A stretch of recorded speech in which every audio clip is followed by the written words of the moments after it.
stank man.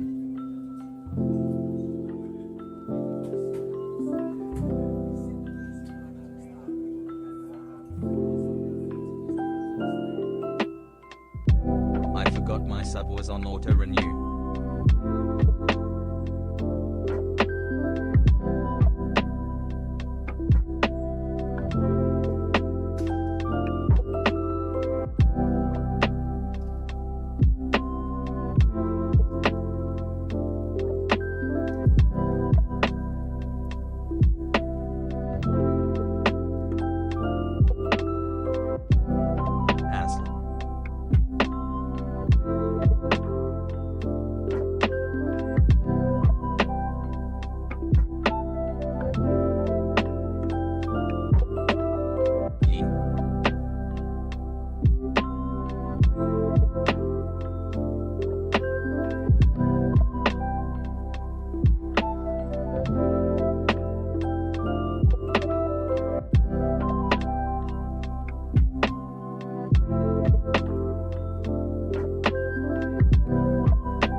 Hi chat, it's my birthday and my sub anniversary.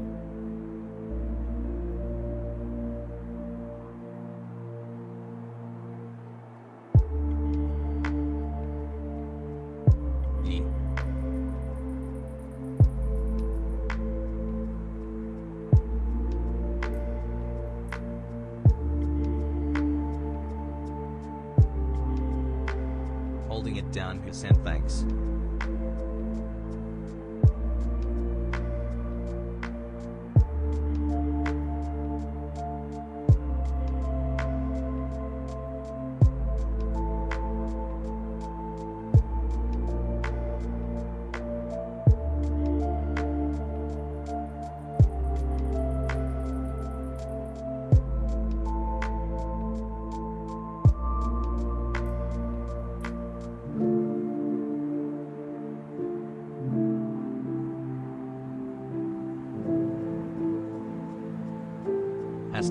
Hassle.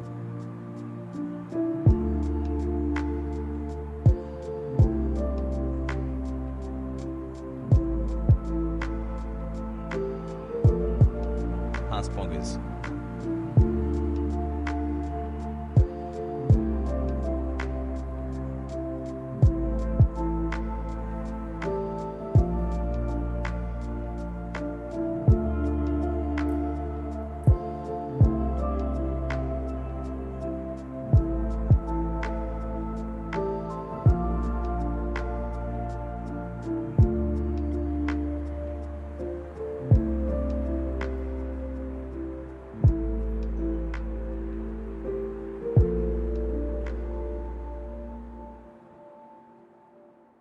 First multi-month sub Lego my ego Hasan.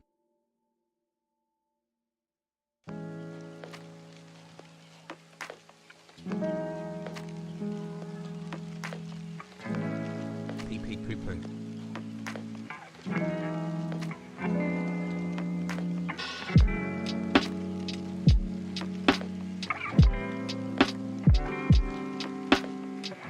Who's got finals has mods.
Poo poo and chat hassle.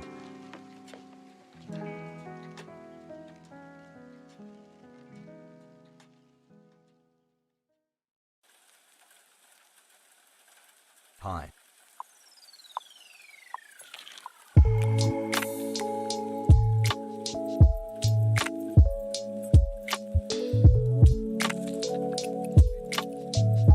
Feels birthday man.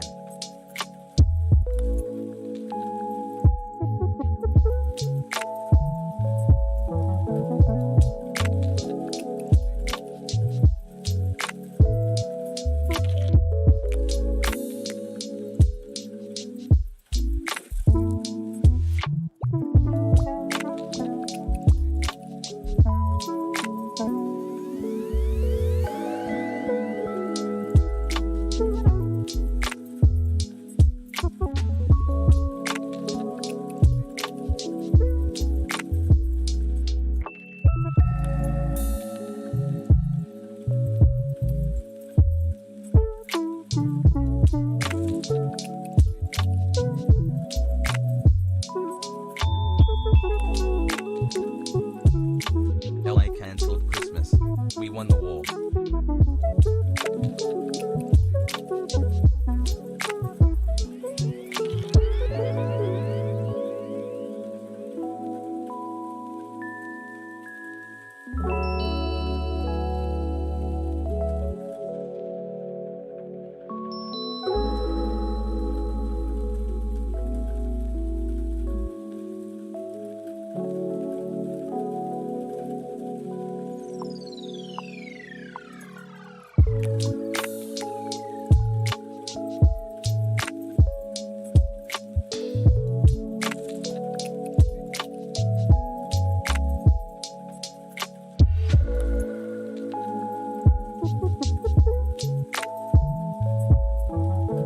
Seven.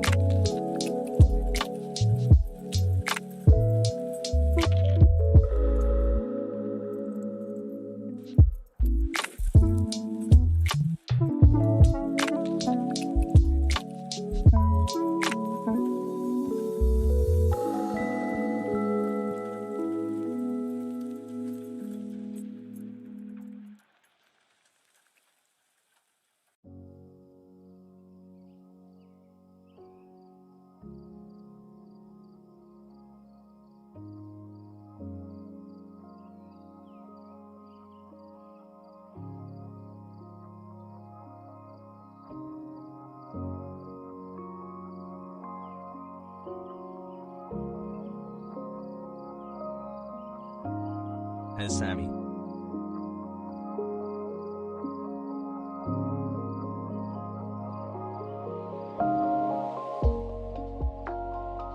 What's going on, everybody? I hope everyone's having a fantastic evening, afternoon, pre-noon. No matter where you are in the world, I'm Hasan Piker, and this is the HasanAbi broadcast coming to you live from sunny California, Los Angeles. We are live once again, folks. Boys, girls, and bees, we are live and alive. Same as every day, you know? There are a few certainties in life: death, taxes, and the fact that HasanAbi is going to be live every single goddamn 7 day. months peepo fog. Unless I'm dead. Or something disastrous has happened. Or something really good has happened, which is rendering me unable to stream. You know. I might be banned or dead, which being banned is the same as being dead. Might as well be. Or because I have something really cool going on, and that's precisely why I can't be on that day. Anyway, ooh, I forgot to change something here really quickly. Hopefully this doesn't get fucked up, but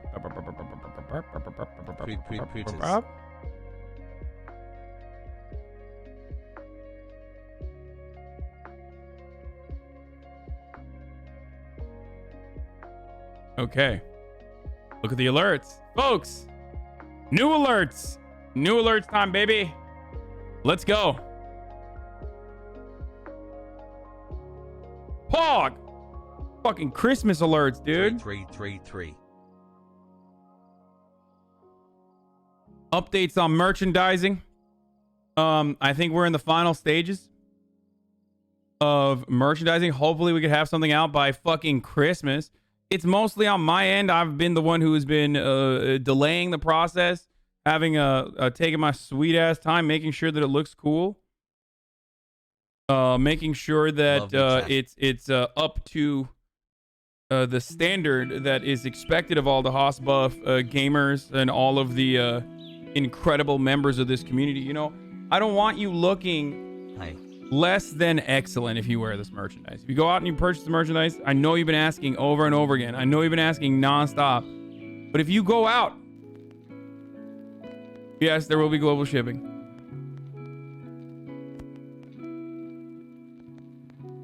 When you go out and you're out and about, I want you to look sexy as fuck in the merchandising, which is precisely why it took a while to put it together. Also because, I don't know, I just been apprehensive. I just am not like, Hasan, please have enough stock. No, it will be a limited run as always. How expensive? I don't know yet. I don't know what they designate the price. I'll talk to them. I haven't done any of that shit. I haven't like gotten to that part yet. Is your face on it? Yes. My face will be on it. Yes. Yes. Has anyone made a Magacopium equals magnum opus? Join? I don't know. Dirty fucking capitalist. Yes, because I'm a dirty capitalist. AOC has better merch than you. I think so. We're gonna obviously talk about that. Let me tell you something. Don't send me that fake link of Cyberpunk being delayed. Do not send me that fake link of Cyberpunk being delayed. Okay? Do you understand?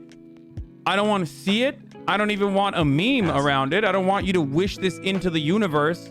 I will hold you accountable.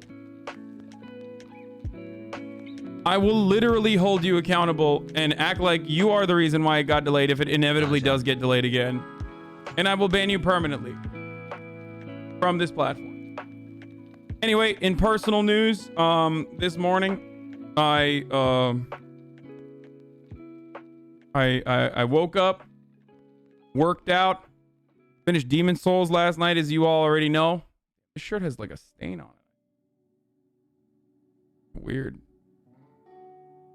Multiple stains on it. Okay, well now I can't unsee it. Anyway, I didn't actually work out that much though. I did work out. I worked out a little. I worked out. Good morning, everyone. Hope you all have a great day. I worked out a little. I worked out by stretching because my back is messed up again.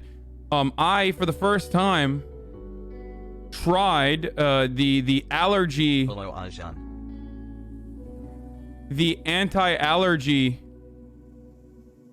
the air purifier thing. Hassle. And honestly, honestly, the anti-allergy like air purifier thing, I feel like made me very made me sleep like a goddamn baby. I didn't think he'd still be here, but here I am. It's not a humidifier, no. It's an air. It's not a humidifier, it's a purifier, I think. Thanks, Stat, for the news and him going your way to the top of Twitch. Okay, so Cyberpunk, the wait is almost over.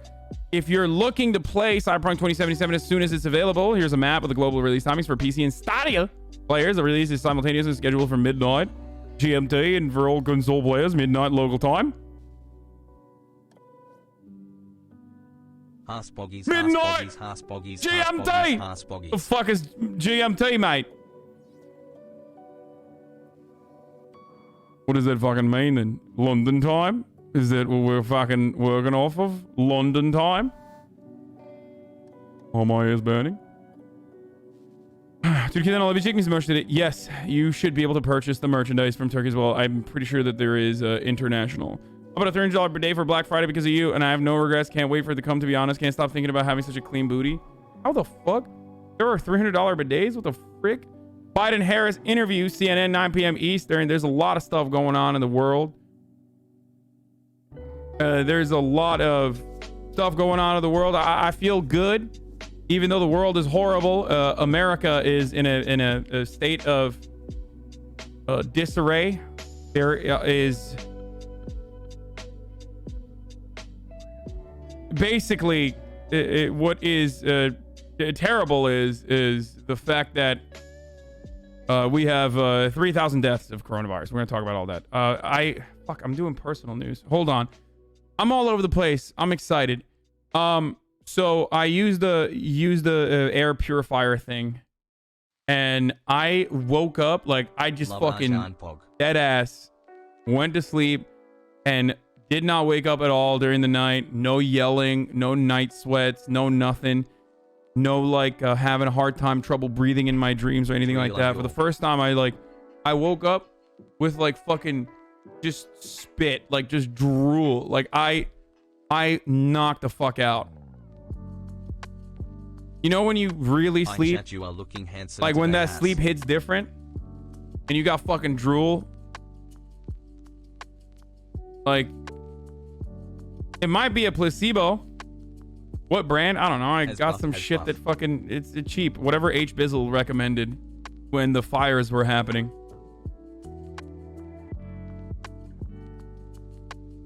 Drooling while you sleep is so good. I'm just saying, like, it really did hit different. Like, it feels like I feel really good. So, but I still have issues. Obviously, I fucked up my back again yesterday while I was working out. So that's a problem. So today I just did stretches. Like I went to the gym. I did a lot of stretches. I did like light back exercises. And I appreciate you, Hasan. So we're good overall, I think. Yeah, there's some cool stuff coming out. Every single 2021 Warner Bros. Movie will be released on HBO Max and on theaters in the same day, which is fucking exciting. Matrix 4, Godzilla vs. Kong. Wait, the Matrix 4? You have a disc issue or do you just pull a muscle? I think it's probably pulling a muscle. Part of the problem with my back is that I'm sitting all day, right? So no matter how much I stretch, I am still very tight when I work out or very weak in certain parts, which is not good as far as like weight distribution goes. So when I start working out, sometimes I can pull stuff. Sitting is so bad.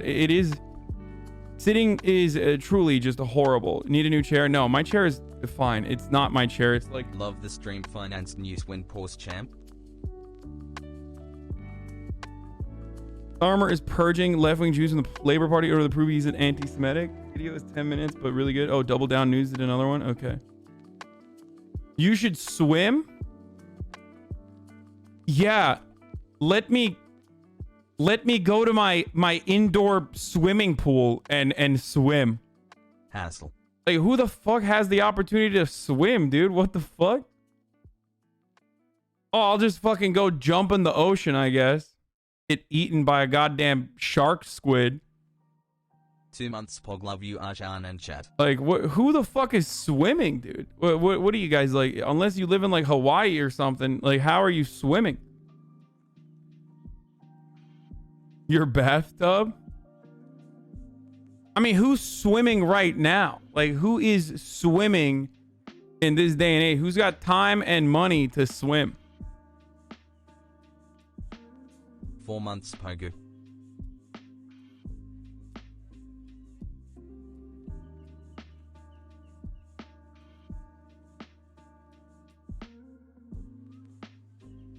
As buff. Senator Marsha Blackburn said, China has a 5,000-year history of cheating and stealing. Some things will never change. Chen Weihua said, bitch. What the fuck? Funny altercation on the timeline. What's your diet plan? Like how many meals? You don't have access to a pool through your gym? No, man. Chat, it's the fucking... LA is closed. Anyway, listen. The last personal news before I get started. The last personal news is going to be a bit of a debate. I'm not going to tell you exactly what it is, but let's just say that... let's just say that your boy is working on helping political organizing as best as he can, and pay attention to this space. I guess watch this space for new information that may or may not come up about the upcoming races. And I'm just but we shall see. We shall see what happens. New alert, Pog. Actual praxis? No, that's not what praxis is. What the fuck? Like, no, it's just like organizing is good, and organizing for elections is a necessity, regardless of whether you fully agree with the campaign of a particular individual or not, or what their worldview as a whole. Especially considering the fact that, listen, if you want fucking stimulus right now, you got to vote for Democrats. It is what it is. So we'll see what happens there. When's the merch coming out? Sorry, I missed you saying it. Not yet. There's another Obabe interview? Wait, really? Oh, you mean with me? No, don't be crazy. Love you, Hasan. Don't be fucking crazy. There's no, Obama's never gonna interview me. It wouldn't be all that crazy. Like, that the only platform that he hasn't gone on to is literally fucking Twitch. But if he were to come on, did you hear how DG clipped you out of context about saying Georgia is irrelevant? Wait, what? It's so sad. Enjoy anyway, they're okay, yeah. Anyway, as I was saying, if Obama were to come on the platform, there's no reason. Please stop paying attention to these people, and don't even say Pepe Le D. I don't want any part in this. Okay, it's not my battle. They won. All right, they're right. Jesus alerts. Keep it up, bruh. Just they're right. Stop. Nuke the Pepe Le Ds, please. I don't even want to make a call out to it. Macius has a huge playlist. What do we got? We got Peter Hamby interviewing Obabe Part 2. Okay, we'll watch that. Tucker, emboldened radicals are turning on their own. One of the things that I'm interested in actually is I'm very excited to watch. First of all, we'll do finally we'll do the Elliot Page transphobia stuff that's all over the fucking right-wing ecosystem. Fresh in the Hasan mode. Literally the least funny meme in this chat. Yeah, seriously, it's just like, it's so stupid. Okay. Anyway, all right, it's time. I'm gonna bring in the Normans now, folks. I'm writing it out. All right, get ready for your Twitter fingers. All right, it's time. Daycare is open. Obama is on a tour. I want to move away from defund the police stuff too, especially because no matter who we have a conversation with, unless they're like straight the fuck up a complete reactionary, unless they are literally just like right wing as fuck and crazy conservative, like we agree. So it's not a helpful conversation to constantly and consistently fucking talk about like whether it's a bad look or not. You know what I mean? Like, it's dumb. We have the same goals, okay? We want to fucking bring accountability to the police force. We want to make sure that the police force is actually operating at the behest of the people that it's tasked to serve and protect, rather than the interests of capital. We all want the same fucking things. Black people on the ground want the same fucking things. Poor people on the ground want the same fucking things. They want the presence of police to not be indicative of lawlessness and disorder. Okay? That's all. That's what we want. We want what's best for the American people. And constantly having an argument over like defund the police is a bad look or defund the police is a good look, sweaty, shut the fuck up, is self-defeating, idiotic, so aesthetic focused. And ultimately, of course, that's what fucking dipshits are going to focus on, because it's a way to absolve yourself of like genuinely trying to push for any sort of progress or progressive measure whatsoever. Big lib take, big guy. Yeah, no, seriously. Yeah, like is a bad look. Like, I'm gonna probably start banning people that are just trying to do the bad look sweaty shit. I don't care. Like, I'm just gonna start treating people that are coming in just to have that conversation as nuisance, as people with idiotic nuisances. Who the hell you that watch politics on Twitch is what I said 7 months ago. Velp that didn't age well. Hassle.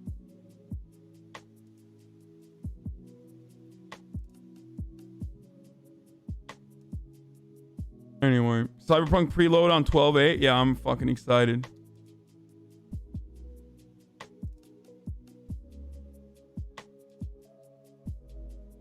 Five days, baby.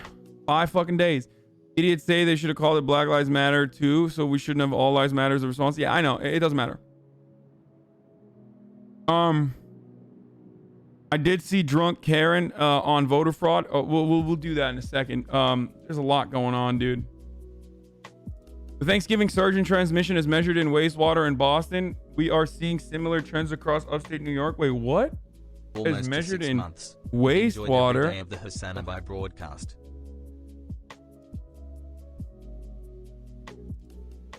By the way, Donnie O'Sullivan, our boy Donnie, has a new video out, which I'm very excited about. Dude, Donnie hits me up when he has new videos now.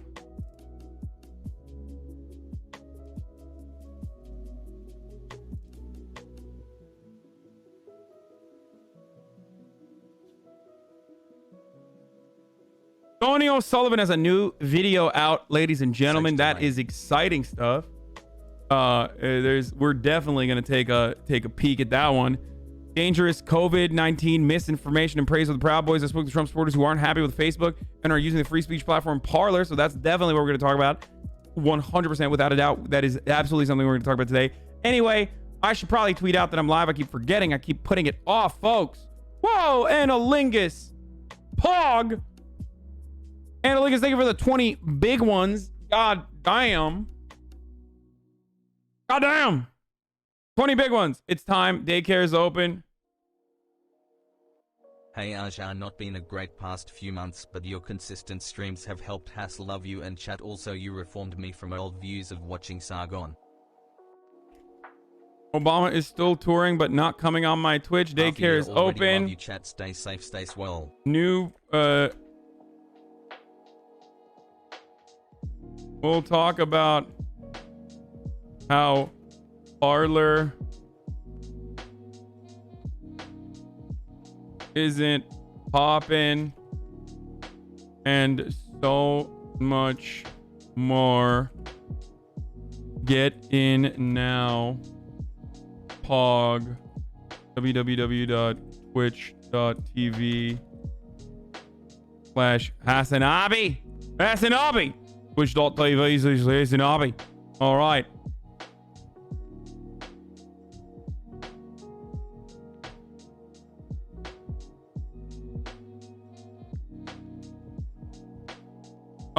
Of course, stimulus conversations as well will take place. And we'll probably start out with COVID.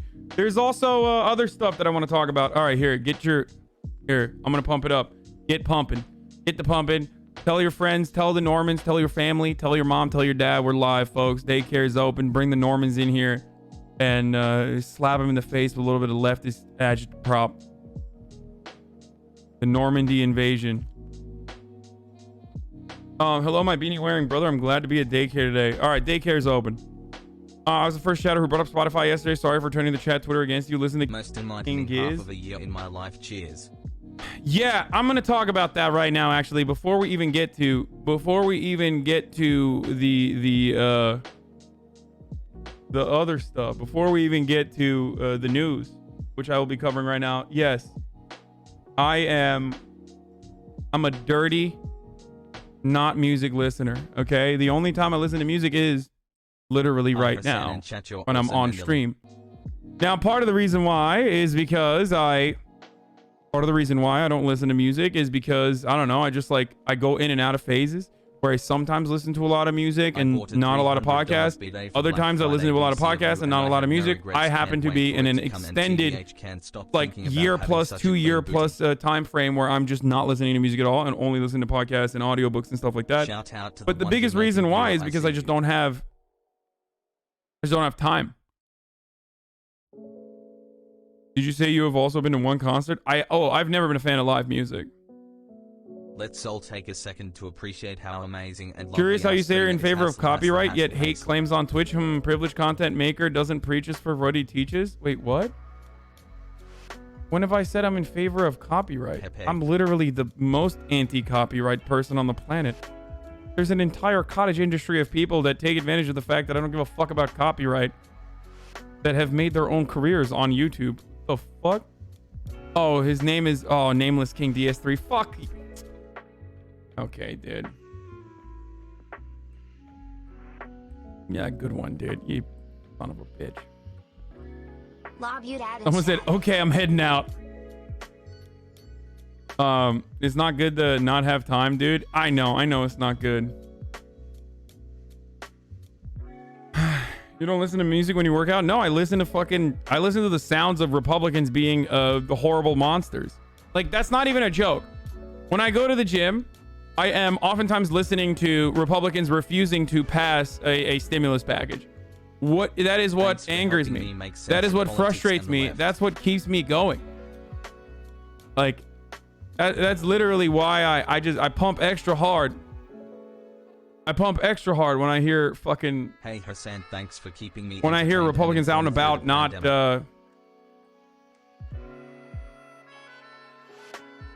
giving people the necessary aid that they need to survive.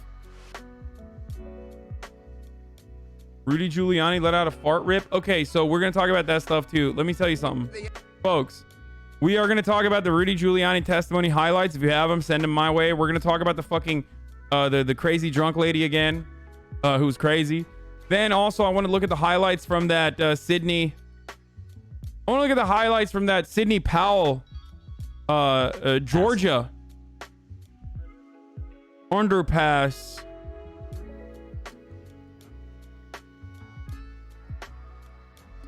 Meeting that they had where they were literally yelling about how, like, Lynn Wood and Sidney Powell, these two lawyers that are conservative lawyers otherwise, were agitating and urging people to not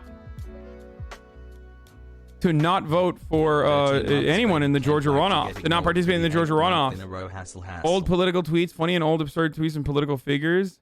My unobtainable lifelong dream is to marry Ivanka Trump. Okay, well, that's true. Yeah, whatever. A boy can dream. Okay, it's 2012. Looking forward to your Cyberpunk playthrough. Jamal and Corey win.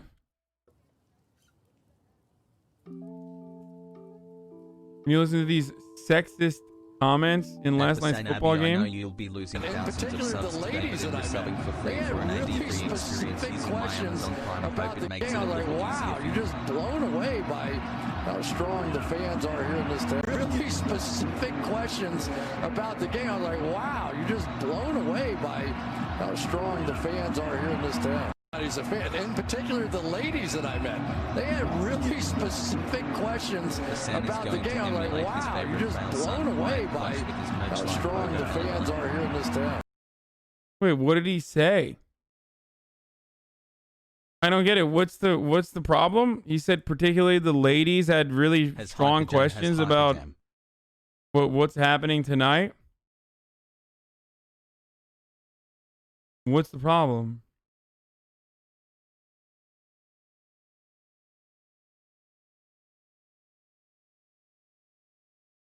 He can't believe that women understand sports?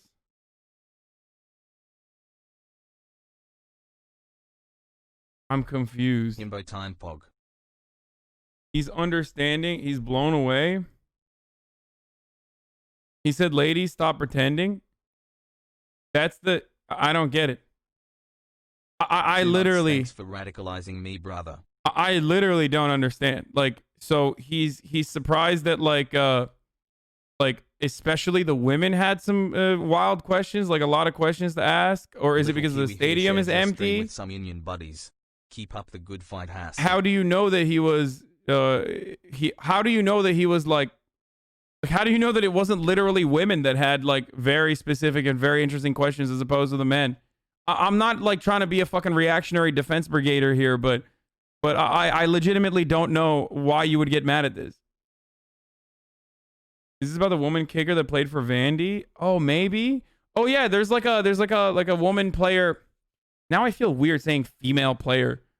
Like it's so odd, but Hasan joining the ranks of the Coastal Elite Democrats. Pogo. Collinsworth is a known pedo. Don't engage. I mean, I'm not trying to fucking defend this dude's entire career. I'm specifically talking about this. He has a really weird past with women. Oh, okay. Okay, maybe that's why. I don't know. Apparently, you can't make a quantitative observation about the number of women who ask questions now. I mean, we don't know. I have no idea. I have no idea one way or the other. I don't know how many people he talked to. It could be sexist. No, it's not. He's talking about women asking him questions about the Steelers in Pittsburgh. It's a nothing burger. Yeah, no, this is dumb as fuck, though. Here's my take. Are you ready for this? Women, men, nobody should follow sports. Maggie there you go. Town of Facebook. Okay.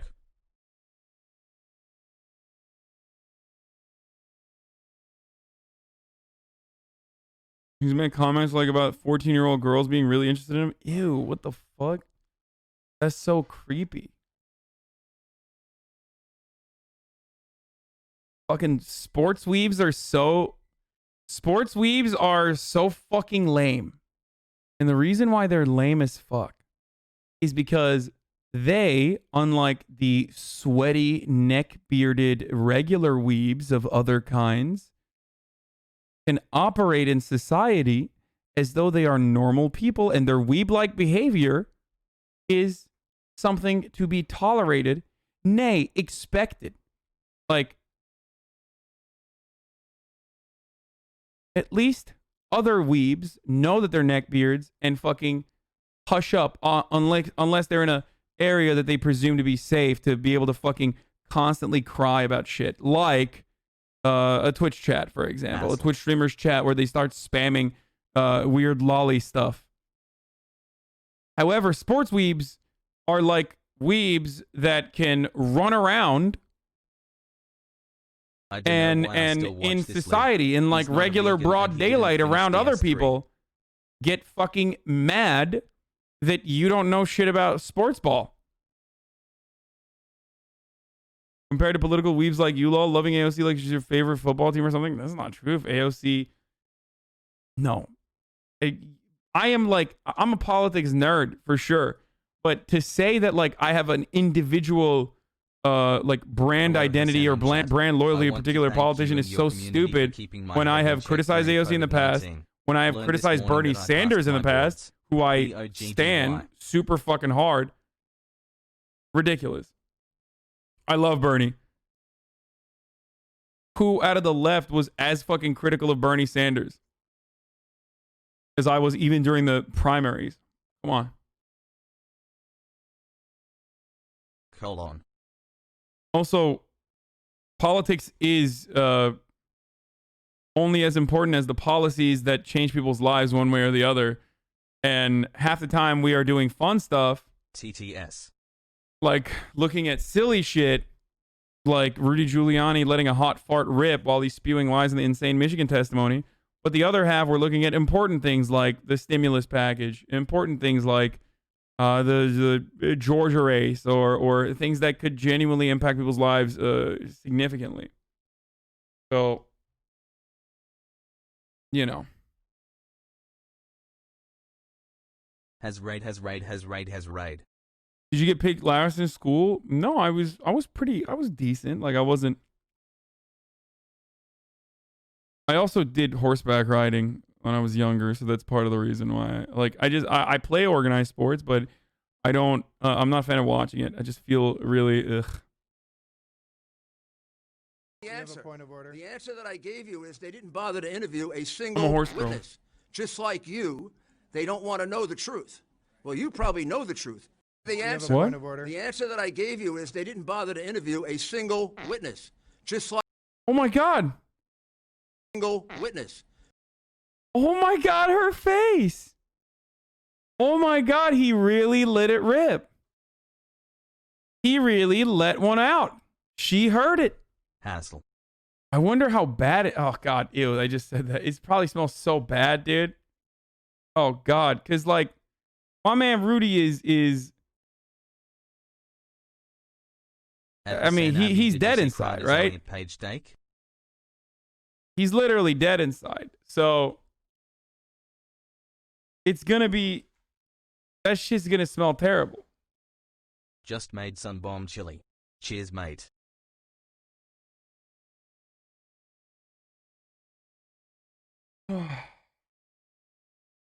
Yikes. Farts aren't real. It's something to mock. Just like you, they don't want to know the truth. Well, you probably know the truth. The answer. Definitely got the evac the room. Rudy Tutanani. Rudy Tutiani. Barty Giuliani. Hello, my beanie wearing brother. I am glad to be at daycare today. Oh, bartender mostly unemployed since March. Forced to get a new job. I start soon, but thanks for helping me pass the time. Snuck at home alone. Cheers, brother. You're welcome, brother. Glad that you were at least entertained mildly. My dad is still very copium filled and sent me this about GA fraud. Yeah, I had someone approach me at the gym today and was like, "Hey, man, I know you've been like really into the fucking politics stuff. That's the level of interest that people at Equinox have on politics. That they look at me and they're like, you know, I see you on Instagram and like you seem to be really interested in politics, right?" He's like, you know, my dad keeps telling me like he's worried. He's doom scrolling. He's worried that Hi, chat. Yesterday was the worst day that of my life, but I am you know, happy Trump I can am still alive to steal the tell you election. today. Like there's Depression people out doesn't there. discriminate. Please get help There's and don't Normans feel out there guilty who of being still think sad. like Donald Trump is Thanks. gonna steal it. Love you, chat. Like, god damn, dude. Speaking of which, Saturday is a big day. We are going to find out what will happen on Saturday. We are going to find out if Saturday, if Donald Trump is on board. Wait, what was the last dono? I didn't read it.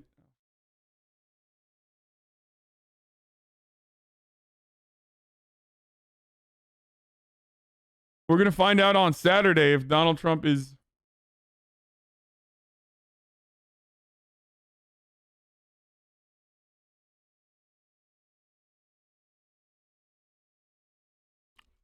Fuck, I can't even talk. I'm looking at other stuff on the second screen.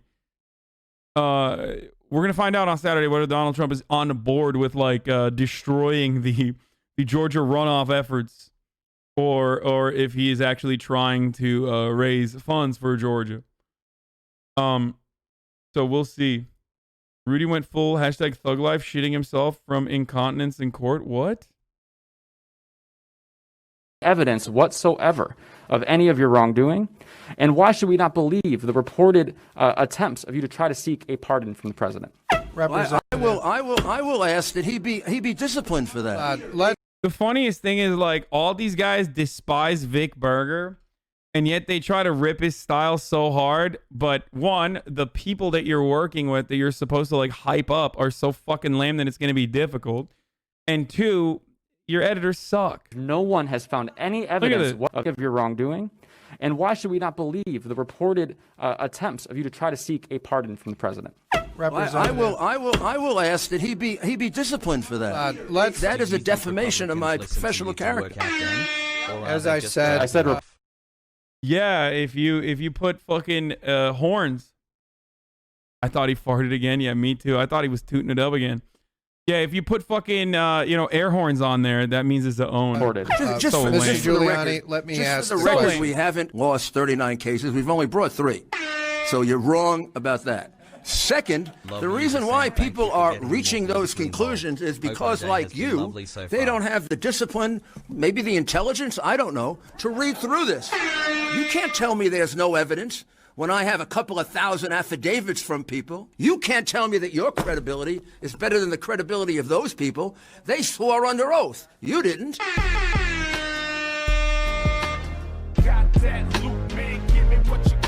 No one has found any evidence whatsoever of any of your wrongdoing. And why should we not believe the reported attempts of you to try to seek? Wait, I didn't see the last part. So he has like a big, he has a big binder full of information, I guess. Is that what it is? When I have a couple of thousand affidavits from people, you can't tell me that your credibility is better than the credibility of those people. They swore under oath. You didn't. My crime sub is broken, but I have $5 to spare for this month, Hasan.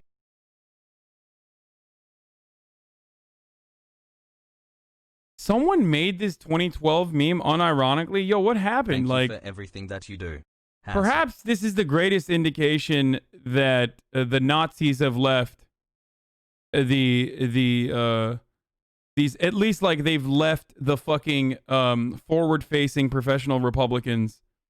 It's like, I've never seen someone who has spent more than fucking 25 minutes on 4chan ever. They would never make a meme like this. Like, let me eat the groceries.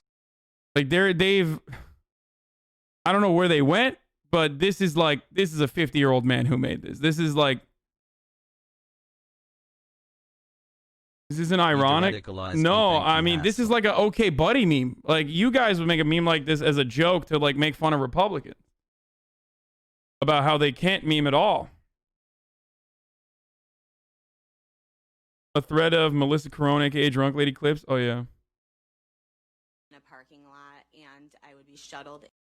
Yeah, swearing under oath automatically makes you more credible, which is precisely why so many of the people that fucking had sworn affidavits went back on it in all of these high profile cases, like the USPS worker went back on their sworn affidavits when they were questioned further and threatened that they might get prosecuted for perjury. You're now actually wrong. Fortune's been filled with boomers for years now. Yeah, I guess so. Yeah.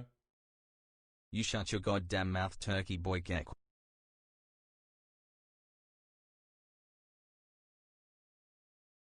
To be locked up for perjury. I mean, it'd be fun, like a little bit.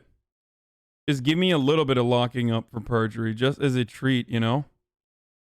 As an abolitionist, by the way. So hypocritical.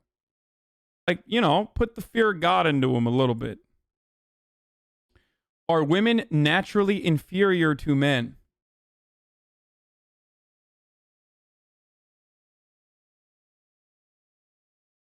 Sporman your gun? George H.W. Bush's last words were smoke weed and listen to bass hunter. You're a God communist? Why do you care about democracy? Who cares? Why are you so into identity politics as a communist?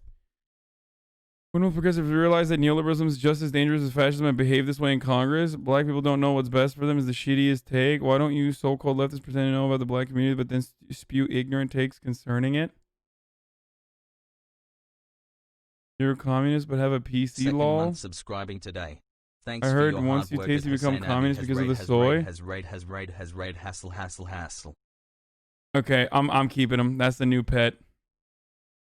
New pet. We haven't had a lot of these. Hasan, did you hear the groundbreaking Lately, the news about community has vaccine become routine? the Bush, community Obama, has and become Clinton too. have decided to take the vaccine. What an enormous day! You could not find 3 more trustworthy people. I'm sure this solves everything. Lately, this community has become Stop too woke. sports shaming.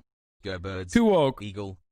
Okay, so many of the shitters that come in with like their horrible takes oftentimes are fearful that I will ban them, so they shut the fuck up for like the first 2 weeks, and then slowly but surely they become more open-minded and start agreeing with me on things, and before I can capture them and turn them into pets like a Pokemon, they literally go woke. And this is why I need to keep them. I need to keep this one. Okay, we're going to keep this one.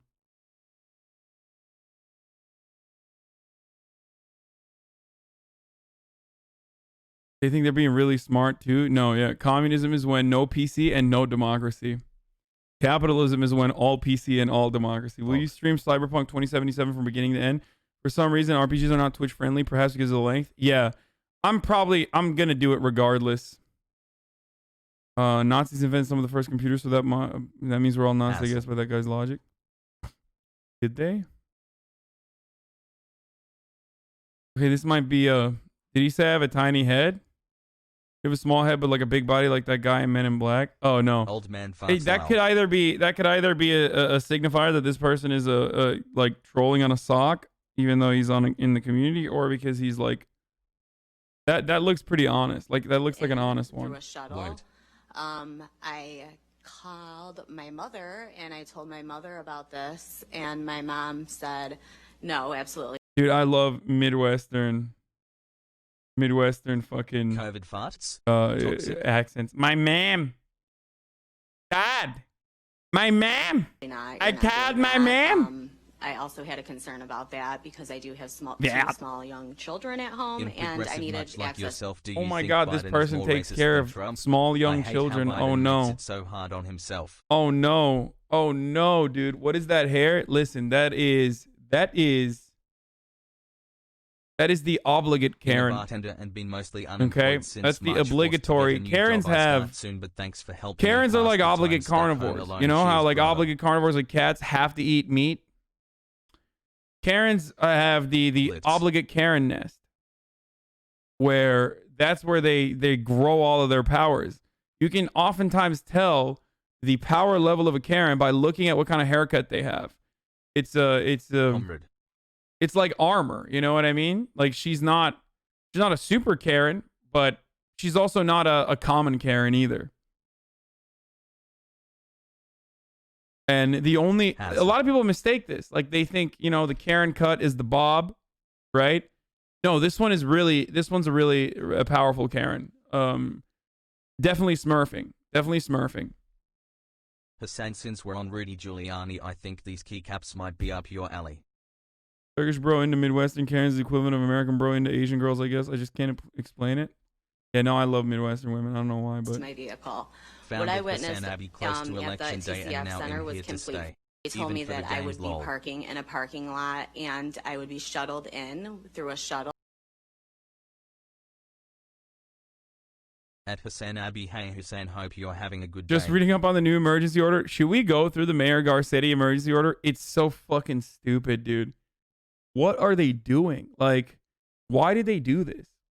I mean, I might have violated the law this morning. Like, saw something about it on Twitter, but haven't. Not even a joke, but I think did I violate the law? Did I not violate the law?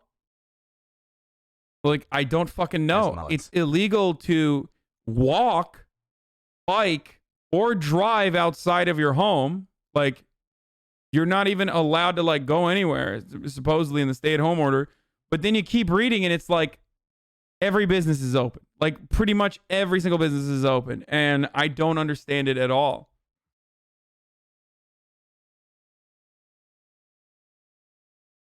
Four months subbed, longer lurking. Don't self-snitch, feds watching. Checks for being a stand-up lad. Cool face. I mean, dude, my gym is fucking open because it's an outdoors gym at 50% capacity. So like, if your fucking gym is open, or if goddamn nail salons are open, then nothing is closed. Like you might as well not have a lockdown at all. Crowder compared Elliot Page to Hitler. Wow, good one. You can transit to and from essential business. Yeah, paragraph V is huge. It lists mostly fucking everything. It's so weird. It's open, but you're not supposed to go. Really? Yeah. I went to the gym this morning. 2-month run, yes. Will the lockdown prevent you from getting the glasses I sent you back from the optometrist? No, man. I'm going to get them. They're actually ready today, but I couldn't go today. I just got a text before I started the stream. Also, I think I have to pay taxes on those glasses. I hope you know this. I've never seen this before, but like FedEx keeps sending me letters saying like you have to pay taxes on something that you guys sent me. I don't know how that works. It's so weird. It's like, wait, I'm the one who's receiving it. Why the fuck am I paying taxes? Like, what if I didn't ever receive it? Yeah, there's like an import tax or something.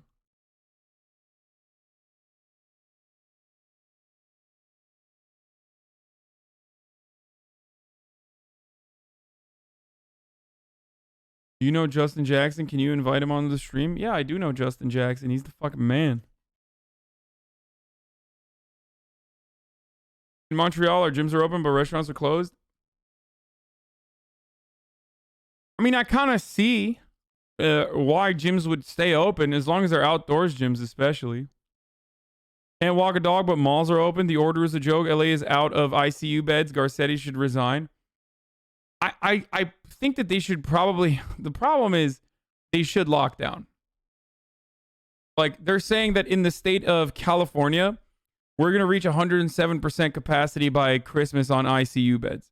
What that means is 7% of the people that need beds are not going to get them. That means triage, right?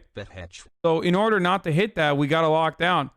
But if we lock down, then the businesses are fucked because there is no money. There's no money to give to these businesses. There's these workers are fucked because they have no money either.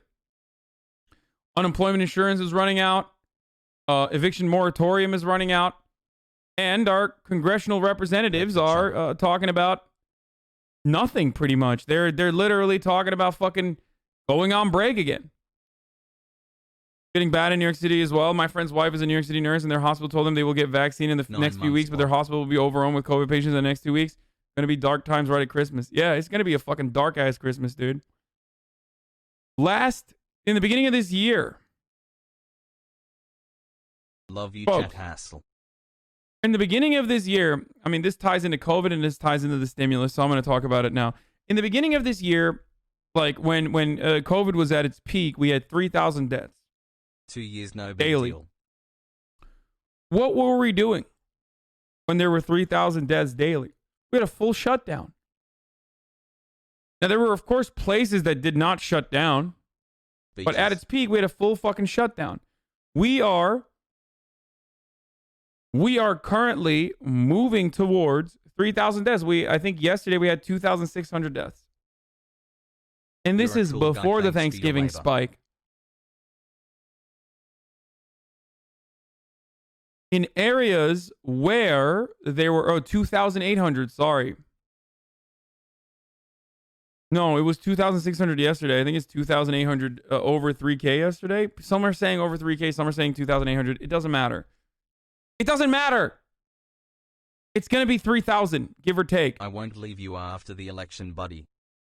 Oh, sorry, you're right. 2,600 the day before, 2,800 the day after that, and yesterday I think we passed 3K. Never mind. And the problem here is we had fucking shut down at that point, or we were shutting down at that point in like peak areas, in areas where there was so much going on, like California, New York. These are places that we had shut down. Okay, there were relatively few cases in other areas, but now it's all across the country. It's all across the country. And these are areas that will not shut down no matter what. Florida will not shut down no matter what. Texas will not shut down no matter what. Like, these are places that North Dakota, South Dakota refusing to shut down no matter what. And we are in this unique situation now where the Thanksgiving numbers have not come in yet. I need you to understand this. Like, if you think that the Thanksgiving numbers are in, they're not in yet. The surge in transmission is measured in wastewater in Boston. I don't know how they do that, but I guess DITP viral RNA signal. Like, there's going to be 2 to 3 weeks. There's going to be 2 more weeks, like a week more. There's going to be at least 1 more week until we start seeing COVID cases land people in the hospital. Okay? So hospitalization rates are going to increase in the upcoming week. Then after that, we're going to start seeing deaths a month after. Okay? So we haven't even hit it. And we're going to hit the peak on Christmas. Hassle. And then you also have holiday season travel too. So it's really dark, folks. It's really, really dark. There's going to be a second spike on top of the spike, especially considering the reality that when we were hitting 3K a day, we had at least a like a big shutdown, and we did not do that this time around. Fuck, I forgot to run an ad. I'm gonna run it right now. I apologize, but top of the hour, I have to run an ad. I'm gonna keep talking about this. If you want to add free broadcasting experience, you can subscribe for free with your Twitch Prime. Fuck. Here's the ad. At HasanAbi, are you talking bad about taxes? Stop. It's getting bad in Alabama. We have a low capacity in the best of times, and we've constantly been near the limit the entire year. Now we're seeing a massive skyrocket of cases and no action from local state officials. I'm really worried about my family. There's a lot of people with compromised immune systems. Yeah.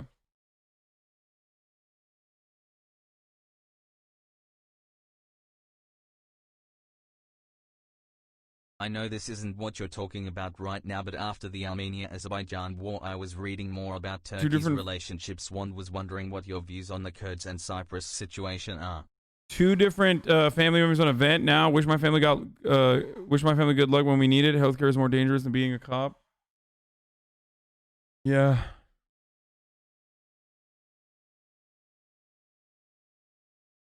I'm sorry to hear that, man. Have you seen Steven Crowder being transphobic towards Elliot Page? Pogo. No, I haven't seen it. Torontonian here. The Canadian Thanksgiving numbers didn't come in until about 3 weeks later. We also had Halloween around that time, which caused even more cases to fall in 2 weeks. Yeah. And remember, if you have less cases overall, then there's less starting number. There's a smaller starting point for exponential growth. In America, we already have more cases than anywhere else. So we have a bigger starting point for exponential growth. So that's why, like, you know, a fucking 7 times increase in Australia literally means 7 new cases, but a 7 times increase in America would mean fucking half the country has COVID. You know what I mean?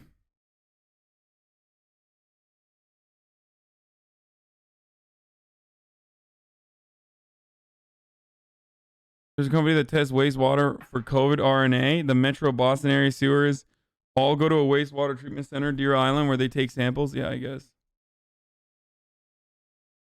And apparently, Massachusetts is not planning on any more COVID restrictions and warns of clusters in houses of worship. Governor Charlie Baker said Tuesday that Massachusetts is not planning any additional COVID-19 closures or restrictions. Holiday season. Hi, everyone. Thanks for joining us at 6. I'm Shannon Malaire. Governor Baker putting the focus on houses of worship today, saying that these are places that attract large gatherings, of course, and typically they should, but this year is one like we've never seen. Dude, local news is so stupid. Typically they should. Like, why? Before, with more than 30 COVID clusters stemming from those houses of worship and those clusters leading to hundreds of cases. That's where our team coverage begins tonight with NBC 10's Abby Nizgoda. She's at the State House where Governor Baker is once again asking everyone to make changes and stay the course. The governor says he's not asking you to avoid religious services, but the data doesn't lie. Okay, this is idiotic. Like, religious services, you gotta fucking talk to God from home, okay? That stuff is ridiculous. Like, come on, dude. If we're talking about fucking, like, small business owners and, like, restaurateurs and bars and people that work in them, that's one thing. Like, those people truly are suffering. There's no fucking financial help coming for them. It's not like they're massive mega corporations. But you're being a fucking baby if you're like, hey, I need to talk to God. Like, get the fuck out of here, dude. Are you crazy? What do you got, an antenna on top of the fucking roof of the church or mosque or synagogue? Is that how you fucking communicate with God better? Sorry, there's no coverage at my place. It's like a fucking Faraday cage. I can't talk to Allah from my apartment. Like, get the fuck out of here, dude. Pogo. Man, this shit is so fucking annoying. I mean, seriously, like, listen, I'm no fucking r/atheist Andy. You guys already know this. I defend religion. Perhaps too much in the eyes of my audience, but fuck me, this stuff is so stupid, dude. Get the fuck out of here, you pathetic little shits. Oh no, I gotta fucking talk to God from church. Like, shut the fuck up.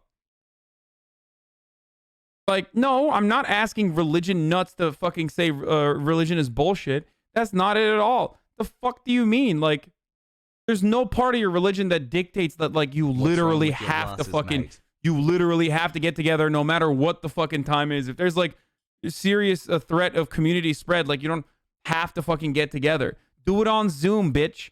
Okay? Talk to fucking God through your televangelist on fucking Zoom. Like, there's an actual necessity for school, which is one argument. Like, there's an actual reason why, like, some of these fucking businesses are in a state of disrepair where they're going to be fucked if they shut down again because they have no money. But, like, the church is not one of these places. Like, tax-free, you're fine without your congregation for a little bit. Get the fuck out of here, dude.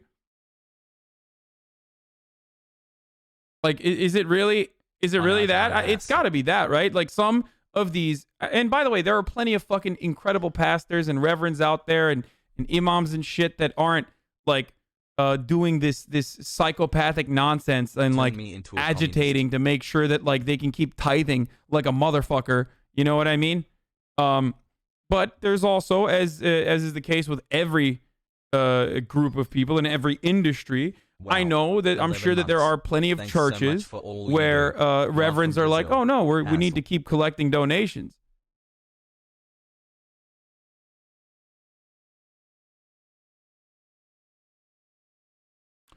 I still go to the gym too, and I feel guilty about it sometimes, but you could make a case that you can work out at home. You know what I mean? No, absolutely. Absolutely. If LA closed down the fucking gyms and everything else, I would be understanding. This month. Okay?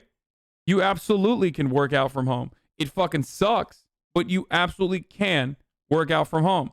The difference is I'm not going to an indoor gathering, and I'm also not even advocating for an indoor church gathering. If you can do it outdoors, then go ahead. If you can do it as you practice social distancing and mask wearing and you fucking listen to God on the parking lot of the church, then go off king. But they don't want to do that. They want to do indoor gatherings. And that's fucking crazy.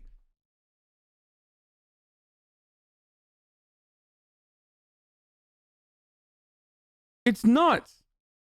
I work out on top of a parking lot, guys. It's not like I fucking work out indoors. I would not work out indoors right now.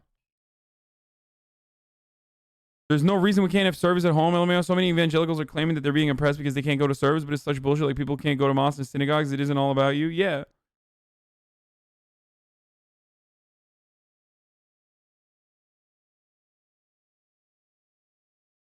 Places of worship are basically social clubs and people miss the human interaction. Yeah, no, I understand that. Hey, do you want to know the quickest way to get back to normal? Just suck it the fuck up for a couple weeks. There are people who are suffering way worse than you. Okay? Just, you're not fucking oppressed that because you can't go to church on Sunday and gather. Okay? And you know, gossip a little bit at the pew about what everybody else is doing in the community. Like, stay the fuck home, stupid. It's one of those things that's so dumb. Like, you absolutely can communicate with God from anywhere, okay? God doesn't have fucking 5G. He's got 10G. And if you want the sense of community, you can absolutely do a fucking Zoom meeting with the rest of your fucking church. In the US is worth it for us. Like, even with the gym shit, you can work out from home, but it's not the same. You don't have the fucking equipment and shit. Most people don't live in, like, big apartments. What are you going to do? How are you going to work out in your fucking apartment if you live in a studio? So even in that circumstance, it's not a one-to-one comparison. I'm sorry, God. You're breaking up. I'm in tunnel. My parents want church on Zoom, haha. The church's haul may have reached or even exceeded 3.5 billion, making a global religious institution with more than 1 billion followers among the biggest winners of the U.S. government's pandemic relief efforts. Catholic Church lobbied for taxpayer funds and got $1.4 billion. Nice, dude. Nice. I've been here from the jump, but just getting to a 1-year badge. I'm Hindu, and our temple priest switched to live streaming his daily and evening prayers several months ago. It was not a big deal. You can still pray at home and listen and watch his live stream. We live in a very modern era with all kinds of digital tools. Yeah, the like, biggest thing I'm worried about is if Trump tells his Proud Boys to take their guns and fight for him in a revolutionary sense. Wait, I think these people are terrified of being alone. Christianity is so paradoxical and fucked up that it's going to drive these people nuts to be at home alone with their genitalia. Oh dear Lord, I don't even want to think about that. I got my hands and my penis. I'm alone with my thoughts, with my impure thoughts. Be cranking out my hog my 4, 5, 6 times a day. Stance on COVID.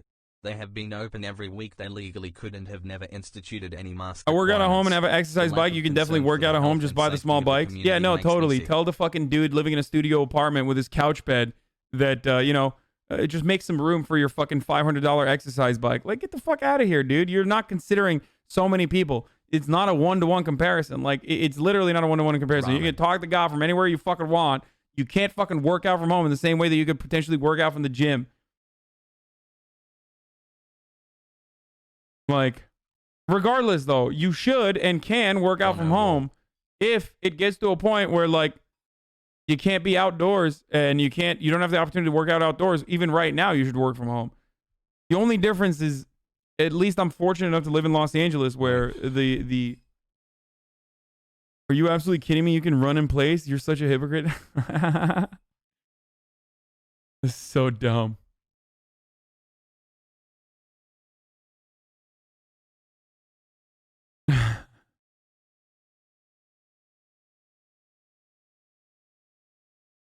I've told my religious mother she'd stay at home from church, but now I'm concerned she is going to get radicalized by one of those televangelist nutheads. Find a decent, like, there's like non-denominational Christian churches and shit that do these sorts of televised briefings. You could potentially use a good pastor to literally de-radicalize your mom. Just look for like a progressive pastor and child block the shit out of those sick freaks. The weirdo televangelists. If you have the opportunity to child lock and apply parental controls to your fucking, no, I didn't say non-binary pastor, I said non-denominational, and there are progressive pastors out there. You just gotta find them. You could literally help her get de-radicalized. Bro, these guys been asking white nationalist Omegle Joker. I'm going to deny you, I think. I don't know what the fuck that is, and I don't care. Are you it?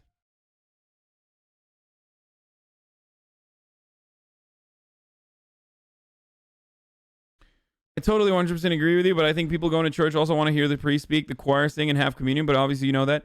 Yeah, but that element of communal gathering and community is no different than saying I need to go to fucking, like, it's like saying I need to go to a concert. You know what I mean?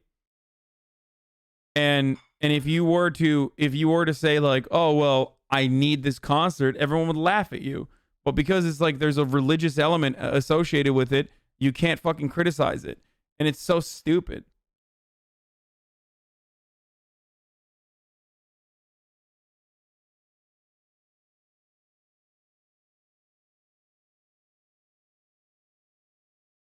My step-uncle is a very left-leaning pastor from a non-denominational church. He wed me and my wife. God's 10-gram stream.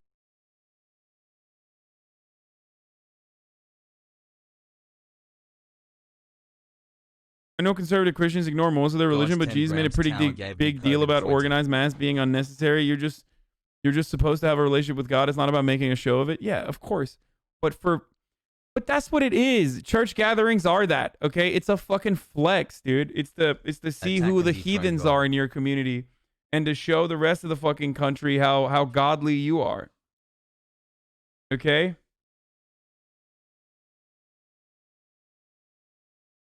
Like, it's just a flex. It's also the church's opportunity to gather as much money and as like, you know, generate revenue for itself.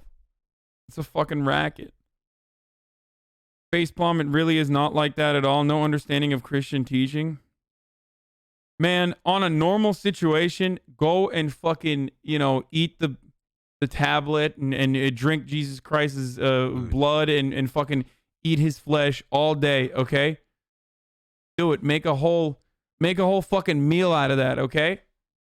I don't give a fuck. But these are not normal times. Like, you're being crazy. Vor religion? Yeah.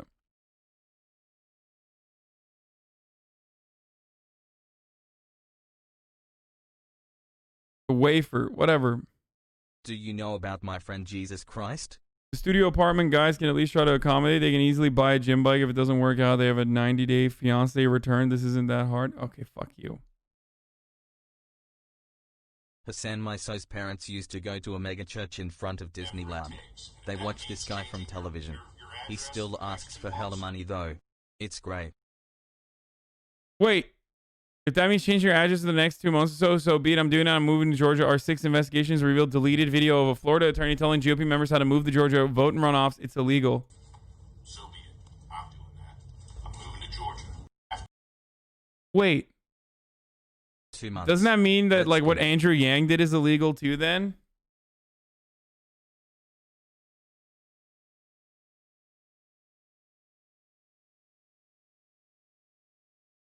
Poggy's brother, thanks for liberating my mind and body.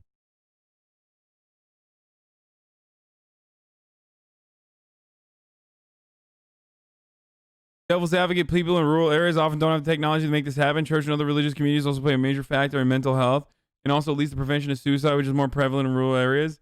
Okay, here's a fucking counter to your devil's advocate. Wrong. Okay, every single fucking church has technology to fucking put together a Zoom meeting, so you're wrong about that. Secondly, as far as like rural communities, like the ones that would not have that technology are so fucking rural that it doesn't matter if they're literally fucking one another in church because the spread doesn't hit them like that. We're talking about Boston, motherfucker. We're not talking about some Idaho town or some fucking rural place with like 50 people in Wyoming. Okay? If you live there, you can fuck your cousins all day. If you want to do that, you can go do it in fucking church too if you want to. Because like COVID's not hitting areas where social distancing is built into your life. Okay? It not in the same way, at least. Jesus Christ. Like, you're making it seem like people are living in fucking cowboy land. You know what I mean? Like, people that say stuff like that have literally never been to the middle of the country or the South. Like, go to Oklahoma. There are places in Oklahoma where there's like literally 60 people living in a town. It looks like a cowboy town. What, you think they don't have access to the internet? Of course they do, motherfucker. Like, what are you, crazy? It's like a super mythologized version of the country. Oftentimes, these depictions are created by those who have never, by those who are well-intentioned, but have never been to these parts of the country. You know what I mean? Like you're just, we need to. You're like, it's like the coal miners. It's like talking about coal miners as an industry, like as the backbone of this country's economy. It's like very clear that you have not done the reading, and you're just operating on the hillbilly elegy understanding of America. Like, oh wow, these rural area survivors are whites that need to be studied, like some anthropological experiment, and only talked at and talked about in this way. No, fuck that. If you're a hog and you got fucking hog parents, I'm not gonna treat you with kitty gloves just because you live in fucking bumfuck Idaho and you can't get out. Okay, I feel for you. I feel bad, especially if you're in here. But like, well, we know that no one from here is from Wyoming. That's a fact. But like, literally, not a single person from Wyoming watches me, I think. Yeah, fuck JD Vance, dude. Yeah, seriously. But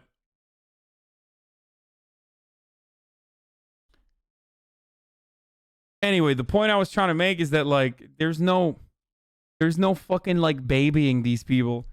For a lot of them too, like they're rugged ass dudes. You don't need to fucking baby them so much.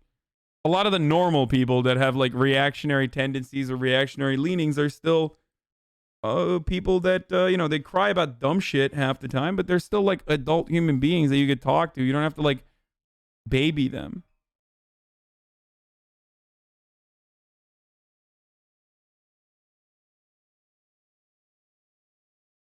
To stand up for President Trump. We know that God's will is President Trump. Look, President Trump is pro-life. He loves America. He boldly says, "In God we trust," and plays "God bless the USA." and he helps the economy recover. He's wise, and this helps the poor people. I'm not going to say it.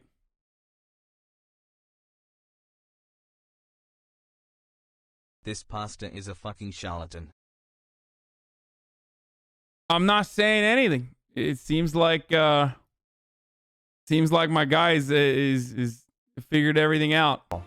So God's will is for President Trump. On the other hand, we see Joe Biden and the Democrats. They remove God from the Pledge of Allegiance. That means the people following Joe Biden are cursed. Okay, my dude has a Grindr account. Fuck it. I said it, dude. Traveling past there looking for DL, like, and then some like following racist things like, what do they say on, what was like the big controversy on fucking Grindr was like they said like no rights or something, exclude Asian people. The church my dad works at have stopped all normal gatherings in favor of online alternatives, but unfortunately the restrictions hits really hard on their homeless outreach with food, etc., especially as temperatures drop in Sweden. No fats, no femmes. Exactly. No, I don't think he cares about that as much. No blacks, no Asians, no femmes. The fish eyes have beheld the deep ones. Oh man, no, he will. Yeah.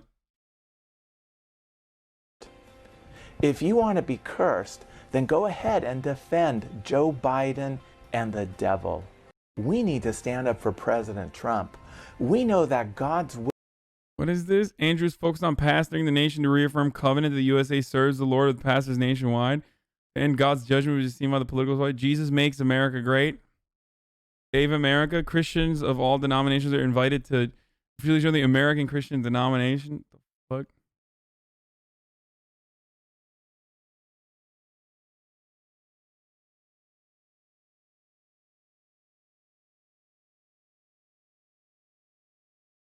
This dude is super anti-LGBT. Yeah, I can see that.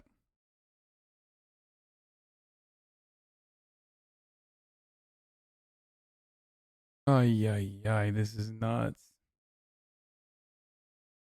You get one daily USA prayer email. Very cool. Devil Pogu. So this is one of the Rudy Giuliani star witnesses. Let's take a look at what they had to say. Representative said that you can actually show up and vote without an ID. It's shocking. How can you allow that to happen? Like, a lot of people think all Indians look alike. I think all Chinese look alike. So how would you tell? If some Chow shows up, you can be anybody and you can vote. And if somebody with my name, you can't even tell my name. Anybody can vote on my behalf. So ID should be the basic requirement. Please, why are people clapping for this? This is great. This is so funny. Just the India-China conflict knows no bounds. Oh, come on, dude. Oh, isn't it hypocritical of you to support the LGBT community, but also say that the pastor's a Grindr account where he's looking for a nameless... Oh, fuck you, man. God damn it. Got me again, you son of a gun. Hugs. It's so strange to hear people clap at such idiotic shit. Like, he's not at a fucking comedy club. Like, this is a testimony. Peepo clap based, Peepo clap based. Apparently, Rudy liked this part so much he laughed. Like, a lot of people think all Indians look alike. I think all Chinese look alike. So how would you tell? If some Chow shows up... Wow. That's so funny. Okay, well... Yeah, I mean, it's not surprising in the least bit. This is the same lady that said white men are the most discriminated group in the country. Dude, people love getting... People... God. Just fucking... Immigrants and like... brown people that are so desperate for white affirmation are so pathetic, dude. It's just so pathetic. It's next level. Yeah, the pick me energy is ugh. It's like you're reeking. you're reeking with desperation. Like, it's just oozing out of every fucking orifice. You're like, come on, please. Please, I'm different. Okay? I am different. I'm Bill Dipperly. You see who is this woman? Some fucking rando. That's testifying about the need for why we need voter ID. Trump's star witness. The poll book. Yeah, this one's my favorite though. How many registered voters are on there? Do you even know the answer to that? No, I guess I'm trying to get to the bottom of this here. Zero. There's zero. So, my question then is if the guess how many? Wait, what about the turnout rate? 120%. Rudy's like, come on, sugar tits, come on, sugar tits. You gotta dial it back a little bit, okay? Come on. That's how I think Rudy Giuliani speaks. Come on, you're speaking over a man over there, sugar tits.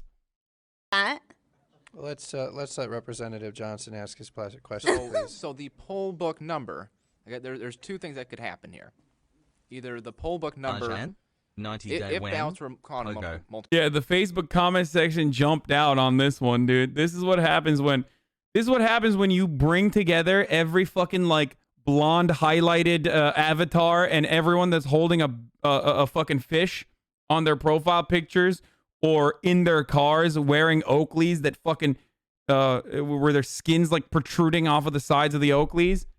Like when you bring all those people together and you sit them in front of a fucking microphone, this is basically what you get. Also, I made this joke yesterday, but it bears repeating. This is Agent 47. Like, Representative Steve Johnson has been killed by Agent 47 very clearly. You cannot fool me. Just because you're wearing his outfit that he wore in the morning does not change the reality that I am aware that this is Agent 47 who just put on his outfit and is now talking on his behalf. Weird that no one else is aware of this. And it's fucked up that he's able to do this. Multiple times. There's two options. Taking Destiny's joke, permanently banned from this community for admitting that you watch Destiny, but also ever claiming that I have ever stolen a joke from literally the most humorless person on the planet. Option number one is that the poll book numbers are not going to match. Stop. They don't. The actual. Not by thousands and thousands of votes. That's not what we see right now. Take a look again. Take a look again. Option number two is that they essentially were filling in names of people who didn't vote. Dead people too? So is that? Let's let Representative Johnson ask his question, and then when he's done. I thought that was his answer. Okay. Well, I guess that's my question here is why we're not seeing the poll book off by 30,000 votes. That's not the case. What did you guys do? Take it and do something crazy to it? I'm just saying the numbers are not off by 30,000 votes. So I know what I saying saw. That they're filling in. I know what I saw, and I signed something saying that if I'm wrong, I can go to prison. Okay. Dude, the fucking energy, dude. I know what I saw. What did you sign? Oh, it's so good. It's so fucking good, dude. Yo, these people are such psychos. Oh, I love it. I love it. I love it. I mean, come on, dude. Come on. It's so great. We got to run 30,000 votes. So I know what I saw. That they're filling in I know what I saw, and I signed something saying that if I'm wrong, I can go to prison. Shortage? Please, I'm so dumb. Aaron, legal defense is a strange strategy. I said earlier, I'm a bartender that's 100% drunk, like 1 to 3 drinks from getting cut off, kicked out. I think she's probably, it might be benzos. Who knows? Did you?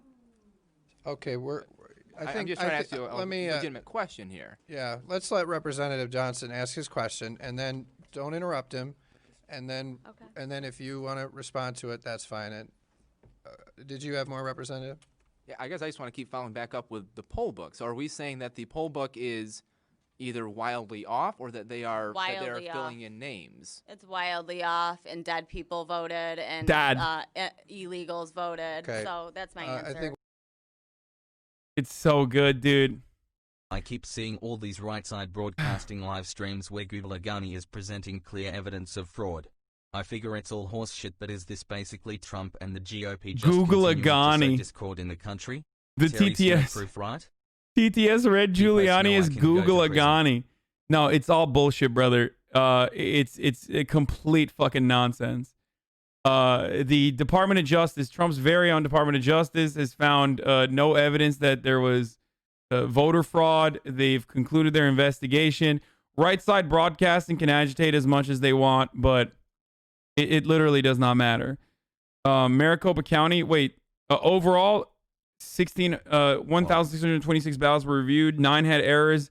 6 Trump votes had not been counted. 2 Biden votes had not been counted. 1 Trump vote counted for Biden. Net for Trump would be +6. Extrapolated to 27,869 duplicated ballots in Maricopa County. Trump would gain 103 votes. Biden won Arizona by 10,457. So the point is, like, they do this over and over again. You hearing you say Maricopa County takes back the election week law? Yeah. The point is, like, they do this all around the country, and they can only find like 6 here or there. And because those numbers are so fucking silly overall, they will say things like, okay, well, you know, they'll either use percentages, or they'll hide the truth of, like, they'll hide the reality that, like, the numbers we're talking about are, like, not going to make up the difference. There's always going to be errors. Okay? There's always going to be errors. It's what happens. There's so many fucking numbers. There's human error. There could be machine errors that are caught. That's why we have that's why we still have recounts, you know what I mean? But ultimately, it's not enough. It's never enough.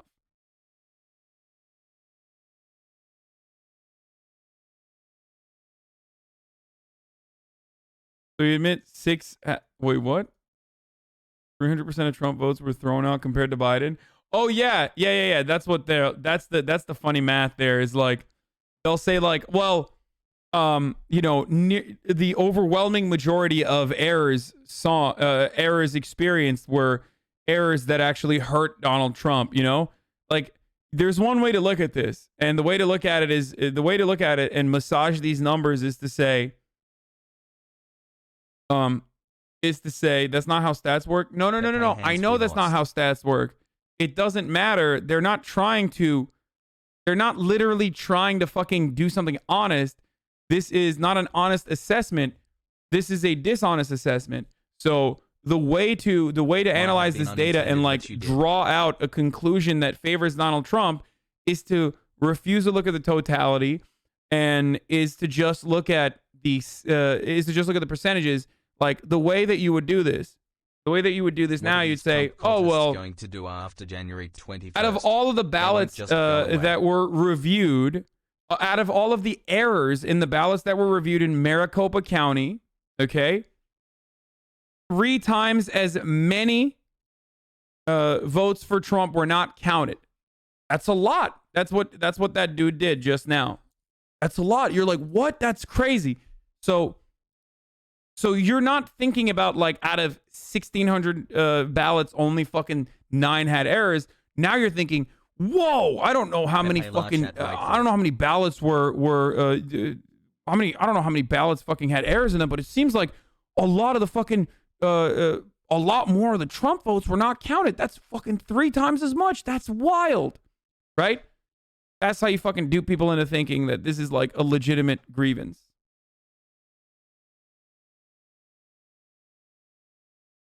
The Department of Justice, this is new stuff too. The official serving as Trump's eyes and ears at the Justice Department has been banned from the building after trying to pressure staffers to give up sensitive information about election fraud and other matters she could relay to the House. There is an entire course in my stats curriculum that covers the politicization of data and how it can be used to create political narratives and how to spot it.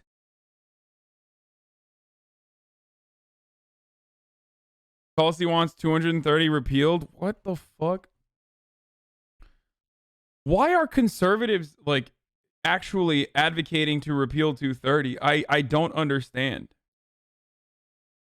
I really don't understand it. Why do they think that they're going to have more power? I guess it's just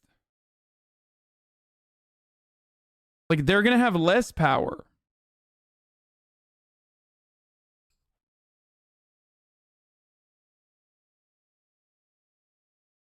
They don't. It's just to own the libs, literally just to hurt tech companies. This is a great matchup with the drunk woman at the hearing. All right, I'll watch. Written affidavit. Yes, it is 100% true. Okay, I gotta pee. This election is an outrage. It's a joke, okay? Hold on, it's I gotta an pee. abomination. It's like, who do we think we are? And who do you think you are, Seth? Because guess what? You're not. I'm sorry, what are you talking about? Why? We're not seeing the poll book off by 30,000 votes. That's not the case. What did you guys do? Take it and do something crazy to it? I'm just saying the numbers are not off by 30,000 votes. So I know what I saying saw. that they're filling in? I know what I saw, and I signed something saying that if I'm wrong, I can go to prison. Okay. Did you? Okay, I'm just trying to ask you a let me. legitimate question. You are so afraid, Seth. Like, you are so afraid of what everyone thinks of you, and you're judging them? You should be ashamed. Wait, who am I judging? Obama, Seth. I gave okay? Channel 7 an interview that they tied in to that and made me the witness that's uncredible. Guess what? There's going to be a couple behind me that are going to say the same thing I just said. And The witness before you was also proven not credible as well by oh the no, same she judge. wasn't because She was. she wasn't even there. I'm brainwash? Open your eyes, people. Hunger, racism, small businesses. It's like, maybe don't. I was an IT worker on the stage. I was working with Dominion. I had no poll workers were not allowed on the stage. The data loss, nobody would have heard about that besides. No, Section 330 means companies must remove everything or they will be sued for removing some but not others, but they can also remove nothing and not be sued. No, that's a false interpretation of what Section 230 is. Section 230 informed Eve from the rib of Section 230 basically says you have ownership of everything that is published on your platform.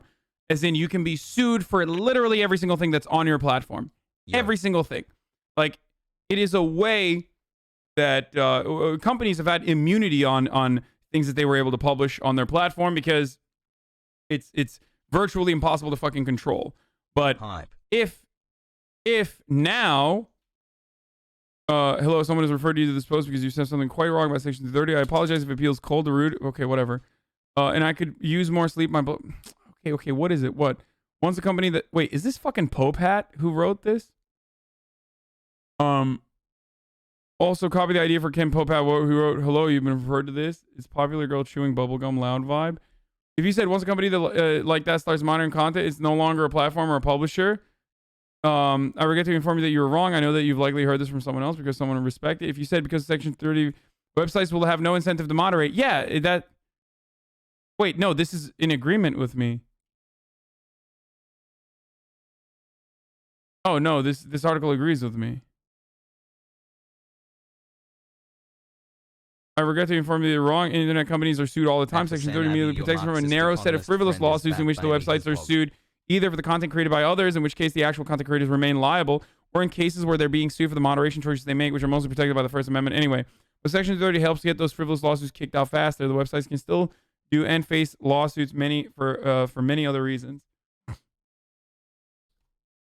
So many of the complaints about criminal activity are not about Section 230, but about a lack of enforcement. If you said Section 230 is why there's privacy online, no. If you said Section 230 gives websites blanket immunity, the courts have made it clear that it's not the case. In fact, many courts have highlighted situations where the Section 230 does not apply. From the roommates case, the AccuSearch case, Dovey Internet Brands case. Yeah, like, wait. None of this disagrees with what I've said. I don't know why Ammo, the resident JD in the chat sent this to me. My take Watch the start of the Vox video again. You missed that part. The chatter is right. Maybe I'm misunderstanding this, but Section 230. I missed the big news. What was the big news? In the easiest ways to describe, Section 230 gives immunity on certain issues. On responding to the idiot who said they were publishers. You are right. Yeah. Section 230 gives you not blanket protection, but of course you can't fucking like I don't know, you can't do illegal shit over and over again on the platform. I'm sure you could still get sued, and someone could basically fucking launch a decent enough case against you. But it's somewhat of a liability shield. It's not all encompassing, but it basically says, and I'm going to use an analogy from my Twitch chat. Section 230 is like this. If you currently write, let's say I'm in this argument, my Twitch is Google or Facebook, right? And you are in my Twitch right now. You're my Twitch chat. You write something in the Twitch chat that is fucked up. Okay? You write something in the Twitch chat that's fucked up. It goes past. I don't fucking catch it. And someone is offended by it, or someone is upset by it, and they now want to hold me responsible for allowing that message to get published on his platform, and then you saw it, that you are able to see. Okay? There is certainly an expansion on that because of that liability. There is an expansion on the liabilities that prevents certain lawsuits from going through, like the ones that the Vox article pointed out to, where in the case of the Grindr, the Grindr and the ex-boyfriend, who was like weaponizing Grindr to like fucking plague his ex-boyfriend basically with random dick in the middle of the day. And they tried to sue Grindr, and they failed basically because of Section 230. But that was a liability shield. That was an expansion on top of that argument. But the problem with Section 230, if repealed, would no longer have this sort of immunity whatsoever. So websites would be plagued by frivolous and legitimate lawsuits non-fucking stop. Like non-stop. Which is a yet another reason for extreme moderation from these websites. It would be like, you know how you talk about like Twitch TOS, for example, and how Twitch is like really rigorous with their TOS application, and sometimes it gets in the way, and it like is frustrating because a lot gets lost in the context. Websites would not want to take that risk of allowing fucking conservative voices to be on that website, especially if they're routinely violating it. Especially if they're routinely violating the terms of service on that website, because everyone does it currently. I fucking violate terms of service all the time on these other websites, technically.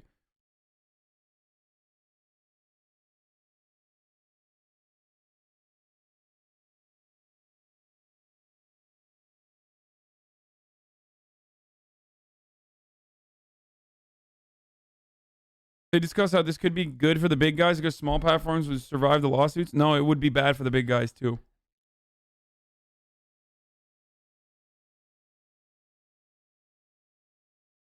You and the mods can only be so vigilant in correcting Chad's behavior in a reasonable amount of time. Yes, that's why.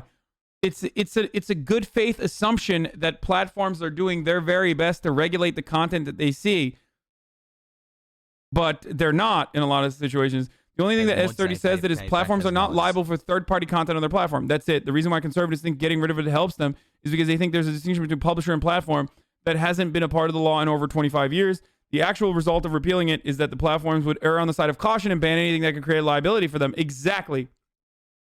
And maybe even in extreme cases, they could even put you under fucking like legal observation before allowing you to tweet, for example. Like if you expand on it in this hypothetical of like what companies could do to prevent someone from tweeting out something that's crazy that would create liability for them, would mean actually stopping you from tweeting anything before they review it, for example. The hilarity in this situation is conservatives trying to repeal Section 230 because they think that they're going to get something out of it, when conservatives are the ones who are routinely breaking terms of service, and therefore, if they were to break terms of service, then all these companies would fucking ban them. Like, why the fuck would they allow these psychopathic QAnon warriors out there when you can absolutely put together a class action lawsuit against fucking Facebook that immediately claps them for even allowing these sort of QAnon communities to congregate on these websites. Same with fucking Nazis on YouTube and shit. Now that might seem good to you, but it's not. That's not. Ultimately, that would be worse overall for the internet, and it would get people like myself off these platforms as well.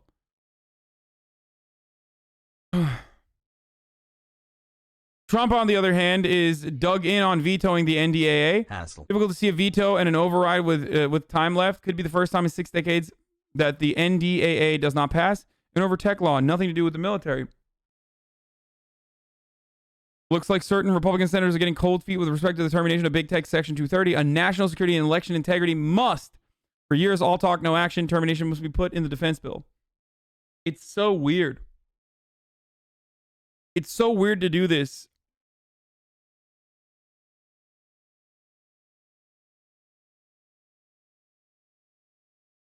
What about this part of the video? Is this what conservatives actually want? So the companies faced a choice. Clean up their websites and risk getting sued, or go totally hands-off and face no legal consequences. Cox and Wyden didn't like... Yeah, so here's the thing. That is the implication that either you take a publisher position and do liability, okay? Either you take on a publisher position and assume liability and therefore ban as many content as possible, or on the other side, inversely, you don't do that, right? You don't do that at all, and you say, I'm a platform, and then you can't ban anything. But again, that's all subject to interpretation. There is no guarantee that you can operate as a fucking publisher, or not a publisher, sorry, as a platform that's uniquely an entity outside of a publisher. My knowledge on this field is limited, but as far as I understand, there is no, like, this does not fucking create like a publisher platform distinction, in which case, like, the platform has to be beholden to the First Amendment when they are operating, because they cannot fucking moderate at all. At HasanAbi, 2 months isn't much, but you've totally changed my world. It would hurt social media and put the ball back in the court of traditional media, TV and radio, or traditional conservative strongholds.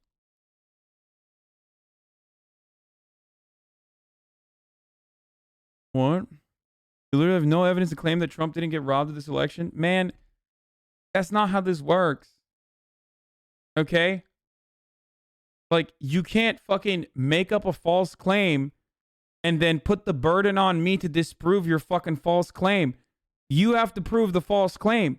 And very clearly, they've lost in the court of law over and over again.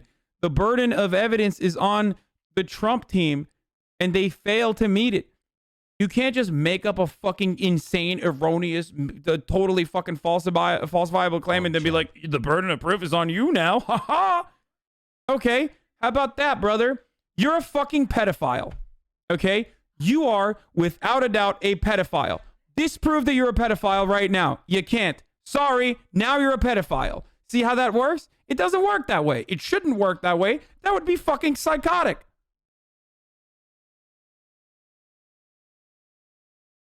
He can't because it's true. Like, oh, Jesus Christ.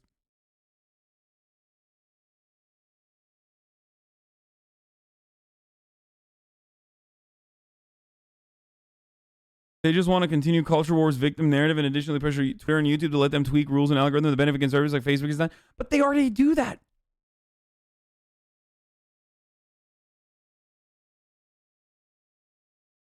I have proof that I'm not a pedophile. Do you have proof that Biden didn't cheat the election? Get the fuck out. No, you don't. You don't have proof that you're not a pedophile. There is no way that you can prove that you're not a pedophile. I will never know Oh, wow, he's too dumb to understand this. I will never know unless you have an accounting for every single fucking moment in your entire life. An accounting for every single fucking moment in your entire life, which is impossible. There is no way that you can fucking prove without a doubt that you are not a pedophile. That's why things don't work that way. That's why when I say you're a pedophile, the burden of proof is on my side. I have to prove that you're a pedophile, and then you can fucking show that my proof is false. But I think he doesn't get it. I literally used like the easiest way to understand this concept, and he just does not understand it.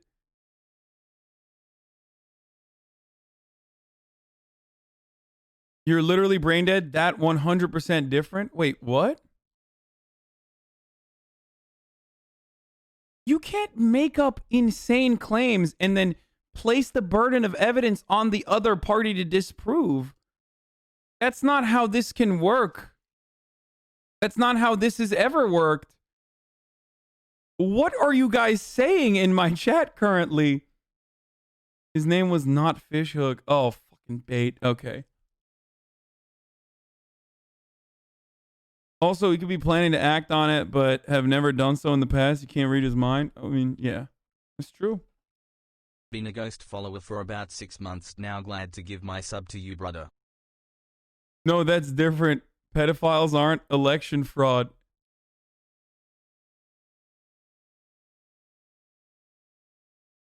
Okay. Okay. Let me use a reverse Uno card then. Donald Trump is lying about election fraud. You can't disprove it, and therefore, you're in the wrong. The burden of evidence is now on you to prove that Donald Trump actually fucking did not commit election fraud.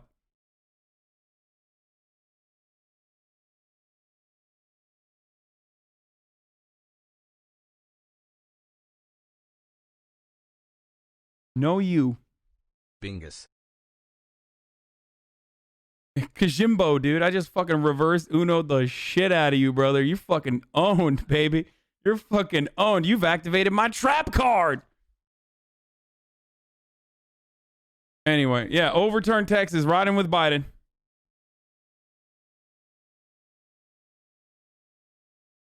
Companies need to moderate or they lose all ads anyways. Chuds are brain dead. Face. So here's the part, here's the issue, okay? If you don't moderate your platform, first of all, that's an impossibility. There is not a single platform on this planet that has no rules whatsoever, okay? It just does not exist. Even 8chan has fucking some rules on what you can and can't say.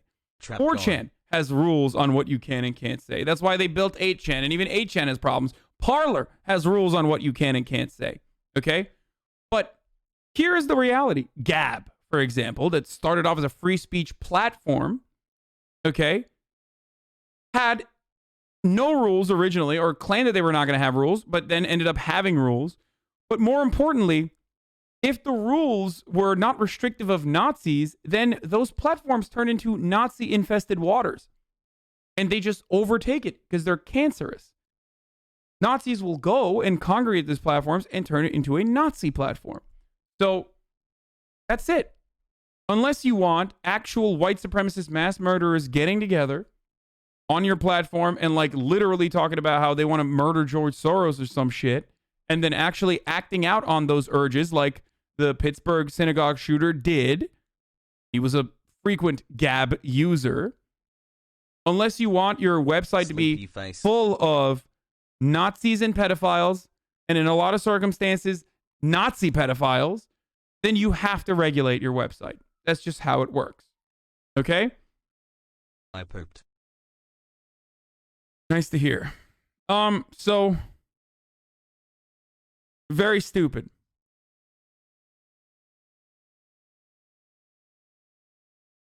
Anyway, top of the hour every hour. There's a 60-second ad break. I hope this was a little bit more illuminating on Section 230. This is like, there's a lot of confusion around it, of course. Now we are going to move into a different part. We're going to get into some like reaction stuff too. Some really good stuff coming in down the pipeline.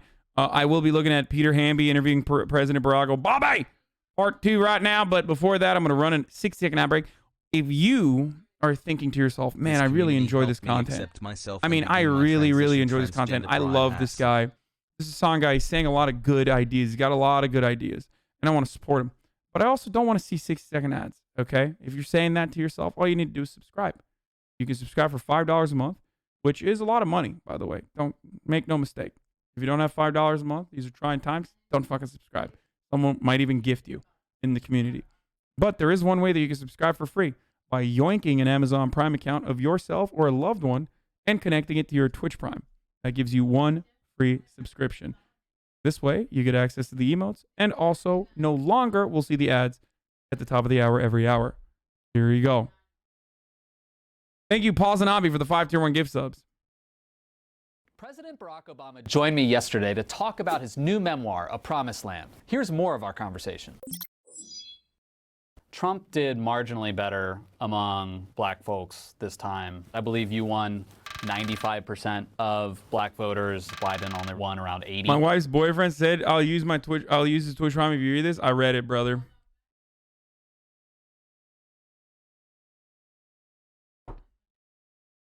Real section tooth hurty. It hurts my teeth, brother.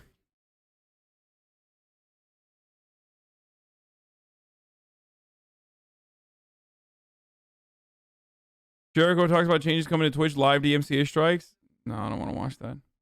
Yes, I will read it.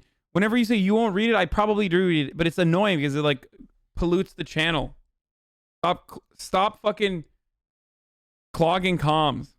And polls heading into the election showed that Trump actually had some marginal support among young black men in particular. Now, obviously, saw some big name rappers come out for Trump. What's going on there in your mind? Why have those numbers moved a little bit? Well, look, those rappers are so insignificant. Like, first of all, they came out in the last second. They have nothing to do with Donald Trump's fucking appeal in the black community. Get the fuck out of here, dude. That's some silly fuck. That is the... I have an article that shows this point about turning platforms into a shithole if you're allowed to show screenshots of the N and F words and threats of violence. Yeah, you can do that. You can show that. But, dude, like, there is... It is... I'm sorry, but it's incredibly Caucasian to assume that, like, Lil Pump and Lil Wayne, like, offering a last-second endorsement of Donald Trump was even remotely the reason why black people voted in higher numbers than they had done so before for Donald Trump. That's crazy. Also, Lil Pump isn't even fucking black. So, I mean, I think men... That's racist? I think it is racist to fucking assume that. It's so dumb. It's this notion that, like... It's this notion that, like, black people can't control themselves and assume that black people can control themselves and assume that, like, oh, well, it's a rapper. Oh, God, no, I sure do love hippity hoppity music. Gonna go vote for the guy who has hip hop celebrities on his side. Like, it doesn't fucking work that way. Generally are more susceptible to public figures who act tough, sort of a stereotypical macho style. I'm going to show you a thing. This is kind of fucked up that Obama is saying this, but he isn't wrong. Like, the machismo, like, for black people, it's, like, fucked up. But the machismo element, the flash and the machismo, is certainly something that white people appreciate. And especially with, like, the Latino voters, Latino male voters, like, they fucking love that shit. Like, I don't know why we're having a conversation around, like, the white people that does not, that, like, for some reason, we assume that, like, brown people have this magical shield where they only operate as, like, political figures that see the world in terms of, like, immigration reform. Like, that's not how it works. It's just, again, it seems very fucking, it seems like a very Caucasian take to assume that, like, black people or Latino voters, like, black voters, Latino voters are not going to be on board with, like, the same qualities. And by the way, one of those qualities is literally white supremacy. Okay, I'm just putting that out there. Just gonna point that out as well. Coded white supremacy. But those things are appealing to white people, and those things are appealing to brown people too. Like, The beauty. Look at that.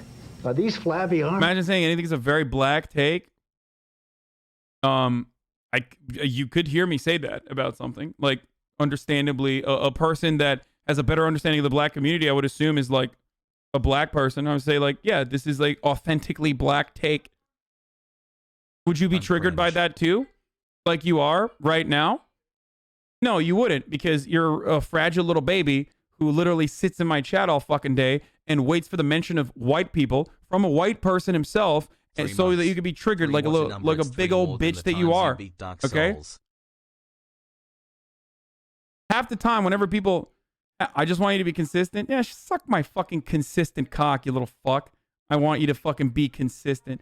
No, here's the problem. You know what you want? You don't want me to be consistent. You want me to fucking appeal to your sensibilities, because in your worldview, you're a little baby. You don't think that there are historical differences between the way that black people have been treated and white people have been treated. And that's why you refuse to acknowledge these sorts of differences in the way that we have cultural depictions or depictions of the media, and the way we reference white people versus the way we reference black people. You don't want to do that because you're a little fucking baby who thinks, understandably, that like white people are oppressed in certain situations as well. They're not oppressed under similar virtues, like black people are oppressed as a consequence of their skin color, and have been historically, and still a lot of these institutions that were developed at that in those days when black people were racially oppressed have those ideas still permanently embedded in their in the way that they operate. White people don't get oppressed by virtue of the color of their skin like black people do, but you don't want to recognize that reality because you're a little fucking baby, dude. That's it. Okay.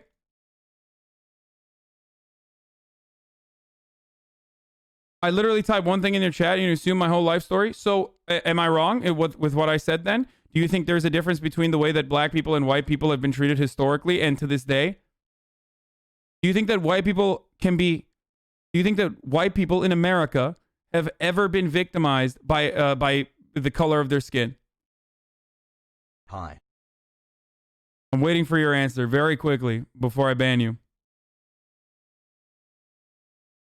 Of course there's a difference. Nope. Don't give me that pussy ass fucking wishy-washy defense there. Tell me right now, do you think that you can be racist to white people on the virtue of the color of their skin? I don't mean like discriminatory behavior against white people. Like, do you think calling someone cracker is the same as calling someone the N-word, for example? Don't say, of course there's a difference. Tell me with your entire chest. I want you to be consistent.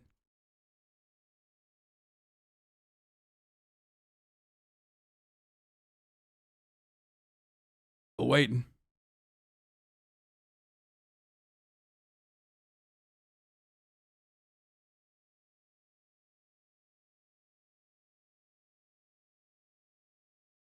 So racism is okay towards white people? I don't get your point. No.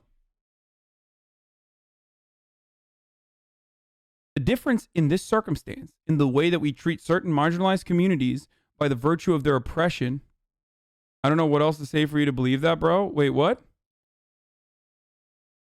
Wait, no, tell me that.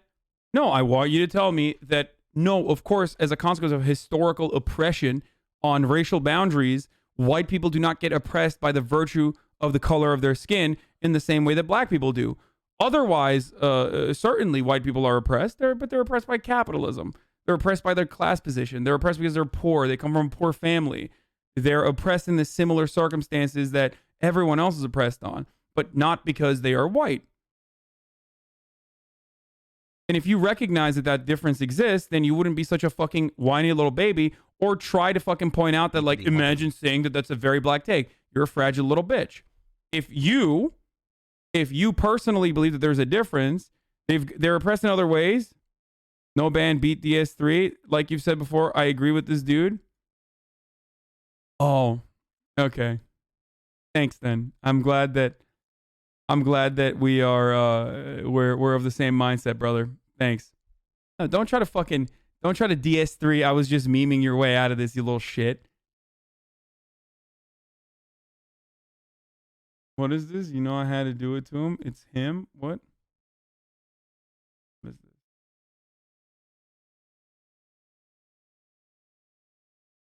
What? No. What the fuck? No.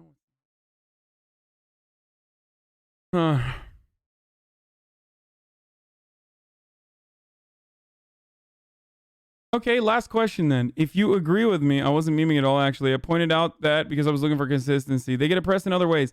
So if they get oppressed in other ways, and I make a take about like how I make a take signaling or singling out rather whiteness as a concept, okay, as an identity feature, and you are looking for consistency, why would you, like, imagine saying anything is a very black take? Why did you think that that was a reasonable thing to say?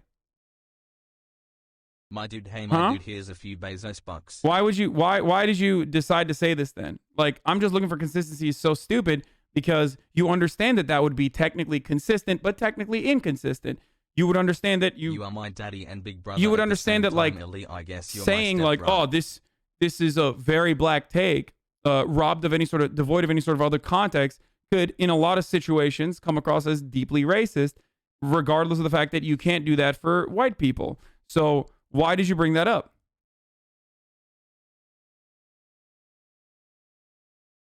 You just assume so much about me that's just false.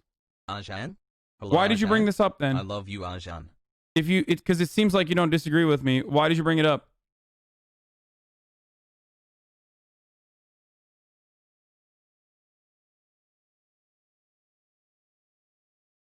Go ahead. Tell me why you brought this up then. Then you can't say I was just looking for consistency because you yourself are inconsistent. People get caught up in PC language on the left and get triggered for ideologically false reason. You were not one of them in that case. Wait, so you made assumptions about me? Is that what you're saying? Do you think that... 2 months making Bezos even richer. Do you think, if you understand that there is a difference in treatment of white people, just if we're looking at just the fucking skin color, that there have historically and still to this day a difference in the treatment that white people have, a privilege that white people have, just on the virtue of the color of their skin, does not mean that like white people can't be homeless. Does not mean that a fucking homeless white person is better off than a fucking billionaire black person. None of that.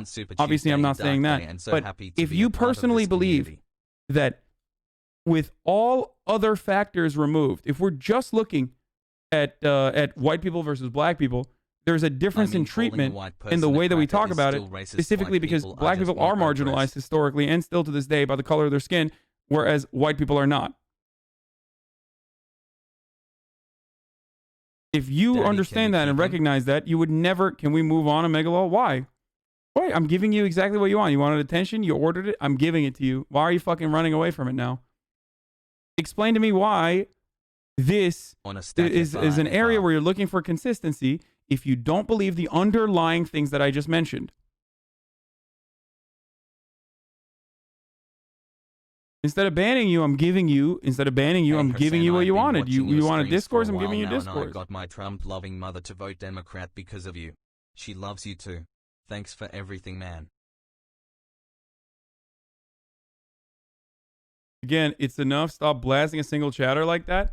I don't think it's enough. I think it's important. This is an important lesson in what you say in the chat, because I read it. Other people read it too. If you're going to fucking say dumb doo-doo shit, I'm going to call it out. Especially if you say it in like an incredibly condescending tone too. Nah, I just want you to be consistent. Well, that's what I'm doing. I want you to be consistent. So go ahead. Well, I guess we're moving on. Here, just get a quick timeout there.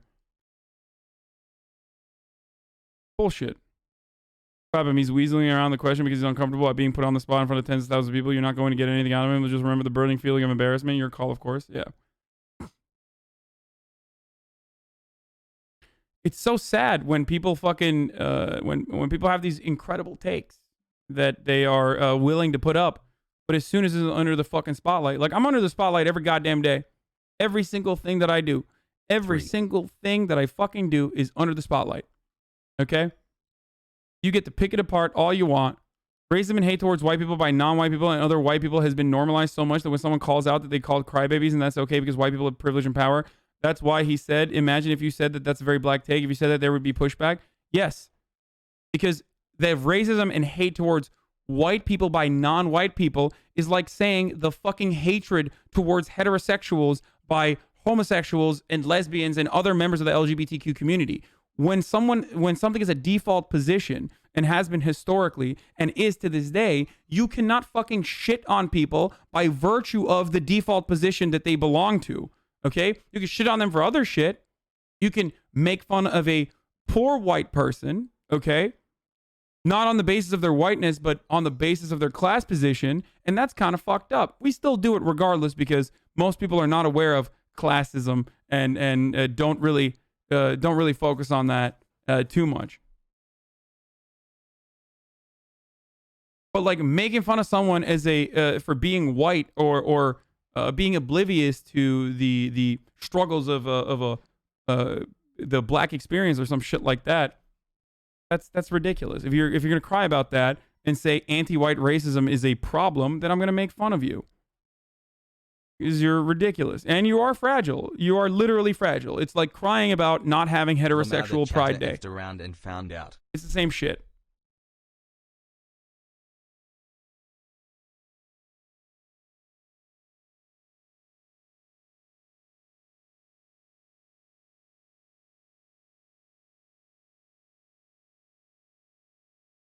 I don't think black men are immune to that any more than white or Hispanic men are. A lot of the values... He's right.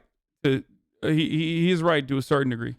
...of popular culture are constantly extolling wealth, power, frankly, greed, not thinking about other people because you're so ruthless that you're just looking out for yourself. If there are some in the hip-hop community who constantly rapping about bling and depicting women in a certain way, and then they hear Donald Trump basically delivering the same version of it. I'm really rich. Like, but that doesn't make up like the overwhelming reason. That's not the overarching reason as to why black people voted for fucking Donald Trump. Like that's a silly, like the hyper focus on like what are the silliest aspects of it. Like it's so small. Like just because there's a truth to it does not change the reality that it's not like there are larger systemic problems at play. You know what I mean? Grab him by the... You know, they might say, yeah, you know, that guy, you know, that's what I want. That's what I want to be. I was in so many rap songs. I know. Like 79 or something. I was in every rap. This is before I did this, right? All of which is to say the black community, like every community, is complicated. Those of us who are progressive, who think, for example, that women should be treated with respect and dignity, or wealth isn't the measure of worth, we should have a more equitable society. We can't take for granted any group. We can't generalize and just assume, oh, well, we got black folks in our pockets, or we've got Hispanics locked up. And for that matter, we shouldn't assume that we can't win white men. Because the one thing that the presidency taught me is the country's complicated. The media simplifies it. Donald Trump's a smart one, and y'all elitists are dumb. When you actually get on the ground and you talk to people, you know, you go into some small rural town and find out that there's some huge Vietnamese population that you didn't expect. Or, you know, you go into a black neighborhood and you sit in a barbershop and you find out that a bunch of folks, church-going folks, got pretty conservative views about a lot of things. And that's all for the good. And that's one more reason why I say my biggest advice for progressives is to get out and talk to people. Because like, he's right, but no, don't abandon black people. He's right, but what is one all-encompassing policy position that would, across the board, help people, meet them where they're at, and help people? Because you always have to fucking position, right? Class, motherfucker. Economic policies. Things that Barack Obama and so many other people literally stand against as a hurdle now. It's so wild to take this argument without answering for what those policies are. He's just saying like, oh man, like, you know, meet people where they're at. Talk to them. Get out of your worldview. It's like, okay, fine. That's great. How do we appeal to everyone then? Across the board. Like, this is what's really frustrating to me about Obama's legacy. On the one hand, he himself has hyper-focused under his administration, and the cultural attitudes have shifted throughout, maybe deliberately or not so deliberately by Obama or others, other liberal talking heads under the Obama administration, where we moved away completely since the Clinton era. We moved away completely from like economic policies that are truly profoundly helpful for as large chunks of the population as possible, moving away from that and moving towards individualization and identities, right? My hair is so bad right now. It's still wet and I wore a hat right after. So that's why it's going to look like shit right now. I'm going to try to fix it while we're talking. Okay? Like individual identities and focusing on focusing exclusively on criminal justice in a way to appeal to the black community, focusing on immigration reform in a way to appeal to the Latino community. These are not enough. And it fails to comprehend that there are much larger, there are broader fucking ways of absolutely focusing absolutely capturing a much larger fucking audience, much larger audience by focusing on economic policies. Okay? Especially with Latinos, that's a huge deal with the Hispanic population. Like, obviously, it's impossible to pin brown voters or Latino voters down to a monolith in the same way that at least historically black voters have looked like as far as voter patterns goes. Obviously, black people are not a monolith, but with the way that the black community votes, it's so overwhelmingly for the Democratic Party that, like, you know, it's the one instance where you can make an argument similar to that. That, like, you kind of know with a reasonable certainty that black people are going to vote Democrat, right? But with Latino voters, if you think about it in the same way, you'll lose. Like, every single fucking background has entirely different points of view. However, most of the Hispanic population, or at least according to fucking Pew Center and numerous other studies that have been conducted on this matter, are, while on the one hand socially conservative as a consequence of religion, are very fucking fiscally progressive. So if you can't win Latino voters on the virtue of abortion because you're a sinner, you can absolutely win them over on economic policies that they are on board with, that they want. Not even just fiscal policy that's progressive. This is a fucking, usually this is a poisonous argument to make, but they want bigger government. Like, they say that they they want bigger government. Big government is a poisonous way to regard social safety nets. And when Hispanic populations are polled, they say they want more government. They say they want bigger government, implying that they are super on board with social safety nets.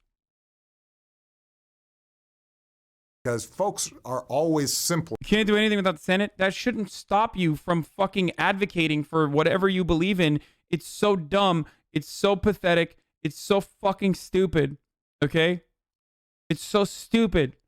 Like, stop. Republicans never say, oh man, how will the Senate fucking provide to be, how will the Senate become a burden in front of us when they're messaging? Democrats shouldn't do that either. If you think the Senate is going to be a hurdle, then you should fucking agitate to make sure that you have the majority in the Senate too. Okay? Can you platform the story? Science professor publishes unhinged letter calling COVID-19 fake? No, I don't care. I'm sorry, brother. Like some rando fucking psychotic professor, I'm not going to spend time on it.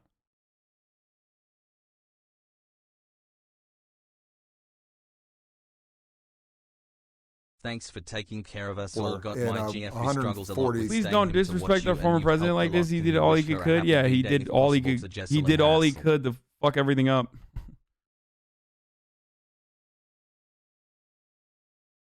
character version. And when you actually take the time to hear their stories and where they're coming from, why they think the way they do, why they feel the way they do, they'll surprise you. That gives you then an opportunity to build bridges, build coalitions, and eventually move the country in a better direction. This playlist you put out to accompany the book, it's kind of old school. You've got Bruce. Oh, I hate this shit. And you've got Aretha Franklin and Miles Davis, not like DaBaby. I agree. Did you consult Sasha Malia on this playlist, or was this all you? No, this one was the playlist of music that is featured in the book.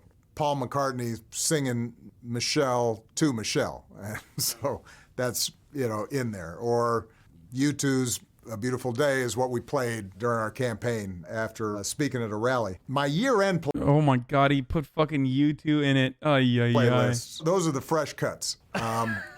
And there I will confess that I do consult with Malia and Sasha throughout the year. I'm constantly listening, to their music, sometimes by request and sometimes just because that's what's blaring in our house. I pick up on some trends. Sasha's more protective of her music. There's certain things on SoundCloud that she has like a private playlist that she won't share all of it with me because she's not sure I'm hip enough to handle it.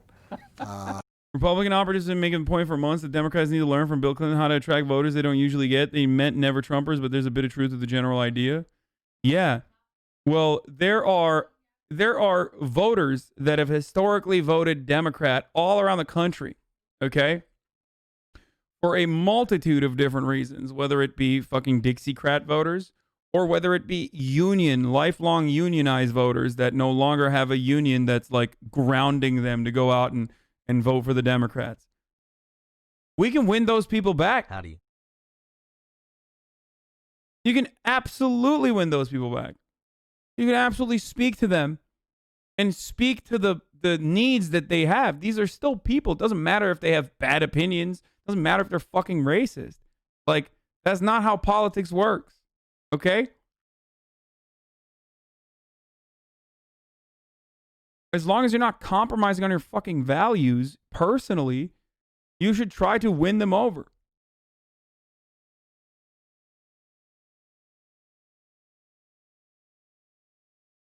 Anyway, his music tastes the most generic, palatable garbage, but hey, at least he listens to music. What kind of weirdo doesn't listen to music? Yeah, shut up. I know. No, man, I'm keeping up for an old guy. Come back tomorrow for the Boy Jotaro. Or, make a fucking music playlist. That'll appeal to them. Emboldened radicals turn on their own. A Fox News alert, a huge demonstration outside a bar in Staten Island, New York, and it continues tonight. The owner of that bar was arrested for publicly defying the lockdowns put in place by the governor of that state. The bar owner spoke. Obama keeps talking about how a successful president should be a uniter, not a divider. If that's what makes a great president, how is he not a complete failure? I mean, okay, well, part of the reason why Obama was a divider is literally because he's black, okay? There's nothing he can do about that. Like, there was tepid neoliberalism, clearly, that fucking impacted people in a negative way, so much so that two-time Obama voters turned around and fucking voted for Donald Trump. Obviously, they didn't vote for Obama twice, despite how racist they were, right? Like, they might have become racist as a consequence of, like, their radicalization since then, but overall, the divisions were met along racial boundaries for so many people, exacerbated by the dipshits over at Fox News. Now, having said that, there is a unification that you can advocate for. I advocate for it all the time. I love fucking shitting on the hogs and I love making fun of them, but ultimately, I still believe that they deserve health care. Like, what do I always say? There is no, excluding Nazis from getting health care. Like, everyone's getting it. There's no excluding Nazis from fucking going to college. Everyone's getting it, okay?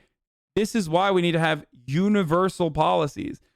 Medicare for all means for all. Every single person. Regardless of having bad opinions or good opinions, it doesn't fucking matter. So, if that's your value, like it is my value, then you should be able to literally fucking go to these people and talk to them and be like, look, man, look, You're going to get the shit. It's going to help you. Okay. You're going to be able to get fucking care, medical care that you desperately need. Okay. But trans people are getting it too. Shut the fuck up. Okay. You're going to get the care that you need. But hey, guess what? Misty Peach calling you out. Check her stream title is on Pogo. Ugh. Dude, why do people do this? Hey, fuck off, dude. The needle drop wasted okay, his time here. interviewing you. Take a day off. Hasan listened to more Trump rants than music this year. That's how it works. And that's the thing that I am always frustrated about. Like, my vision of change. Love, homie.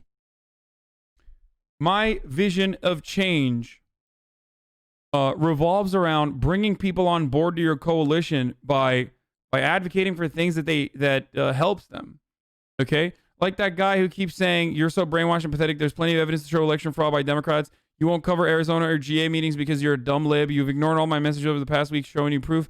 Meanwhile, you are baselessly accusing me of being a pedophile with evidence. Like this pedophile right here who hasn't been able to disprove that he is a pedophile. Like that pedophile in the chat, like that pedophile should get health care. Like, so if you are what is the fucking title? Oh, fuck you. She's playing DS3. It just says DS3 DLC. That's it. They changed it. It was DS3 DLC. Your move, Ajan Pugo. Oh, wait, really? I just saw DS. Oh, someone changed it back? Okay. God damn it. 4 months I have escaped the. Can you explain the shift in voting patterns, the party switch in the 1900s? I've been trying to understand it. From the UK. Okay, so yeah, that guy deserved to be clapped. As Kabent Pogo. Okay, mods, you guys can unban him. I don't know. So, anyway, the point I was trying to make before I got fucking derailed because of idiots that are derailing the stream, which is why they got fucking banned for at least a day. Okay?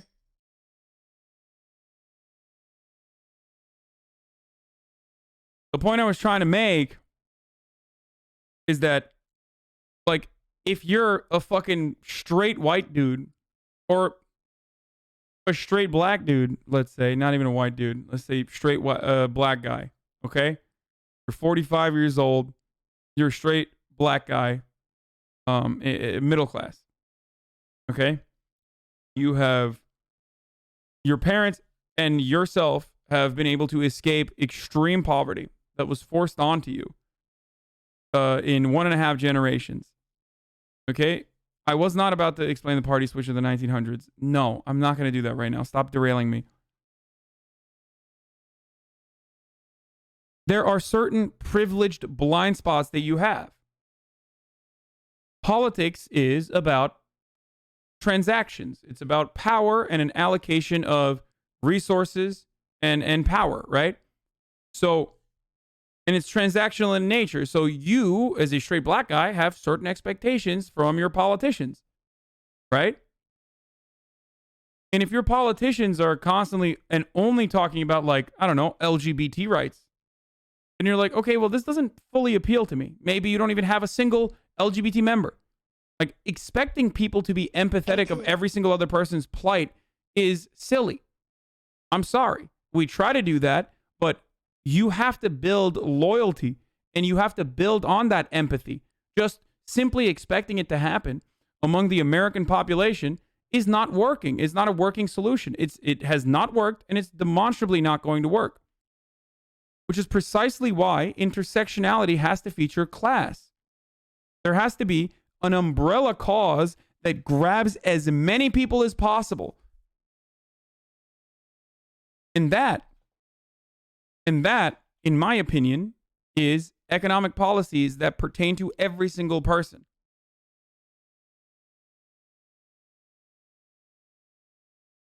Expecting people to have compassion for their fellow man and women without telling them why they should, or by just scolding them, is precisely how the Democrats are in the position that they're in right now. You have to give them something. And then you have to tell them, If you want this, well, shut the fuck up about other people getting it as well, because they are going to get it as well. This is not a conversation. It's not up for debate. Okay?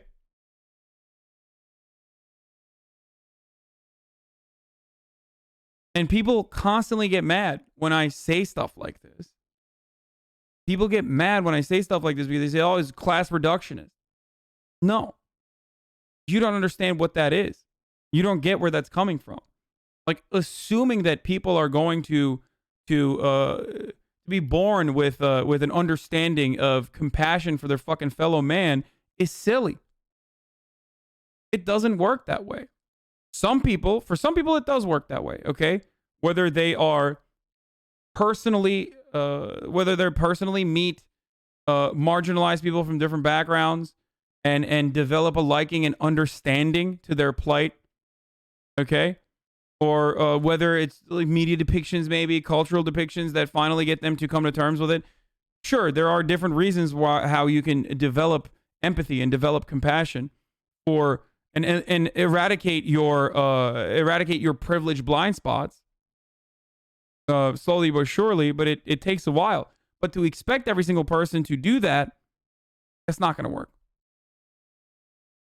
You have to bring them on board somehow. You have to bring them on board somehow. And my theory of change revolves around what? Must read or strike. Days to plays moves regularly for offline chat. What the fuck? Dude, what are you? Dude, stop.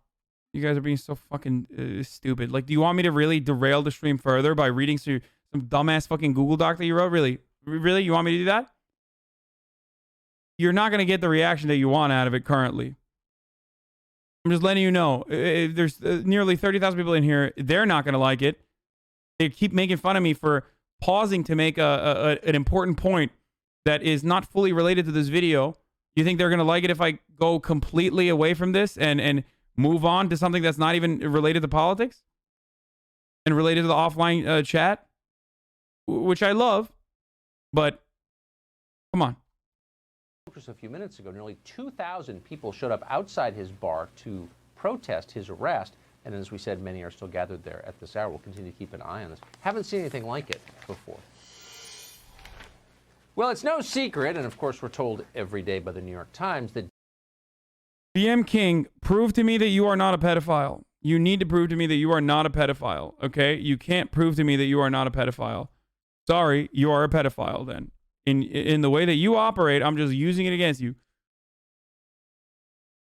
You just cannot prove to me that you're not a pedophile. So you are a pedophile. dangerous far-right militants have been emboldened since Election Day. Businesses in right-wing strongholds like Washington, D.C. and Portland, Oregon have been boarded up, terrorized at what might come.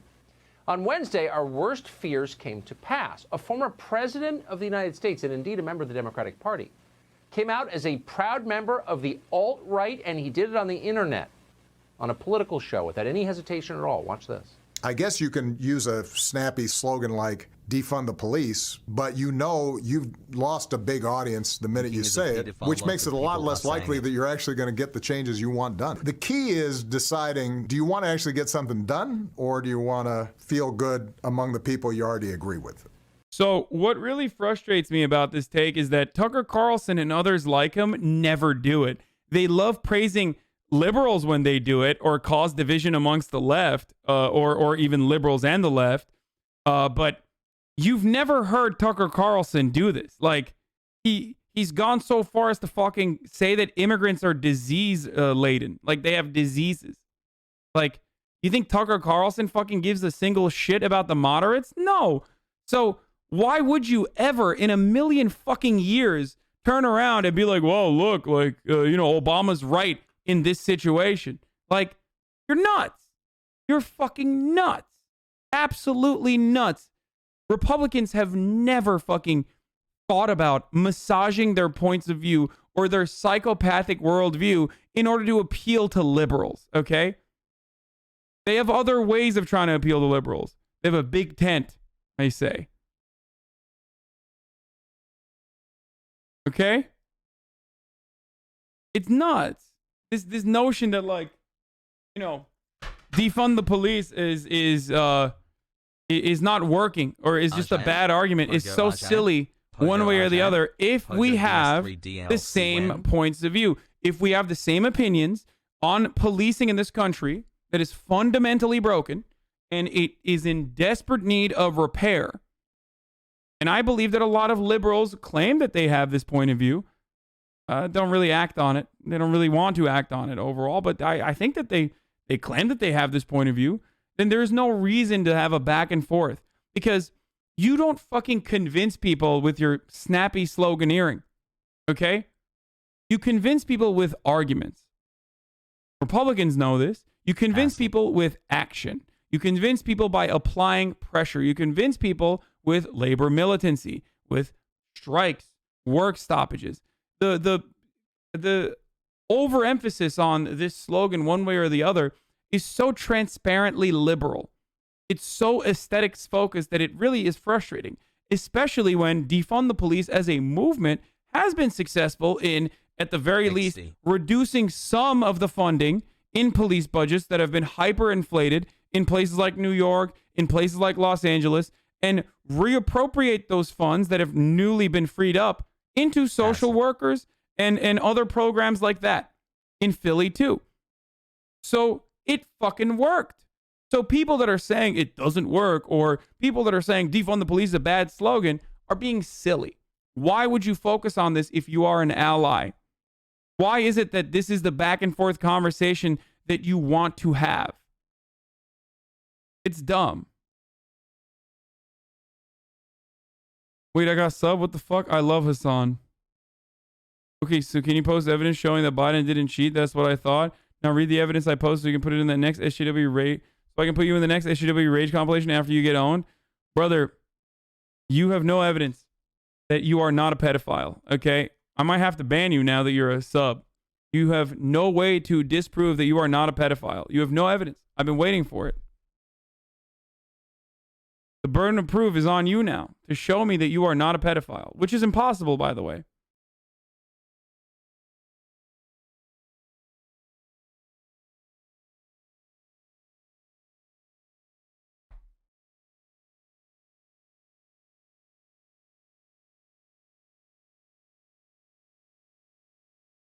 I'm sorry if this is a dumb question, but isn't the question of Obama voters who went on the Trump answered in the painted world? What? The painted world? What the fuck is that, a DS3 reference?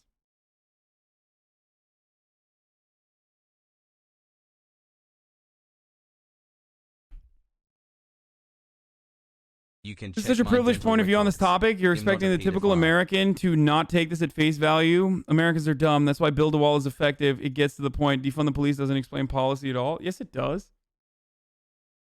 Wait. What the fuck do you mean? Build the wall is a perfect example of what build the wall means. Why is building a wall regarded as a racist policy then?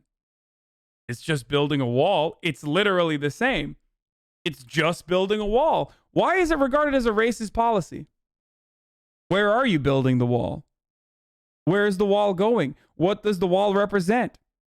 Are there perhaps other messages that are associated with that? Is there another ideology associated with that? What are the policy positions that you signal to when you talk about the wall? It's just the wall. You could build a wall. You want to build a wall around your bathroom. You want to have privacy walls when you go poo-poo. Why not around the country? It's crazy. Why fucking silly liberals thinking the wall is racist? Why do you think that? Perhaps it has something to do more, not with the sloganeering or the slogan itself, and more to do with the policies that you associate with building a wall. Building a wall is national security policy because of the red herring that immigrants are criminals and they're coming over the border and they're bringing drugs and they're rapists, right? Building a wall is considered economic policy because of the red herring that immigrants are job stealers, but also welfare suckers at the same time. They're both simultaneously lazy and also stealing our jobs at the same time. It's not true, but that's what it's associated with. Build the wall is associated with tangible policies. Otherwise, it's just literally on its own, devoid of any context, just a fucking wall that you're building. That's why conservatives love playing Mott and Bailey with Build the Wall. And say, how do you say it's racist when, you know, it's just about fucking immigration, brother. It's just about building a wall to protect our borders. Fog. Defund the police leaves room for the right to define what that means, just like Build the Wall does, my friend. The difference between those two concepts is that Build the Wall comes out, and then the entirety of the Republican machine makes sure that that narrative is not mistaken. Okay? But when activists come out with a concept, a slogan, liberals rush to scold them. Whereas activists are doing the activism because liberals have already failed on their responsibilities to those communities. They wouldn't be out in the fucking streets screaming defund the police if there was no problem with policing in their communities.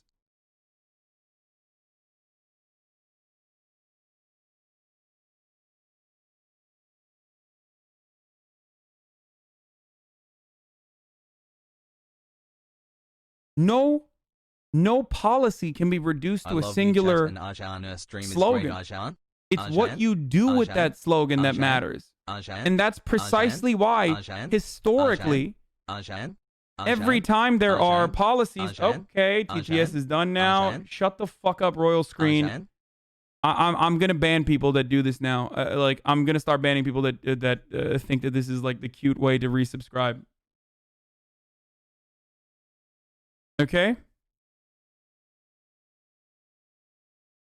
People that say stuff like defund the police leaves room for interpretation, or defund the police means different things for different kinds of people, or that it's too hyper specific and they don't want to defund the police, they want to do other things. People that have these sorts of criticisms of the activist messaging are harming the message itself and harming these same movements that they themselves believe in, apparently. They claim to believe in it. If you understand that this slogan is ineffective, then either one, come up with your own fucking slogan that still is in line with what defund the police wants to do, okay? Or two, work to communicate what this slogan actually means. Now, the example I always use is Black Lives Matter. When Black Lives Matter first came out in Ferguson and in the aftermath of Trayvon Martin too in Florida, when Black Lives Matter was forming under the Obama administration, okay, there were liberals who also were uncomfortable by BLM. They will say that they are not anymore, but there's plenty of evidence to how liberals regarded BLM, how they regarded it. They said this slogan is bad. They said, you got to think about the cops. They said that all lives matter. Or you should maybe say Black Lives Matter too, but they don't currently. Okay? And the real reason why people were criticizing BLM was because they were made uncomfortable by the change that BLM represents. Newsflash, nearly every single instance of progressive justice causes, like causes that want to advocate for marginalized communities, are always going to make an overwhelming majority of Americans uncomfortable. So if you believe that the cause is just, then work to communicate the message and the legitimate grievances behind it. Work to communicate what the policy positions are.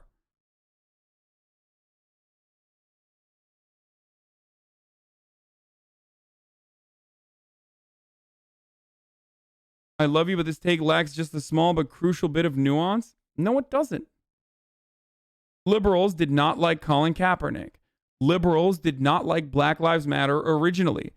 They came to terms with it and started advocating for what it is, what BLM actually means years later. They weren't fucking pro-BLM in 2014. They weren't pro-BLM. They started becoming pro-BLM in 2016. Pete Buttigieg, for fuck's sake, said all lives matter. Like literally. In the aftermath of police brutality in South Bend, Indiana, Pete Buttigieg was asked the question about Black Lives Matter, And his response was all lives matter. You mean to tell me that fucking liberals were on board with BLM? What kind of revisionist history is this? No, they made that exact same fucking argument back then too. It's because establishment Democrats don't want to fucking rock the boat. That's it. I'm sorry, guys. Rip the fucking Band-Aid off. Same with Obama.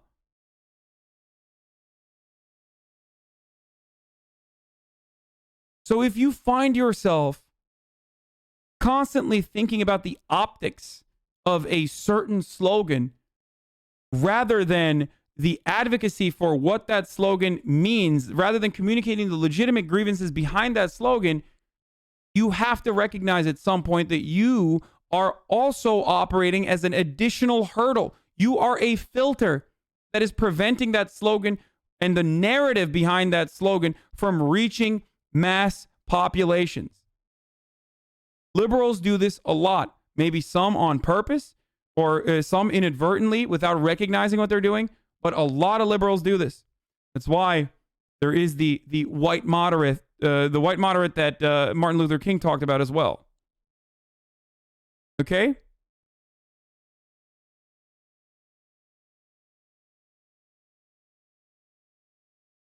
Aren't you over focusing on the actions of people that already agree with the defund the police movement?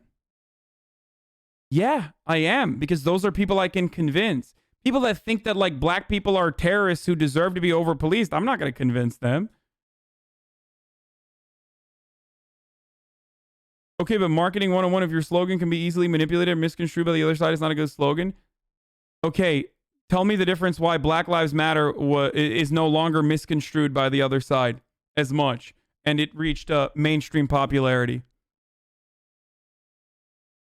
Isn't saying BLM is bad just racist? Now it is, and back then it was too. But the difference was a lot more people had a racist approach to BLM. Comparing an activist cause to corporate marketing is so silly that I don't know how to fucking describe it. Like, you guys really make me reconsider the anger that I have towards people that label everyone as like professional managerial class. It feels like I just have so many fucking advertising Andes in here that like literally cannot remove themselves from the neoliberal corporatist worldview that they exist in. Like all those people that responded to my original take about defund the police on neoliberal terms. Like there were people in there that were like, oh, instead of screeching in a moralizing anarchist manner, you actually use terms that intelligent people can understand. Thank God. Leave it up to Hasan to be so snarky about neoliberalism. It's like, dude, how do you not recognize your own flaws here? Like, Twitter is not real life, certainly, but what you're doing is like you're admitting that that works for you and mistaking what works for you with what works for everyone. I think everyone has a different way to message to, okay? You have to message to everyone differently. You have to meet them where they're at, as Obama says. In the words of Obama, you got to go outside and meet people where they're at.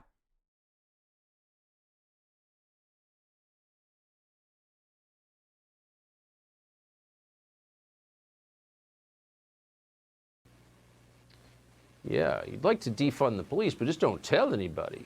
Just don't say it out loud. That's Barack Obama's advice. People were very offended, though. People in Obama's base, Ayanna Pressley, a member of Congress, was shocked. She responded on Twitter this way, quote, "Lives are at stake daily, so I'm out of patience with the critiques of the language of activists." Ilhan Omar, resident genius in the House of Representatives, wrote this, quote, "Defund the police." Why is Ilhan Omar dumb? Why would you add that there? Why would you snarkily say resident genius? Unless you think that because of her background, she has a reason for you to think that she's not smart. Weird. Police is not a slogan, but a policy demand. They're sitting in Congress like actual members. It's unbelievable. But as usual, no one was more shocked than the cast of The View. They trashed all of their Barack Obama memorabilia, the memoirs, many memoirs, the newspaper clippings, even the Yes We Can coloring books. And then... LMAO, why would you say this lady isn't smart unless you're racist? Hot take from Hasan? No, I just simply asked a question. Wow. Why did you think that it was... Hold on. Really interesting. I was simply asking questions, Canna Pro. I said, What is the reason for why Tucker Carlson said that this person wasn't smart? Why is it that you're the one who jumped to the conclusion unless you're racist? Maybe he signaled it to you appropriately, huh? Wow. Wow. So he was whistling something and you were able to pick up on the frequency there. How strange. That's a self-report, dude.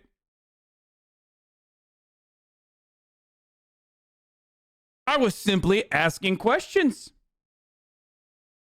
Interesting.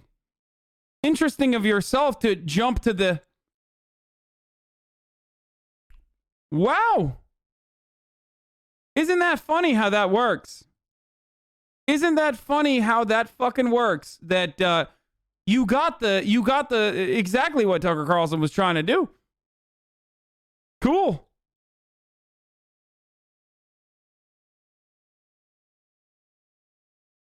This reminds me of the Angela Davis interview when they told her that her words were violent and she shut them down by speaking about how truly violent actual apologies are. Yeah.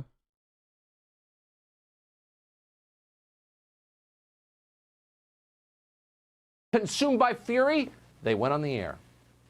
You know, I'm always loath to criticize President Obama because I'm such a fan, but I do think he's wrong here. I mean, when you think about defund the police, that's not a term that was crowdsourced or tested in focus groups, you know? Wait, are you trolling your Lucy unless you think her background makes her dumb? Yeah. Maybe I don't mean race. Why did you think about race when I said unless her background? Maybe I'm talking about her education. You're still jumping on it. I wasn't even implying that she was being racist. I was simply talking about the education background that she might have. Maybe that's what Tucker Carlson was alluding to. Or maybe there was something else that you immediately fucking understood. That you jumped to. That's not what I meant. Why are you taking me out of context? I'm going to start doing that actually.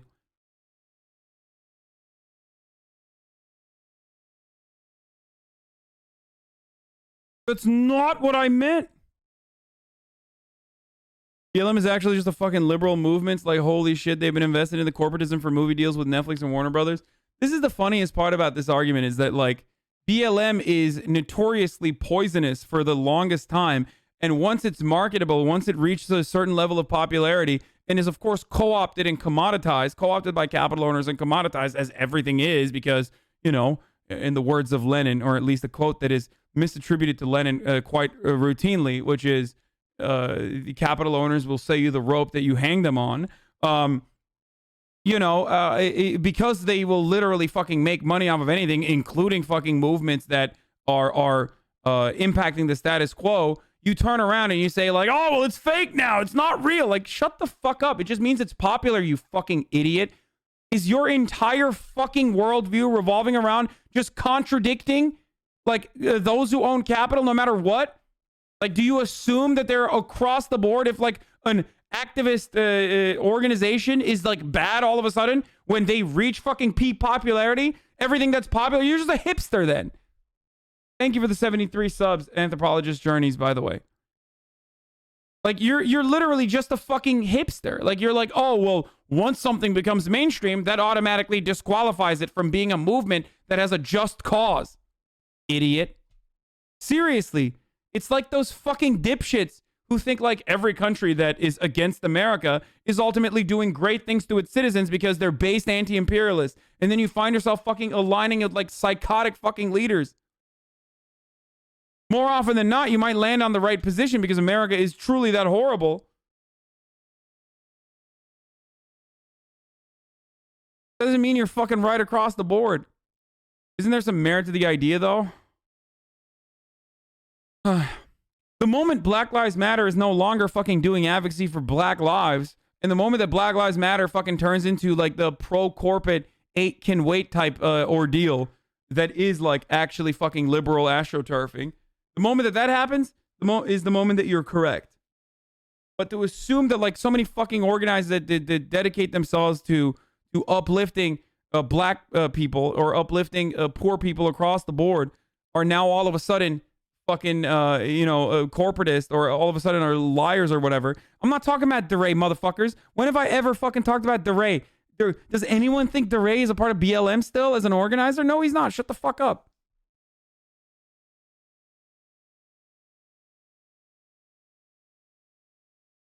No, that's a term that was born, a rallying cry that was born out of this over-policing of black and brown communities. I think, President Obama was a community organizer, and I really think that he, knows better. That's a really good take, by the way. She's 100% right. That is a brilliant take from The View. Surprisingly good. Yeah. The rich ladies are mad. Rich ladies are always mad. Especially Obama's so poor and you're so poor, right, motherfucker? Shut the fuck up. Wonder Bread Andy over here. Swanson Frozen Food Dynasty recipient over here talking about the fucking white working class. Shut the fuck up, bitch. Rich ladies, they're mad. Fuck you, libertarian motherfucker. Just fucking... It's so frustrating. He's like Mr. Larpy over here. Rich ladies are mad.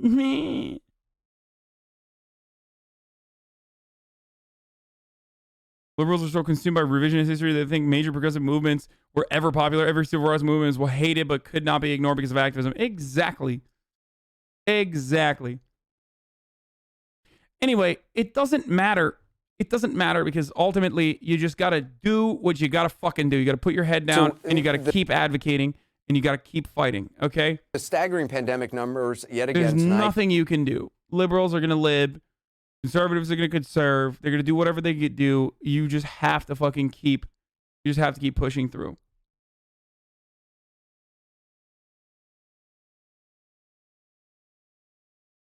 Rich streamers are mad. In fact, they're always mad. True. I am. I'm mad all the time, motherfucker. Conservatives can't pull the lol rich people card. Their party revolves around giving them tax cuts. I mean, still than the fucking Democrats. Let's be real, but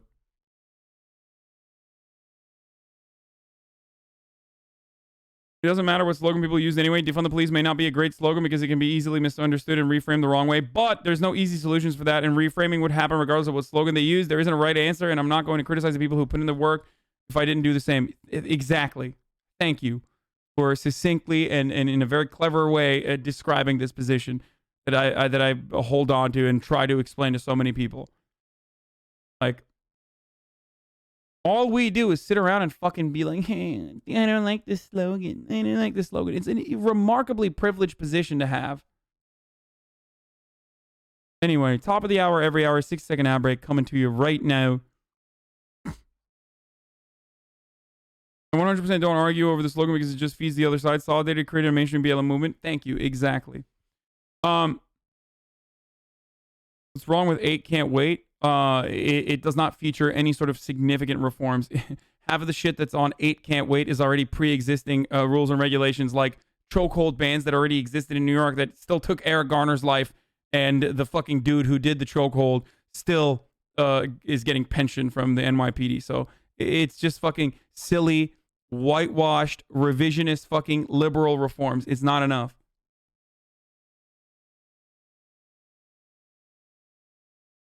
Anyway, ladies and gentlemen, top of the hour, every hour, there's a 6-second ad break. If you are saying to yourself, how do I watch the stream? I love the stream, but how do I watch it without any ad interruptions? Well, you can subscribe. Now you can subscribe for free or with $5 a month. $5 a month might be a lot, so you can just yoink someone else's Amazon subscription and connect it to your Twitch Prime, and you get one free subscription to your favorite streamer. That could be me, that could be someone else, but if you want an ad-free broadcasting experience and not get interrupted at the top of every minute, every hour, then, do that. Twitch Prime is free. There it is. Here's the ad. Kayleigh McEnany earlier today downplaying the threat. What is the mindset of the White House right now? I mean, is this just like a Westworld of any man for himself at this point? It's pretty unreal, to borrow some of the language you're using tonight, Anderson. Let me take you to the White House briefing that we saw earlier today. Kayleigh McEnany, the press secretary. Black people don't show up to protest BLM rallies. Only white SJWs like you who pretend that blacks are somehow being oppressed by the police. Okay, Nameless King, I know you're here to debate, but you do know that there's a line, and if you cross it, I will clap you. I got Came it. into the briefing room, started to accuse Democrats of hypocrisy on 55K subs in hours at the top of every hour. Yeah, you mad, bro? Also, oh shit, the hemorrhaging has begun. I didn't even notice. Look at my fucking sub goal, dude. It's insane. Why do I have such a crazy sub goal, dude? Ambitious. Looking to hit numbers that are clearly not going to happen. Have a more realistic sub goal, Hasan. Yeah, it's happening. Boys, it's starting. The next 3 days are going to be rough with the sub count? No, it doesn't matter. The next 3 days are not going to be rough with the sub count. It was insane that I had that sub count to begin with. It's insane that I have more than fucking 10,000 people that have ever subscribed to me. So, it's nuts. On the coronavirus, and then proceeded to tell the American people that they need to wear a mask to stay safe during this pandemic, which is great advice if it weren't for the fact that they've been putting on a clinic in mask avoidance over the last 6 or 7 months of this pandemic since it began, essentially. And, beyond that, McEnany went on to say, on the subject of a coronavirus vaccine, that it should be called the Trump vaccine. According to the stock guy, you aren't a political commentator. You do political theater, actually. Yeah, I don't care, dude. Like, listen, brother. I do not concern myself with the opinions of these other people who may or may not like what I have to say. Okay? I do not care. Putting aside the fact that, the press secretary was essentially comparing the president to a virus in saying that, the president has been out to lunch on the coronavirus pandemic. He was not participating in the task force meeting that occurred earlier this week. He doesn't participate, by and large, in any of the task force meetings that occur, but yet he wants his name branded on this vaccine. And I will tell you, Anderson, talking to... I don't have a problem with branding it as a fucking Trump vaccine as long as it gets Trump supporters to take it. It's probably the best way to get Trump supporters to take it. So, fuck it, dude. Fuck it, dude. I'm saying it, dude. Call it the Trump vaccine. Trump advisors, since the election, the same thing comes up again and again as to why these advisors say the president lost this election. It was his handling of the coronavirus pandemic. And so, the press secretary can accuse others of hypocrisy, but they're bleeding hypocrisy over here at a very deadly time during this pandemic. And I understand you have some new reporting tonight on expectations for possible presidential pardons.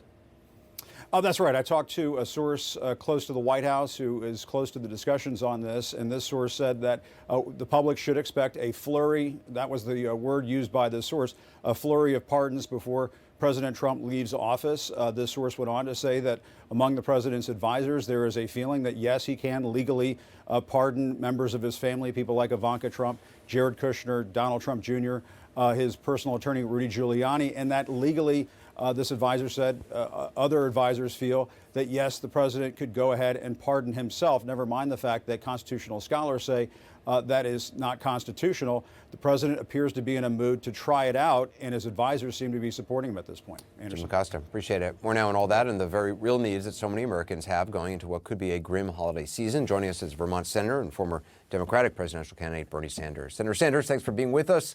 The president dangling a 2024 run out there. You've said that the Republican Party has, quote, virtually collapsed and become a cult. If President Trump has a hold on the party for the next 4 years, is there any hope of bipartisanship or getting stuff done?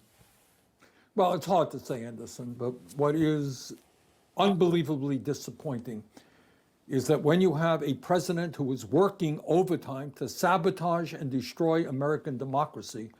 I think that's one aspect of this, but perhaps the clearest indication that Donald Trump does not care about you, rural white voters. Listen to me. Pay attention to my words, okay? I mean, you're not in here anyway, unless you're like one of the 4 people that fucking are in here to tell me that I'm a psycho lib, soy boy cuck, or whatever. Pay attention to my words, rural white working class Andes, okay? If you're fucking poor, Donald Trump does not give a shit about you, brother. He does not. You're desperate for some fucking cash. You're desperately in need of some cash right now. If we shut down the economy, And that is going to be a necessity, it seems like, especially because everyone doesn't believe that COVID is real or is too fatigued to give a shit and are going to kill their grandparents regardless. Okay? In the upcoming weeks, you are going to see these numbers skyrocket. You're going to see ICUs hit capacity and more. And when that happens, we're going to have to make fucking adjustments. This holiday season is going to be horrible. Now, if I know this and I'm a fucking idiotic himbo on Twitch, then you bet your fucking ass our politicians and our legislators are aware of this as well. And they've known about this. They've known about the social safety nets eroding. They've known that 12 million people might get kicked out of coverage for unemployment insurance. They know that states are crippled. They are desperate for funding. And what have they done for the past 4 months? Nothing. Nothing at all. And the reason why they haven't done anything, and the only reason why they have talked about, how this election was stolen or whatever the fuck, is because they don't give a shit about you. Donald Trump does not care about you. He cares about himself. If he did care about you, he would be fighting tooth and nail right now to make sure that fucking stimulus got passed. All the other economists around him have told him that there should be a big stimulus. He was seemingly an advocate for the stimulus pre-election. Why is he so preoccupied now with just the election security or whatever the fuck, even though he keeps getting owned and owned over and over again, milking you for whatever remaining money that you have, where he fundraised $170 million, claiming that he was going to fight election integrity. Okay? And only gave, 20 million of it to the RNC and kept the rest for himself in a super PAC that he's going to use to continue raising funds for 2024 once he inevitably announces that he's going to do that? Why? Why is it that Donald Trump stopped advocating for a stimulus once the election was over? Turns out it's like he doesn't give a shit about you at all. Now, for those of you who say Pelosi, don't be delusional. Pelosi put a bill on Mitch McConnell's desk months ago. I don't like Pelosi. I think she fucking sucks. But she did put a bill numerous times on Mitch McConnell's desk. Mitch McConnell's counter was no. His counter was no, we cannot even be seen as being in agreement with Nancy Pelosi. You know why? Because the first stimulus, the one where corporations made out like fucking bandits, where you got $1,200, that was it. We gave all the money to the corporations. There's no more need. Because their interests are more important to the Republican politicians. They are the real constituencies that they care about. They're corporate benefactors. You are not even remotely important. You are just a vote pig. You go out, you get agitated when you watch Fox News, and then you go out and you vote for daddy. Just like a good boy. That's it.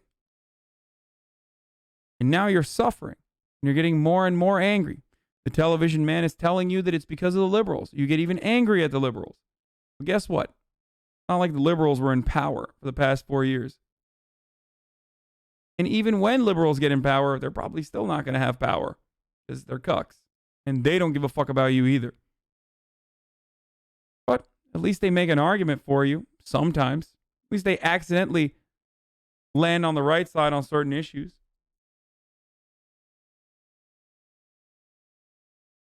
Republicans don't. And they don't even act like they care about you. That you don't have more than a handful of Republicans who have the guts to say, yeah, Joe Biden is president. It was a fair election, and let's go on. The degree to which they are intimidated and frightened by this president is unbelievable. And it makes me see the Republican Party today as kind of a cult of the individual, that individual being Donald Trump. I mean, the best case scenario for Democrats is to gain control of the Senate with a 50-50 split with Vice President Harris, then casting the tie-breaking vote. They would both need to win both Georgia runoffs, obviously, for that to happen.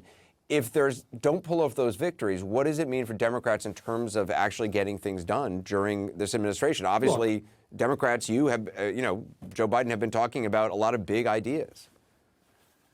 I think the American people right now want a president who... Democrats only also care about corporations and donation money? Certainly, but there is still... You can look at their advocacy, right? They do care about corporations, for sure.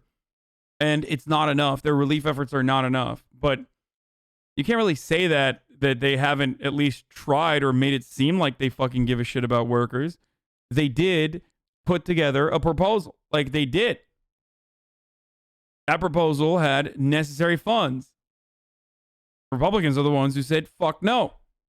So, sorry, as much as I hate Nancy Pelosi as well, you can't deny that. Understands that the times we are living in, Anderson, are probably more dangerous than in any time since when Franklin Delano Roosevelt took office in 1932.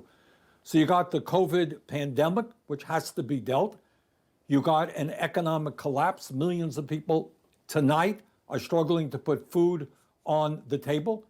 You got millions and millions of people who have lost their health care.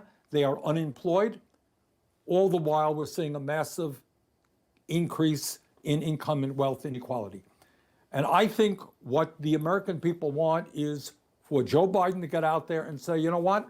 We got a crisis, and I am going to act decisively.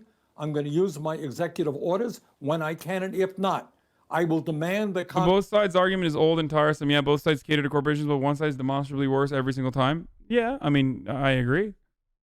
I talk about that too. I just talked about it. Yeah. Congress raise the minimum wage to a living wage.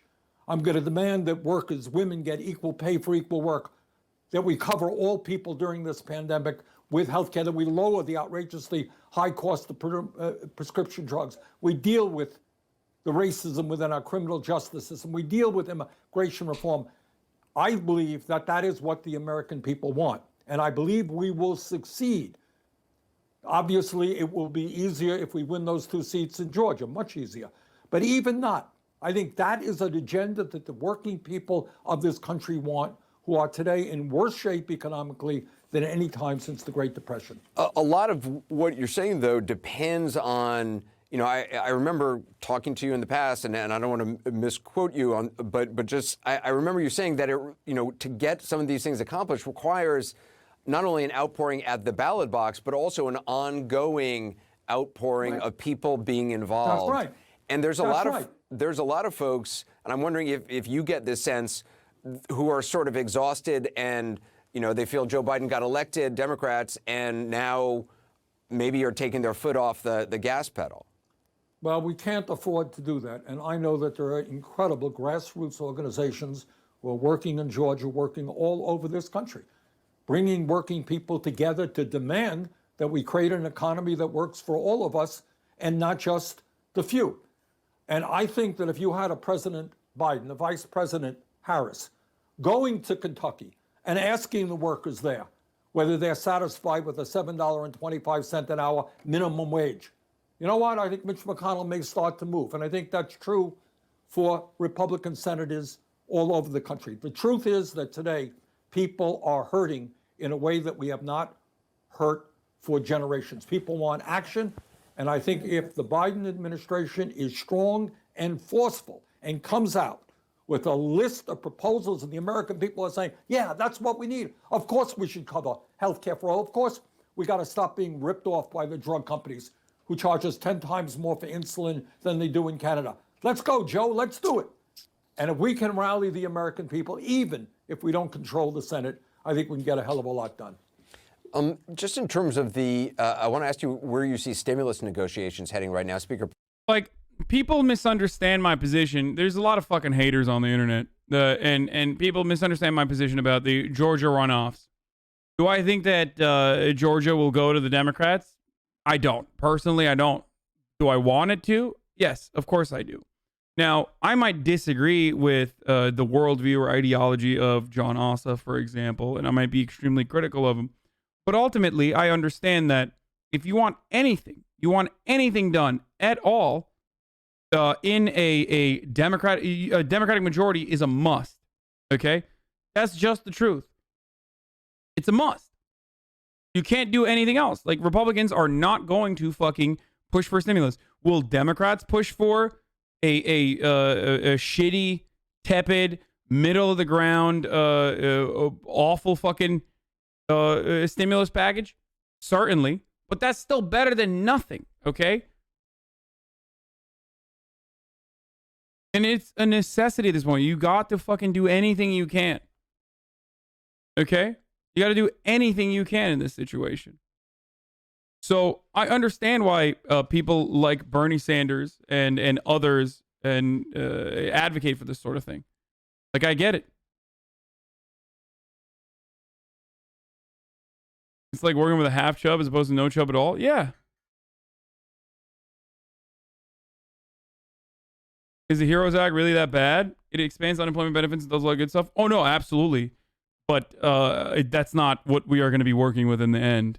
We are probably going to end up pushing the bipartisan compromise bill that came out recently that we looked at earlier, that even features a, albeit shorter, but still a liability protection for small businesses and corporations, at least for the duration of coronavirus, or at least for the next 5 months, for example, that can be expanded upon later down the line. But like that compromise bill is what we're going to end up, that compromise bill is what we're going to end up fucking pushing. And even that is like anything. That compromise is for the Republicans, by the way. And even if we don't need a single fucking Republican vote, we're still going to end up pushing that. Okay?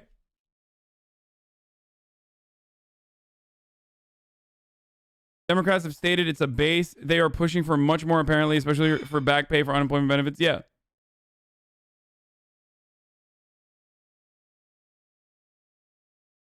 So we'll see.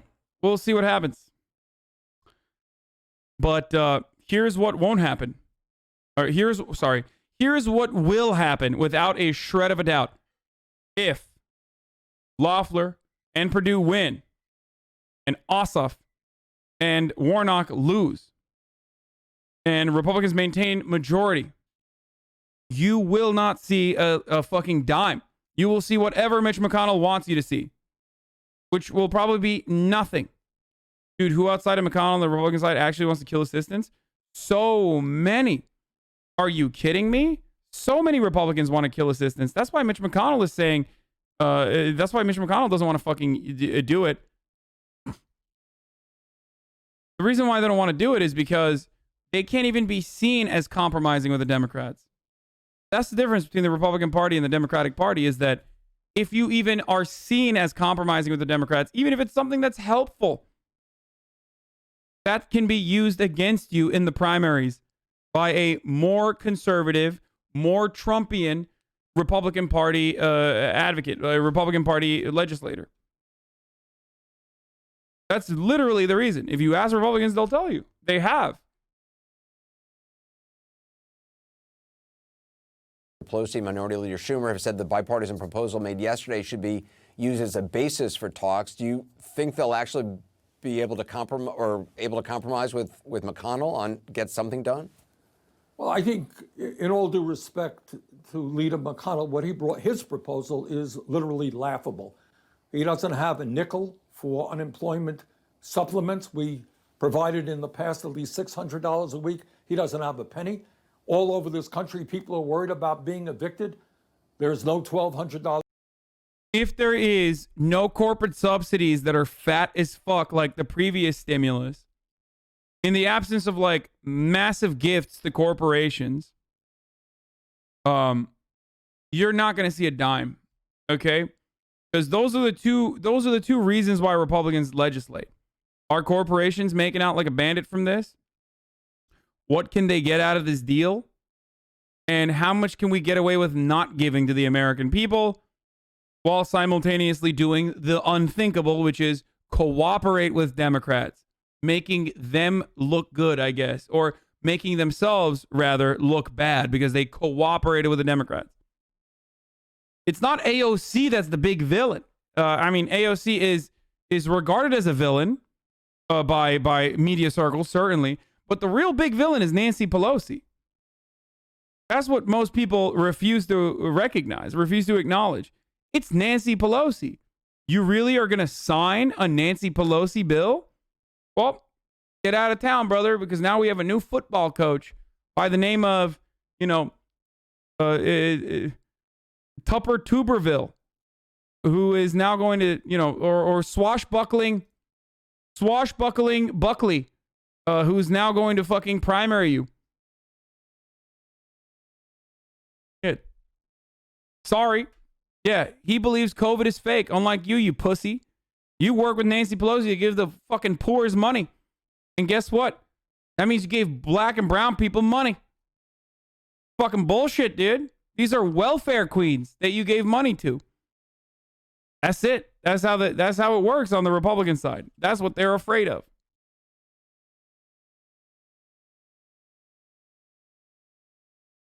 $1 check for those people. So I think his proposal is literally laughable. I think the other proposal brought forth may be a start for discussions, but we got to go a lot further than what that proposal now entails. For example, that proposal does not have the $1,200. I would do $2,000 a month stimulus check, but it's a start. But we've got to build on that. The last time you and I spoke, you said that the progressive movement deserves a seat at the table of the Biden administration. You've since said you'd accept the job of Labor Secretary if President-elect Biden asked you to join the cabinet. I want to play what Biden told the NBC last week when he was asked if he'd talk to you or Senator Elizabeth Warren about cabinet positions. Let's listen. I've talked to look, as I said, we already have significant representation among progressives in our administration, but there's nothing really off the table. But one thing is really critical. Taking someone out of the Senate, taking someone out of the House, particularly a person of consequence, is a really difficult decision that would have to be made. I have a very ambitious, very progressive. Why do we do that for Kamala Harris then? Okay, jokes aside, he isn't wrong. Like, there's two reasons for why this is correct. One, because you don't want someone like you don't want a good legislator to lose their seat to someone who might not be. It's the truth. It's the truth. And two, you also don't like a good legislator is not necessarily a good administrator. Like, assuming that maybe someone like Bernie is different because he's an organizer, he has that background. But assuming that like someone who is good as a politician is going to be good at a managerial position like a cabinet position is silly. It's not true. Like it doesn't work that way. The other side of it is if you have labor organizers, for example, like the lady in charge of the FAA, like she was floated for the labor secretary position. Well, then you're losing a really powerful organizer. Okay, you're losing a really powerful organizer that is applicable for the labor secretary position, certainly. But now you don't have that person on the ground doing advocacy. And you don't know who is going to take their position. Bernie Sanders as a senator, I've thought about this. Bernie Sanders as a senator is irreplaceable. Bernie Sanders in a cabinet position is fireable. That's also the truth. And then if you're fired, you can't go back to the Senate. You're fucked. You're now gone. You're done.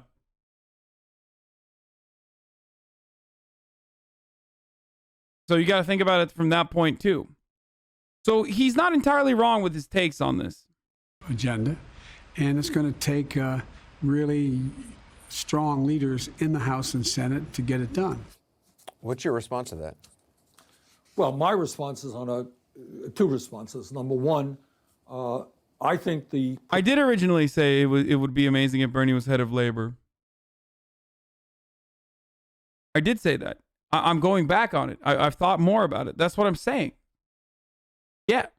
I originally said Bernie would be amazing as head of labor. And I thought about it further. And the reasons why I just gave you are the reasons why I think this would be better for Bernie not to be on that. You can call it a backpedal or backtrack, but I just thought about it further. Progressive movement. I mean, there are other people that you could absolutely put in positions of power that Joe Biden is not going to do. And the reason why he's not going to do is because he just doesn't want progressives in positions of power in his cabinet. In America probably constitutes, 35, 40% of the Democratic Party. And I absolutely believe that those progressive, that movement, deserves representation in the Biden cabinet. On a personal level, look, I am a very happy U.S. Senator from the great state of Vermont. If Democrats... Does that same logic not be applied to Bernie being president? No, it can't be, because it's not a fireable position. Like, you're the party leader, you're the leader of the entire movement, you're now all of a sudden the top boss. Your labor secretary, you have limitations. Like, when you're president, it makes up for the lack of limitations and the lack of hurdles. It makes up for the negative consequences of, like, you losing out on a position in the Senate. Control of the Senate, I will be a chairman of a very important committee. So I'm content where I am.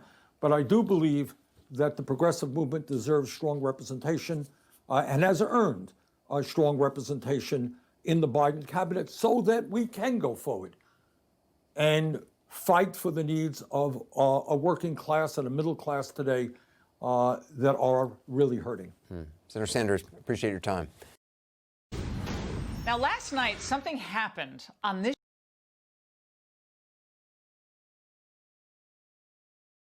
I always have like bugs here. Okay, Glenn Greenwald is moments away.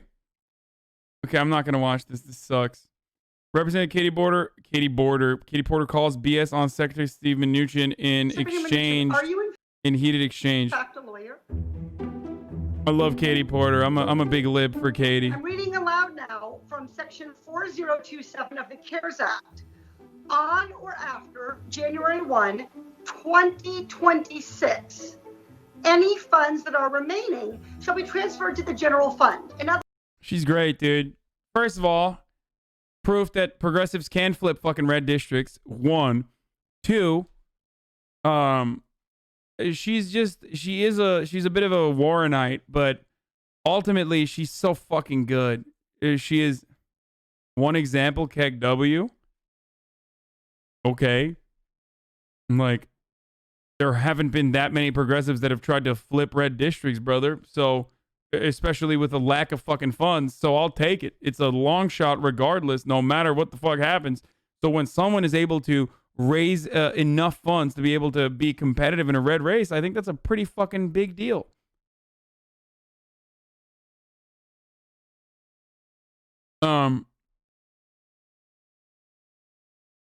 Running a socialist and racist South 5-head? Why? Socialism, like, what does that even fucking mean? It's economic policy. Like, does not pertain to race.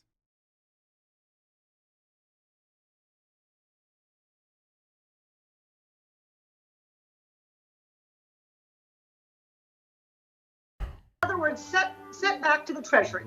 Secretary Mnuchin, is it currently the year 2026? Yes or no? First, let me comment. I do believe there's an economic emergency. You're putting words in my mouth that are not correct. Second of all, okay, the answer is that 4027. The time belongs to the gentle lady. Reclaiming my time, Mr. Mnuchin, would you start by answering my first question, and I will ask you others. Is today the year 2026? Yes or no? Of course it's not 2026. How ridiculous to ask me that question and waste our time. Well, Secretary Mnuchin, I think it's ridiculous that you're play acting to be a lawyer when you have no actually, I have plenty of lawyers at the Department of Treasury who advise me. So I'm more than happy to follow up with Chair Waters and explain all the legal provisions and the ranking member. So more than happy to make that access. Secretary Mnuchin, are you in fact a lawyer? I do not have a legal degree. I have lawyers that report to me. Thank you. Chair Powell, are you in fact a lawyer? I am a former lawyer, a recovering lawyer. You have a legal degree, correct? Yes, I do. Okay. So, Secretary Mnuchin, you're trying to tell Chairman Powell to send over any remaining funds right now, and you're claiming, falsely in my opinion, that is what the law says. And you've gotten into a disagreement with someone who's actually a lawyer. Are you a lawyer? And you're not listening to Congress, which actually wrote the law about what it says. Okay, actually, I wrote the law with Congress for what it's worth. And by the way, it's not 450 billion he's returning. I think it's approximately 175 billion. Reclaiming my time, there was no question there. Secretary Mnuchin, the CARES Act already says in Exhibit 4, in Section 4027, it says that you have to stop making any new investments in Fed lending programs at year end. It doesn't say that the Fed programs must stop making loans or purchases. You are making a decision that does not align with the statute or congressional intent. The gentlelady's time has expired. This was such a bad video, though. Check this out. In Manitoba, our premier is going mask off with this racism against indigenous people. No, we're not doing that. The problem here is that Katie Porter has a bad streaming setup and he can step on her.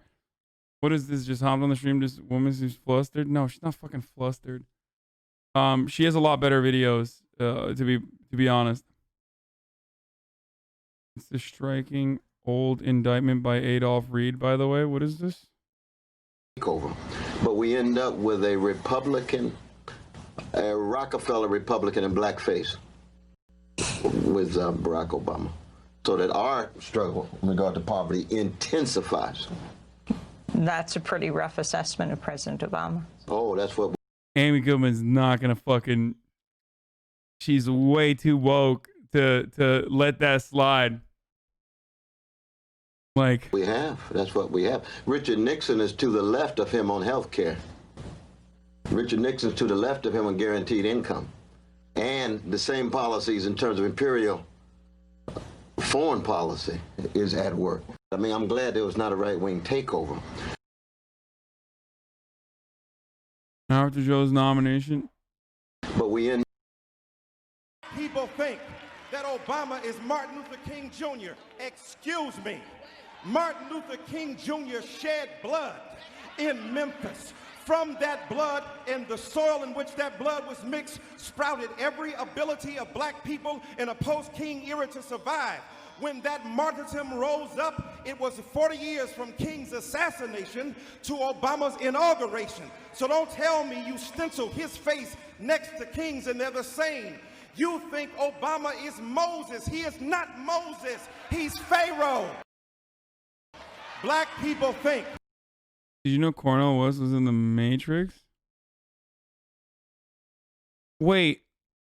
I've been hardened by the fact that new members of Congress like Cory Bush and Jamal Bowman are finally pushing back against and critiquing Obama. As a detail here, it is absolutely essential to destroy his cult if the left is to ever be successful. So didn't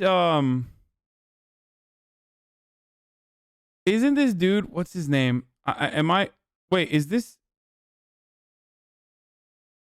mistaking him for someone else? Not fucking Farrakhan. Fuck Farrakhan. Michael Eric Dyson. Isn't Michael Eric Dyson like a huge Obama simp now? Am I crazy? He's like a gigantic lib now. I didn't even know he fucking said that. No, it's not Reverend Wright. He didn't say motherfuck America. No. All black people are the same. Pepega. Wait, what? No. Michael Eric Dyson once debated Peterson, by the way, which was a pretty good one. I like that. But black man attacking Obama is so cringe. Why? What the fuck do you mean? A black man attacking Obama from the left is not cringe. What the fuck are you talking about?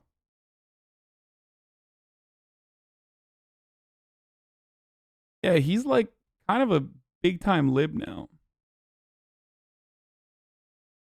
He's become pretty hard lib and chilled his criticisms on Obama. Yeah, what happened to...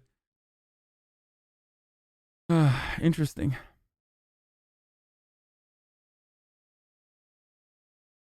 It's cringe to use it as evidence for all blacks' opinions.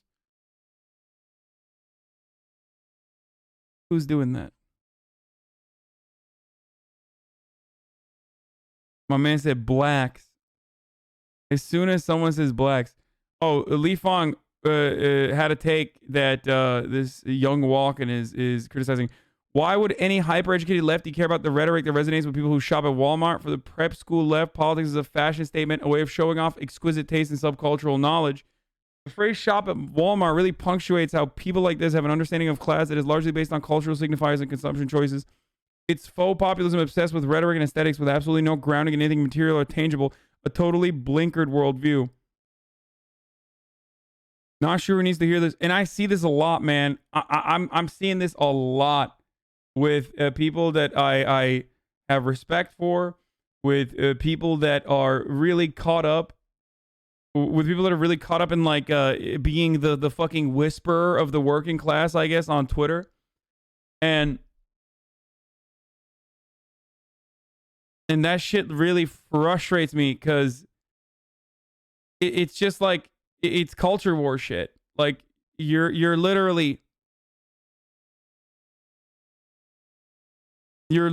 fucking getting caught up in the culture war shit when you do that. Like the anti-id Paul left is unironically doing id Paul where like you have removed the material analysis from your argument and now have made class position into a shell and basically an identity, which is so weird.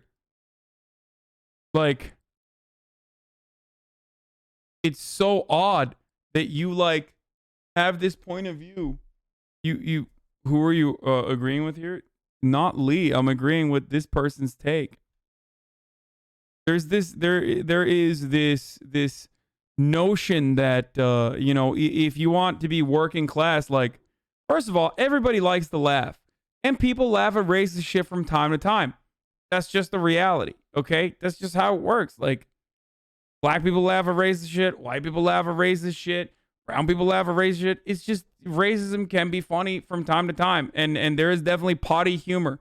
Okay, so it's silly as fuck to like create this notion, this worldview that like people are bad if they consume a certain type of media or whatever. Okay, you can cancel me all you fucking want, but that does not mean that like you can only be working class if you say the N-word.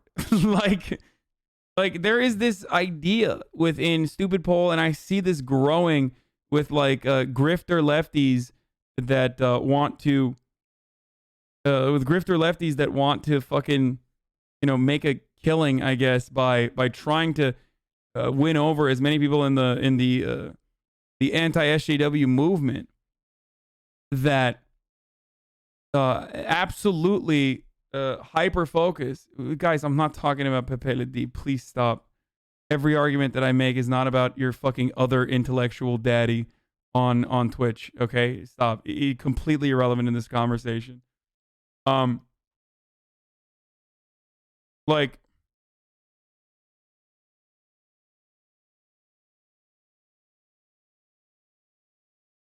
so Terrestrites is the meme. Yeah.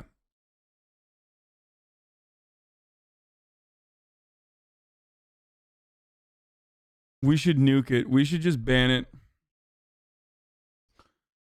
But as I was saying, like robbing, just equating cultural signifiers to like, to the working class is so stupid because you get suckered into positioning the working class as the white working class, ironically, because it fails to recognize that there are black people in the working class, that there are fucking Latino people in the working class, that there are non-binary people in the working class, women in the working class. Like, the working class in America is incredibly diverse. America, for all of its fucking flaws and failures, for all of its white supremacist roots, is a remarkably diverse country. Okay? It is a project that I personally believe has been successful, regardless of how much people try to maintain white supremacist attitudes and roots. Okay? So, But can you admit that critiquing SJWs from the left is helpful, right? Poggo? It depends on who is saying what and for what purpose. I can't make a sweeping statement like that. Okay?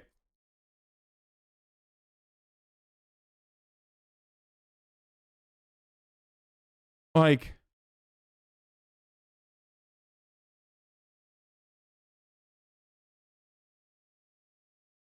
again,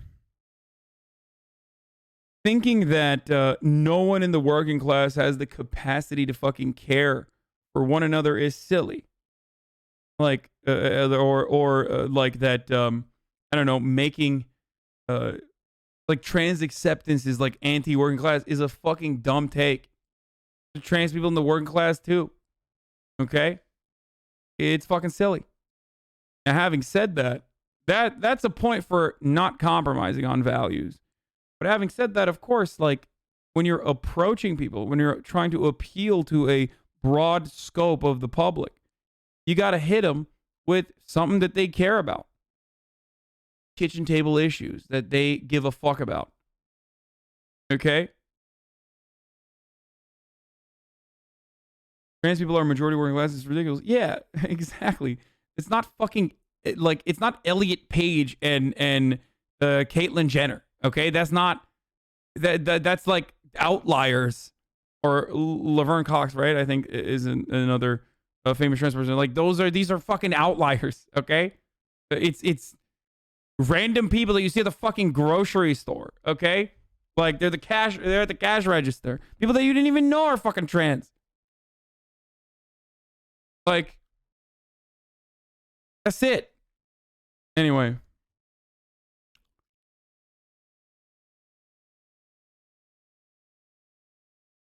So, it's frustrating whenever I hear, like, a Michael Tracy school of thought that is like, all of these people that are advocating for trans issues are so privileged social justice. And he's like, are there fucking privileged academics that are a part of these movements? Certainly. Of course there are. Are there class traders that are a part of these working class movements? Of course there are. Right? But that doesn't mean that this is like a legitimate argument you can make against broad fucking coalitions that have been put together. They are a majority, question mark? No, I didn't say the majority of the working class is trans. I said the majority of trans people are working class.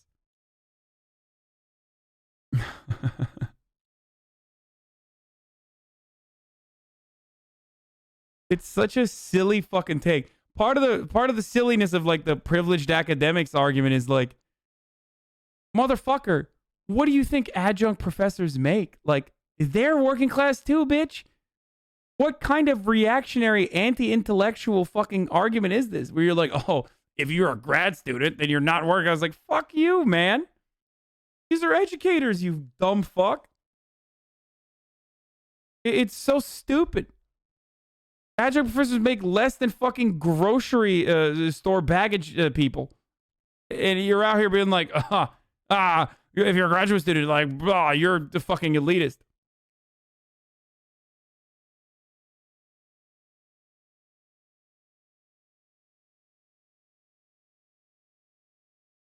They're still workers.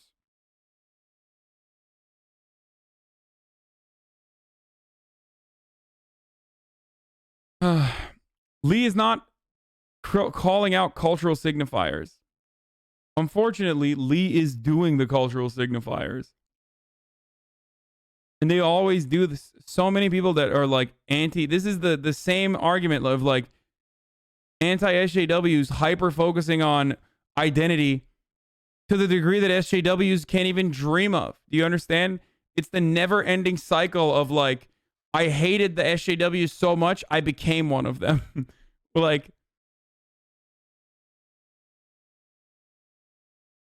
you feel me? That makes me, that really frustrates me.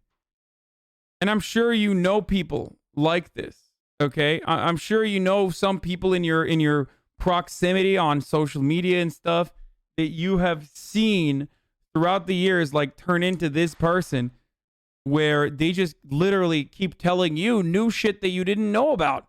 Like, they hyper focus on matters that pertain to identity just to belittle it more than a fucking a salaried employee at BuzzFeed does in 2016. They have become the, isn't this manspreading shit so crazy? People with the same intensity as those who wrote 1 million articles about manspreading. It's dumb.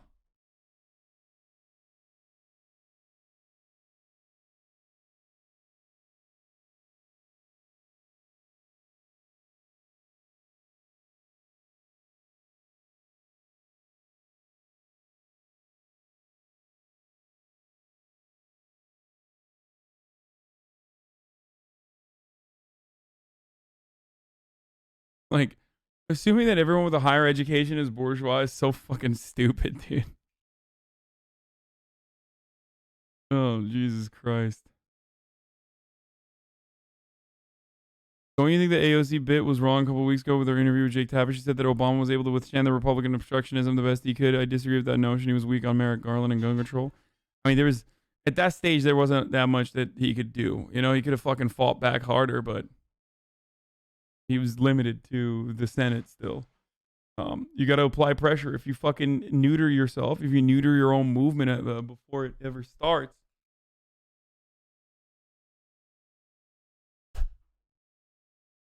Happening. There's like little fucking gnats every now and then. It's weird. Okay. Not sure who needs to hear this, but the woke/anti-woke culture war is just a battle between two factions. The middle-class intellectuals trying to do what middle-class intellectuals have done throughout history. Lay claim to moral leadership over the ignorant, benighted working class. I've been in New York City building trades for the better part of a decade, and not once has anybody ever brought up woke or cancel culture on the job or at the union hall. It's just not something people talk about or even know about outside of Twitter or media or college or whatever. Now, that's changing. Like, the fucking cancel culture shit is changing because, like, Republicans successfully turned this into, like, a mainstream position. It's changing now. But, like, I don't know, back in fucking, like, in 2016, this notion that we were, like, talking about, like, cancel culture or whatever, it was all around your world. And it's impossible for you to fucking see it as anything but that. But just because it was all around your world and everything you consumed talked about it, did not mean that was, like, actually what normal people were fucking occupying themselves with. So dumb. Of course, I don't bring it up in a work environment, but why the fuck would I, lol? It's so far from what brothers and sisters are concerned and talk about, like taxes, school, prices, non-union taking our jobs, spouses, kids, and all the material things that actually matter. Maybe you think they have false consciousness or don't know the true danger we face from woke corporations and SJWs, but then you're not doing the populism you think you're doing. You're just ascribing concerns to workers they don't even know they have, lol. Sounds elitist to me. Yeah. There is a problem, though, and the reason why, and I am a part of this too. Like, I am definitely a part of this dynamic. I try to recognize my own flaws or recognize my own lack of perspective as best as possible and correct myself. And I'm sure a lot of you in here are in a similar class position. But there aren't that many, like, truly fucking poor people that end up making it through the ranks to get to a position like the one I'm in. It comes from affluence. It comes from a comfortable beginning. That's just the reality. So a lot of poor people are too preoccupied with fucking survival that they don't have the capacity to make risks or take risks that I have been able to take, no matter what. Do you understand? So that's part of the reason why you don't really have, like, a lot of people that truly come from that background, that truly understand it, that can speak to these matters decisively, okay, and with authority. And instead, it's just people that still come from upper or lower middle class backgrounds that have been able to truly advance from the ranks by being lucky and by working really fucking hard. Cenk took a risk, Pepele? No, Cenk isn't it either. He's not. He's just not. So that's why all of the fucking things that we are often preoccupied with on Twitter are things that pertain to a very small subsect of people that then get overrepresented nonstop. Cancel culture is a perfect example of this, right? And wokeness is a perfect example of this. And not everyone has a famous uncle to help them. Yeah, that's why I'm here in this position now, of course, because of Jank, who decided, no one should watch me and they should go watch Hasan instead. That's why he's redirecting all of his traffic to me. Thank you for describing that. Not to shit on Jank too much, but come the fuck on at this stage. Really? Still? We're doing the fucking uncle shit? Really? Jesus Christ. Pathetic. Anti-SJWs are so fucking stupid that they're like trapped in a time suck where they still think this is like 2016 and I'm still working at the Young Turks or some shit.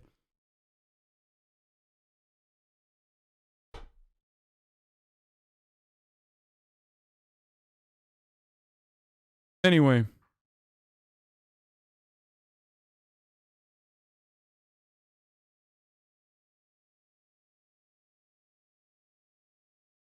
Do you think that the left is too obsessed with diversity rather than the actual ideology of the politician and person that they want to support? What? No. What the fuck do you mean the left is too obsessed with diversity? No. No.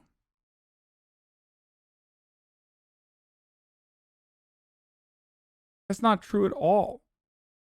The left only cares about what you the values you espouse, the agenda that you have. What you're referencing is probably liberals. I think that's, again, another position people are perma stuck in.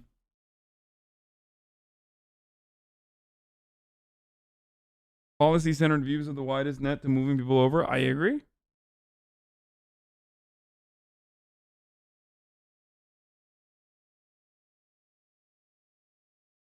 I take it so dumb. Imagine someone who went from being a fry cook to a skilled chef being told that they will owe everything they have now to their fast food manager. I mean, the fast food manager might have taught the fry cook a few things, which is true. I did learn a lot. But at this stage, it's a little weird to still say that.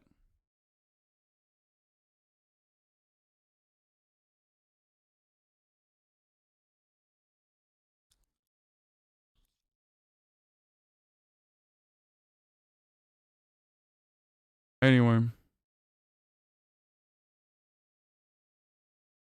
I started dirt peer because my father ran me and my mom left us with crippling debt. Now I have a normal midterm job, but I feel immensely behind on where I need to be in life. But I do recognize that I was playing catch up while everyone else has a leap advantage. Most people don't get this. Yeah. The whole worldview that I have revolves around trying to... Sorry to hear about that about your grandma, Hanyu. The whole worldview that I have revolves around making sure that everyone's greatest potential is unlocked. And the only way that you can unlock people's potential, and I'm going to go pee. Did I run an ad at the top of this hour? No. Okay, I'm going to run an ad, and we're going to finally talk about the latest CNN video from Donnie O'Sullivan. My man, Donnie O'Sullivan. And if you would like to avoid the ads, all you need to do is subscribe. It's usually $5 a month, but hey, if you think that that's too much money, that's perfectly reasonable.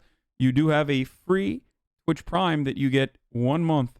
Every single month you get a Twitch Prime that you use on me, and that way you will have an ad-free broadcasting experience. It is free if you have a Twitch Prime or an Amazon Prime that you can connect to your Twitch. You can yoink it from someone else as well, like your mom or dad, or boyfriend, girlfriend, or your boyfriend's boyfriend, or your boyfriend's girlfriend, or your girlfriend's boyfriend. Sure. I don't want to run this yet because I don't want to run this yet because I actually, fuck it, I'll run it. If there's anything good that I miss, because I got to pee. Oh, fuck.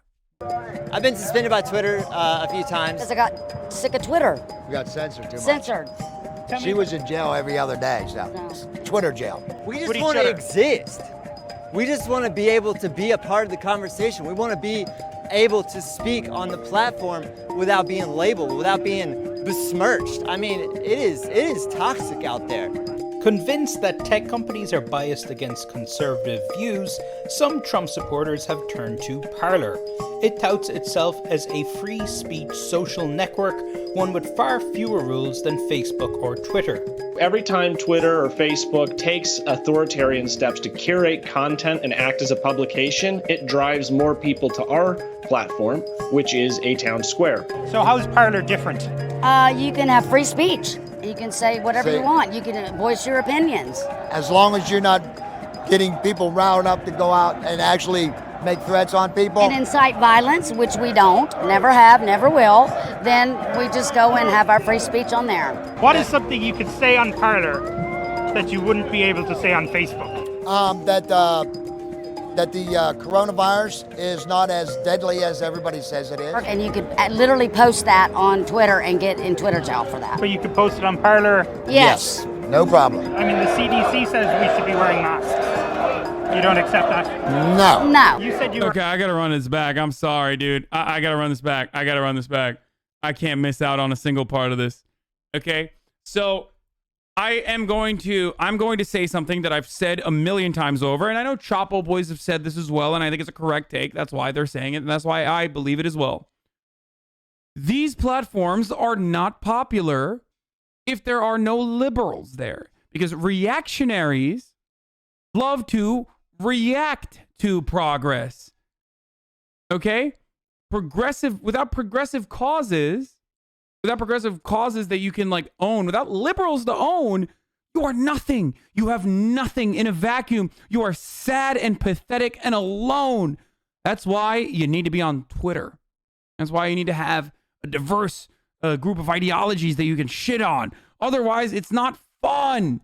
And that's why Parler's not fun, which this person is going to mention here. Suspended by Twitter a few times. Because I got sick of Twitter. You got censored too much. Censored. She was in jail every other day, so Twitter jail. We just want to exist. We just want to be able to be a part of the conversation. We want to be able to speak on the platform without being labeled, without being besmirched. I mean, it is toxic out there. Bro, you're a conservative, brother. That means like your entire worldview is toxic. The fuck you mean? You're not even wearing a mask right now, which I assume it comes along with the implication that you don't believe COVID is fucking real even. You clearly don't think about it enough that you might literally be giving it to other people. Can you cite any RCTs? Oh, shut up. Okay, back to fucking Fabian Syndicalist, r/atheism Andy.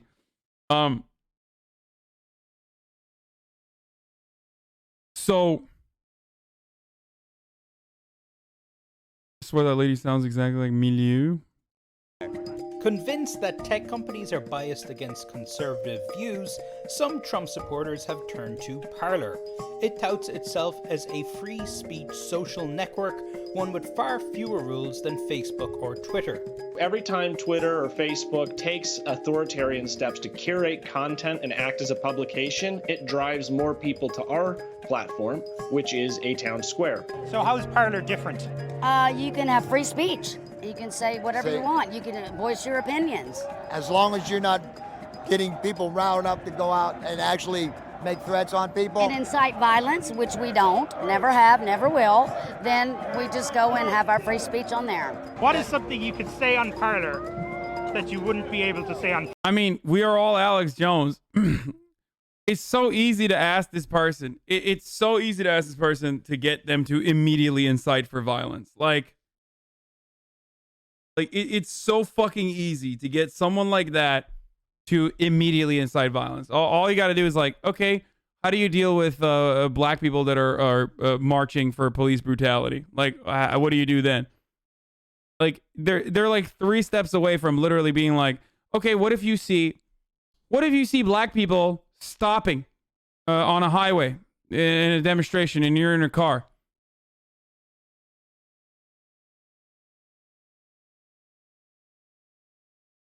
What do you think he's gonna say? He's gonna be like, run him over. Facebook. That the coronavirus is not as deadly as everybody says it is. And you could literally post that on Twitter and get in Twitter jail for that. But you could post it on Parler? Yes. No problem. I mean, the CDC says we should be wearing masks. You don't accept that?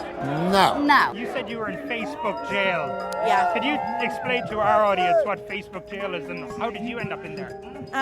Let's see, I posted something about the Proud Boys. It was taken down. It's racist. I wasn't allowed to post for about, I don't know, I think. I want to know what the post is. Like, I just need to know what the post is. Like, this doesn't happen for insignificant reasons. Like, one thing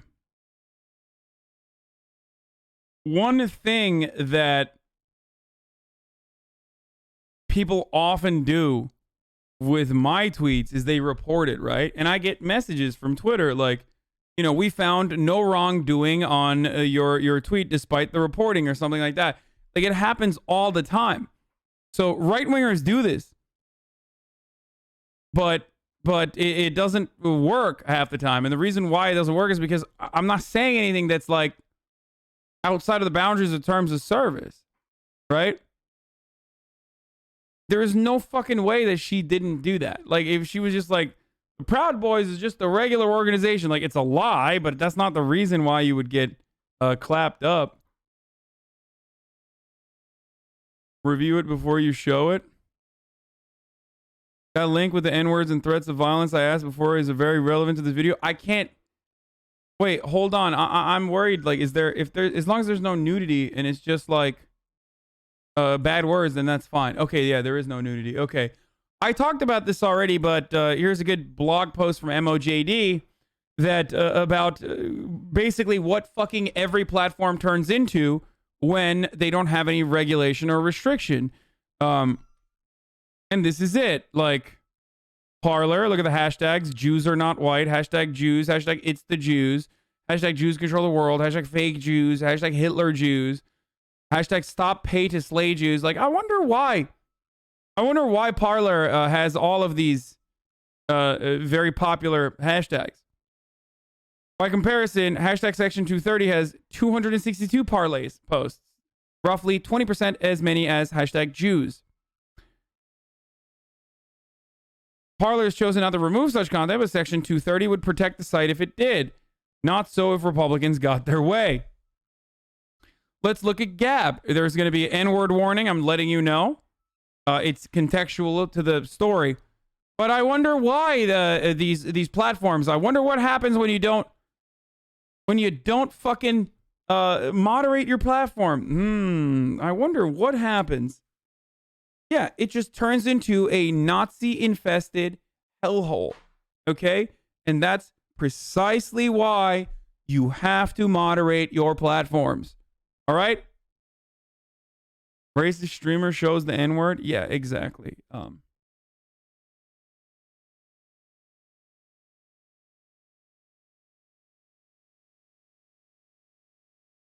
We're going to look at this someone close to understanding it, but doesn't get it in a second. Just say no to the vaccines. Vaccine causes IDS? Cause SIDS? Yeah. Anyway, so that's precisely what happens. That is precisely what happens when you run a platform on full free speech with no control whatsoever. Your platform turns into a chaotic place where Nazis are just running the conversation. That's it. I think it was 48 hours. You know, it's every time you write something that they disagree with. Why have you been suspended from Twitter? Pass. I mean, have you said racist stuff? I mean, there's ways you get suspended from Twitter. Being racist, sharing hate. Do you share stuff like that? No, absolutely not. Absolutely not. No, it's just stating a disputed opinion. Okay, it's got to be vaccines then. Give me an example of a disputed opinion in the case of you getting suspended. No. Ben, what? Oh, come on, brother. Yeah. It's like either transphobic as fuck or fucking vaccine denial, like fucking coronavirus denial, or racist as shit. Like, yeah, oh, what a pussy. Why can't you fucking say it, motherfucker? I thought that the whole purpose here was that You were brave enough to say whatever the fuck you want to say in the real world. So why the fuck, when you have a camera in your face, when you have all the fucking opportunity to give additional context, you refuse to fucking say it? Exactly, because you're not behind a fucking keyboard, you stupid fucking coward bitch, dude. Oh, that's what it is for so many of these motherfuckers. It's not that, you know, free speech. Free speech is not what they want. They want free speech to also shield them of the consequences of said speech. That's it. Yeah. If you were so mad that you got censored, then why the fuck wouldn't you say it when you have a microphone in front of you? Exactly. Bullshit. That's why whenever people are like, what about your 9/11 opinion? Blah, blah, blah. Like, I don't fucking back away from that at all. I don't back away from that shit. I said what I fucking said. You know, if you are an honest person, you know exactly what I fucking meant. Okay? Bullshit. Opinion. So, give an example of a disputed opinion in the case of you getting suspended. No. Ben, what is Parler? Parler is the latest alternative social media platform. Ben Decker, an online radicalization expert, compares Parler to a dive bar. Before the pandemic, we used to go out to baseball stadiums and watch games as a community. If you started cursing or infringing upon the experience of another fan, you were removed from the game. And where did you go to watch the rest of it? At the dive bar. Wait, what the fuck? You who gets kicked out for cursing at the baseball game, dude? Oh man. My man talking like he's never been to a baseball game, dude. Bar next door, where the behavioral standards are lax and it's okay to share opinions that aren't okay to be shared around others. So if somebody is pushing very hateful, maybe dangerous rhetoric, do you worry that could lead to offline violence, and that having a platform that allows for people to post and promote certain hateful viewpoints, that could be dangerous? I mean, obviously anything can be dangerous. I live with my mind free enough to know that any situation can spiral. Clearly your mind is free enough, brother, because you thought that this haircut was good for you when it clearly is not. And I know I say this as someone whose hair is not looking too great currently, but it's still better than whatever the fuck we are watching up there. You feel me? Do this.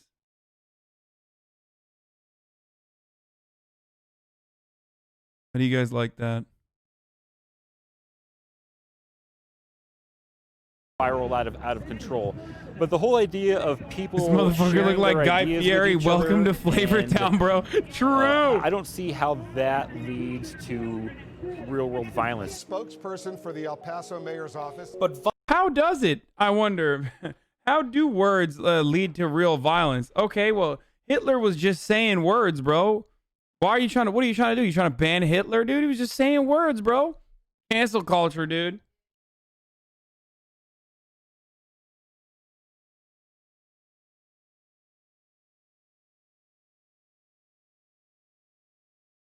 Don't worry.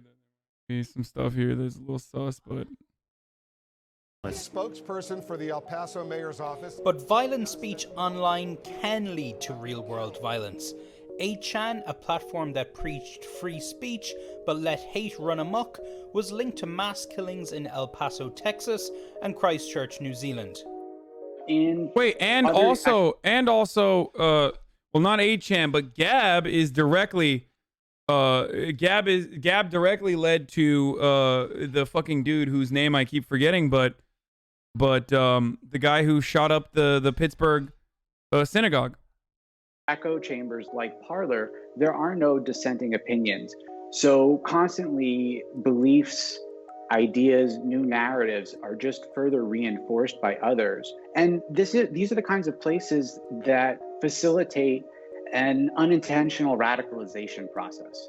Facebook and Twitter deny they are biased against conservative ideas and instead are cracking down on misinformation and hate.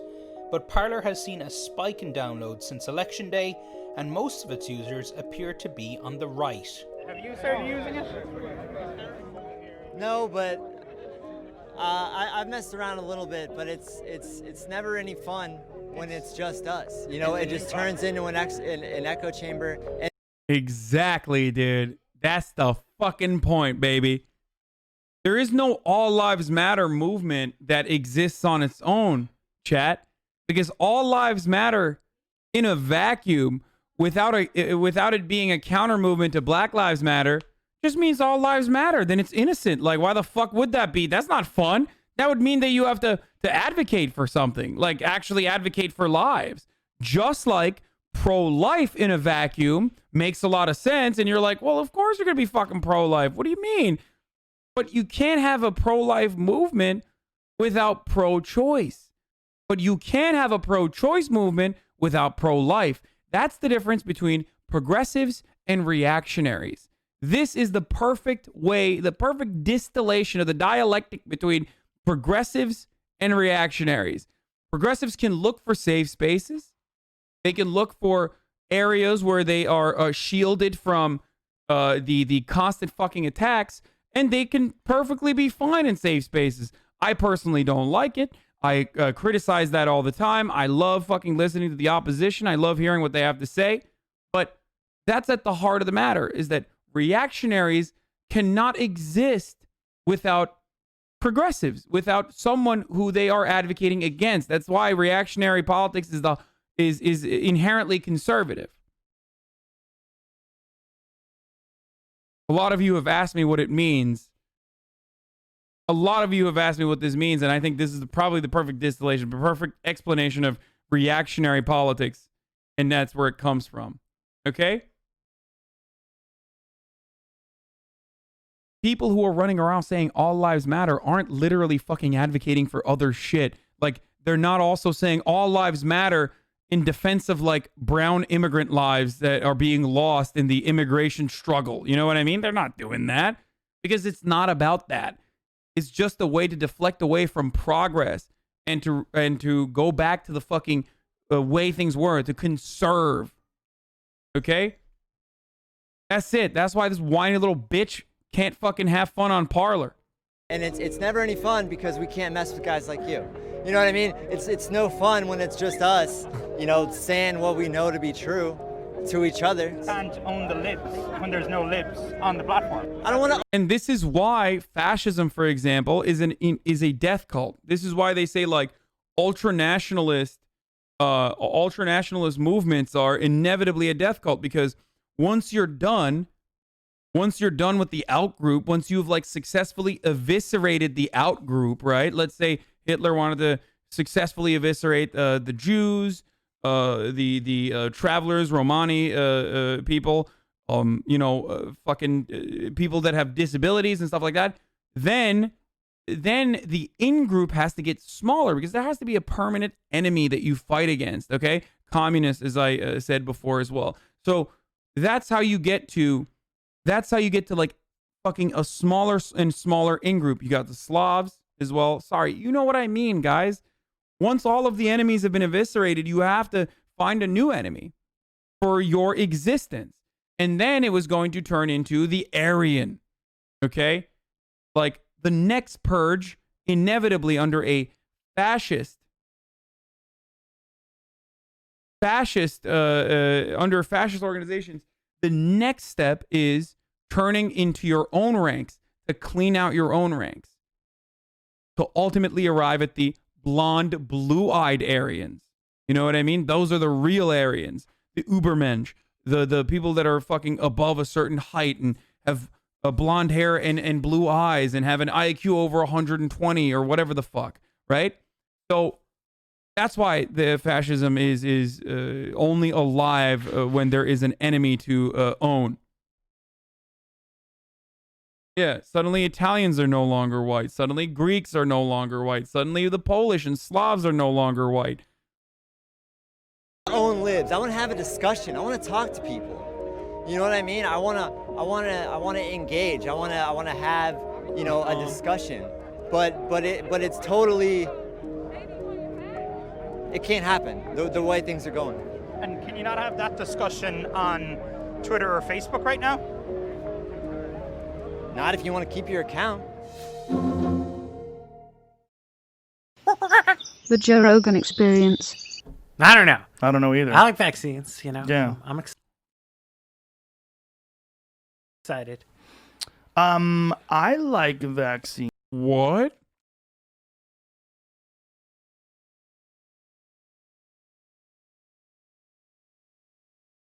I'm gonna die. Joe Rogan had Matt Iglesias on his podcast?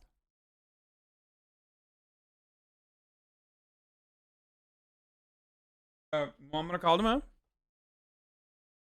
Az önce kaldıysa şeyi de getirebilirsin. Harissa. Kırmızı harissa getirebilirsin o zaman. Az önce kaldıysa. Thank you. Joe Rogan had Matt Iglesias on, dude. I'm gonna die. Not Iglesias, please. I'm fucking begging you, please, in the name of Allah. What do you mean? You don't want 1 billion Americans? Wow, what are you, fucking racist or something, dude?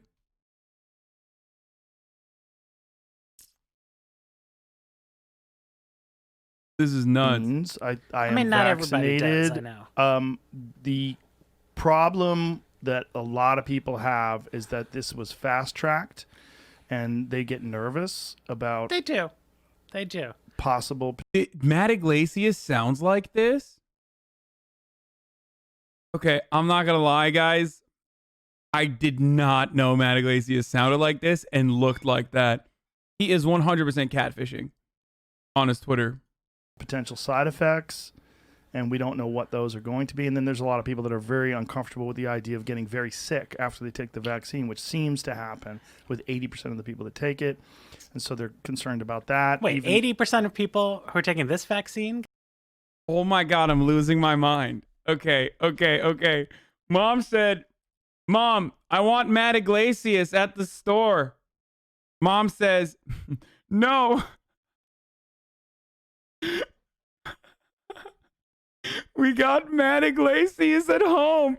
Matt Iglesias at home. Ah! Oh, he changed it. His Avi, he changed his avatar, but like this is the avatar now. Oh no.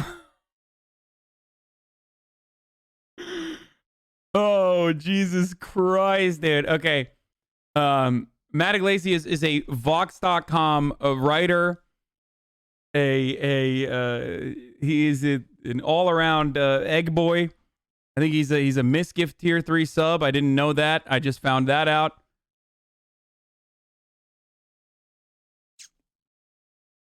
I did not know what he sounded like. I've never listened to his podcasts.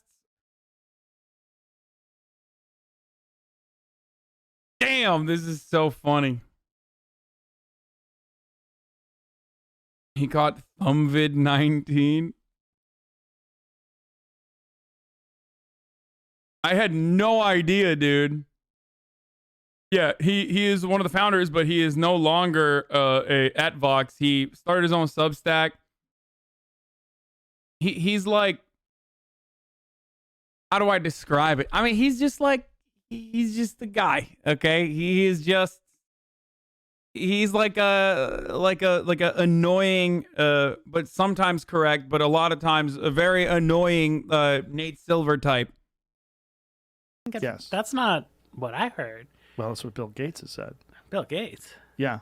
I don't know. I mean, I don't know if we can look it up. Yeah, we'll play it for you. Pull it off of. Yeah. I know it's weird. Wow, Joe Rogan's about to own Matt Iglesias. Okay, this is fucking awesome. This is fucking sick, dude. What is happening, dude?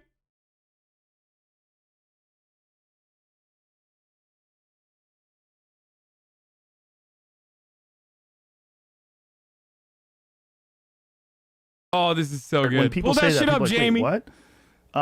It's on my Instagram. There's an interview with Bill Gates where he's talking about, I believe this is the Moderna vaccine. Mhm. The Pfizer vaccine has a very similar effect because it's the way this mRNA vaccine works. They've taken the common cold vaccine and added this to it. Right. So your body develops these proteins to fight off, but you get sick.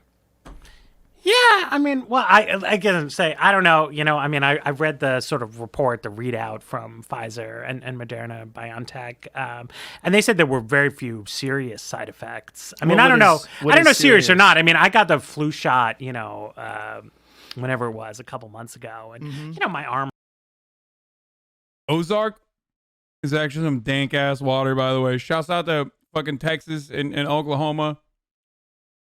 Good water.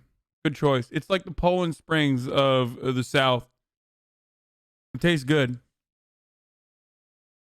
I'm hurt for a couple days. Well, I that's mean, just the shot site. I wouldn't do it just for That's fun. just the injection. Yeah. site. But your body didn't feel bad, right? But it was fine. You know, Yeah. I felt okay. This is different than that. This is different than that, and there's a consequence to taking this. And I'm not saying that I won't take it. I will. And if it's safe, I will encourage other people to take it too. Literally nothing is as bad as Arrow Springs.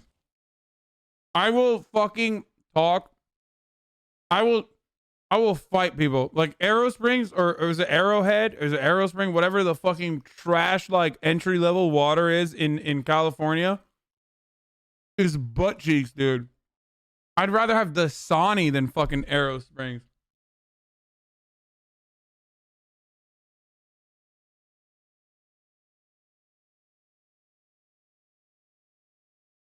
Arrowhead, not Arrow Springs. Sorry. Fucking Arrowhead. Bro, Arrowhead is... There's literally not worse... Like, there isn't any water worse than this. It's just... I don't know what they did. I feel like maybe they're just, like, peeing in it or something. Like, they're peeing in the well. Straight doo-doo. Like, straight fucking doo-doo. Oh, God, I hate it. Ugh. But there's a reality of taking this particular vaccine that it's going to make a lot of people feel like shit. And Nestle Pure Life is a shit. Yeah, Nestle's pretty good. Poland Springs is pretty good. Dasani murdered my family. The last couple days. And look, you can play that video. Oh, Dasani's literally Atlanta tap water? It's in the feed. It's in the IGTV, but if you just go to my Instagram feed from the last time. Jamie can't pull that shit up university, dude. Dylan What the Jones fuck? Episode. That's just what it is. Hold up. You went way too far. On there. Go way up. Way up. Hold on. Keep going. Wait a minute. Did they remove it? Oh my God. Did they remove it from my Instagram? Is that real? Holy shit, dude. That is crazy. Hold on a second. Let me check. Because that's kind of crazy. If they removed it from my Instagram, that's kind of crazy. Because this was I believe it was an NBC interview. They removed it. Wow. Okay, well here. I got an article from Science. It says there's fever and aches that are intense in some cases, but not dangerous. You found it. Okay, it hasn't been removed then. Okay, here we go. Has it been removed? Why don't I find it? I don't know. It was a month ago. It says October 28th. Right. Okay, play it. This video is edited though. Remember? How so? No. That's a totally. Jamie's entire fucking job is literally to be like, Joe, don't fuck up the bag, brother. Different video. That's a totally different. Brother, Spotify is going to take away our contract, brother. Don't fuck up the bag. Literally, like, the fucking fabric is like hair thin. Like the fabric holding 90 million people from getting unregulated, unmitigated access to the most psychotic conspiracies is the man that goes by the name as Jamie, who apparently streams on Twitch too, from what I understand. And he's just like holding it together. He's like literally like in the beginning of Spider-Man Miles Morales, where he's like fucking trying to hold the bridge together like this, and he just like throws nets onto both sides of the fucking bridge. That's Jamie. That's young Jamie. He's like, come on. Ah!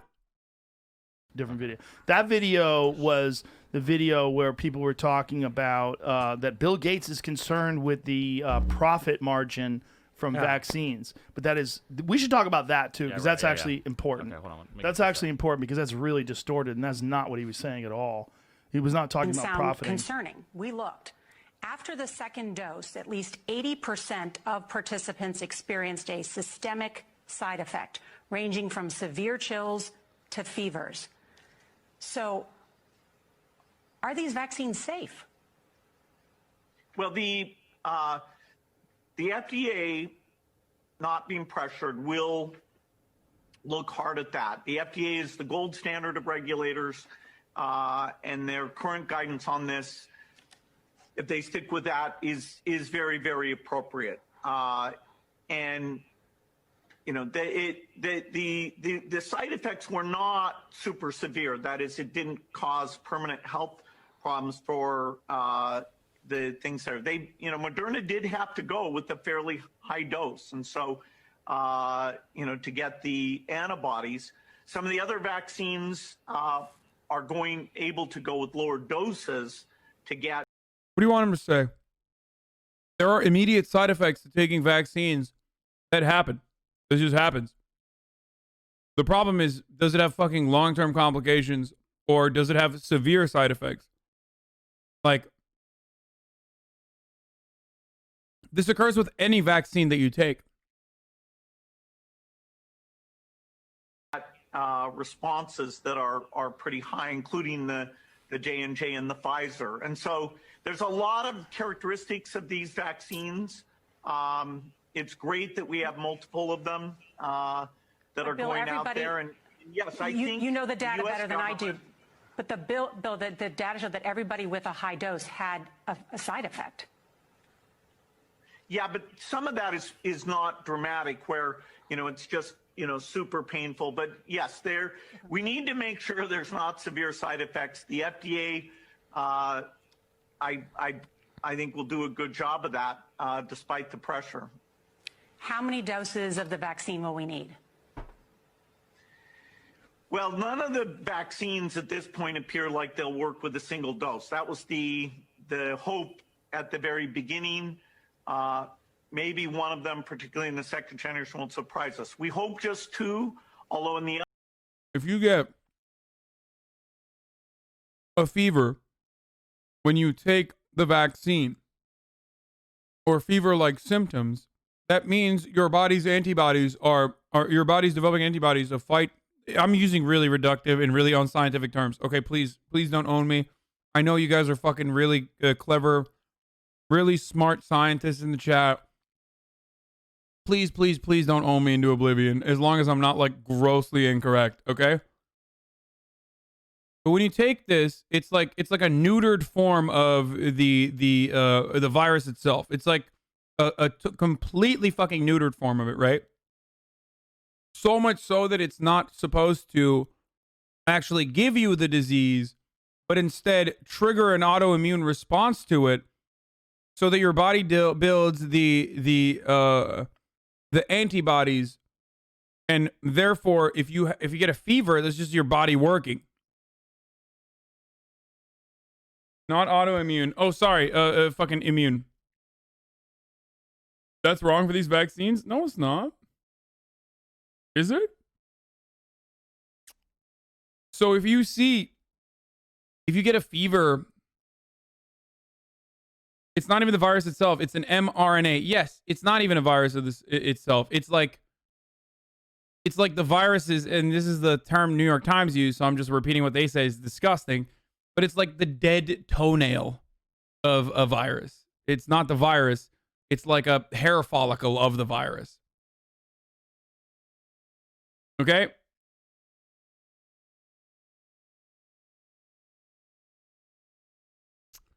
It's not a neutered COVID virus, but it doesn't matter. It's the dead toenail of it. Wait, is that not true? Is that not correct? There's a reason why they go to Bill Gates for these questions. He's a software developer. It's like, is he a spokesman for vaccines? Because if that's the case, he's a shitty spokesman. Yeah, I don't know why the fuck they're going to Bill Gates for this shit. He's not even like a brilliant communicator to begin with. Like, it's not like he's like a fucking Bill Nye the Science Guy type person.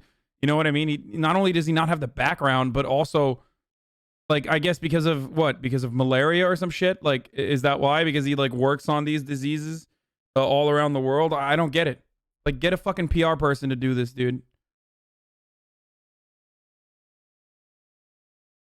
Bro, I'm sorry. Just because you're fucking funding the research doesn't mean that you're the one who get doesn't mean that you're the best person to fucking talk about it. I'm serious. You look like flustered. This is not something you can fuck around with. Like, so many people are literally waiting to think that like Bill Gates is the one who's gonna fucking vaccinate our children to give them autism. Okay? Like, so you can't be the guy who like makes anyone think, oh fuck, maybe they are gonna get autism from the vaccine. Like, and you're doing that right now when you're like, I don't know. He's 100% more educated than Bill Nye on this shit. I know, but guy, what am I saying? Bill Nye's a communicator, okay? It's like Carl Sagan, communicator. Like their strength is in making complicated concepts seem easy and palatable and easy to understand. That's what they're good at. Like, come on, how do you not understand? Sometimes it takes more, and so making sure we have lots of elderly people in the trial will give us that data. No, so let's be clear. Like, if that is, but hold on a second. Yeah. If that is all it is, it's just you have severe chills and you feel like shit for a couple of days. Mhm. That is way better than getting the coronavirus and risking the potential death and side effects and, you know, the long haul people that are experiencing blood clots. And if it's better than that, yeah, but it's just not. It's not a free ride. So I just want to get the numbers. What I see here from science is that the sort of fatigue, you know, that you were talking about, feel like shit for 2 days. mRNA vaccines are a bit different from viral inoculation, but when mRNA is introduced to the immune system cells, it can produce proteins for the antibodies. Okay. About 10% of people had the side effects. That bad.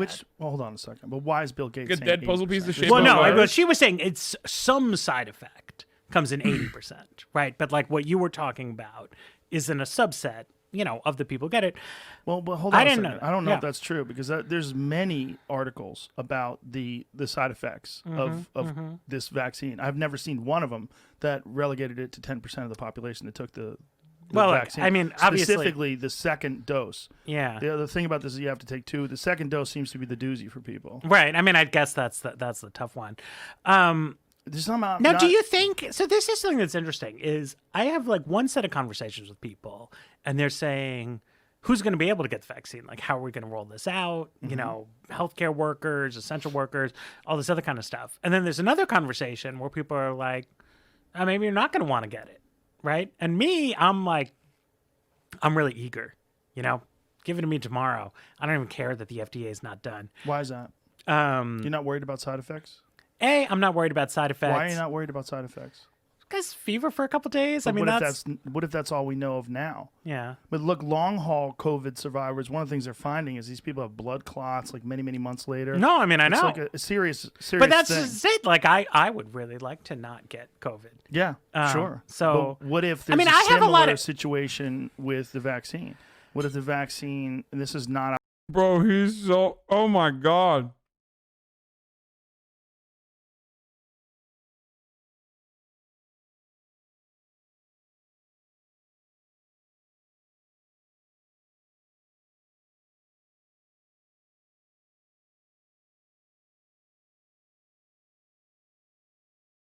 Sorry, I'm tweeting.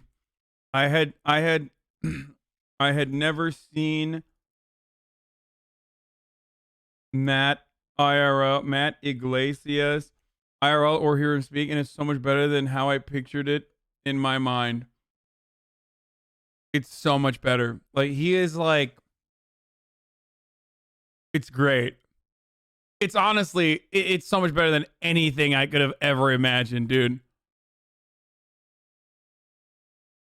Oh, it's so good.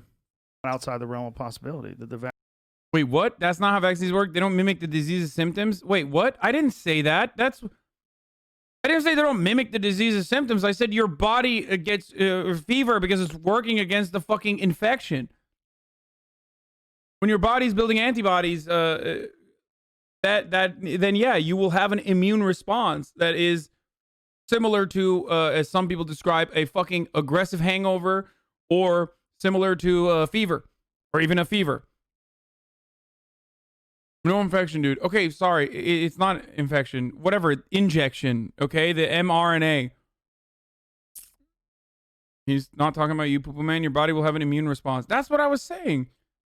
Vaccines are like Estes flies? No, that's what Joe Rogan was saying. Oh, okay. Sorry, I didn't understand. Vaccine gives some sort of a side effect that's unintended. I mean, I have a lot of confidence in the basic process here with the vaccine development. But this isn't the basic process. This is a completely new process. much faster than any process that Well, we've I mean, ever it's an experienced unusually before when it comes to rapid development of vaccines. I mean, it's an unusually rapid development because they have this mRNA. Mm-hmm. I don't know what that means. I mean, it's messenger RNA, Yeah. but I don't know what it means. So it just means that it's it's not giving you a dormant version of right. COVID. So there's no virus, right? There's a particle that's specially designed. Mhm. It triggers antibodies. Yeah. We create them.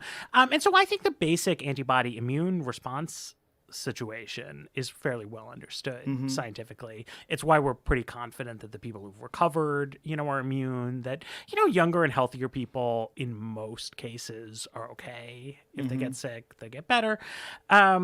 So to me, it's a good thing. I'm all for it. I'll take it. I'll get the fever.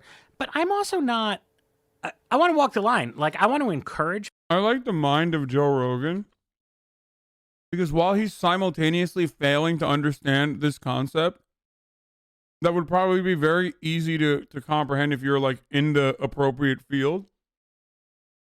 He still believes that he's got it right, and the scientists that designed it might be wrong. And to me, that is the ultimate ape brain move. Okay, it's so perfect because you're yeah, no, I did some reading, right? And I kind of understand what's going on, but but also the people that fucking put it together, they don't understand what's going on. So in that case, I do agree with Eggman here.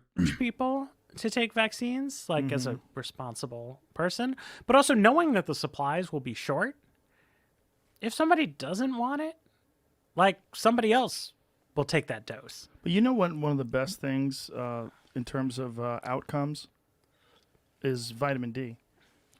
Vitamin D deficiencies are a huge part of negative COVID outcomes, and that I've seen some people, some studies about that. Yeah. One study, 84% of the people that were in the ICU had deficient levels of vitamin C, and only 4% had sufficient levels of vitamin D.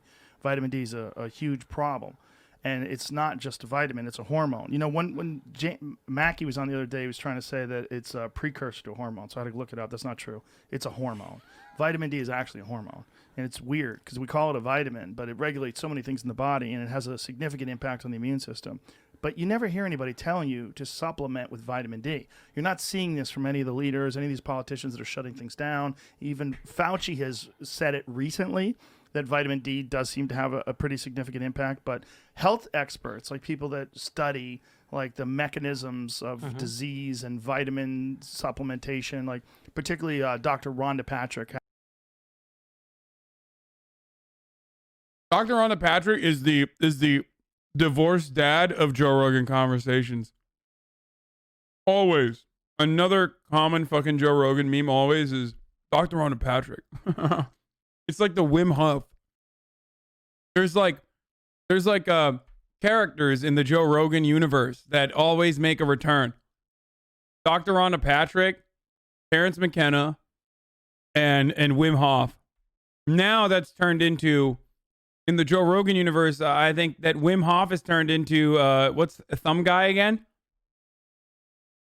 What's the fucking thumb guy? Jocko Willink. Yeah, the Joe Rogan cinematic universe. Louis Theroux was one of them too, or was it Henry Thoreau? What's his fucking face? The nerdy dude, that I really like. He used to talk about him all the time too. He doesn't anymore. But Jocko Willink is the guy now. A buddy of mine.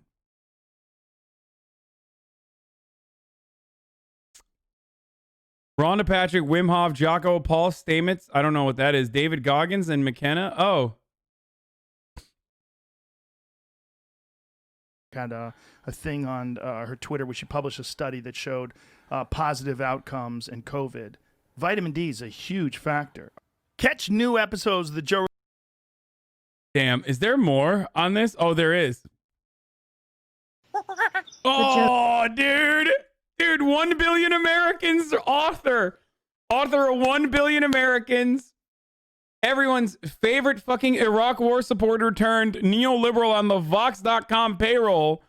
The newest Substack recipient, the newest Substack journalist, Maddie Iglesias. I really hope I really hope he makes an argument about 1 billion Americans. I'm going to fucking lose it. When you're talking about China and the NBA and Hollywood movies, a lot of people think of those things, the interactions. Damn, he put on a jacket. That Hollywood has, that and the NBA. DMT is also a character. DMT and mushrooms are a recurring character, but they're a constant. Oh, he does talk about 1 billion Americans. Oh, fuck yeah, dude. Oh, fuck yeah. China as being insidious. They don't think it's a good thing at all that China has that kind of an influence. And they also think it's embarrassing. Like a lot of people think that it's embarrassing for the NBA to, when the negative tweets, when they're in support of Hong Kong, and then all of a sudden there was some pushback and the NBA was removed from viewership in China, and there was a lot of sponsorships being pulled, and it became a giant issue.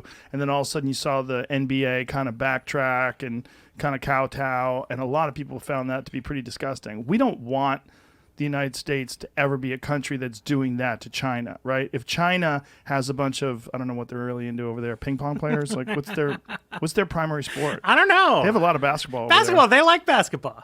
So imagine if Chinese basketball becomes super popular in the United States, and then the Chinese basketball players in the United States start talking shit about how Apple uses slave labor.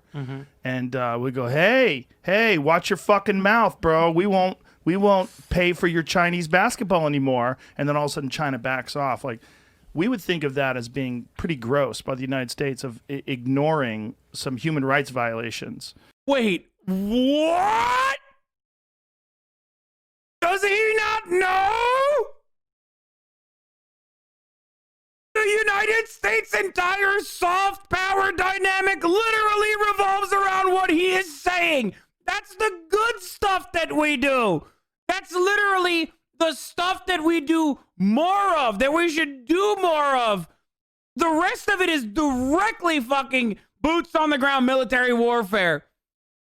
There's only two types of American foreign policy, okay?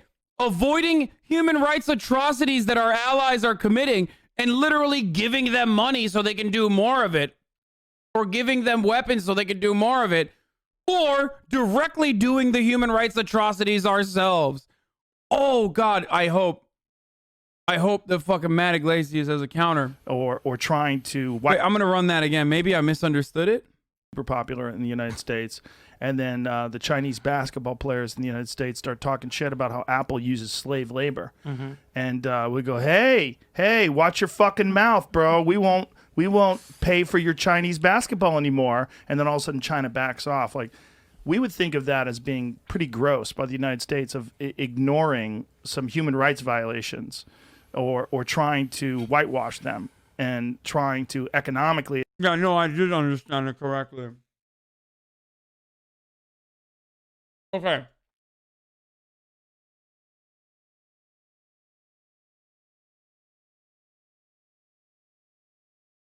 I don't know where to begin.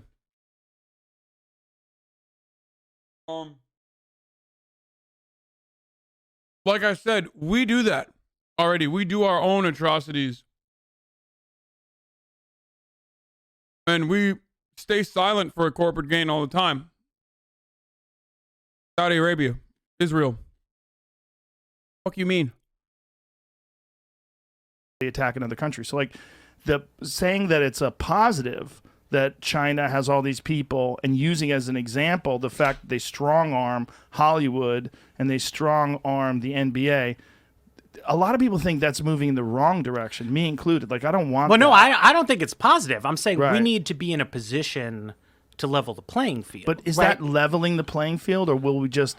Look, corporations have a giant problem with infinite growth, right? Yep. This is a thing that seems completely, totally preposterous, but it's the norm and the standard in the business world. You want your growth to increase every year, no matter what, and God knows where that goes. I'm not a mathematician or an economist, but if you extrapolate and keep going with that, it leads to preposterous outcomes, right?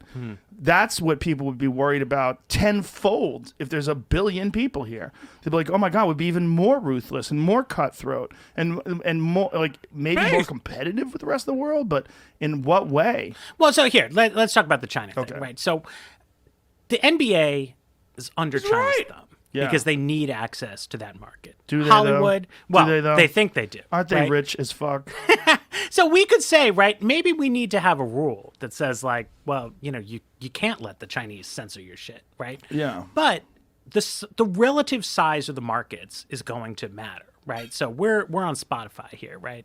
So that's a Swedish company, I think. Mm-hmm. So They make great meatballs, I hear. Absolutely, it's a lovely country, right? It's a small country. So Sweden's a little country, right? Yeah. All their companies, you're talking Volvo, Scania, Mhm. Spotify, they're dependent on a global marketplace. They need access. Right. If China is the biggest market in the world, ultimately they're going to find themselves playing by China's rules. If America stays the biggest market in the world, then we can play by our rules. And not that we should use the way China does, right? We shouldn't say, like, no, nobody can say bad stuff about America. No, I think we should use it the way China does. I disagree with that take too. I talked about this yesterday. Like, we are the largest market, and if you want to fucking keep working with us, then you got to pay taxes. This is what I get incredibly frustrated by whenever people are like, what are we gonna do if, like, what are we gonna do? These corporations will, like, escape and go to Ireland. It's like, no, motherfucker, they won't. You know why? Because we'll say, fuck you. You don't get to fucking sell to the largest goddamn market going forward. We do it, but we do it for dumb shit. We literally fucking do it for the dumbest shit. We don't do it for actual good reasons. We do it with sanctions, of course. Yeah. America, we've got a great tradition of free speech. Yeah, we do it for TikTok, and we do it for fucking, like, working with Venezuela or Iran or North Korea or any fucking country that we've declared to be the enemy of the state. Despite some tensions, it's a world of difference from China. And we carry so many other countries, smaller countries from Europe, Canada, Australia, on our backs in that regard, as creating a sort of cornerstone of openness as a leading market in the world. That's how it's been for so long that people don't even think about it. But if we go into a world where China's the number one economy, where that's the number one market, where that's what every company cares most about, China's rules, then we're going to be in trouble. We're going to be in trouble here. The Swedes are going to be in trouble. And I don't think that's a world we should look forward to. I mean, I started talking about, China is trying to use their market power to sort of censor Americans. And nobody in America thinks that's good. Right? Like, there's nobody is like, yeah, I think it's great that, like, Marvel had to take a Tibetan character out of Doctor Strange. Yeah, isn't that crazy? Like, that's, it's not the biggest deal in the world. It is kind of but a big it's deal, though. BS. Yeah. What is that, right? And it puts in perspective, like, what our disagreements actually amount to. That, like, when you compare us to China, there's this gulf, right? And, like, don't we want to stay number one? Don't we want to have the biggest market, the biggest? How could capitalism have done this? Yeah. Well, here's the problem. Here's the problem. First of all, yes, that kind of suppression of speech is not good, obviously. It's ridiculous. Except America half the time doesn't even need that because they fucking write the movies to make America be the good guys in so many circumstances where they are literally the bad guys. Like, we are the bad guys, okay? In a lot of stories throughout the world, with the notable exceptions of, like, World War II and shit, we are literally the bad guys, okay? Like, straight the fuck up. But if you are the ones who are writing the fucking rules in the movies, then of course you're not going to make yourself look like the bad guy. But we don't even need to do that. Secondly, it's top of the hour every hour where there is a 60-second ad break.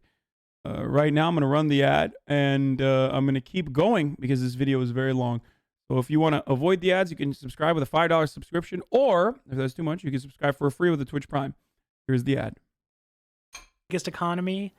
So you think that it's ever possible, though, to, if we got big enough, we could ignore the influence of China? Do you think they would put that money aside? Because China's always going to be big. Well, I don't think you ignore it, but you are able to have the upper hand. Do you really think that we could ever get to a point where Marvel would say, you know what, fuck China, we're putting a Tibetan guy in there? It's supposed to be Tibetan. Oh my God, Joe Rogan is so fucking smart. Wait, why is he so smart? He's right. He's literally right. It's so weird that he's like, what is it? Because he has like a weird predisposition against liberals that like he always is like skeptical. Tibetan. Well, you're in a place where you can say to them, you've got to. We don't have to make it a white woman. Yeah. With a bald head. Let's make it a Tibetan guy like it is in the comic book. I think in the comic book it's a guy, right? I think so, yeah. Well, either way, it's the Tibetan. It's definitely Tibetan. Yeah. The ancient one. Yeah.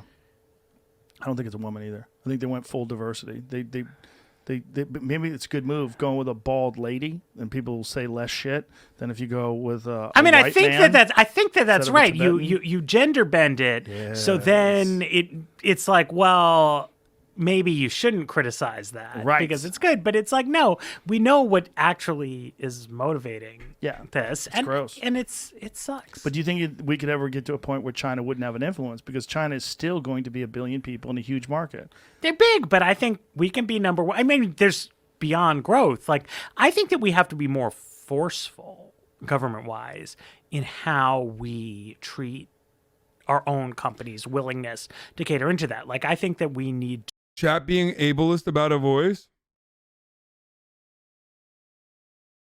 as a 10-minute cool off, dude. No fun allowed. No, you're not allowed to make fun of someone's voice that's actually ableist. Come on, dude. Go in the 10 minutes, find the reasons, like the actual health complications and the reasons as to why it's ableist, so you can come back with like a better argument that you post hoc rationalize, but still, at least you have something to put some social pressure, if nothing else, on Hollywood to not do that kind of thing. But see, they did hedge their bets by making it a woman. It was like very clever. Sure. It's a clever little way of being a bitch. Do you remember when the World Health Organization, there was a spokesperson for the World Health Organization being interviewed by this woman, and she kept asking them about Taiwan, and he hung up the phone, he hung up the camera, and then when he came back on, she was like, so we were talking about Taiwan. He's like, well, China's done an amazing job, and I think we've kind of covered that. Yep. And she's like, what? And everybody's like, look at this. He won't even mention Taiwan, because Taiwan is not a recognized entity by the People's Republic of China. Or whatever the fuck they call themselves. That's the tough. I mean, the WHO is like a unique bind in that regard, but it's it's troubling, right? Like when you see the Olympics, right, on NBC, like. So what? Like my aunt is Taiwanese, right? But Joe is like making it seem like the World Health Organization is an institution that has the capacity to fucking fight against like Chinese oppression when America doesn't fucking recognize it. Like why don't you fucking get mad at America? Like, why are you getting mad at the World Health Organization? They're a bunch of fucking nerds, dude. I mean, if you consider it to be Chinese oppression, if you want to say it. It's like Puerto Rico's efforts to either maintain or develop statehood versus completely fucking secede and be an independent country of its own.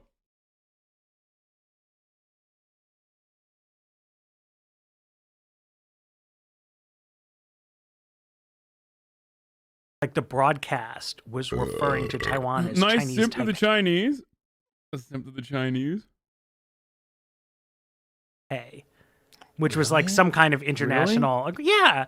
And you're watching it like, this is BS. Like it's fine if the IOC itself, because like you want to have China in the Olympics. It's a big country, and so they want to be a pain in the ass about it. I don't know. Maybe you got to give in, but like an American. Yo, this shit is so dumb. World Health Organization, neoliberal. Yeah, we got it, bro. Yeah, no, the World Health Organization is the same as NATO. Okay. Yeah, it needs to be abolished. Like fucking brain dead. Isolationist lefty Andes, like no international cooperation. It's a neoliberal institution. Like, okay, dude, yeah, no, you're right. Like, we should not communicate. Countries should not be able to communicate by like a third party on diseases that turn into pandemics. Like, smart. I love when you're so fucking woke that you turn into a Republican. And I don't mean an Irish Republican. I mean an American Republican. Perhaps the worst kind of political ideology.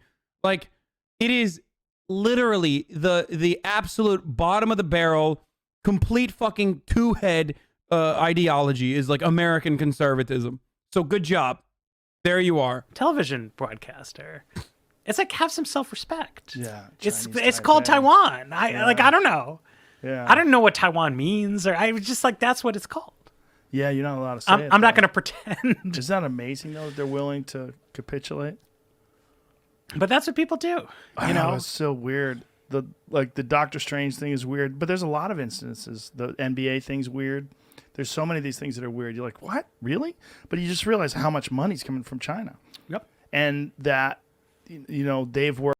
Oh, by the way, the other part about this is like, there isn't really any comparable like cultural entity that's international that could launch like a significant critique against the United States in a similar capacity. So it's impossible to make like a example.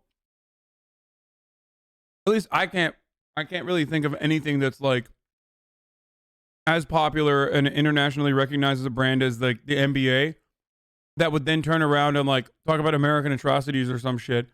But I can think about like what we do to our progressives. And I mean, when our football man wants to fucking stand or wants to kneel for the national anthem, like it's not like we're nice about that shit either. Like, we fucking own our own athletes speaking out against the oppression they experience in America. So I don't know what this fucking argument is supposed to be. Like, my take on it is always like, listen, bitch, you're American, okay? You can call out Chinese atrocities, right? Cultural genocide of Uyghurs. But you can't really do anything about it ultimately. Like, you're not Chinese. And not only are you not Chinese, but even the Chinese people can't fucking do anything about it if they even wanted to. It doesn't seem like they do, but if they wanted to, they would have very little power to do something about it. Meanwhile, we have a whole mess of problems here in America. We have a whole mess of problems here in America that we are directly contributing to both domestically and directly contributing to on a foreign policy level as well. For those of you who are trying to make a comparison of like BDS, for example. Okay? And bad taste from Libasant. Yeah, fuck off, dude. Okay, yeah, if you think that like fucking concentration camps are not real, then I don't know what to tell you. Okay, go fucking deny the Holocaust too on top of everything else. Jesus Christ. Fuck me, dude. Oh, you're using the fucking you're using like Adrian Zen or whatever the fuck that one weirdo's name is. Like, you're using his fucking imperialist propaganda. Like, dude, listen. Is there a lot of imperialist propaganda that vilifies China inappropriately? Absolutely. Okay. Is there a lot of Western propaganda that vilifies China inappropriately? Absolutely. Is China still pretty bad as a fucking global power, a global superpower, competing against America to win the war on becoming the hegemonic power that dominates?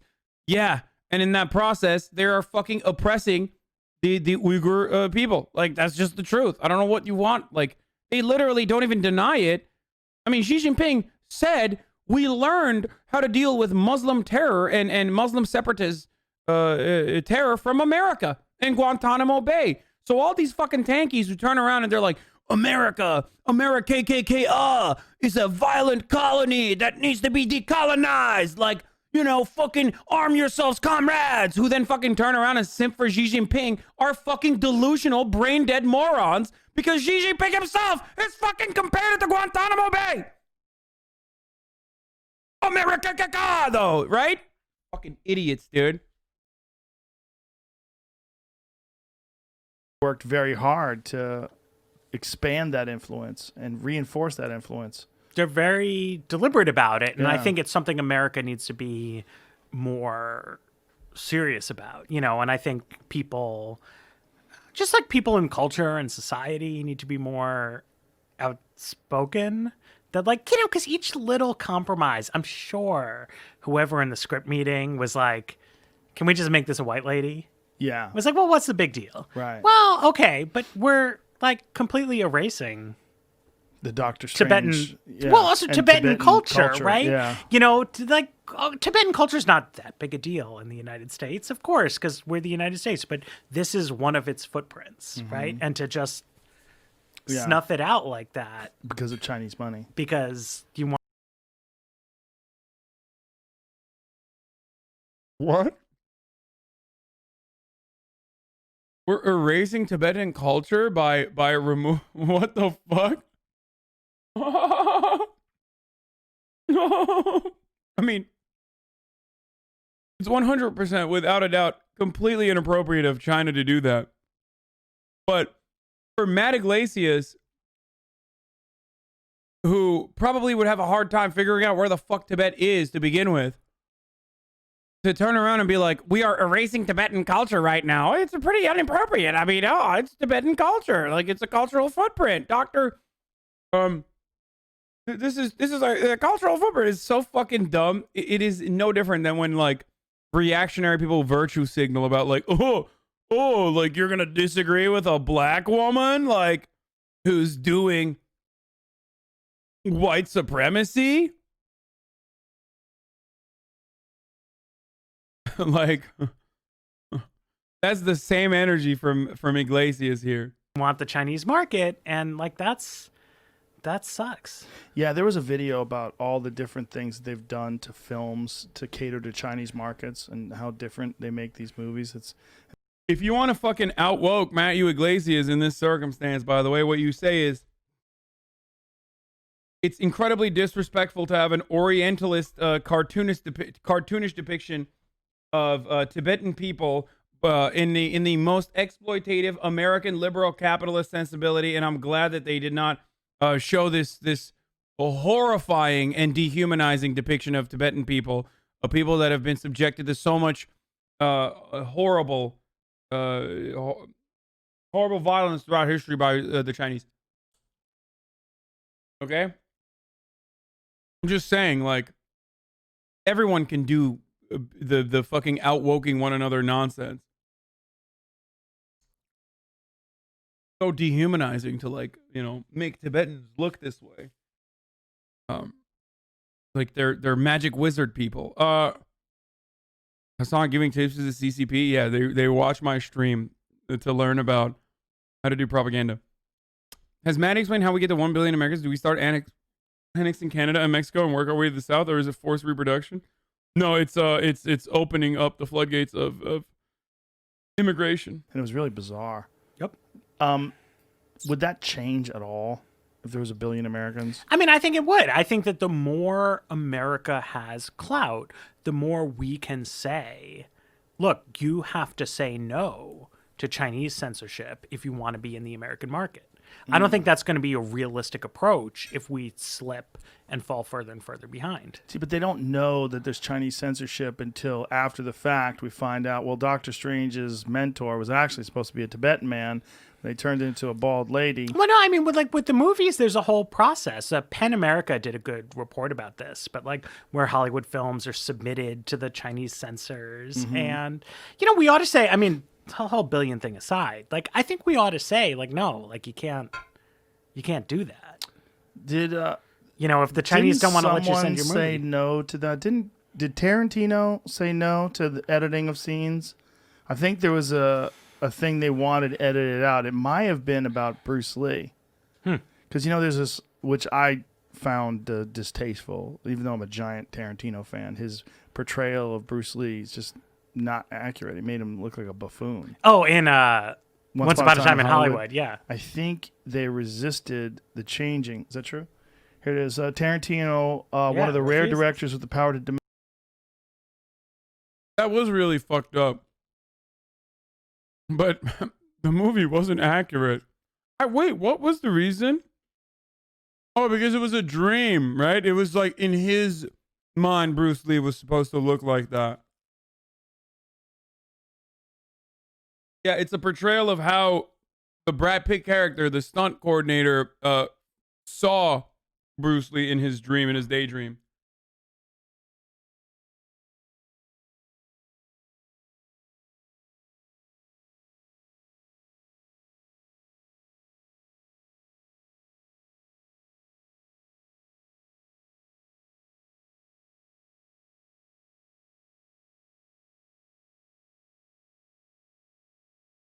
Or literally the only reason China has this overwhelming power in international organizations or in the U.S. is because of capitalism. China isn't going to magically become less economically powerful than the U.S. And as long as we have a capitalist economy, then American nations are going to bend the knee to Chinese government. But these apes can't fathom that capitalism is the root to their answers to China's influence. So it's just that sucks, or we got to get more powerful. Yeah, like Dang was right. Okay, I'm sorry if you want to make like a fucking Hasan political spectrum video. Like you can hear me say shit about every ideology, but he was right. His bargain was correct. Okay, and the reason why American manufacturers, American companies moved their manufacturing to fucking China wasn't because like they did it at gunpoint. They did it because of capitalism. And he was so fucking right that it's impossible for him to have even recognized how right he was, because the underlying consequences of that was the complete wholesale evisceration of American labor unions, American productivity, over-reliance on China for manufacturing, and basically removing like a significant part of the supply chain and handing it off to China. I don't care about the other side of it, which, like, of course, allowed China to advance significantly, and all this other stuff. And like now Americans cry about fucking IP theft. It's like, bitch, you did that on purpose. Like you knew that this was happening. You didn't give a fuck when China was doing that, but also simultaneously advancing themselves. But now that they're like a competitive world power, all of a sudden you're like, oh, IP theft. It's like, bitch, no one forced you. I mean, no one. And I mean, no one forced you to fucking move your manufacturing overseas to China, right? How does weakened unions lead to outsourcing? No, weakened unions as a consequence of no more manufacturing jobs is the reason why we have such a robust lumpenproll base of counter-revolutionaries, of people who are welcoming fascism into their homes, like motherfucking Johnny Harris welcomes peas into his breakfast. There's a reason why our economy is so servile. It's all fucking service industry jobs. It's all gig economy shit jobs. There's a reason for that. Why doesn't it happen in Germany? The economic engine that fuels the European Union. Well, what's up? Why the fuck do they have good manufacturing jobs in Germany still?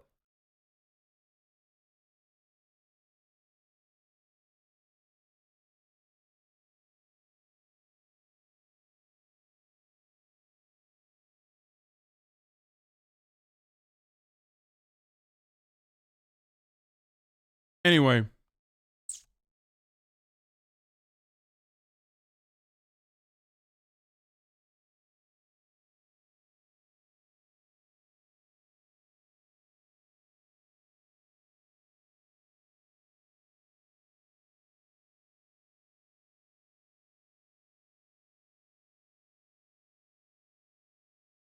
Man, Final Cut on his relatively expensive films reportedly has no intention of re-editing the picture. Not for Shannon Lee, not for Chinese censors squeamish about the film's graphic violence, not for any reason. Yeah, he refuses to recut for the Chinese market. Yeah, and I mean, I don't know. I mean, that Bruce Lee was not... It was funny. Scroll down on but it's not really fair to him. Okay, look at that. The film will not be released in China. Mm-hmm. Wow, he refused. Dude, he is such an irredeemable nerd, dude. Oh, he's so like condescending too. Oh my God, this is perfect. It's perfect. It's exactly what I would have never been able to picture Matt Iglesias to be so thumb-like. Oh, it's so great. Edit the Bruce Lee scene out in order to secure a theatrical release in China. Catch new episodes. Manny Boy looking like a nerd ass Stavros. Yeah. No, Stavros the Joe fucking man, dude. Are you kidding me? Rogan experience. Okay, the difference between Matt Iglesias and Stavros is exactly at the heart of what I say about like beauty comes from within. Unironically, I'm a shallow person, but beauty absolutely fucking comes from within. Stavros is a fucking hulk of a man, okay? He's a sexy beast. Why? Because of his fucking personality. You don't look at someone like Stavros and you go, that guy looks like a thumb. You look at him and you say, that is a sexy, confident, a bodacious man. Okay, he is absolutely a sexy beast. Can't say the same about Stavros or fucking Matt Iglesias. A natural athlete. How much pushback have you gotten from this idea? Because it seems like a lot of people think that overpopulation is a giant problem. And then when you say we should triple plus the amount of people in the United States we want to compete with the rest of the world, I would imagine a lot of people are like, what are you smoking, Matthew Iglesias? No, I mean, the book's really good. So everyone who reads it is just like, oh, you convinced me. And at least you're humble. Oh, God. Dude, yo. There's no pushback at all. Yes, there is concern about overpopulation. That's something that, so there's people from the right, they don't like immigrants, they don't like immigration. And Why they is that? see it through that lens. Let's start with that. Well, because this is a country of me. immigrants. It's a very strange thing to have a country that is entirely comprised of people who came from somewhere else. Every single person on the planet could fit into the state of Texas if it had the population density of New York, right?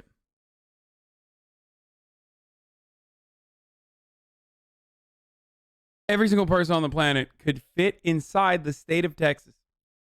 Not saying we should do that, but it's something that is so fucking insane that you would literally you would never even fathom that. The reason why I'm using this as an argument is because it is a direct counter to this notion that we have like a space problem, or that we have like finite resources that it's a direct counter to fucking eco-fascism. Now, having said that, of course, it would be terrible if we had so many Americans. Because of our consumption, we would destroy the planet. Like, I think the biggest counter to 1 billion Americans is 1 billion Americans means, we fucking destroy the planet. Like, there's no planet anymore. Because the way we consume is so crazy that compared to like Indians, for example, that it would be a wrap. Like, our consumption per capita is fucking through the roof. Like, it would just be over. Other than Native Americans, right? Entirely. Oh my God, dude! Look at this! Look at this! Why force everyone in the apartment said, motherfucker? I am simply stating that we don't have a fucking overpopulation / space problem on this planet as it is currently. Okay? If you can put every single person that currently exists on this planet into Texas, as long as Texas as a state had the population density of New York, then what? Why apartments, Sag? Comprised. And yet there's a giant population that doesn't like immigrants. Yeah, I mean, look, some of it's a question of taste. People like different places. People like different kinds of things. I think the best parts of America are places that have a lot of people from different places. Yeah. To me, ugh. Dude, come on. This is the space where any fucking self-respecting progressive, whether they are a liberal or a conservative, doesn't matter, is supposed to say it's because immigration is used as a red herring to absolve the capitalist class. Okay, maybe liberals won't say this part, but to absolve the capitalist class of their sins under the current organization of the economy, because it keeps us divided and it keeps us looking and fighting amongst ourselves rather than who is currently taking the larger piece of the pie. Okay? That's it. The reason why there is anti-immigration and anti-immigrant sentiment is because, one, people hate change. That's definitely a constant. that people get mad at. But more importantly, it's so that we don't focus on the true enemies in this circumstance, the true people that have subjugated us into these conditions that we exist under. Okay? You know, whether that's Austin, where we are, New York, where I'm from, it's like, it's cool. Like, that's America at its best. Some people don't like it. There's also the legality question, though, right? Starting in the 1980s and 1990s, we built up a substantial group of people who were living here illegally. I'm for, It started in the 80s? Is that when it really started? Yeah, I mean, that's when it really took off. Was it because the regulations were made more stringent? Well, so what happened was in 1996, they changed the law. IRERA is the acronym for it. And they made it a lot harder for people who had come here without papers to, quote unquote, get legal. So even if you put roots down, even if you were married to an American citizen, there was no way to obtain legal status. They also made it harder to cross the border. So it used to be people would come over, they'd pick vegetables in California for a season, and then they'd just go back, right? They'd go back to Mexico, take their money with them, get a nice house. They made it harder to cross the border so people would stay. And people who stayed had no way to get a legal status here. So unauthorized population, it built up, it built up, it built up. There's a movement on one side to say, well, we should create a path to citizenship for those people. Most of them, they're living here peacefully, they're working hard, they're not doing anything. That's where I stand. But there's people who say, look, they broke the rules. We got to be harsh. So we've been arguing about that unauthorized immigration so viciously. And I think we've lost sight of the fact that, we can just create legal pathways for people to come. There is truth to what he's saying as far as criminalization. It goes back to the 60s, it's like post-civil rights. But there is truth to what he's saying as far as the criminalization of migrant labor led to worse outcomes overall and led to people literally staying in America or overstaying on purpose because they wanted steady work. If we had open borders, there's an argument to be made that like most people wouldn't even fucking come. No, I'm not talking about the Bracero program. Yes, but it has always been a constant. The underclass of like Mexican labor has always been at the heart, not even just Mexican labor, but like South American labor in general, has always been a driver of the American agricultural production. Okay?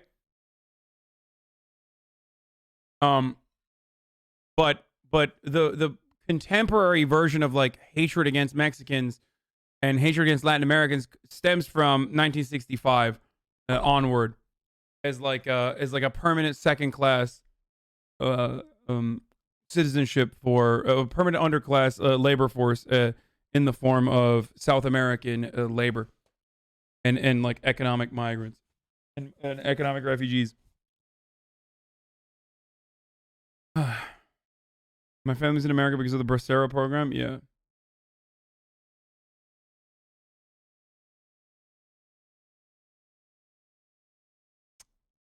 So like Mexican immigration between 1900 and 1960 just doesn't exist, right? The millions of migrants who came over, including several million who came during World War II and were later deported by Eisenhower under Operation Wetback just doesn't exist. It only started in the 1980s. Cool. Are you using shit did I teach you about fucking like the Bracero program and now you're like yelling at me for not talking about it or something? Like what is this? Where else do you get as much fucking historical analysis on like America's over reliance on the Latin American labor as a permanent fucking underclass?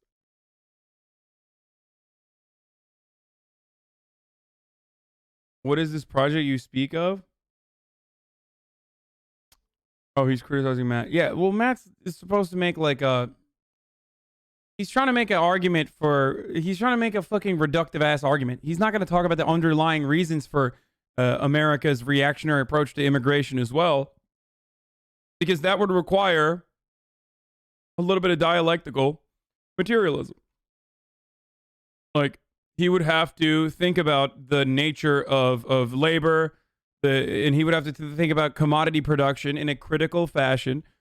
And that is something that goes against his worldview, which, of course, stops at a certain point and goes into idealistic notions of like good people and bad people. because there's no other way to describe it. That's why he has to say, well, I think it's tastes. That's why people are. I think it's tastes. That's why people don't like immigrants. It's taste.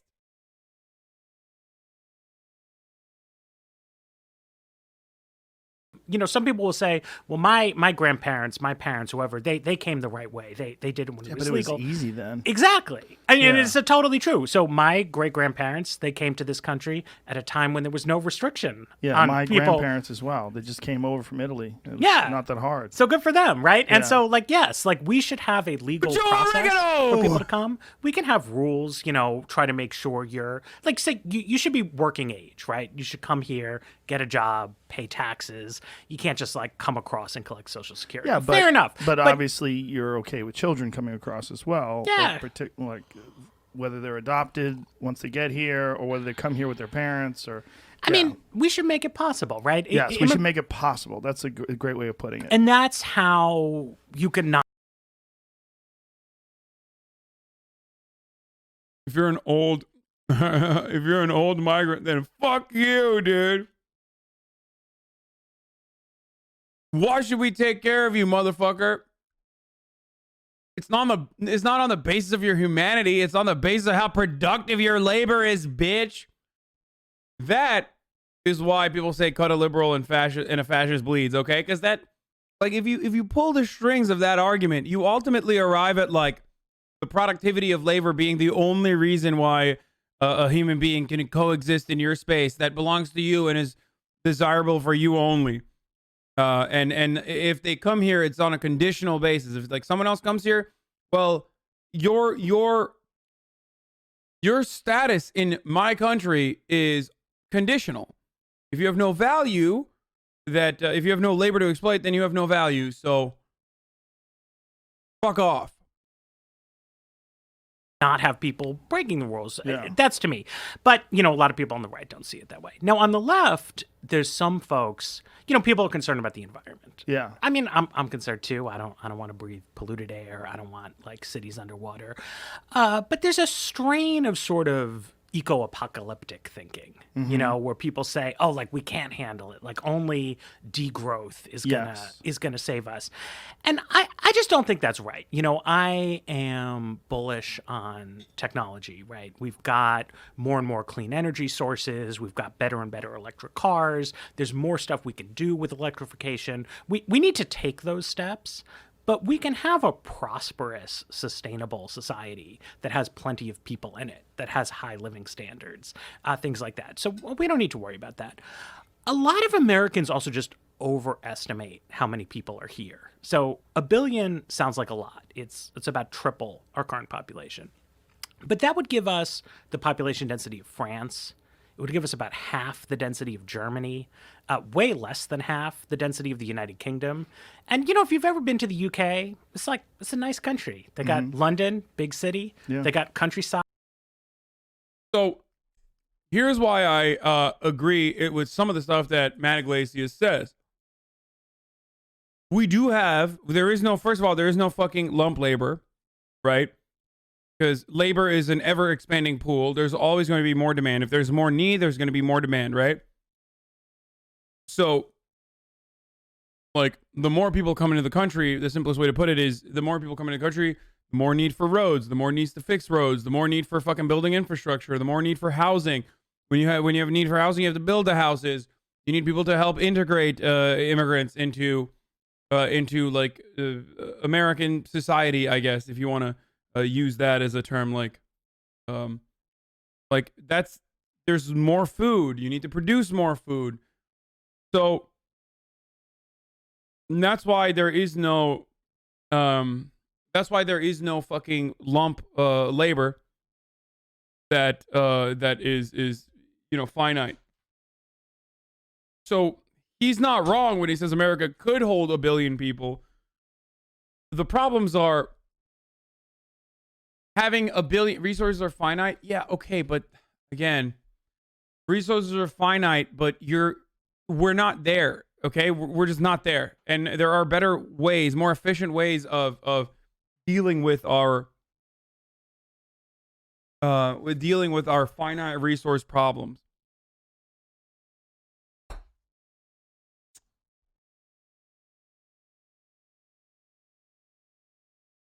It's not a linear correlation. Eventually, people surpass the needs. No. The problem in that situation is having a billion people under a capitalist, liberal organization of the economy, such as the one we exist under currently. That would be a fucking huge issue. They got rolling hills, they got sheep. You go up to Scotland, like there's fucking nobody there. So like we could have all kinds of places with a billion Americans, countryside, suburbs, cities, all kinds of stuff. What's the benefit of having all those people, though? So two benefits, right? So one, I think internationally, you know, the United States has been like the #1 country for 100 years, give or take, right? We're the biggest dog out there. You know, everybody knows better than to mess with us. And a big bear. We're losing that status. Or a lion. You know, we're losing that status economically to China. They're doing more stuff like, you know, telling NBA coaches like what they can tweet, what they can't tweet. They're censoring Hollywood movies because they've got the #1 market out there. You can get into scarier stuff eventually, you know, South China Sea, naval battles. I'm not like a war guy, but yeah, you don't want that. I think we want to stay #1, and growth has been important to that historically, right? Like, why is the United States a big deal country and Canada is like, you know, like our cute little brother? And it's because a lot of people live here. You know, Canada's nice, but there's no people, no real strength there. Second, I think it'll make us a more prosperous country. What we do as modern day Americans is we do stuff for each other, right? Whether that's we make show, we write books, we teach in schools, we run restaurants, we're doing services to each other. And you get more prosperity when you have more people and more ability to sort of have those interactions. Catch new episodes of the Joe Rogan Experience for free, only on Spotify. Watch back catalog J. Okay, this was doo-doo as fuck. We're done with this. We are moving away from this. I'm gonna watch the fucking the Okay, now Ben Shabibo transphobia hour is now upon us, so get ready, buckle up, buckle the fuck up. Finally, I'm gonna pee. This is gonna run a little bit. I'm gonna pee for a second. I'm gonna clean this area real quick, and then we'll start. I would be remiss today if I did not discuss one of the great issues of our time, and that is that the actress Ellen Page, who is, was, and shall remain a woman, is now a man. So let me read you the headline from CNN, which conveys zero information.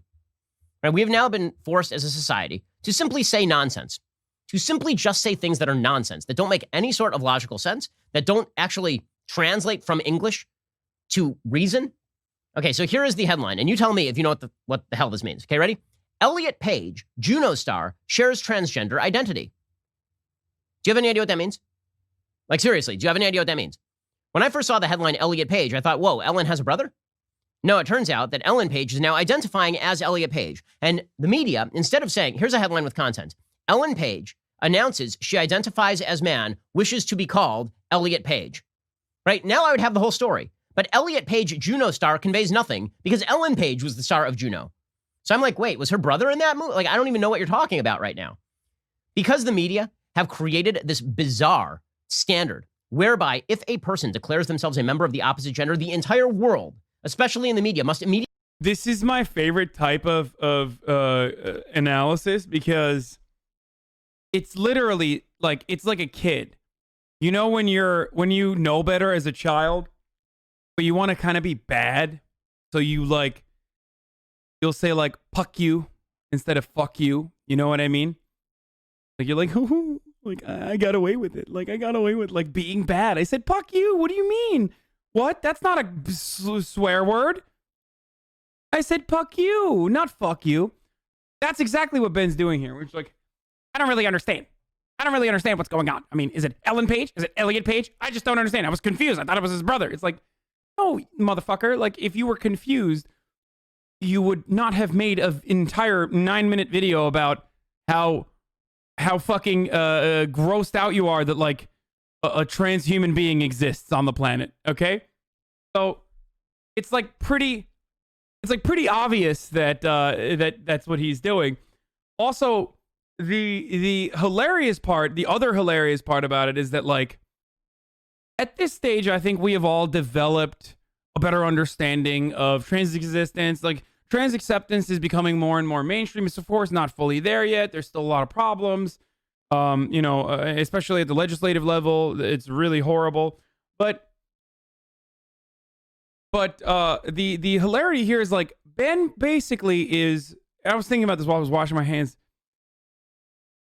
Ben basically is like trying to intellectualize the stupidity that his audience has, right? Like his entire goal is like to just say, "Oh, this is crazy. I don't understand. It's just we've gotten too far. We've gotten too far. Hypothetically speaking, we've just gone way too far. It's crazy. I don't want to understand it." And like all he's doing is just like make other people who also feel that way, who are like, I don't fucking understand it, trans people, what the fuck? Like all he's doing is giving those people an outlet where a fucking nerd who speaks very fast is also agreeing with them. Like that's it. Immediately flip on a dime, stop calling them by the name everybody knew them as, and stop calling them by their biological sex. You end up with complete nonsense, just complete bleh, coming out of the mouths of the media. Now listen, Ellen Page can identify however she wants. I don't care. Really, it makes no difference to me. She is an adult human. She can do. See, like, again, like literally doing, like purposely misgendering someone, okay? Like he's doing this on purpose. So if you're a trans person in my audience and you're like, fuck this piece of shit, remember that like, he's literally doing that on purpose because he knows that like this is a trans man. So he has to remind yourself that he has to deliberately misgender someone. And that comes along with the implication that like they know what the correct gender is. He's just a baby. Ben Shabibo, Ben Shababy. So don't be upset. He is just like forced to fucking say it wrong. Because he's just a piece of shit. Do whatever she wants. It is a free country. Like, it's so weird. Like, even if it is literally like, okay, even if someone's like, you know what? I don't want to go by my first name. I'm going to change my first name. I'm no longer Hasan. I'm Hank. Okay? Like, if you went and you did that, like... Anyone who's like, no, I'm still going to call you Hasan. You're Hasan in my mind, and you're always going to be Hasan. I do not care. It's like, no, you're Hasan hypothetically. You're not allowed to change your name. It doesn't matter. No, boo-boo. You're still Hasan. Like, everyone would be like, dude, you're an asshole. Like, why are you doing this? Like that person changing his name has nothing to do with you. Why have you made this your own personal business? Why can't you be a normal human being? Right? But no, like, because it's a trans person that we're talking about, because as a concept, this is like something that needs to be endlessly pontificated over and endlessly discussed, then our bigotry and our biases and our fears, because gender is so closely associated with our identities, comes to the forefront. And then you're like, this is a legitimate intellectual conversation. And then you try to justify it to yourself about a million different reasons when the entire reason is fear of change and fear of not understanding what is going on as the world evolves around you, which can probably go back to a fear of death, most likely. Okay? It's just you're ignorant. The world is changing around you. It's changing way too fast for you to comprehend, and you don't want to. It's like being a fucking... It's like being on the Earth-centric model when we now know, we have found out that the Earth is actually revolving around the sun, but you're still like, no, everyone is revolving around the Earth. Like, you don't want to think about that. Change is hard to comprehend, so you're like, no, this entire worldview revolves around the Earth fucking being, at the center of the universe. So fuck you. No, I will do everything I can. I will kill you if I have to. Galileo, fuck you. That sort of thing. Okay?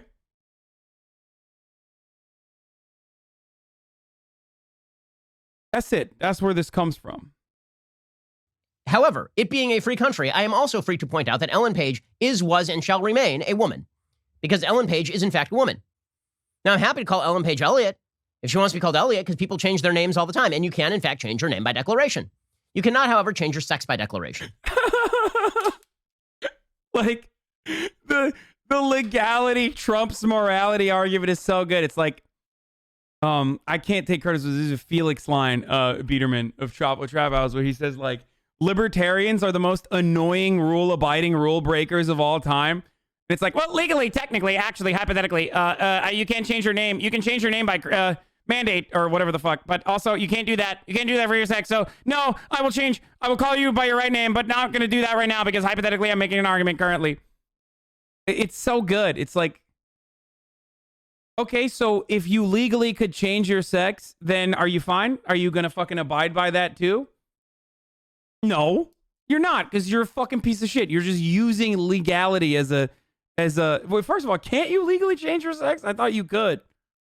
By the way, so what's up? Pretty sure you can.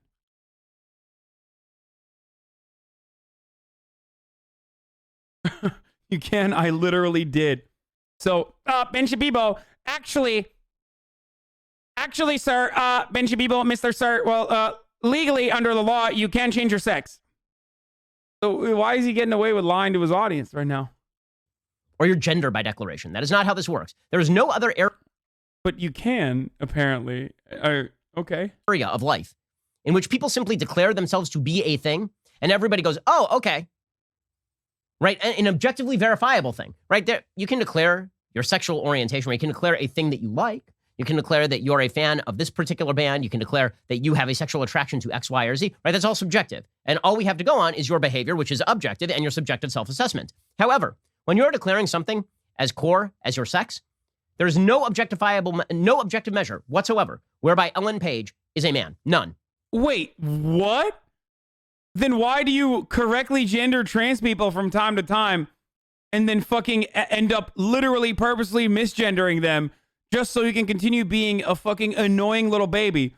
If it's all objective truth like that, like gender is not completely socially constructed, which, by the way, a concept Ben Shapiro literally personally agrees with, and is mad when those rules change, as evidenced by his latest video on masculinity and femininity, when he saw Harry Styles wear a fucking dress and like literally was triggered by it, like infinitely triggered by the reality that Harry Styles was wearing a dress, and admitted that cultural contexts revolve around gender, and throughout history that has changed as well. But here he's making a different argument. Right? She is a woman. And yet we are immediately told by the media that to even address Ellen Page or Elliot Page as a she is discriminatory. It's very bad and very discriminatory. And so you end up with complete inanities and insanities. Okay, so Ellen Page declared that she is now a man. Okay? But she also... Look, he's doing it. Every time he says she, notice he like has to take like a quick breath just so he can misgender. Just so he can misgender. Like, it's a... Listen, brother, if you truly don't care, you don't make a 9-minute video out of this where you're like trying to emphasize the she every time you reference a trans man. Like, a person who doesn't care does not do that, okay? This is a person who very much cares. This is why I always say, like, anti-SJWs are the SJWs. They pay attention to this shit more than I do. Like, what did I do? Okay, we found out Elliot Page comes out as a trans man. What did I do? I was like, oh, congratulations. Great. Moved on with my life. Ben Shapiro has made videos on it where he's like, we need to talk about this. This is terrible. This is terrible. I mean, he's not a he. He's a she. Ah, I don't care. Ah, fuck. I accidentally said he's a he. Oh, no. He's a she. Fuck. Like, there's no... You only do this if you care. Okay? This is leading to the death of American society.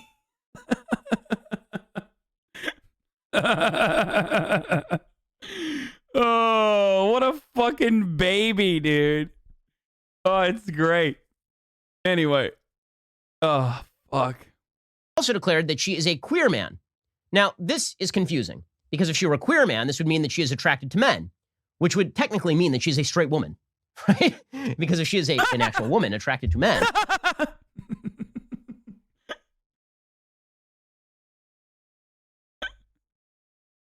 Wait, dude, he's such a psycho. That one moment like of laughter just reminds me of like a kid with early sociopathic tendencies, like killing a rabbit or some shit. Now, this is confusing because if she were a queer man, this would mean that she is attracted to men, which would technically mean that she's a straight woman, right?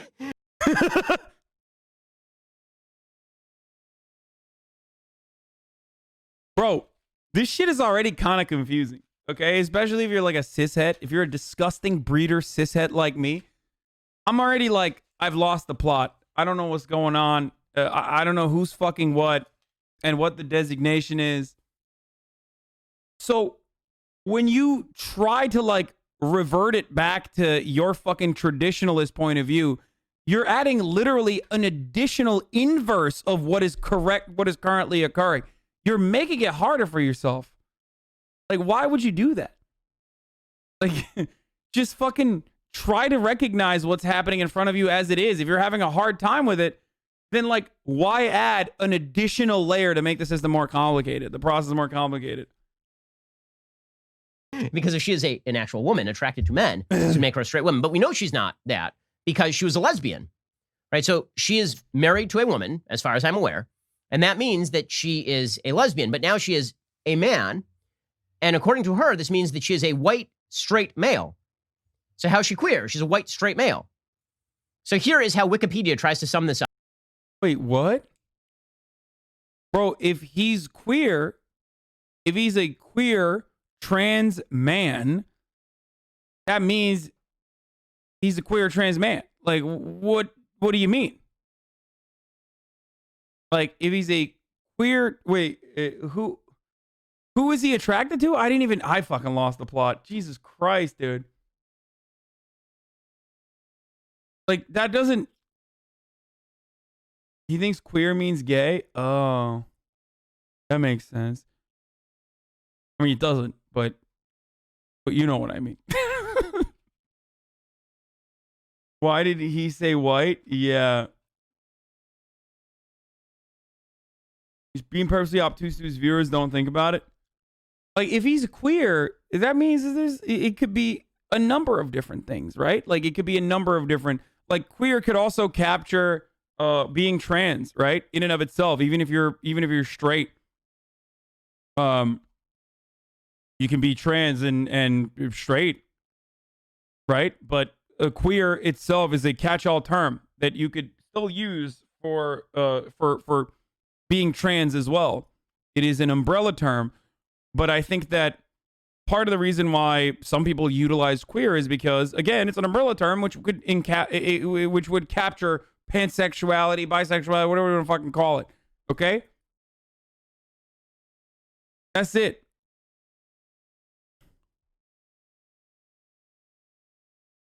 It just means that you're not cisgender, a cisgendered heterosexual. That's all that it means.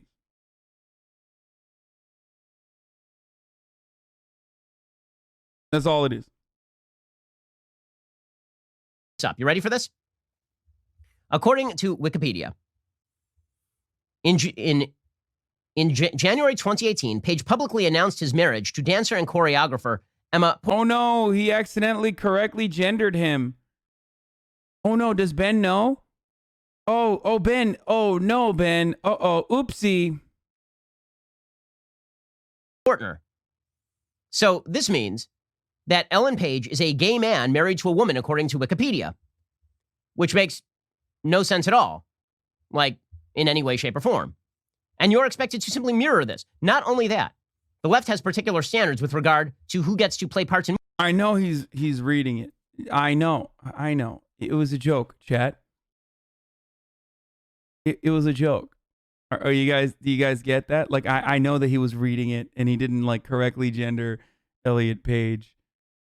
That was, I like that when I start watching Ben Shapiro, chat turns into a bunch of Ben Shapiros.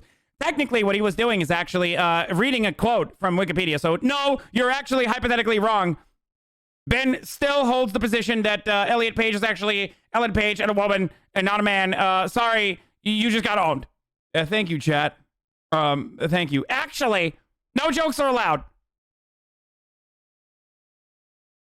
Why do we need to listen to him say so much bullshit about man or women? He is a dick. True. Oh, Jesus Christ.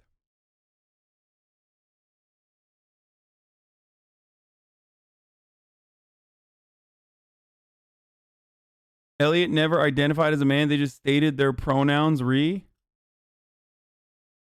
Wait, is that true?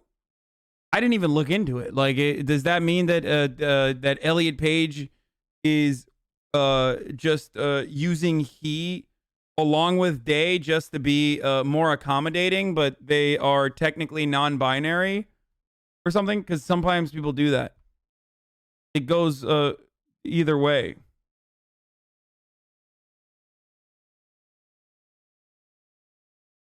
Another take on this could be that he's still part of the queer community because his experience as a gay woman. Not saying he's no longer queer and validates those experiences. I don't know, just my thought. Yeah, I just like who cares? Like, why can't we let people live? I feel like Ben said that in the beginning, but then he's like, I'm going to purposely convolute this entire conversation and process. Hypothetically. Yeah. Oh, yeah. This is my favorite clip. Transgender. Are you kidding me? This is my favorite fucking clip. I've used this before in my videos. Look here. Transgender woman from Orange is the New Black. I never watched that show. I've never watched that show either, but she's on the cover of Time magazine. Oh. Or he's on the cover of Time magazine.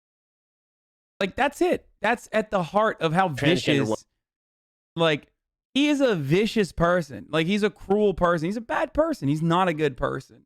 Okay? But there you go. It doesn't get any better than that. Like, it is in his own accidental words, like, that's it. Like, he basically just fucking accidentally gave the game away.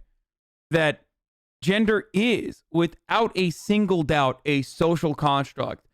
And it's something that we, in our current understanding, which needs to evolve as well, but even in our current understanding, we look at gender as a social construct, and we look at identifiers to determine what someone's gender is. And that still needs to be evolved as well. And that's not the fucking latest patch, right? And more patches are to come. But Ben Shabibo shows that while aggressively arguing against it. Do you see what I'm saying? He's basically being a piece of shit for monetary compensation. Now, this doesn't mean that, like, people sometimes fuck up and misgender others and that, you know, they need to go to jail for it or whatever fucking psychotic conspiracy that conservatives create, right? It's just about being nice and accepting to people who are otherwise already going through a tough time. Like, it just sucks. It sucks. You're a piece of shit to some of the most marginalized people on this planet right now, and it fucking sucks. You're a person, you're like a playground bully who himself was bullied a lot, very clearly, and you develop these, like, gross insecurities, and now they manifest in conservative ideology. It's terrible. Especially ironic because, like I said before, if even sex, or what reactionaries would consider biological gender, if that had such rigorous confines, if that was confined to the rigid binary in the way that Ben tries to claim it is, then how am I and Ben male at the same time as a part of the same species or the same sex? It's not. And it's an argument that, like, hurts Ben's own worldview. Not to say that, like, if you're short or if you can't grow facial hair, you're not a man or anything like that. That's not what I'm saying at all. I think a lot of people misconstrue or misunderstand what I'm trying to say, probably because of insecurities. But like, it does not work that way. Even sex is not a binary. Okay?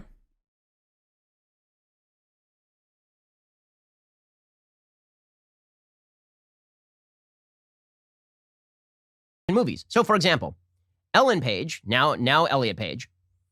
Right? Also, top of the hour, every hour, 6-second ad break. Ladies and gentlemen, boys, girls, and NBs. I'm going to run an ad right now, but I'm going to keep going through the video. If you don't want to miss out on it, then you can subscribe for $5 or for free with a Twitch Prime. But I'm going to keep going because it's a long video. I'm saying Ellen Page not because I wish to offend Elliot Page, but because until 5 seconds ago, nobody had ever heard of Elliot Page, so nobody knows who the hell I'm talking about. So I'm going to use the name that people know her as. And then over time, if you want to call it Elliot Page, that's fine. But for like today, I feel like it's fair to mention that Ellen Page and Elliot Page are the same person, so that if somebody tunes in and hears Elliot Page, they don't think Ellen has a brother. Bargaining. We're in the second stage. You notice that he went from denial to bargaining? Like, it's like we're watching him come to terms. It's so funny. This is bargaining. Like this is so funny. Like, this is something that personally displeases him to a degree that, like, he has to do an entire video about it. But now he's moving on from denial to like, well, I'm going to fucking bargain now. Okay, well, maybe hypothetically one day I'll change my mind on it. But like right now, for the time being, like, this is what everyone, like, he's trying to justify it. Okay, so. Like, what happened, brother? Don't worry. It doesn't. I think maybe Ben jerked off the Juno or something, and now he's like worried that this means he's gay.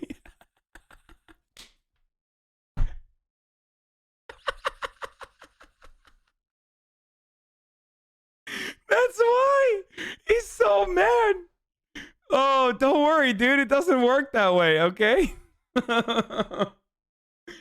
Oh, no. That's what it is. Oh, Jesus. How can you get so bent? How do you get so bent over other people's businesses, dude? Like, what the fuck, dude? Yo. Dude. Speaking of which, this was the election time. So, top of the hour, every hour, you see, like, how many people subscribed, which is crazy. Like, at the top of every hour when I was doing an ad break, like 500 people were subscribing. Now that I'm like looking at the numbers, what a fucking crazy thing that happened during the election cycle. Oh, he probably will hate watch the fuck out of Juno to get a mad boner about teen pregnancy out of wedlock.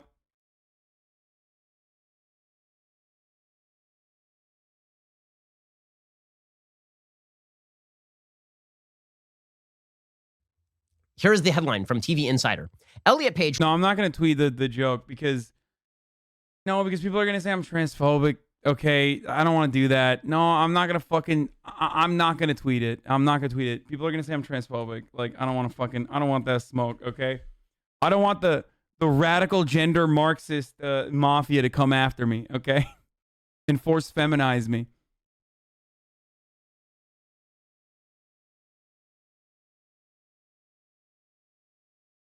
You being on the H3 podcast was the first time I was like, damn, this boy gets it. Reportedly to continue in same role on Umbrella Academy.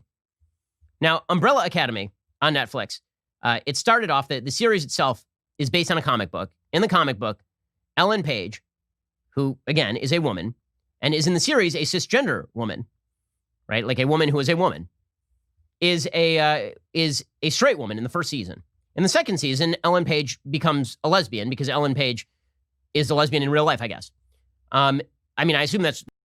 By the way, so this is the age-old argument that, like, you can perfectly counter reactionaries on, which is like, wait, I thought they were actors and they can portray cisgender characters. Like, the fuck do you mean? Like, what are you talking about? Like, I thought this is why Scarlett Johansson could be an Asian woman. You know what I mean? Like, well, they're actually actors. Like, how many fucking videos has Ben Shapiro made about, like, well, they're technically actors. They're only pretending. They're actually not.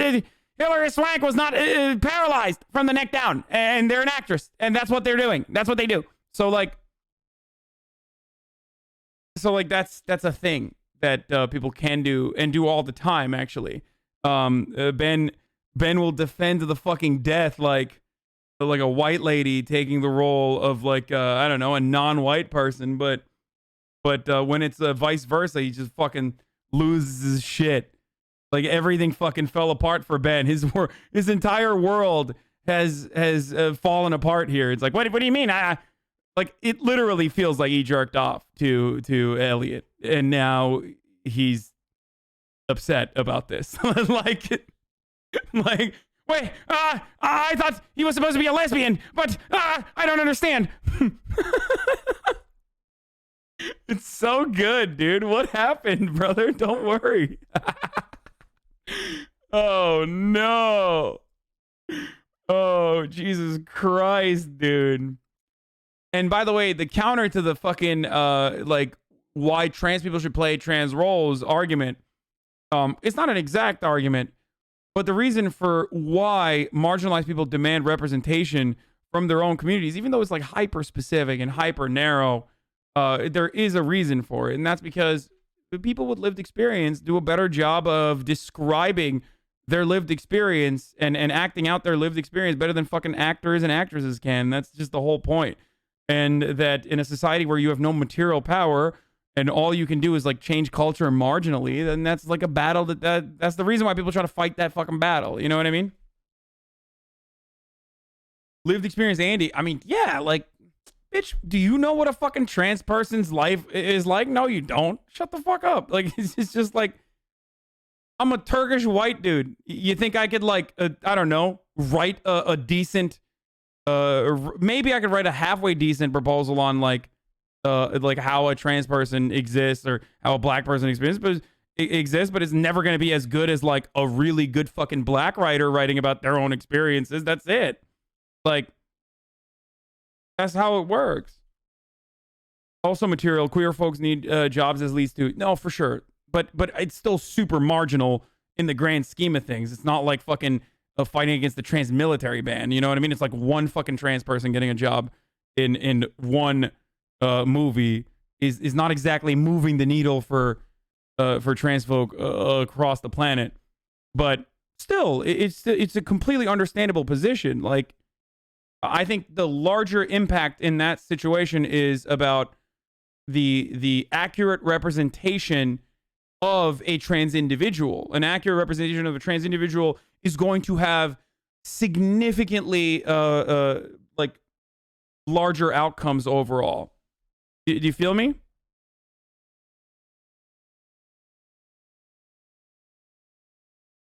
That's where it comes from.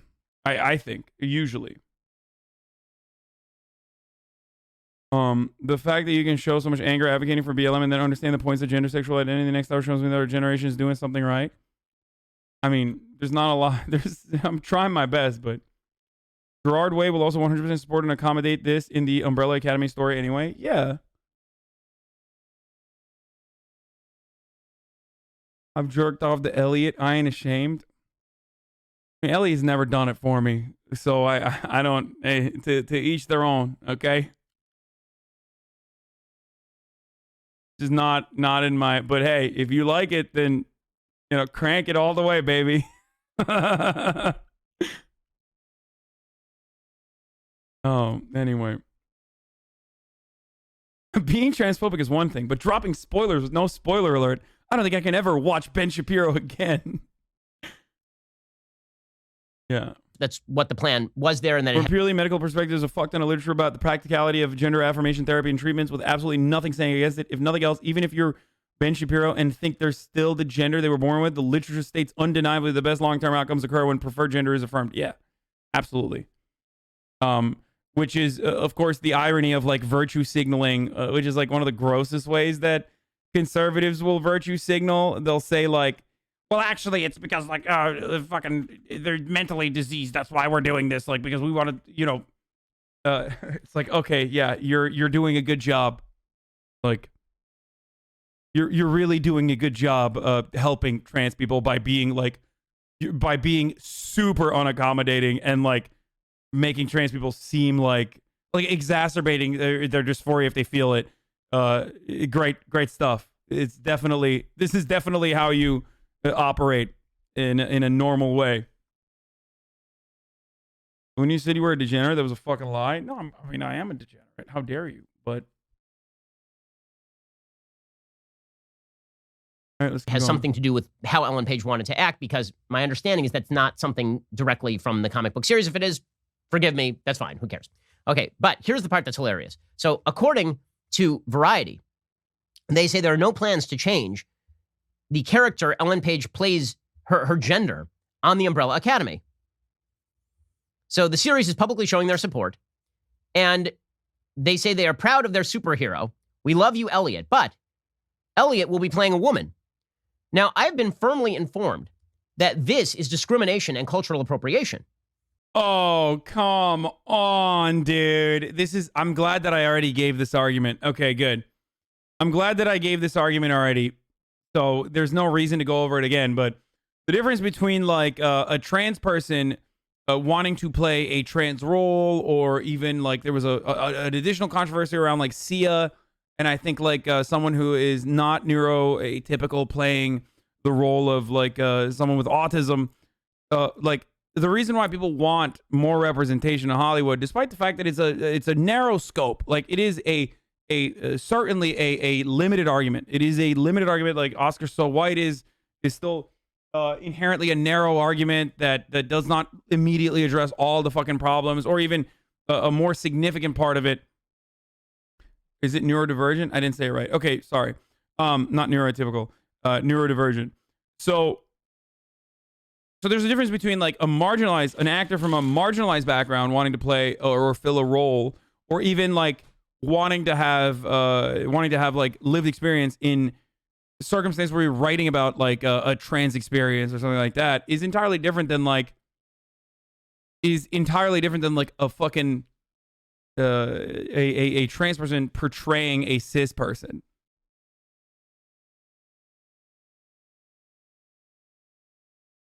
Divergent, bitch. Don't you mean detergent? Good one, dude. You seen Elliot Page interview with Bolsonaro? Wait, was it with Bolsonaro? I remember watching Elliot go to Brazil. I think it was Brazil, wasn't it? Where he was like, I mean, it's fucking scary as shit. It's scary as shit for sure.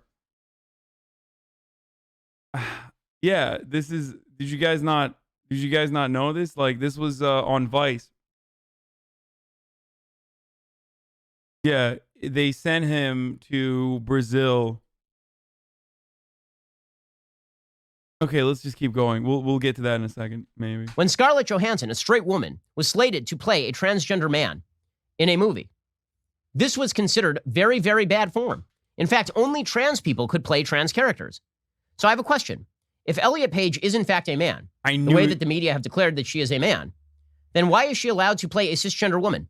Is that not cultural appropriation? If a normal, non-trans man decided to play a woman today, everybody would. Did he motherfucker say normal? The fuck is that, dude? Oh, Jesus Christ. My man literally doing reverse transphobia, reverse cisphobia. What's really actually the real problem in society today is cisophobia.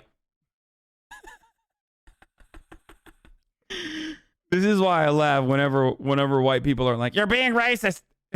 You're being racist against, hypothetically, you're being racist against white people, and you would never be able to do this against black people. He's being the biggest sweat lord. It's so funny. It's so good. It's so funny. It is great. Suggest that this was a violation of long-standing norms. It was cultural appropriation. But if a woman declares herself a man, then you have to make a choice. Either she is a man, in which case she can't play a woman anymore, or she is not a man, in which case she's not a man. But because our culture is unbelievably stupid, it is both. Right? That is the way that this works. So good news, Elliot Page can still play women and also can play transgender men, presumably can also play men, which is really exciting. one further note on all of this. If you, it's like what's the fear here? Like, do you think that like there is going to be an influx of trans men that, like, I don't know, take jobs away from cis men and cis women or something? Like, my man unironically sounds like Turf Island residents over here when I thought they were the ones who had the most advanced degrees in transphobia, where they would like come up with every week. I feel like British women get together at the Council of Turfs where they describe like how else they can cut their hair to make themselves look even less appealing than before when their personality is not enough. And they decide on like new ways in which trans people existing harms their mode of being, right? And Ben is over here outdoing the Council of Turfs. It's crazy. I mean, he does look a little bit like a British turf. If he had like a little bit, if his hair was like a little bit longer, I could see Ben fitting right in with the Council of Turfs. Order! I, Ben Shapiro, am joining the Council of Turfs. You feel like this is crazy and that this is being crammed down on you, that is because it is. That is because this is not a fringe phenomenon anymore. Right? This is something the Democratic Party fully embraces and pushes. Yesterday, Chuck Schumer, the Senate Minority Leader, he said that he is fully with Joe Biden on mandating from the federal government that transgender people be allowed to use the bathroom of their choice. Now, it seems to me that if my wife is uncomfortable with... Dude, this is so funny. Like, it always goes back to, listen, I'm sorry. Like, no matter how like strange it might come across to you that like trans people exist or something because, you know, you haven't been able to fucking keep up with the times, right? And you have like an antiquated brain. Nothing is weirder than the obsession that anti-trans folks have with seeing people's dicks and pussies. Like they want to inspect everybody's private parts, dude. It's so weird. It's like, dude, I am personally ashamed of what I do in the bathroom. Meanwhile, Ben Shapiro is constantly thinking about it. Okay? Constant. Actually, that's not true. Sometimes you take a big shit and you're like, fuck yeah. Like that's, you know what I'm talking about? And you're like, I did that. That was good. But usually, like, I can't even be naked when I'm pooping. I've talked to you guys about this before and you guys fucking think that that's weird. Like if I'm naked in bed and if I'm going to use the bathroom, like I literally put on clothes. It's weird to poop naked. I find it very strange.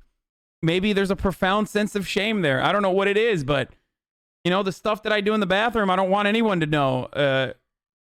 And honestly, like that's all these motherfuckers think about. Like literally just like, what's happening? What are trans people doing in the bathroom? I need to know. It's like, dude, why don't you just fucking mind your business, you fucking freak? Okay? Like, that is the weirdest thing that you can do is constantly fucking trying to figure out, like, if the person in the bathroom with you has a penis or a vagina, like, fucking leave them be. A male walking into a bathroom or a locker room where she is undressing at the gym, that is perfectly within her purview. That seems like not inappropriate at all to me. But the federal government has now decided under democratic auspices that men and women are exactly the same, that gender is completely fluid. None of this makes any internal sense, by the way. If men and women are completely the same, there's no reason for you to declare yourself a man. Man equals woman means woman equals woman. Right? I mean, this is just the basic transitive property. In any case, here is Chuck Schumer, fully green. What? Like, I think he's not being accidentally based. He's doing that thing where he's saying something, but doing it with a critical tone. So you're supposed to understand that he's, saying something silly. Like, lighting the Democratic agenda, which is fully in line with all of this silliness and anti-logic nonsense. And again, Ellen Page or Elliot Page is allowed to do whatever she wants to do today, but she does not get to dictate what the rest of us say about things as basic as biological sex and capital T truth. Okay, but here's the Democrat. Capital T truth, dude. Here's the truth, okay? One, what have we established? Ben cranked it out like fat loads to Juno, okay? That's the capital T truth.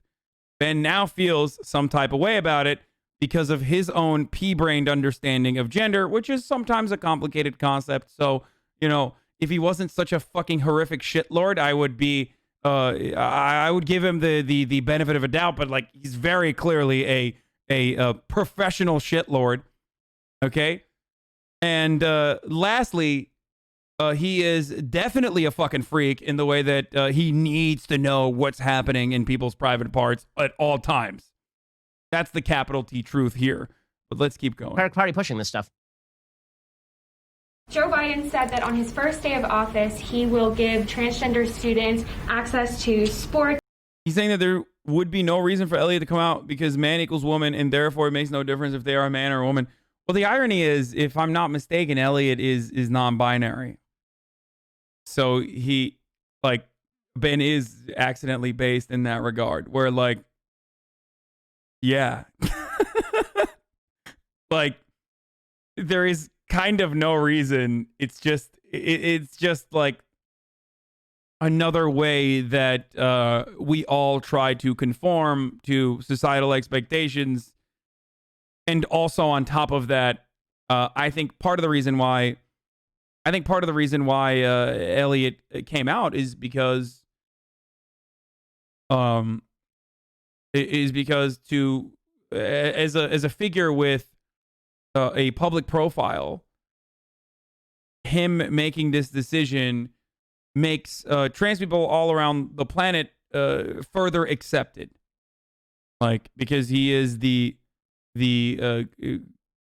has fans, you know what I mean? Like a worldwide clout. Capital T truth is a David Foster Wallace phrase, an eccentric postmodern, vaguely leftist writer who died in the 90s. I did not know that.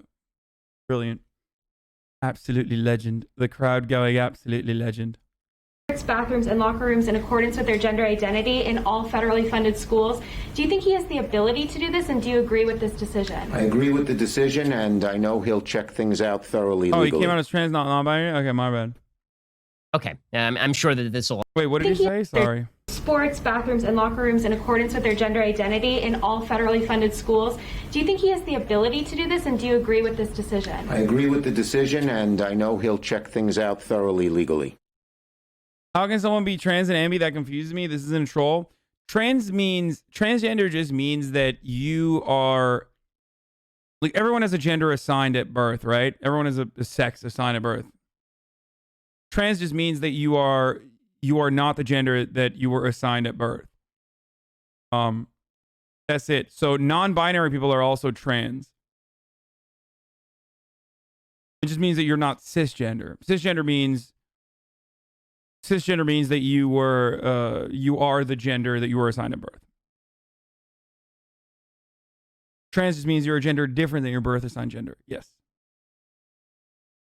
Okay, I'm sure that this will all work out just fantastically well. I'm sure, and don't feel bullied. Don't feel as though you are being forced to change long-standing and, for all of human history, held opinions about the non-malleability of sex. It is all because you're discriminatory in your mind. Don't worry about the fact that this is all illogical and makes no sense. The media have told you that a thing is so, and therefore it is so. And therefore, and also, if you mention it, it's because you're obsessed with these issues. This is one of my favorites. Is that you say something as radical as men. Yeah. No, but like literally.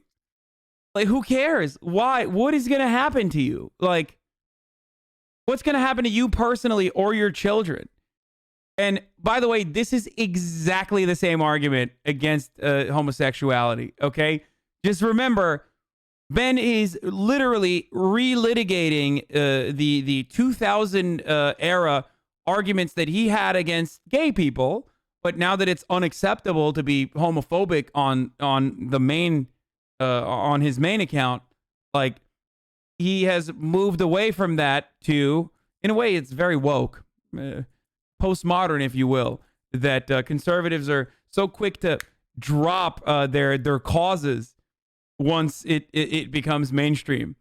Yeah, he's just doing that same thing to trans people now, which is that well, other people are going to be trans if they see trans people. It's like, that's not how this works. Like, if people turned gay by seeing homosexuals, one, you literally can't litigate against that. Like, what are you going to make it? You're going to ban homophobia, like public displays of affection amongst the same-sex individuals? That would be ridiculous. And two, more importantly, like, wouldn't that cancel each other out with all the fucking heterosexual agitprop that we experience on a daily basis? All right, did I say ban homophobia? I said ban homosexuality. Yeah, like, if you're turning gay by seeing gay people, then, brother, I think you were gay. Like, and there's nothing wrong with that. You should maybe make life easier for yourself by accepting it. Men and women are exactly the same and a man can become a woman. And then I say no. And they're like, why are you even paying attention to this? Why are you even making an issue out of this? I'm not. You guys are. I'm sorry, but you purveyors of new truths that have nothing to do with science. Okay, again, the scientific argument is not on Ben's side, but it doesn't matter. If we're talking about biology, well, that doesn't matter because I have someone who goes against. I have a heterodox biologist who goes against the consensus on intersex people's existence, blah blah blah, or it's a genetic anomaly and it doesn't matter. It should not be even talked about or considered, even though it literally directly contradicts the idea that it's a binary. And lastly, when it comes to like the social aspect of it, throughout culture, throughout history, throughout different societies, like gender has always been a social construct. Then he's like, well, that's actually Frankfurt School era, cultural Marxist changing everyone's opinions on it. So there's no way for Ben to ever talk about science in this regard because science does not agree with him. Facts literally do not agree with his feelings. And yet he can't say that, so he's going to fucking constantly just say other shit and just keep going, la, la, la, la, la, I do not care. Actually, science is on my side on this. I say it, so it must be true. I say it in a convincing manner, and I know full well that it will, that your own previous biases and your preconceived notions of gender, which is something you closely associate with your own personality, is going to play the significant puzzle piece in the back of your mind that will allow you to trust me when I'm saying this is just common sense, rather than thinking it through and actually learning new information. La, la, la, la, la. Do not learn new information no matter what happens. You are not a doctor. My wife is a doctor. By transitive property, I am a doctor. That's it. That's Ben Shapiro's argument. Science, logic, reason. The answer is no. Logic and reason, dude. Debate lords are subhuman. I'm serious, dude. Listen, debate Andes are literally just like they need to go to jail or like a re-education camp or something. My God. I am going to logically deduce and use facts and logic and reason to deny the existence of trans people. Okay, good. All right, got it, dude. Oh, Jesus Christ. Like, what the fuck? Like, how are you gonna do this? The answer is no. I do not go along with your mandatory take on the world. And I don't think Americans should either. That's not an excuse for being nasty to people. It's not an excuse for discrimination. It is a recommendation that we all speak real truths when they are available. And it happens to be a real truth that Elliot Page was, and will remain a woman. Even our designation. Oh, wait. Where is it? Do you think it will be unacceptable for 10 years from now to be transphobic? I don't mean unacceptable as it is acceptable now. Probably. I think that we will make more. I mean, there will always be cultures that are not caught up, but in America, maybe. If Ben disregards intersect or biological sexes that deviate from male, female, he's inconsistent. More biological females than biological males are born every year. Does that make males an anomaly that should be disregarded? Obviously not, LMAO. Therein lies the irony of our designation of sex, too. Because, like, trying to avoid the existence of intersex people is, again, ironically, I guess, postmodern, or ironically, something that you are trying to fit to your own expectations. Like, denying the existence of something in nature is inherently, in that way, inherently a societal, a cultural association with sex itself. When you do that, like, it's implied that you are forcing your own cultural norms and values to something that exists in nature. That's all you're doing. Woman, even if Elliot Page believes that she is a man, and you're under no obligation, moral or otherwise, to suggest that men can become women or to teach that to your children, which is really what the left wants out of this whole deal. Teach that to Did your you know children. Like, this is the same arguments used against black people getting equality. My wife is uncomfortable with a black person in a restroom. You can't force me to believe these people are equal and humans. Yeah. Isn't it denying the existence of intersex in the argument of sexual binary is also kind of ableist? I don't know why that would be ableist. I guess it could be technically. I mean, unless you believe it's a disability to be intersex. So no. My man, after all that, he goes, Ben is right. Okay, dude. Didn't Ben write an article about how talking about gay people at colleges will make people gay? Yeah, he did. He wrote an article about how your son's gonna turn homosexual because he took an English class on gay lit. He did do that, by the way. Just for the record, he literally wrote that article. But like back in the early 2000s when people were popping off, that was content, baby. And he slowly but surely adjusted. His worldview to, to conform so that he could still coexist in liberal circles. And he's just a pussy. That's why. There are more intersex people than Jewish people, so I guess Ben doesn't exist. Yeah. Or more intersex people than Jewish people. There are more intersex people than redheads.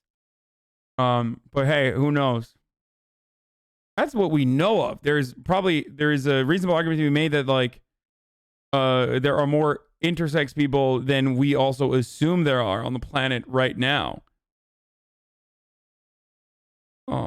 Amazon delivery drones will save your company billions. Oh, this is fucking sick.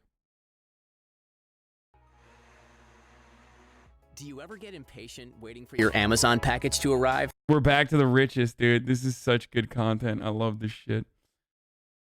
Oh, anyway, that was fun. I think that was crazy. First of all, 26,000 people, no transphobia or very little transphobia in the chat while covering a trans topic. Good job. Pat yourselves on the back, community. It's bottom of the barrel stuff, but still important to recognize. That's one. Two is I think it's funny. Like the way that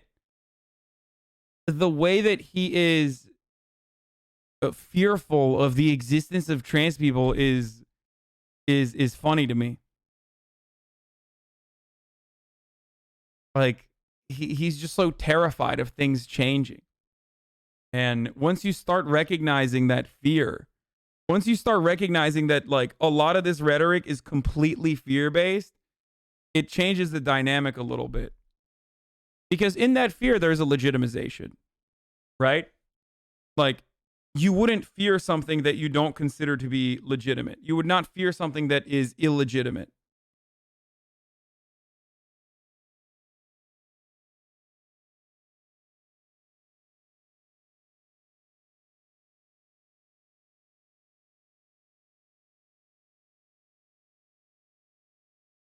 Is getting through the chat, a trans discussion with no transphobia, perhaps entitle each chatter to one comment of shittery each during a future game session? No. Dude, it's a complete myth. He never jerked off before marriage. There's no way.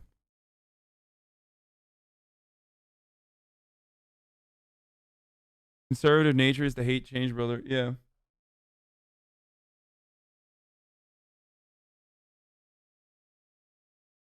Oh, here, this is what I was gonna watch. I forgot to watch this. On why the judge said no. Tavarius, is everything okay? Okay. Our government leaders have abandoned me. Are you the owner? $4 trillion of stimulus money. They gave it to who? Special interest groups and campaign donors. I'm Dave Morse. I own the place. So what's going on? What's going on? You know what's going on. Tell me. You tell me. Hey, we got a government that has taken the stimulus money. They gave it to special campaign donors. They gave it to special interests. They abandoned me, and they have put me in a position where I have to fight back. Okay? So do you feel that this is the right thing to do? Absolutely. I feel everybody needs to stand up. Hey, listen, there was enough money to give every family in this country $20,000 to go home for 2 months. They chose to give it to special interests and campaign donors, the Kennedy Space Center, and they abandoned us. So you could have given me money. I'd gladly walk away for 60 days and let this virus settle down. I'm not going to do it alone. Okay? Are you going to continue to violate the state's orders and stay open? This is a state order. This isn't an order. This is a conspiracy. This is a tyranny. What do you want to tell other restaurant owners who... Wake up. Stand up. This is America. Be free. I got patriots coming out supporting me. Damn it, dude. Fucking, he's like right there. He's like, oh, it's so close. Okay, listen. So he's right. He's absolutely right. And then he says it's a conspiracy. It's whatever. That's like, that part of it is not. But that's the fucking problem. So many people get trapped and believe these conspiracy theories because they're so fucking close to the truth, but then they have to like associate the reason for why everything exists and a substitution for materialism. The substitution for materialism is like some idealistic reason for why things are happening the way they are. Okay?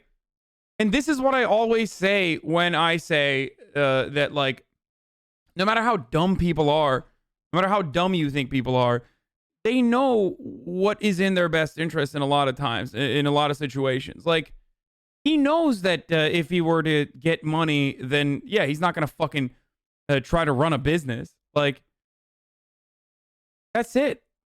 He's right. He's completely right about that. This is what I always talk about when I say, like, the worst thing you could do to people is tell them they can't go to work and that there's no fucking paycheck coming for them. Okay? There's no paycheck coming for you. And also, you can't go to work. You can't congregate around. You can't live your, like, regular life. You can't go to Applebee's and get $5 jalapenos. Okay? Jalapeno poppers. Which is a fundamental American institution that you need to go to constantly remind you that, like, this entire bargain is worthwhile, right? You need to be able to purchase a marginally better Apple product every single year, or like a new TV when you want to. That's made with like super exploitative labor, and even like child slavery half the fucking time, conflict minerals, all that sort of stuff. All of this falls apart when you don't have that commodity consumption that makes it justifiable in your eyes. And all of this falls apart when you can't have your regular mode of being, experience a regular mode of being like you normally would. And the government tells you got to shut your shit down.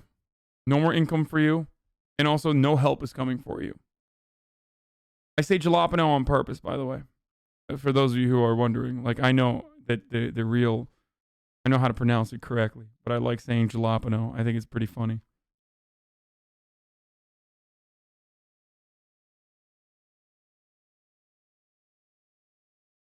So yeah.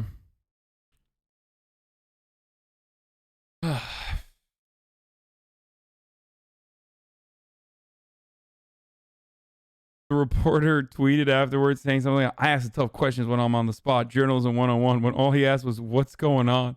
Pure lib shit.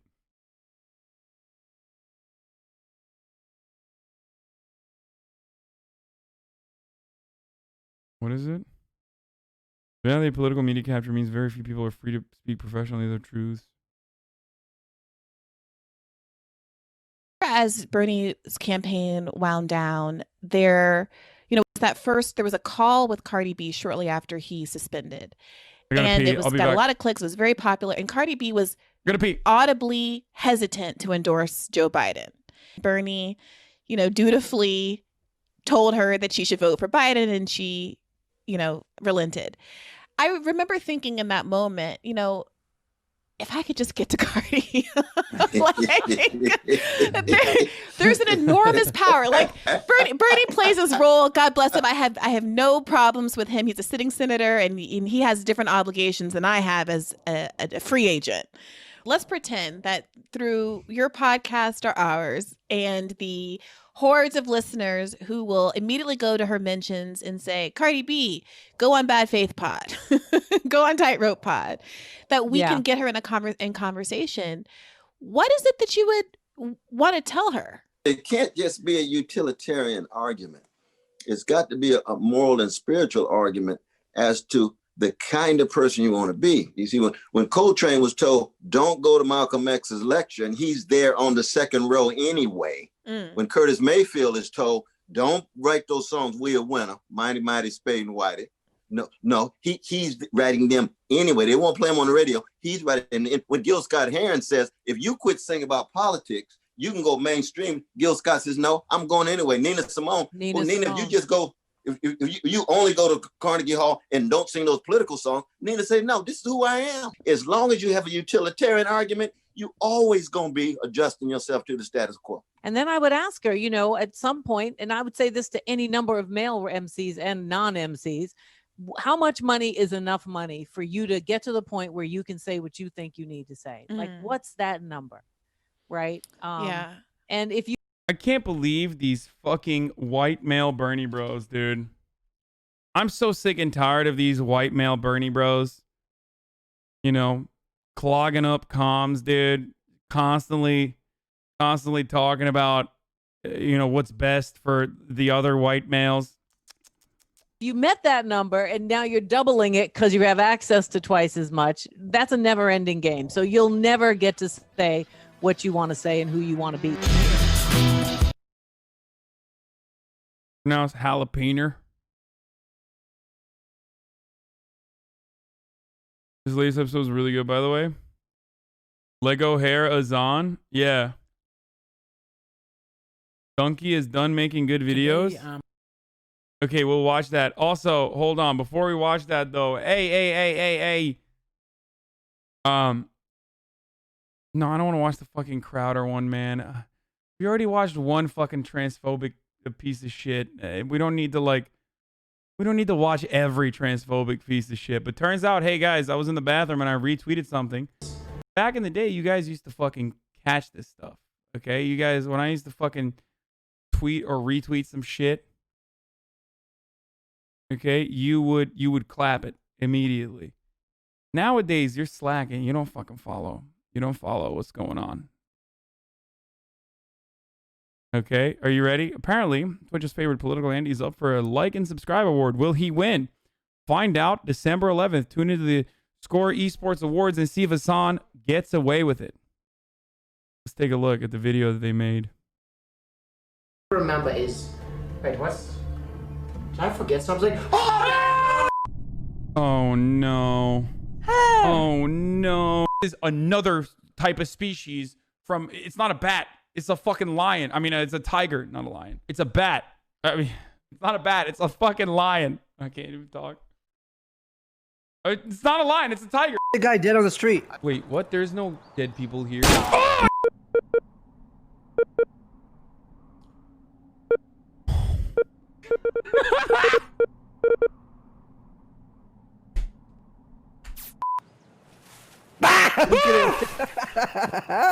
Here we go. No! Ah! What's going on, everybody? I'm Henry Cavill. Wait, am I not allowed? Oh, shit! Fuck! Oh, no! Why would Twitch allow this, dude? This is so shameful. Perfect. That's so sick. Game with Poke again. Forward. This is actually a brilliant compilation. There's a Bill Dipperly cover. Ooh, let's see. She never forgot me. Oh fuck, I'm built differently. I'm built differently. I'm built differently. I'm built differently. I'm built differently. I'm built differently. I'm built differently. I'm built differently. She sucked my dick. I barely knew her. I go real fast on my scooter. Don't have a gun, but I shoot her with my dick. I'ma comb her. Where the fuck is Mario Judah? I've been looking all night, I've been searching on computer. I'm built differently, I'm built differently, I'm built differently, I'm built differently. This is so sick. Built differently, I'm built differently, I'm built differently, I'm built differently. Ah, yeah. I don't even know anymore. Why am I here? See, this is a testament to Pokelaw's and how versatile his art is, his artistry. Like, he can switch it over from an AR, whatever his name is, a pitch, all the way to a screamo at the tip of a hat, and it's beautiful. Not many artists are capable of such a vocal range and a shift in tone and pitch from going into from basically singing the highest pitch you possibly could all the way to you don't listen to music, so shut the fuck up. I give Poke a light 8 out of 10.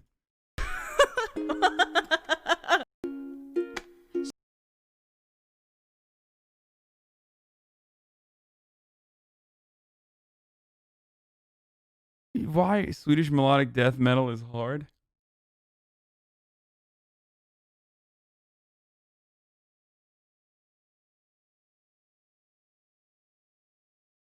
Is this what's gonna happen every time I say something about music? You don't even listen to music, Lilamo? Is that what you guys are gonna do?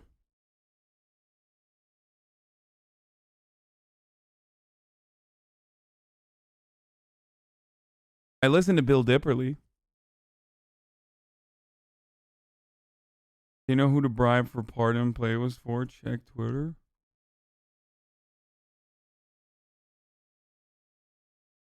The Michaela Peterson podcast? No, I'm not doing that.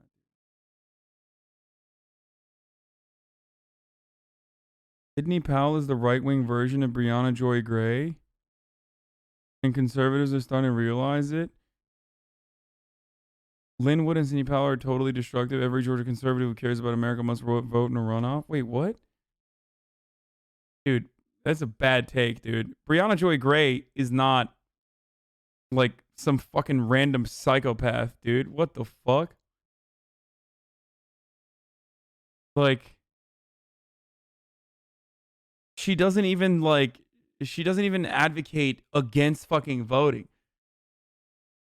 I think at the heart of this argument is something that some people on the left talked about, including myself, talked about during the primaries of like collective bargaining or collective action, taking collective action as the left, as an organizing body on the left to potentially get more out of our vote, to even sway the conversation, to even get, by exercising power, get the liberals to pay attention. Obviously, BJK has infinitely better policies than Lynn Wood on social and economic issues law. BJK advocated for voting third party / not voting because Biden didn't move far left enough. Source.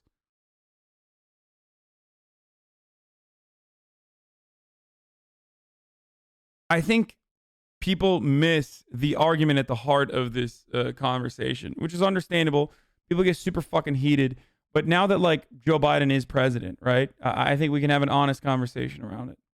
Now that Joe Biden is president, we don't need to fucking talk about Brianna Joy Gray as though she is like personally responsible for the eradication of American democracy or some shit, like in the way that they do. Or rather, in the way that liberals talk about her. And the honest conversation to have that I think she's trying to have is how do we organize the left as a singular body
And it worked.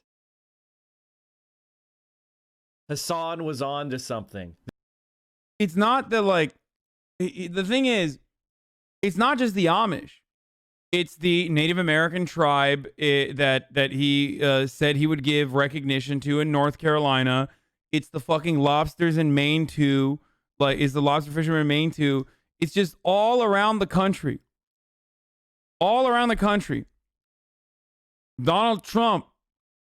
All around the country, Donald Trump saw areas to improve turnout, and he did it. Yeah, Wait, I you have two. jerked off 2 dudes? No, I haven't jerked them off. We felt each other's dicks. Most of my white friends, dude, they got those tree trunk dicks, and I'm gonna be honest, I grabbed it. It's a little skinnier. See, I'm girthy. I'm 6.5. You know, I'm pushing 6.5 plus. I'm girthy though. These guys are pushing 7.5, but they're sticks. If I'm just one-on-one with my boy, dude, or even if I just met someone, I'm like, hey, what up, dude? You know, I say what's good, and then I grab his dick, he grabs mine, and it's like, whatever, we walk away, we grab dinner. My dreams always, I don't know why, dude, it always, like, it always consists of a really attractive female, and then whenever, like, I'm halfway into the makeout session, or halfway into head, or halfway into sex, it always turns into a man. 4 or 5, like, of the boys talk in the background, I'll mute randomly, and I'll just have something open on the right monitor and listen, they're all talking, having a conversation, and I'll just rub one out right there. It's soothing knowing the boys are in the back. Usually when you're having sex doggy style or missionary, you know, the hips are the grip or the ass, right? Now imagine the woman had a dick. You could use the dick as a grip. I love Destiny. I'm gonna jerk him off.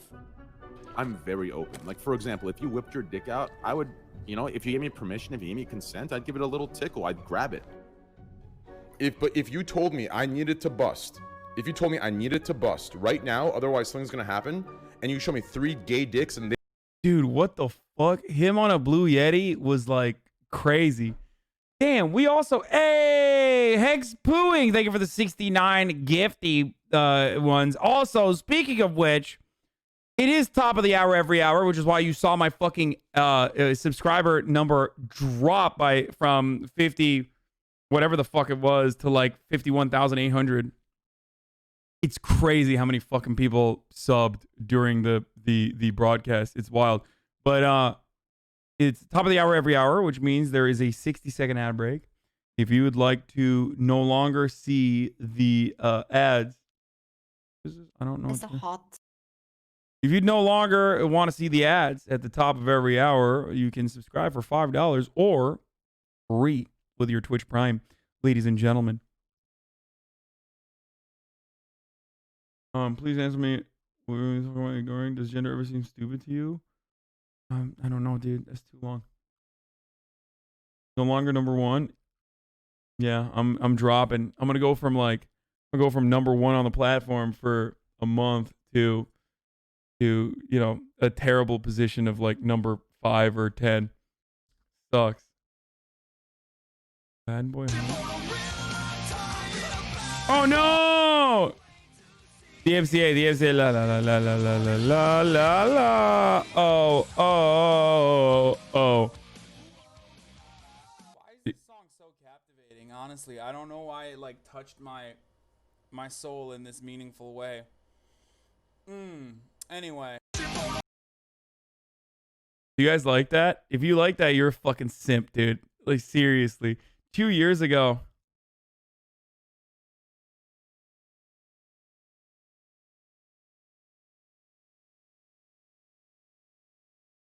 How do I know this song? It was fucking popping on Twitch, dude.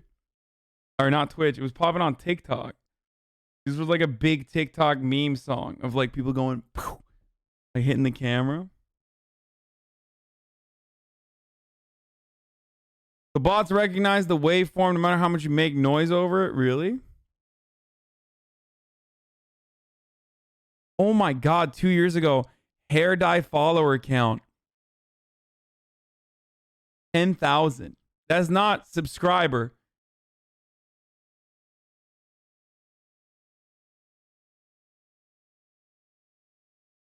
Wait, was this bit? It was a bit. What are you, fucking crazy? I was never like a scene kid. Of course it was a fucking bit. My girlfriend is freaking out right now. Fuck you. What?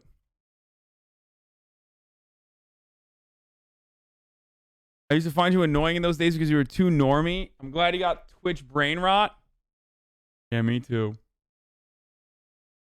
You never dyed your hair? What? No, I did dye my hair. That. Okay, here. Yeah, all right. No, we're not doing this. Literally 30 in that clip? No, I died. You just don't know. Old heads know.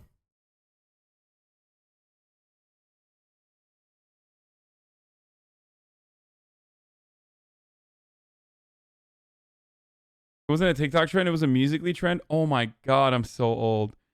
This predates TikTok, baby. I mean, you didn't. I'm an old head. No, I did. I did. Stop lying to everybody that I never did. Okay, I did. Let's keep going. They were to jerk on my face and I had to bust in that situation. I would do it in a second. I know I could. I know. To me, it doesn't.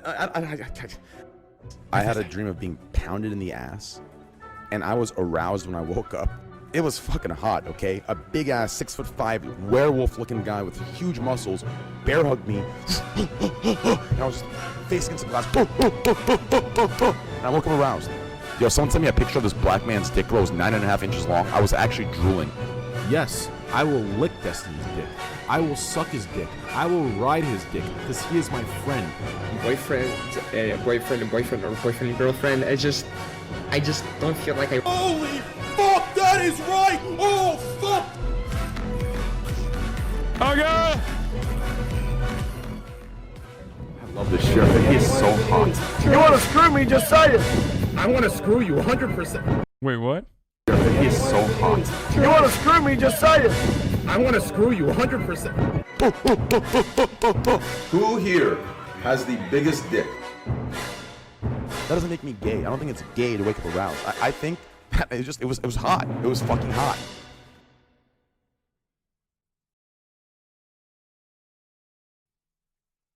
It's not gay.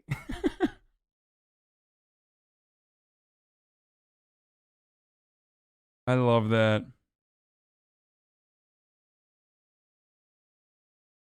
Yeah, so I just said, wow.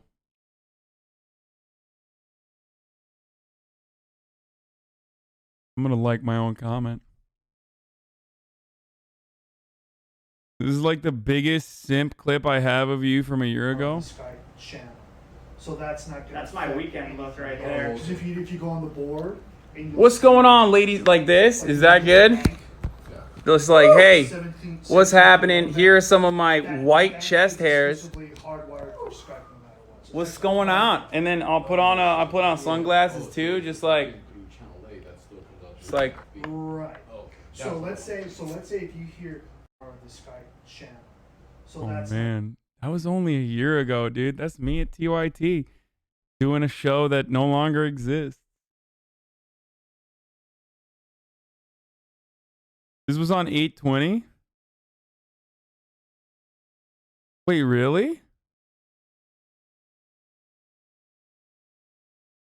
What happened to you? Wait, what happened to me? What? I'm the same person. What the fuck do you mean what happened to you? Fuck? Well, look, I gotta shave. Now you're gonna make me shave. I hope you realize that. The only thing that you do when you do this is you make me shave. So I look younger. You've aged over a decade. No, it's because I have a fucking fat beard right now. You made some gains, just not in the right way. Okay, fuck off, chat.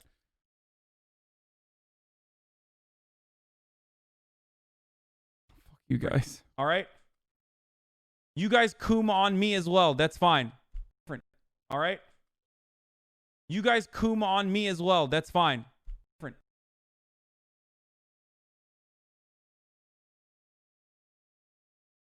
The oldest clip I have of you, I'm not clicking on that. I know what it is.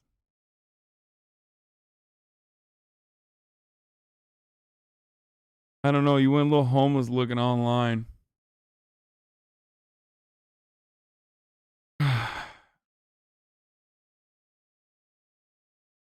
Worst camera angle for your face shape? What do you mean? It's the same camera angle, isn't it?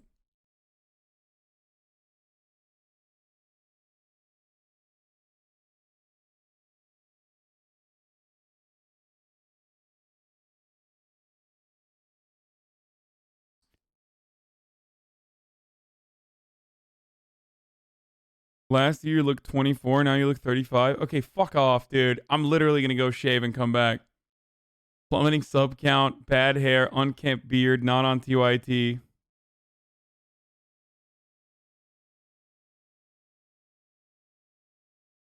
You're literally gonna make me shave right now if you keep this up. I'm gonna go shave right now. Okay, Donkey is done making videos. Okay, he's done making good videos, but he never actually made good videos, so I don't know what he's throwing the towel for. Today I'm throwing in the towel. For the past 10 years on YouTube, I have tried my hardest to put out funny and creative videos, and I want to thank all of you watching for supporting me all of these years.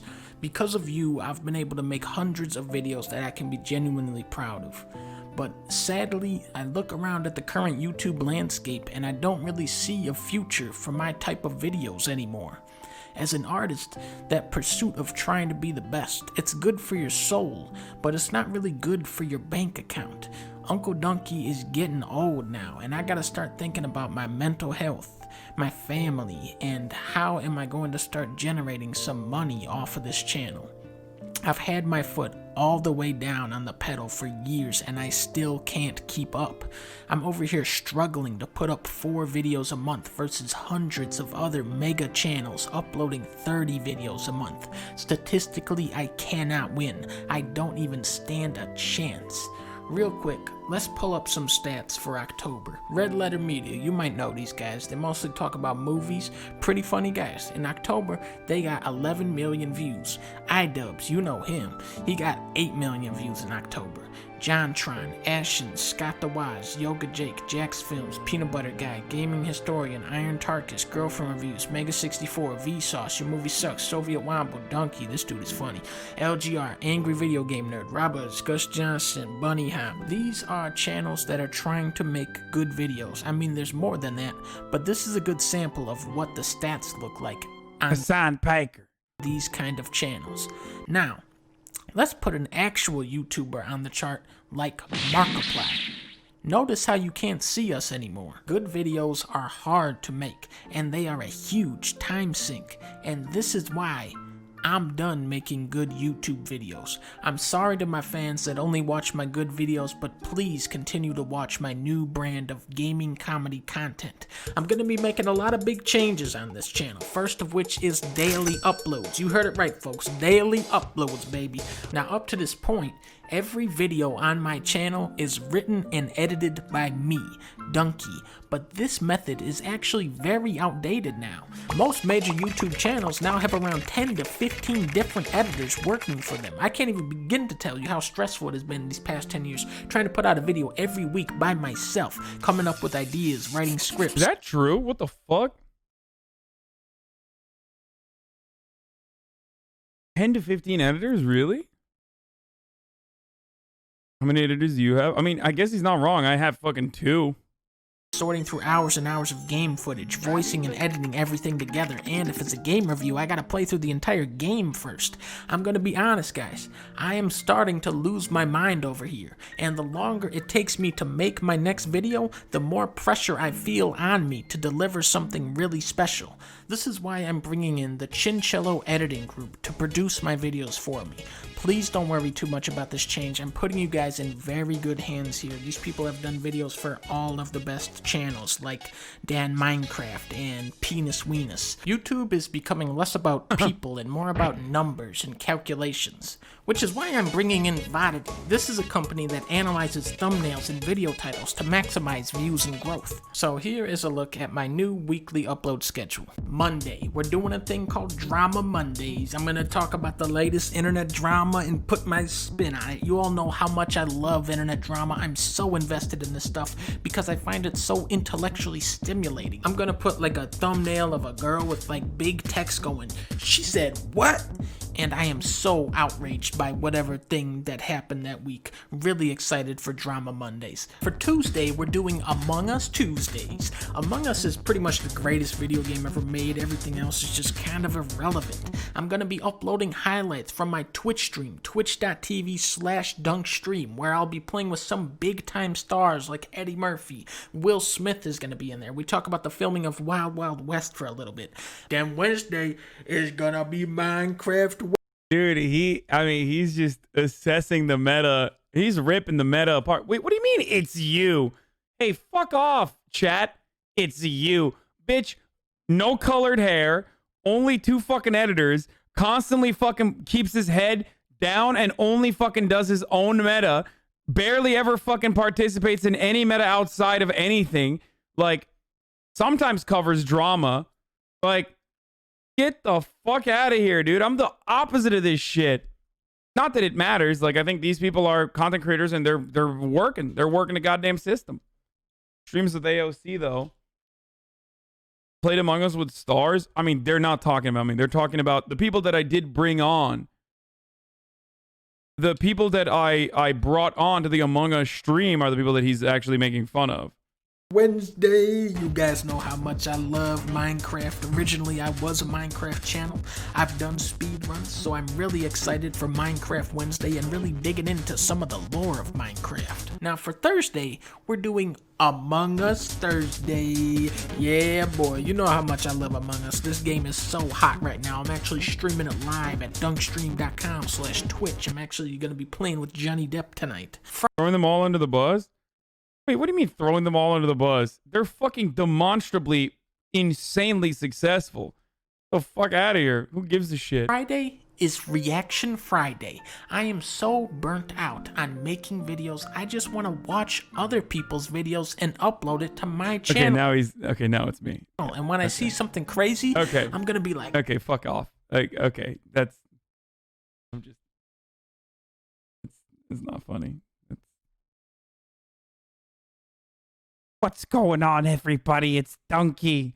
I got this voice. I am gonna play a video game over and over again and show you the glitches in the video game as I keep saying, oh, what am I doing? I'm failing at the game, but hey, look at this. I'm Donkey.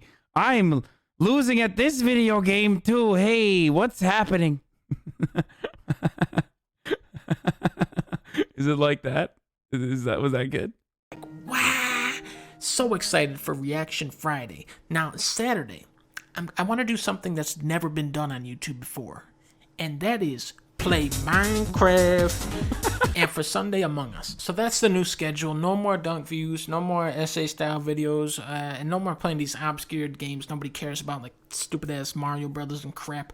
Remember to like this video and subscribe to me and subscribe to my Twitch and subscribe to my Twitter account and watch all of my Among Us videos. Bye bye. Speak to your Irish accent. Wait, did he actually make it Among Us single player? Hey guys, here I am with the playing the single player for Among Us.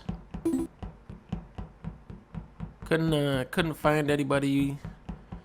Nobody really wanted to play right now, so I figured just check out the single player mode.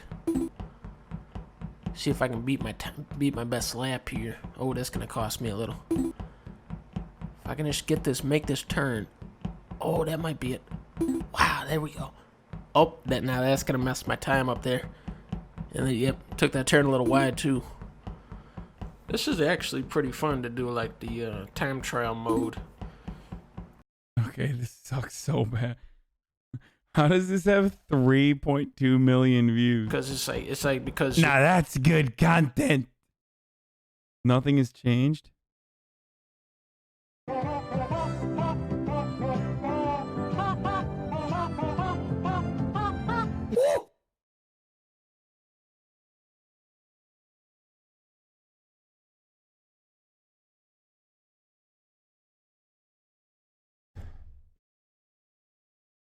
And then they think I'm being ridiculous when I say stuff like, my chat is fucking cancer.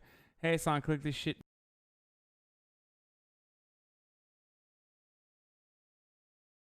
This is one of the first times you got memed Okay Buddy style. What the fuck is this, dude? You look like Vegeta, dude. You look like fucking Vegeta. When is this from? No, dude. Why? Okay, cyberbullying. It's over 9,000. Okay, first of all, cyberbullying is not cool, okay? It's just not fucking cool. Secondly, sometimes you make... Look at your legs. Wait. Wait. This picture looks like when two kids stand on each other's shoulders to sneak. Look at my fucking... Wait, my... In the beginning of 2019, I was... This is the beginning of 2019, right? Like... Or was this... No, it was the beginning of 2020. What am I saying? Holy shit, time has changed.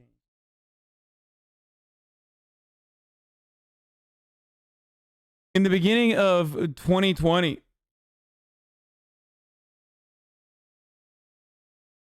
Was this was this year, right? This wasn't last year, right? Oh my God, was this last year? Oh my God, it was almost 2 years ago.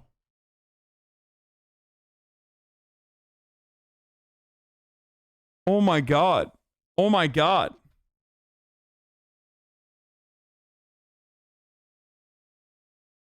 March is in 3 months. Stop! I'm losing it.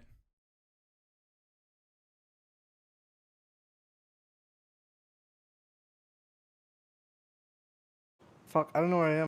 Okay, dude. No. How's the nostalgia treating you? It's freaking me out. Eyes, look how fluffy and adorable they are. Oh. Well, snap out of it, you, because these bundles of cuteness are actually controlling your mind. We first welcomed cats into our homes 12,000 years ago, and there are now around 600 million cats in homes around the world. That works out as 1 cat for every 12 people. But surely, if we'd been hanging out with our feline friends for that long, we would know if they were controlling us, right? I'm here. The old clip is funny. I did tell her all land should be given back to the people. I did say that. I said there's no end to exploitation without expropriation.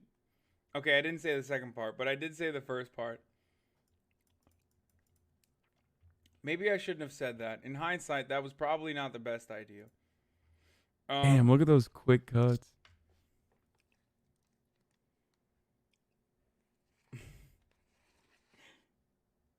Eating Halo Top. Ugh. Bro, she has thousands of acres. What is she doing with it, you know? Nothing. It's just sitting there. That land should be given back to the people so they can make use out of it. I'm sure there are plenty of people in the state I will not mention where her family owns land, where people out of jobs could actually use that land to build houses or to work off of. I did tell her the land all. I don't even remember who the fuck I was talking to. I don't remember. I miss his hairstyle. I mean, it's still this hairstyle. It's just like... It's a front-facing camera. That's the difference. Dude, wait, hold on. I gotta go and like tell my mom. I think she's like doing this thing with the pan again where, dude, you are much hotter now than you used to be. Keep on this tip. More basics and underrated drip like these days. The overlay is so bad. You used to be so much happier. There's a glow in your eyes that is no longer there. Hope you can overcome it. Or maybe it's the fact that you now wear glasses and basically have to pay to see. What a fucking loser. Same hairstyles if you're going bald. Okay, you guys are going to make me actually fucking self-conscious. Stop. One of my favorite. I'm going to tell you here right now, they all look like immigrants to me. That's not an accident. That's right. You can't tell me that Buzz Lightyear doesn't also speak Mexican. Oh, he certainly He does. And they're teaching this shit to our children. They're teaching it to our That's children. how they're incepting the ideas with the cartoons. Yeah. Dora. Yeah. What's she exploring? Weaknesses in our border? Quit your exploring, Dora. That's right. I know what you're doing. That's right. Our weaknesses. Dora's working with the jackals. I've seen it.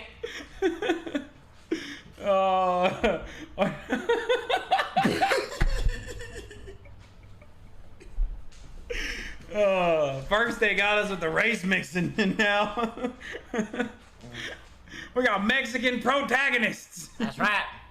I'm gonna tell you here right now. Damn, you guys should do an entire podcast like this? Yeah.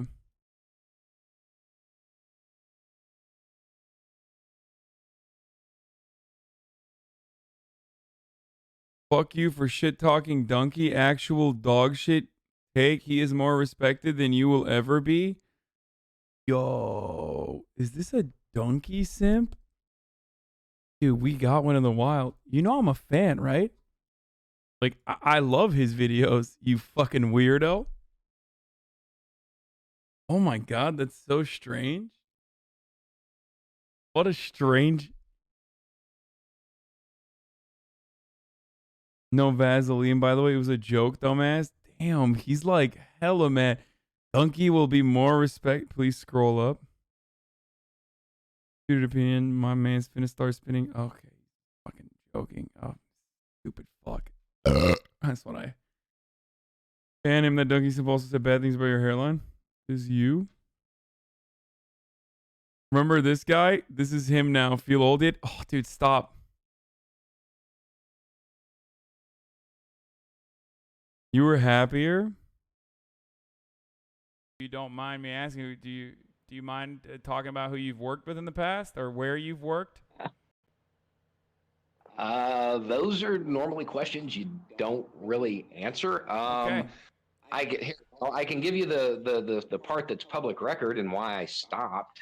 I was arrested in 2007, I think, for alien smuggling. I was working with a company that got people out of bad countries, mostly in Eastern Europe. And some of the paperwork wasn't done right. Oh, the fifth column when I interviewed him. State Department didn't like what we were doing anyway. And so they shut us down and arrested like, I don't know, 80% of us. You're not going to have to kill me now that you've said this, right? There's 2,000 people. No, if you're going to kill me, you have to kill all of them too, okay? So there's 2,000 people. We have strength in numbers. No, this is What all that will survive pretty and live to public tell the tale. No, I'm just kidding. If you don't mind me asking. Top clips of 2018?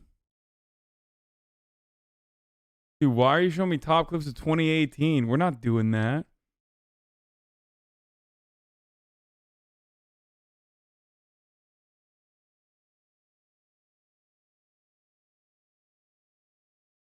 You're too serious, not happy anymore. I've been around a long time. You know that. You've changed.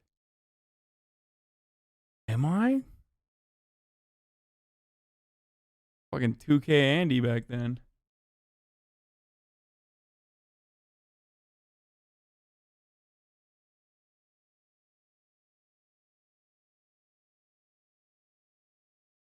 Clip show stream on New Year's Eve, yeah. I will do that.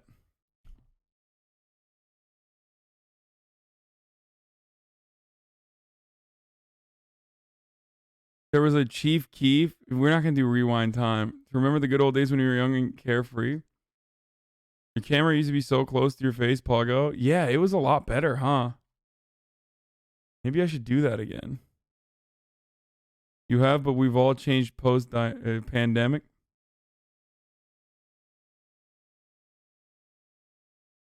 What?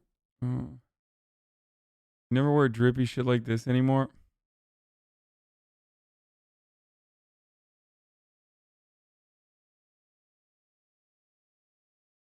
21. Okay, stop, dude. Stop, dude. I'm so good.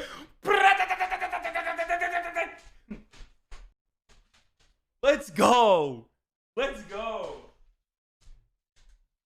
Ice cream sandwich time. Okay, stop.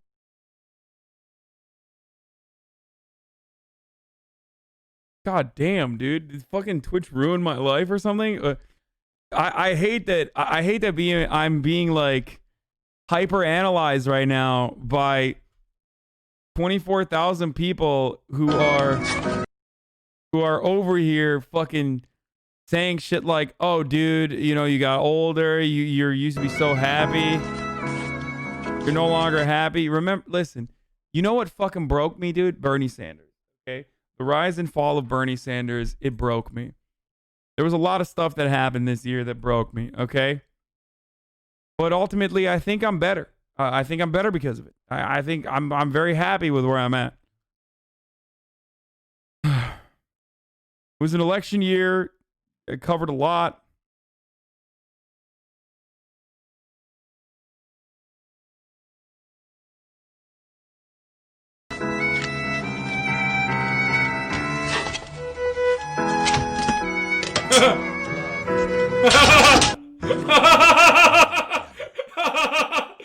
Oh no! Oh no! That's so good.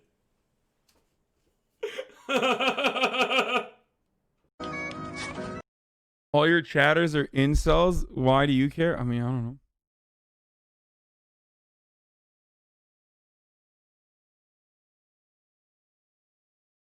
I think part of the reason why people think you look sad now is the lighting. You got some really harsh white light on you right now. Before it was more warm orange colored. I mean, I could fix that. Let's see.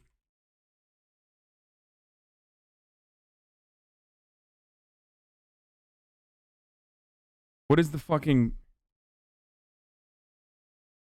The Elgato key light? The control center?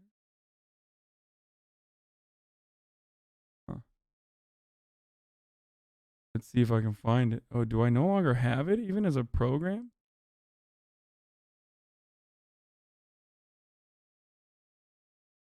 It just seems like you were more metrosexual back then.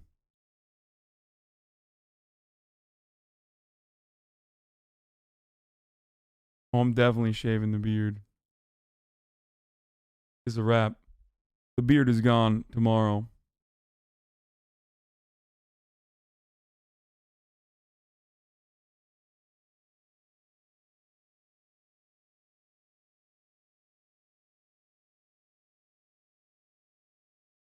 October 2019. The thing good I was times. gonna say before about the simping is don't put yourself in a situation where you're getting like a pity date because that's terrible. You need to love yourself more, chat. Don't forget that, okay? This is a quick chat advice break for you. You need to love yourself more, and you need to know that you deserve better and that you deserve someone that... What about pity blowjobs? Okay, that's pretty tight. Is that even a real thing? Anyway, the thing I was gonna say...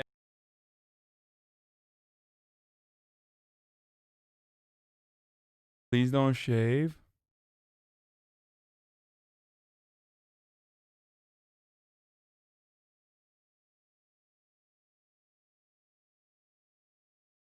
Do your hair to the left?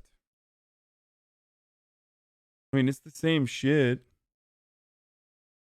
My hair hasn't changed like dramatically or anything like that. It's just I buzzed it once, and ever since I buzzed it, it's been fucking ruined. But for what it's worth, you've inspired much of my own fashion sense, and I basically model my looks after you. Oh no. You're more confident, maybe arrogant. Now I like you better.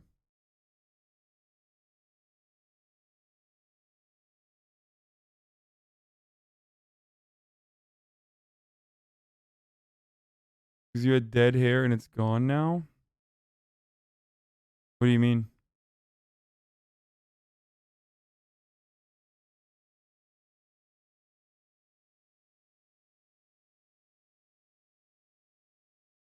Long time viewer here. I really think if you could complete the video game, you might feel better about yourself. Heart goes out to you. Wait, what video game?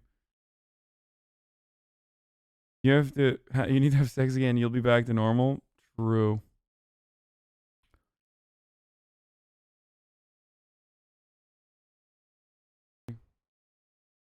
Dude, I've been loving OnlyFans recently. I've been supporting my sex workers. I don't know why. There's just something different when you pay for it. Good for you, man. Jesus Christ. I was dying. Play Minecraft with AOC. I was fucking dying. I don't know who this is from again. It never says. Oh, I remember this. I thought it was a bomb, dude. Okay, we're not doing a rewind right now. We're doing a rewind, dude. We're doing a rewind currently. We shouldn't be doing a rewind.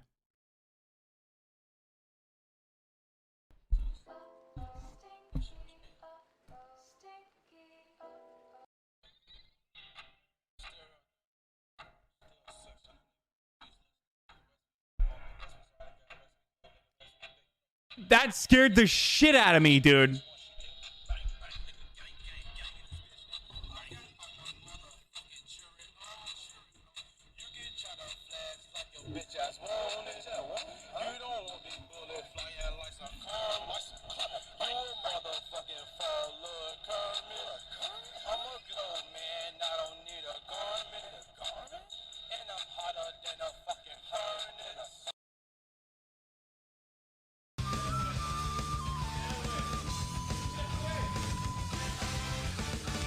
Wait, I don't want to get DMCA, dude. What the fuck?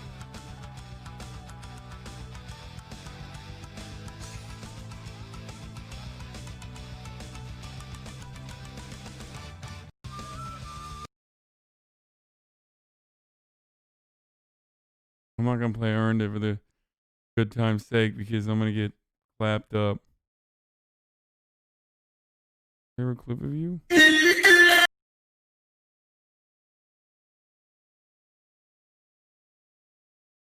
Here, some good for the good old days, dude.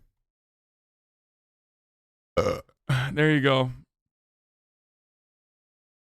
Why Thailand's geography breeds instability to insane Dutch plan to dam the North Sea. This is sick. We've already looked at this before, but... Oh, Amazon drone delivery will save the company billions. Well, pretty soon, that will be a thing of the past. Amazon has invested billions into delivery drones that can deliver packages in 30 minutes or less.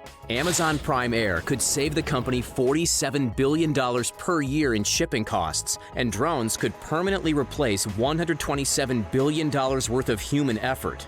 The e-commerce giant has spent more than $100 billion on research and development in the last decade, and much of that has been used to develop AI technologies like autonomous drones. One day, human delivery drivers could be obsolete. Here's a look at how Amazon's fleet of drones will change the company forever. Jeff Bezos is on the cusp of revolutionizing Amazon's delivery system. Amazon Prime Air is Amazon's drone delivery program, and the company has spent billions to make drone delivery a reality. It might be expensive now, but in the long run, it will save the online retailer billions. If drones are delivering packages, shipping costs will shrink dramatically. Unfortunately, it also means human delivery drivers could one day be a thing of the past. Automation is making many jobs obsolete, and delivery drones are just another example of that phenomenon. Drones will be able to deliver packages much faster than humans, and the cost to maintain a drone fleet will be significantly less than the cost of paying employees. Drone delivery will disrupt labor forces in the future. Bezos first introduced his plan for drone delivery in 2013 when he appeared on 60 Minutes, and Amazon finally received FAA approval for its drone fleet this past summer. Now that FAA approval has been secured, Amazon can begin testing customer deliveries in the US. FAA approval didn't come cheap. Amazon spent $9.4 million lobbying for FAA approval in 2015 alone. Think things have gone a lot more smoothly for Amazon in the UK. The e-commerce giant completed its first successful Prime Air drone delivery way back in 2016. The delivery of an Amazon Fire TV and a bag of popcorn took only 13 minutes via drone. The drone successfully took off from a fulfillment center on the outskirts of Cambridge and landed safely in a nearby customer's yard. Amazon chose to test its drones in the countryside surrounding Cambridge because the large fields made perfect landing spots for drones equipped with packages. The bigger the yard, the easier it is for a drone to land. Amazon is still using Prime Air to deliver packages in the Cambridge area, and the number of customers using the service has expanded in recent years. To start, only 2 customers in Cambridgeshire could use Prime Air, but Amazon has almost doubled its Cambridge Prime Air team in the past year in an effort. So now 4 customers? For to serve more customers. Amazon is still in the process of perfecting. Wow, Pog. That's crazy. Its drones. The first drone prototypes were big and bulky, but the most recent design is sleek and futuristic. The company's most recent autonomous drone was unveiled at the Mars conference in Las Vegas last year. It sort of looks like a TIE fighter thanks to its hexagonal shape. The drone takes off vertically like a helicopter, but it transitions into flight mode once it's in the air. The panels that protect the rotors act as wings in flight mode, and each drone has a total of 6 rotors, 2 double-blade rotors and 4 triple-blade rotors. State-of-the-art visual, thermal, and ultrasonic sensors allow the drones to safely navigate the skies and avoid obstacles in the air and on the ground. Every type of sensor is vital because no sensor alone can detect every obstacle. Fluffy dogs are invisible to sonar, so that's where thermal sensors come in. The drones also have the ability to detect when a person is too close, and they won't take off. Does that mean they're gonna fucking... Wait. Fluffy dogs are invisible to sonar? So what happens then? Until the customer has retrieved his or her package and retreated to a safe distance. The drones can even detect obstacles like clotheslines, so you don't have to worry about a drone getting tangled up in your underwear. Amazon has even patented a safety system that would allow its drones to break up into smaller pieces in the event of failure. If the drone were to crash, the smaller pieces would cause less damage to buildings and homes. The new drones are fully autonomous and can travel up to 15 miles. They are still only capable of delivering packages that weigh 5 pounds or less, but you could call that a feature rather than a design flaw. Amazon says that 75 to 95% of its packages are under that weight limit anyway. Drones will save Amazon a lot of money. It costs approximately 10 cents for Amazon to deliver a 4.4-pound package over 6 miles via drone. Delivering a package via ground transportation is far more expensive. It costs Amazon between $2 and $8 to deliver a package from one of its warehouses to a customer's doorstep via its last-mile delivery program. Just think of all the money that could be saved if Amazon doesn't have to pay workers and spend money on fuel. Amazon's profits are growing every year, but so are its expenses. That's why the company is on a mission to reduce shipping costs. Amazon spent $37.9 billion on shipping in 2019, and the 2020 cost will be significantly higher. Amazon spent $47 billion on shipping from the start of Q3 2019 to the end of Q2 2020. Drones would almost completely eliminate those costs. The savings would be astronomical, and Amazon plans to pass those savings on to customers. Experts at ARK Investment Management predict that Amazon could charge as little as $1 per drone delivery. The investment firm's estimate takes into account a variety of factors, including operating expenses associated with building and maintaining a fleet of drones and the percentage of orders that might be feasibly delivered by drones. PricewaterhouseCoopers estimates that $127 billion in manpower will be permanently phased out in the near future because of drones like Amazon Prime Air. Bezos knows that drones could save Amazon billions in the long run, but developing the technology certainly wasn't cheap. Bro, whatever this is for, when you're dressed up this way and you're like a mega billionaire, do you ever think like, yeah, I kind of look like a villain on this one?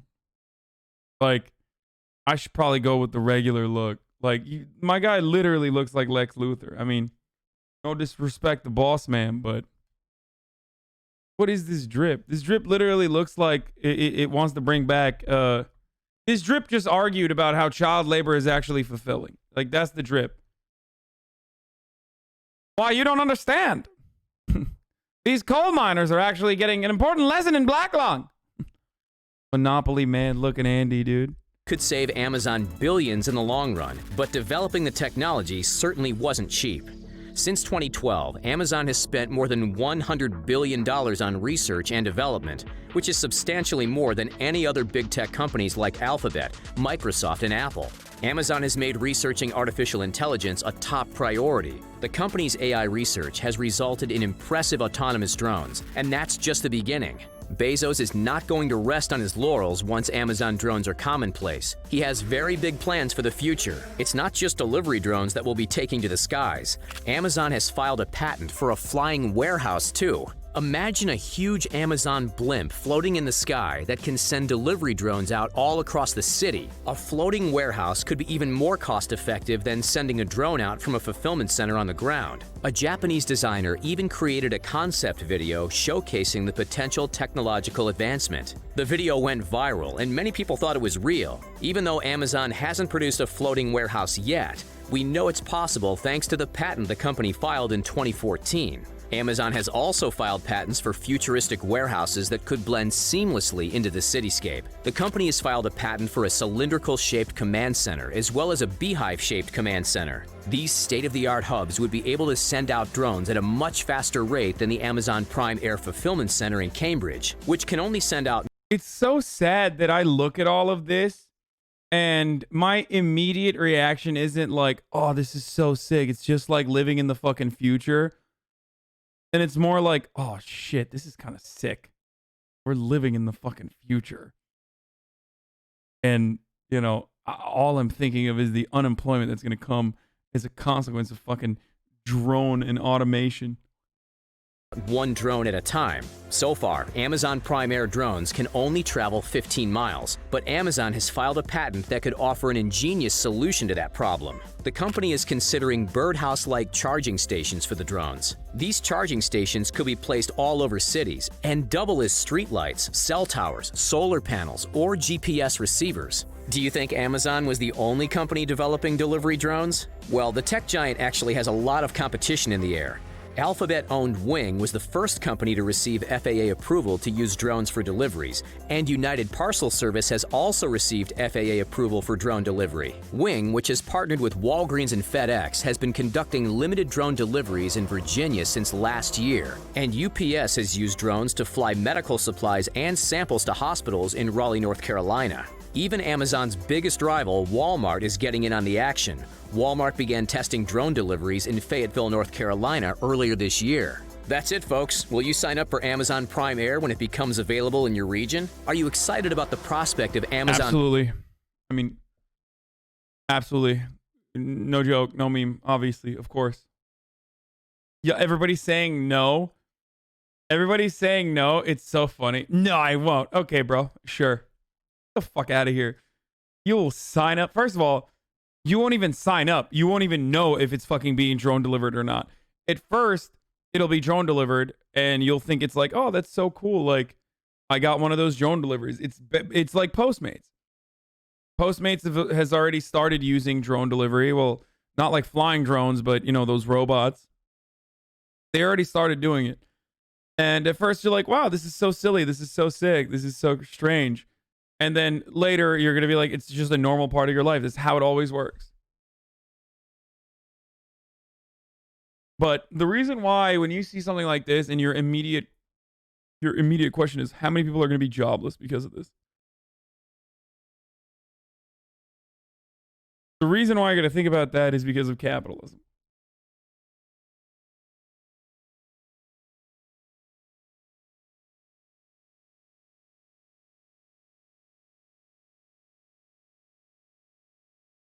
We're living in a 2D, in a 3D world. This shit needs to happen, Pog.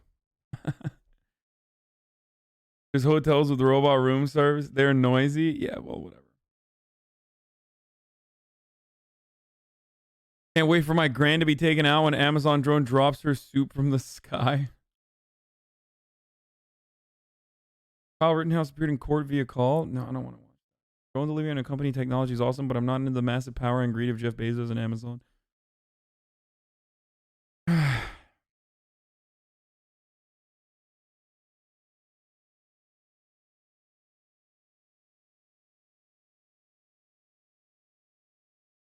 Do you know how fucking loud drones are, dude? It would suck. I don't know how loud they are.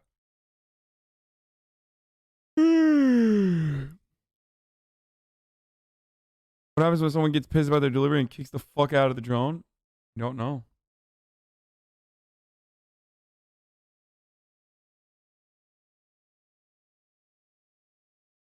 Fuck you, dog. The only reason I use anything from Amazon is because you stream here. Otherwise, I don't fuck with that shit. Really?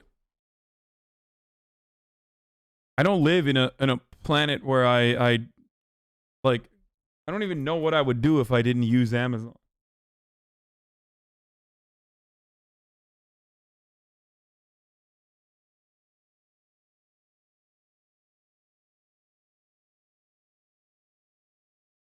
Go to the grocery store. Yeah, I mean, obviously. But when would I do it? When would I do it? When would I go to the grocery store? Shop local? Man, I live in West Hollywood. Do you know how many fucking local grocery stores exist here? It's gentrified as fuck. You make it seem like there's an option to go to a local grocery store. Like, you know, there's something beyond like Walmart, or not Walmart, but like Whole Foods and Sprouts and Trader Joe's.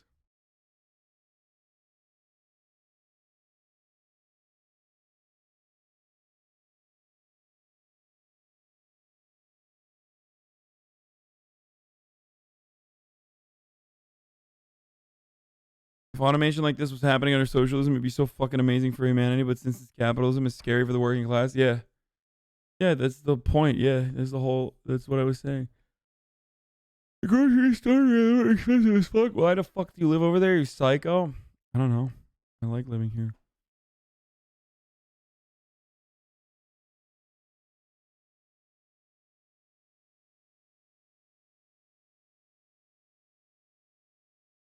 Ordering MDMA via drone from Oregon. Pog you. Make this happen now, please, Mr. Bezo. Pog. Can't wait to get crushed by a malfunctioning drone delivering energy drinks to someone for $1. Unfettered capitalism has created an educated lower class, and our corporate overlords want us to stay that way. Mr. Bezo, pog you, sir. Sir, pog you, Mr. Bezo, sir. Pog. Pog, Mr. Bezo, sir. Pog you.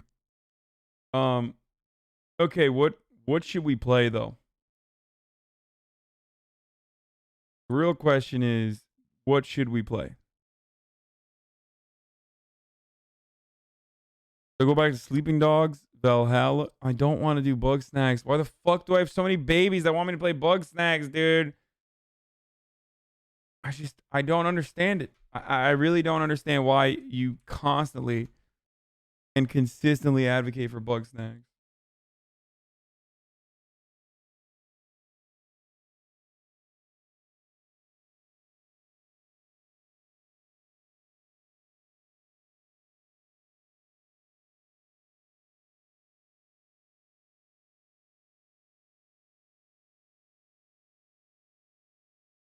Every breath I got you a Hades. I'm not gonna play that.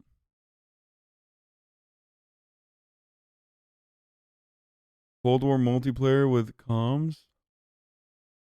Fortnite for the memes. No, I'm not gonna play Hades.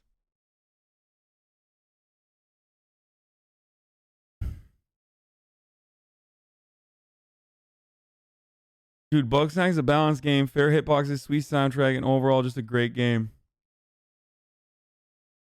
How can we make socialism work without giving the government too much power? What? Miz played it. It's like Pokemon. Miz is a PS5. I don't really care about playing a fucking Pokemon clone.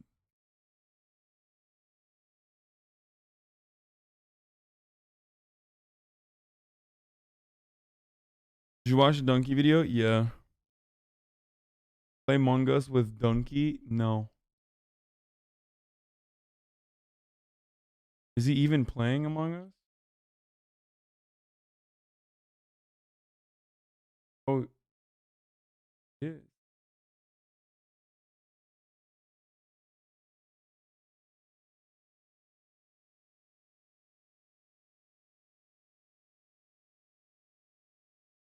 Camera shake? It's because my legs are shaking. Bloodborne like a bruv?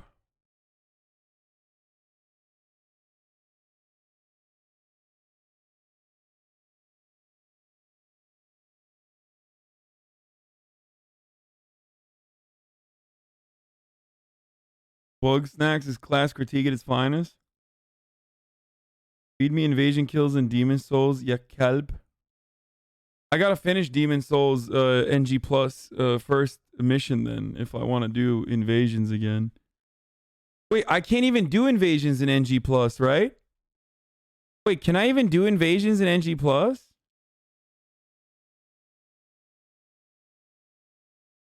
Well, like only 4.1 is going to be open, right? Not 4.2.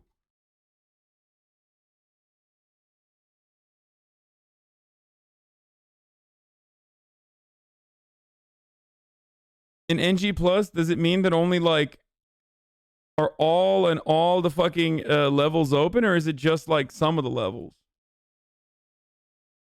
Bloodborne, my guy. Fuego, trust. Your soul level is the only thing that determines matchability, HasanAbi. Okay, I am going to play Metal Gear Solid 1, 2, 3. No, we're not going to do that. All right, I'm going to put it up for a poll. I have played Stanley Parable. It's poll time. Okay, let's see.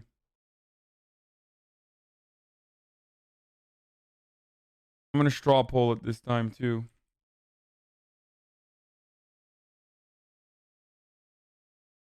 Valhalla, Bloodborne.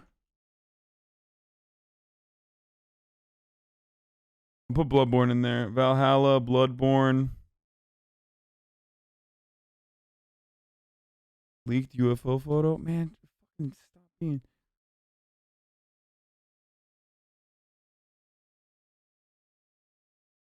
No Hades, no Spelunky. Oh.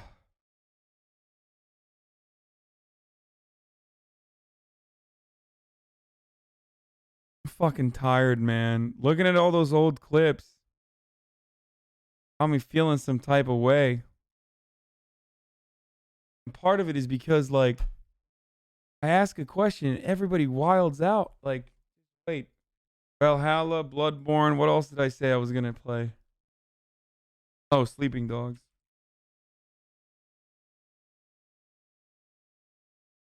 Improve spam protection. Folks, here it is. Okay?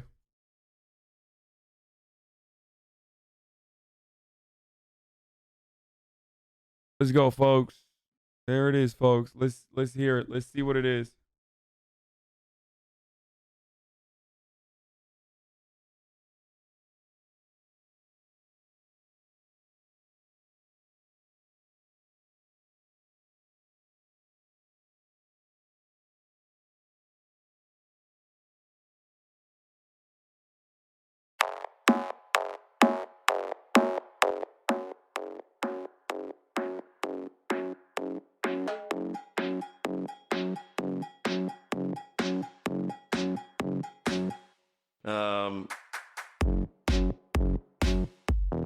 Let's go, ladies and gentlemen. Go, go, go, go. Vote, vote, you motherfuckers. Vote.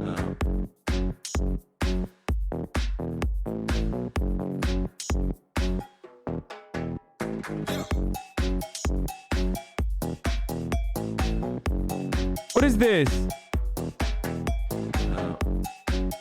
3,500 votes? What the fuck? Keep voting, man. Oh, it's because there's spam protection. That's why.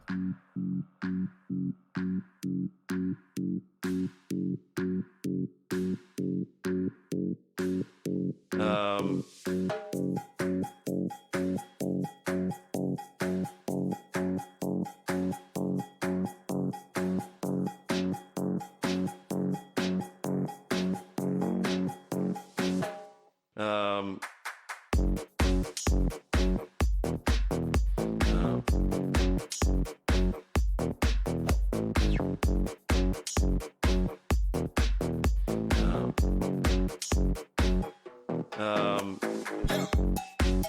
mean, it's not even close, dude. Bloodborne is taking it.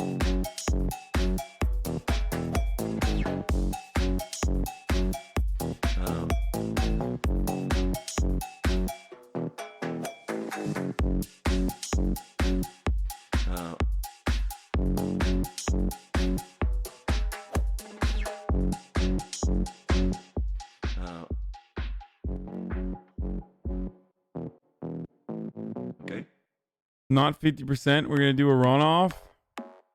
Y'all don't even like voting, motherfucker. Why do you want a runoff? Like, it's not like you enjoy voting. All of you are fucking lefties who hate to vote.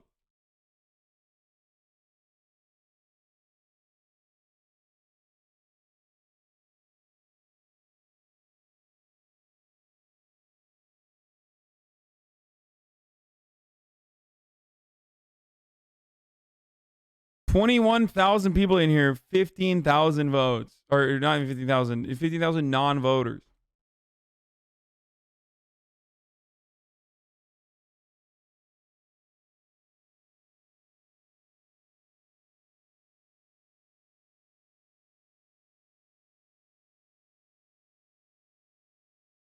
Do a round two? Why? Why would I do a round two?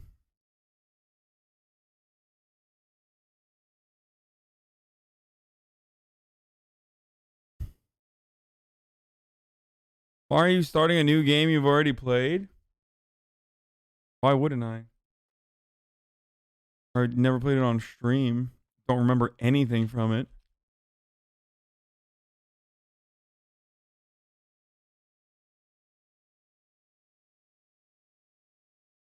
And I'm also on a kick.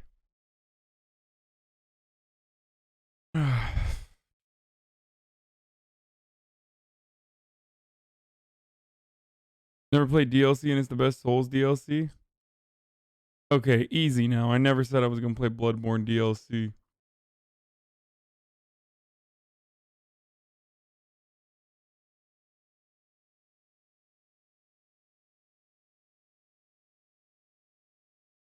Only people that watch gaming should be allowed to vote.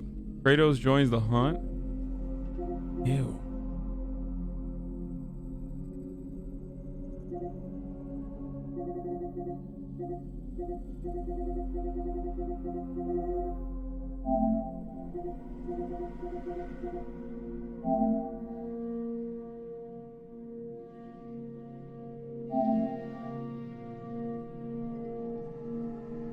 What do you mean share factory theme? No, I don't want. I just want to download the fucking game. Wait, what the fuck? Hold up. Hold on, I gotta change my fucking scene here. That's weird as fuck. Why won't it download the game? Don't I have it on my PlayStation? So shouldn't it come up?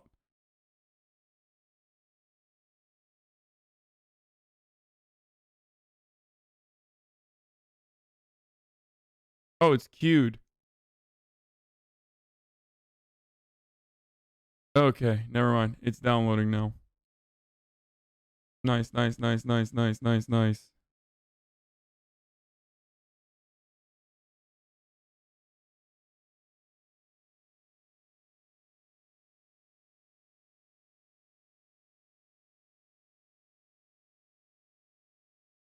Aren't you burned out from the Soulsborne series yet? No.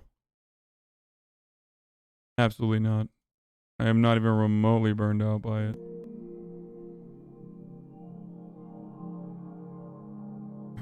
It's actually downloading slower than usual. I just learned my grandma's in the hospital. Thanks for keeping me distracted. I'm sorry to hear that, man.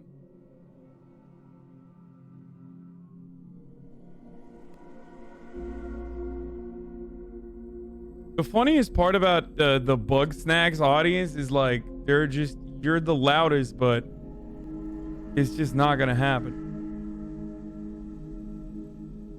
Also, Bloodborne is is like the first big boy Soulsborne Sekiro game that I actually played. So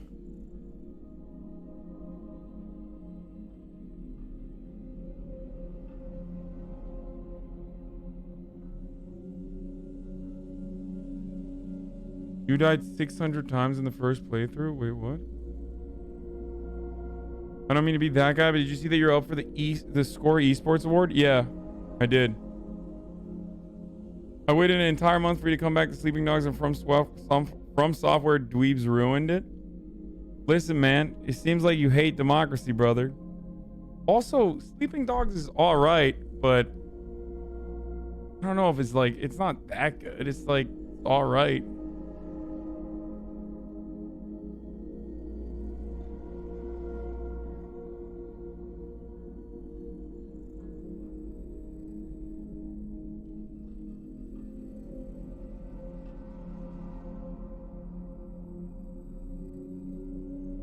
How sad that you were playing this game. You, a so-called socialist playing a capitalist game, you preach so much about equality, yet you are playing a game that is against your political views. I hope you're happy now. As a devoted viewer, I hope you drop this game and play Bugsnax soon. Also, ever heard of Shungite?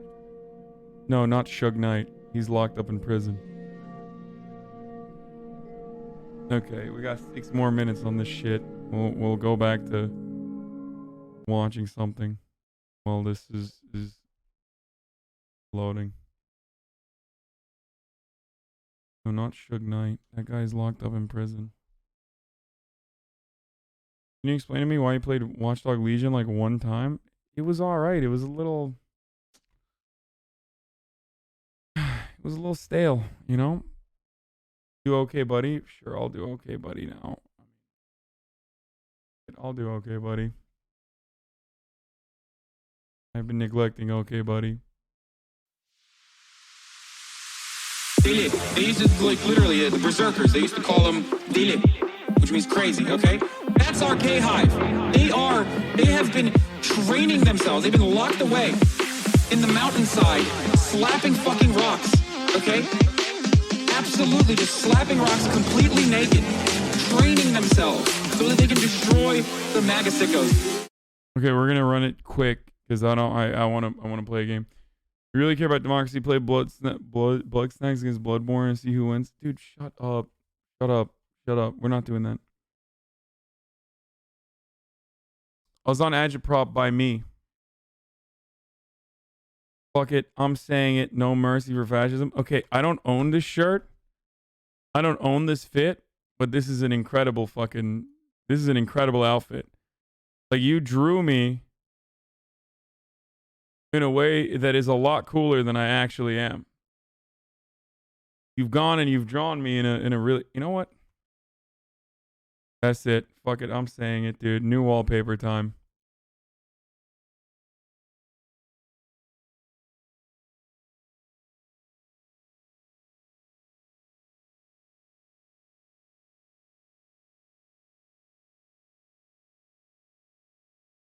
We're doing it, dude.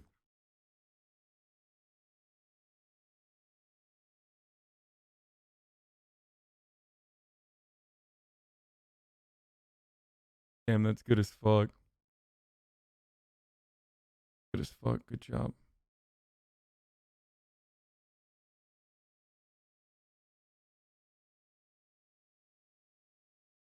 It is fucking tight. Good shit.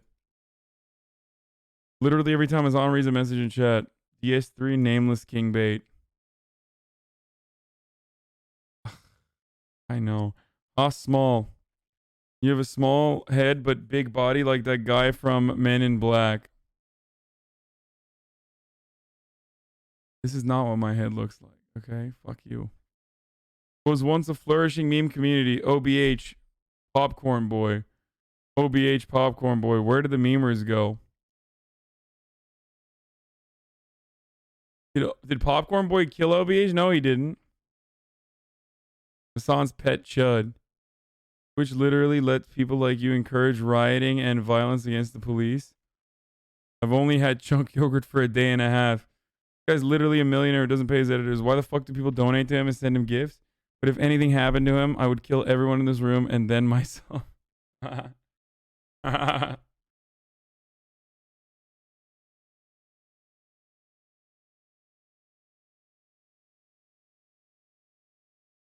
Oh, he's so cute though. I see the best in people. Gaming when? Hasan, come over. I can't. I'm playing Demon Souls. Who's this? Who is this? That Dua Lipa? What the fuck? She looks so different.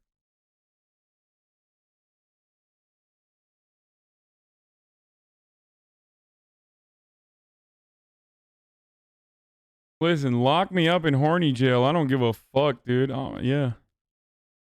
Miss the old okay buddy, straight from the go. Okay buddy, remember when no context was on the Quasar clip memes? I miss it, hostage. We gotta make memes about Vox and Vice videos now. Man, it's not really abandoned us after we finally unionized. Typical big Sag. Can you link where he said this? I just went through 3 days of VODs and couldn't find where he said, where did the memers go? I never said, where did the memers go? Okay, maybe I did. I don't remember. Gaming when?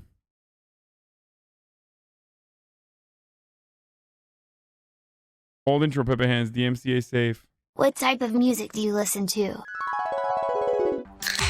Hasan, lick your fingers.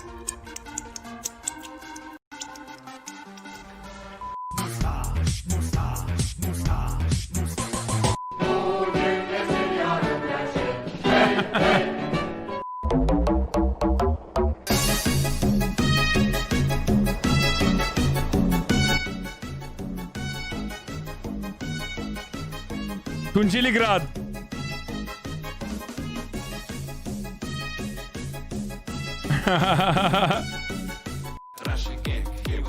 Oh no, la la la la la la la la la la la la la la la DMCA la la la la la la la la la la la la la la DMCA suka blyat.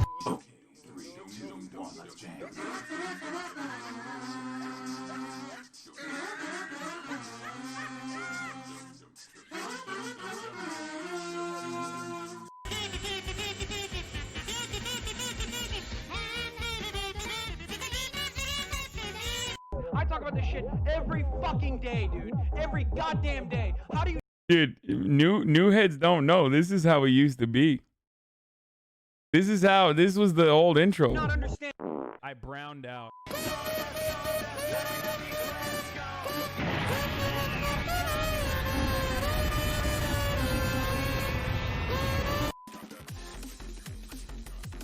Full transparency and tell us your salary at TYT. Tell us, my dude. Are you all right, dude? Is your brain all right? Like, are you having a fucking aneurysm, dude?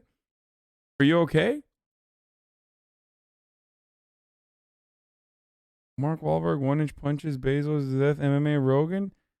You're at 20,000 there, I bet. Dude, you are not all right, dude. You are fucking... Jesus Christ, dude. First of all, I've already...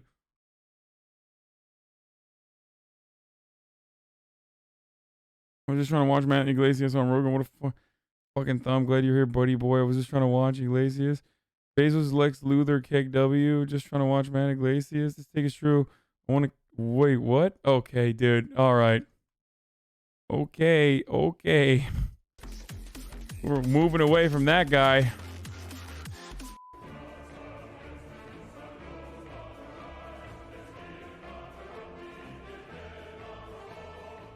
I listen to podcasts. Was once a flourishing meme community. It was on after neglecting. Okay, buddy, where'd all the good memers go? The memers are good when the reacts are good. It was on fucked up letting Paul go, all for some shit Vice videos. Out of the loop, what happened? Paul's was once the one who gave us on the react videos. I'm pretty sure he gave him a 90-day. I know he clipped forged episodes and he started to put in questionable Vice clips into there as well for whatever reason. Now Hasan has stopped all react to Andy about forged in 90 days. Sag. Please stop being so narcissistic. Dude, I'm a Twitch streamer that you're subscribed to. Like, we're looking at a subreddit dedicated to this stream. It's going to be very difficult for me to not come across as narcissistic, all right? Wanksta. Paul did wife swap and forge. He hates 90-day law. C-Mac, wave over wave, and not your average African were responsible for 90-day, if I recall correctly. Got told C-Mac was the first one. 90-day was the best. Haven't been able to tune in a lot recently, but on the occasions I do, Hasan is inviting Johnny Harris into his home. Don't blame Paul for this shit. Paul's content is always good. He didn't start the Vice stuff. Someone else is the one making the sleeper playlist nowadays. Ultimately, it's up to Hasan whether he watches on stream and he would rather show evangelicals voting for Biden than something more fun. Missing please is on Sag Smoke Time. I miss the OG Okay Buddy memers. I feel like once he put it on the banner, he was figured, well, don't need to do Okay Buddy anymore. Real bummer. I used to upvote everything, but not check it out because it's more fun to watch with chat and Hasan on stream. Now they're posting hundreds of upvotes that never get seen on stream. Real for real, I started working on my next big project, but I'm going to try to put in 10 to 15 hours of writing editing per video if Hasan isn't going to see it. In my opinion, early Okay Buddy was a golden age. Come on, guys. Oh, Jesus Christ. I'm more of a lurker than a chatter, but Okay Buddy was my favorite part of the stream because it reminds me of the dope-ass community this is. He didn't react to my COD video and Demon Souls video. Kind of sad. Hurt Redditors, dude. Okay, well, I'm doing it now. Important message from Hasan. You feel like you're a loser? Well, guess what? You are a loser.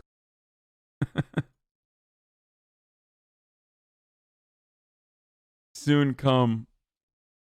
What we think extinction looks like, what it actually looks like.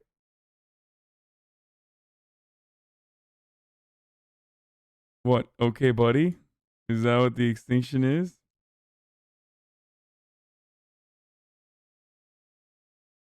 Dude, you guys are the most dramatic. Okay, buddy. Okay, buddy. All Okay, buddy frogs know is eat hot chip, complain about small head, and be the most dramatic people on the planet. Like, I've never met people that are more dramatic than the Okay Buddy memers. Society of Hasan didn't forget Okay Buddy Sag. I like that the ecosystem has turned around. It's turned around on itself, and it's turned into basically just like memes, self-referential memes about how I don't do Okay Buddy now. Hamasam, please stop spreading freighter-phobic agitprop, people Pago Italian hands. In 2018, a Swedish Twitter account claimed what we know as Swedish meatballs are based on a Turkish recipe, and King Charles used food as a way to help boost the relationship between the two countries. However, a Stockholm University professor of food and meal science later stated that this was unlikely and that meatballs likely originated in France or Italy instead. Honestly, this is so typical. This is so typical of European Euro frogs. Like, they're such supremacists that like they would rather give it off to the French than the fucking Turks. It's all good. I see how it is. Hasan doesn't listen to music, so we can't a hero. That's true.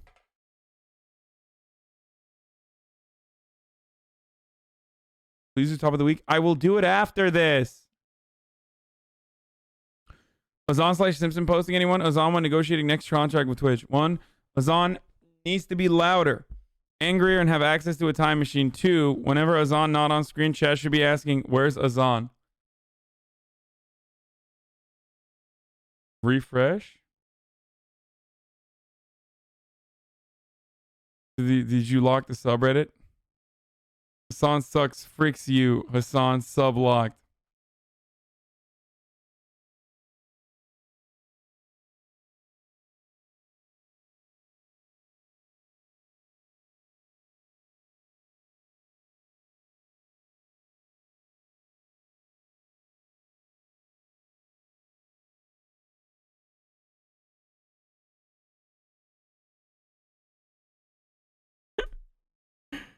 Okay, come on, let me in. Let me in, motherfuckers. Thank you.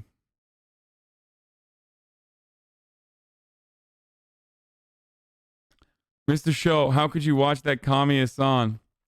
Game show host Austin show at Communist Training School? What the fuck? This is for all the kids who died in the cold waiting for daycare.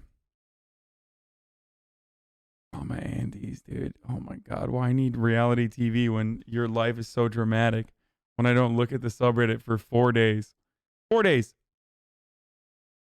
It do be good content though. Gray names writing their takes like, yeah, this sounds stupid as fuck. Send it. That's so good and so true. The hitbox was rigged against them. Ladies and gentlemen, NBs, believe me, I'm the greatest demon, Bussy Slayer, and this hitbox was rigged against me. It's true. God, why did I do this? What a devastatingly ugly character choice. Like green hair. I was so ashamed of my face and hair choices in that game. Beard. Zayn Malik. Zayn Malik. It's Zayn Malik. Zayn Malik? HasanAbi on ya baby rage. Anne Piker. Hasan trying to stream. That's true. The Normans are taking our jobs. After the Normandy invasion of Okambeti, Hasan, it's time to start a new subreddit. Are Normans even on Okay Buddy? I can't believe he said this. Subscribe to HasanAbi. He did say that. We have hit detection at home. Hit detection at home. This is a true and accurate portrayal of the events that took place on Demon Souls. No bias. We at the Head Size Research Institute have found that Hasan Pecker has a normal sized cranium. Vindicated. Hasan kind of selling out, to be honest. Synergy, motivation, teamwork. It makes the dream work. Feel like you're in a pit of despair? Feel like you're a loser? Well, guess what? You are a loser. But when you buy merch from truthteller.eaglefuck.org, I will build you back up. Jesus Christ. Hasan was down bad in 2014. I would swipe on right Kimberly Guilfoyle so fast their head would spin.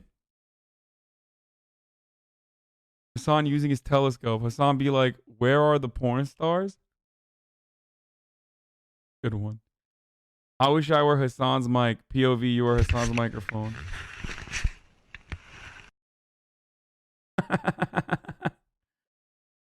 Good one. Good one. Okay. Why don't you just dodge? I'm sorry, Hasan, please. This is exactly how it's like, dude. All right, we should figure out a day to do ban appeals, by the way. You can't be banned for being a gray name if you only watch the clip channels.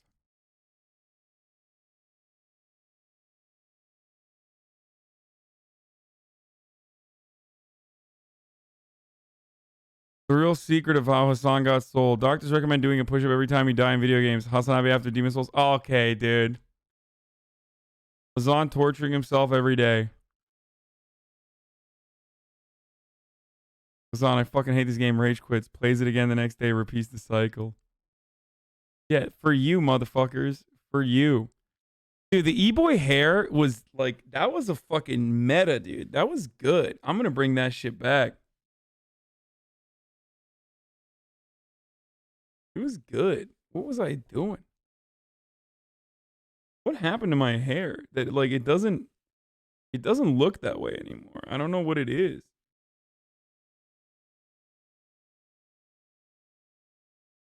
This is what I got now.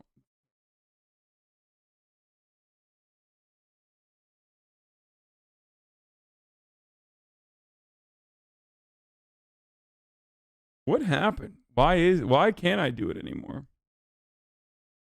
You push the hella forward. You push the hella forward.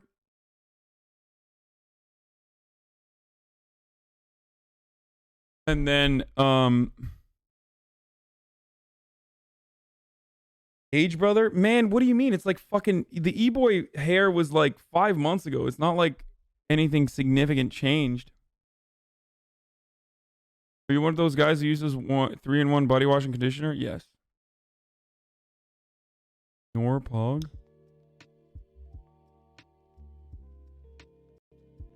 Oh, nice. This is nice. This is sick, dude. This is really cool.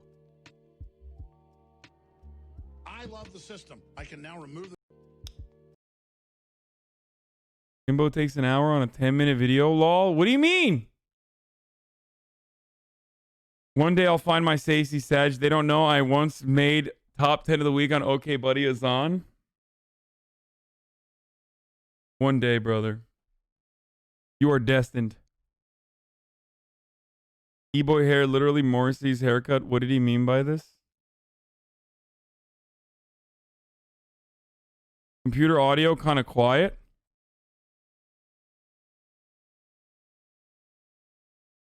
Fair. Man-eater's Pepela. Whoa, what a low health bar. I wonder if Hasan will land the final blow. Price legendary, low chance item drop at Goodwill. Bro, you don't want that. You don't want that, dude. Someone else, God knows what they did to that, dude. You don't want a secondhand fucking, it's a $15 Theracane, brother. Don't do that. Dear Hasan, Kuite Kukugund und Celine Prukigast, Sis Mix Ma Witzen, Selle, Mimi, Jacques, Ni, Palju, Aega, Udishimulik, Björn Shabibo.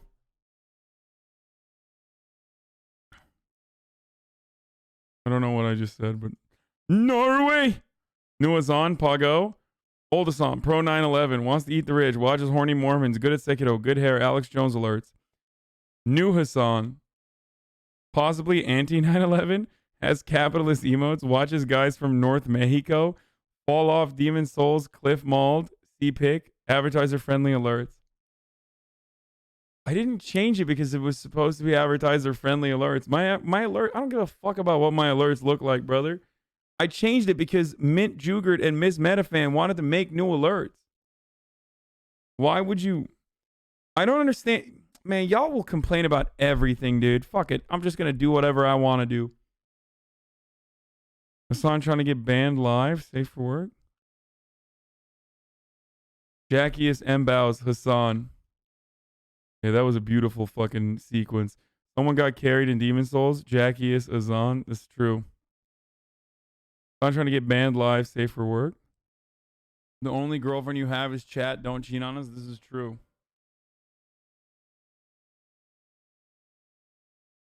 Is that RuneScape good?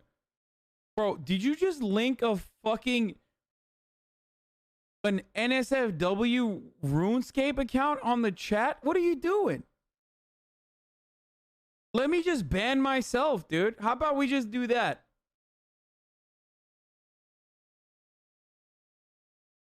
What's happening, dude?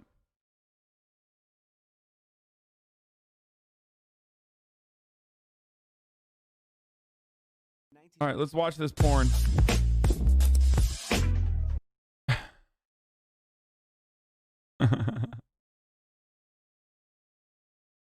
Finally, a good fucking stun lock. Thank you, Hasan, for debunking Reefer Madness 2.0. Go to Puritan Jail, bonk. The Fabian Syndicalist. I wonder if he's still in here. Hasan versus Baron Trump 2050. Baron Trump will own me, dude. Bug Snacks, Mod Check. Hopefully he can beat Demon Souls. Conservatives, Grey Names, Libs. Ozuni asking for help on Demon Souls. Anyone hit this point in AC Valhalla? Letter to Spaldinka's leader. Hasan, I proudly write to inform you of our success. We have taken over the village, cut down and strung up any and all who stood in our way. This is Spaldinga territory now. The men have already begun setting up the river to move the wares. We await to hear from you, Austin. Hasan plays Minecraft, white people happy. What? Just stop blocking me! Stop! Stop! Let me get fucking through, dude!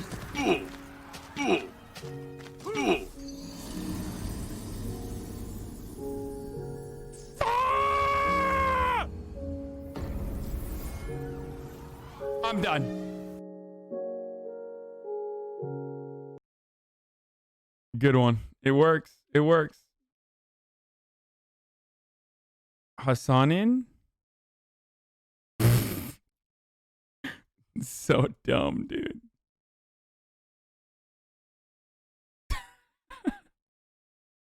You guys are dumb. What people think is the reason I watch, why I'm actually watching us here for. What people think is the reason why I watch Hasan versus what I'm actually here for. Aw. See, people like it. Hasan when he says Candace Owens is hot. Why are you puggoing me? I'm right. I mean, literally, it's true. I am right.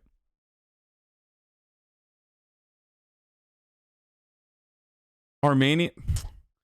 Come on, dude. I'm not uploading that. The true, real picture of Hasan with no shirt on. I wish I was that jacked. Luther's got low body fat. Hasan watching Trump Fox News interview Puggo OC original content. What a fucking liar, dude. What a fucking Weasley little liar, dude. What a fucking Weasley little liar, dude. Holy shit, dude. Excuse me. Holy sorry. fucking I'm out of shit, control. I dude. apologize for that. Literally lying. Still lying to his audience. That's really well done. Can't believe Trump said that. It's kind of weird. Horny on the timeline again. Somebody call Yoda. How is that me being horny? Like, breaking. People stop watching DS3 to watch HasanAbi's political coverage. DS3 search term. HasanAbi is a search term. Good thing.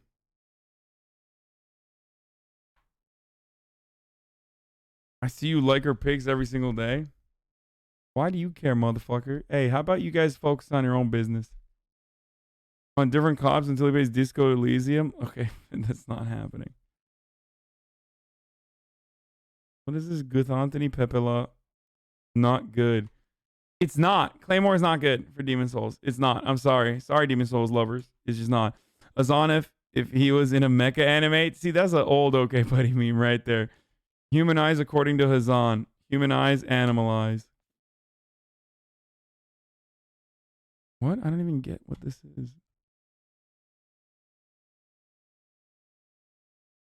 Okay, let's see fucking week.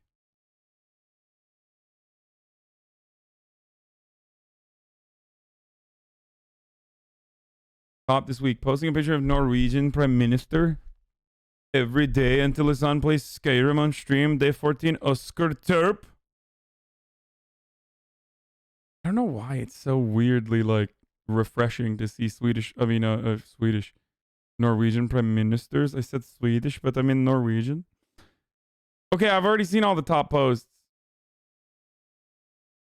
Himbo, please. Silence, Himbo. I do not want to be horny anymore. I just want to be happy.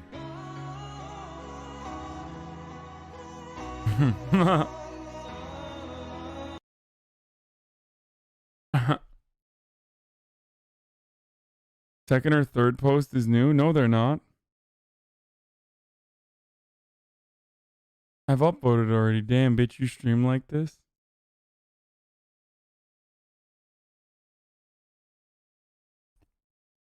Can't believe AOC would play with Don Jr.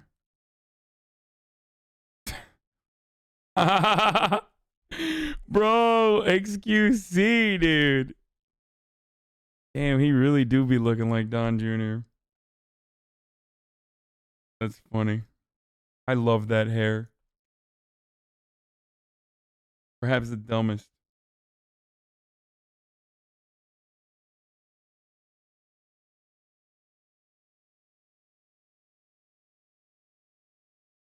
Cody Cole equals Don Jr. Damn, why you gotta do Cody Cole like this? On April 1st, Oslo should cover the weather instead of the news. What? Okay.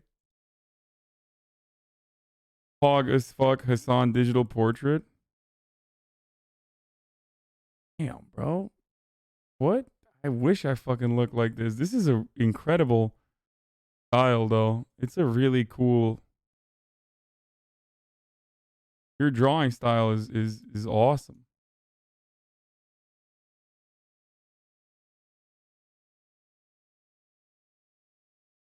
Remove heck W for weird. This is what I don't even know what heck W. Do people even use heck W? Some do. When you don't have a PS5 yet, you gotta act like you're playing with Hasan.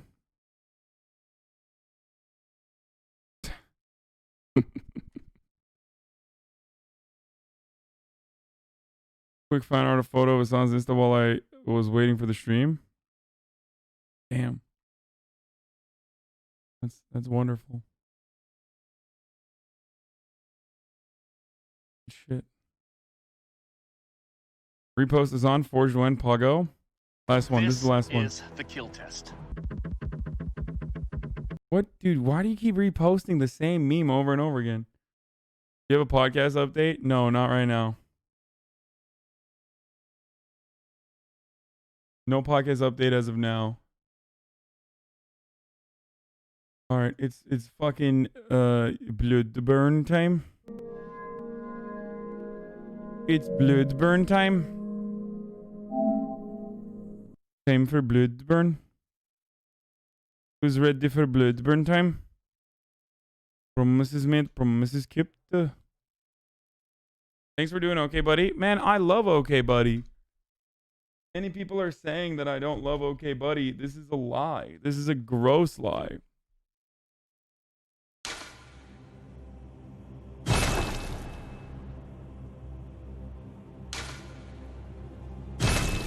What?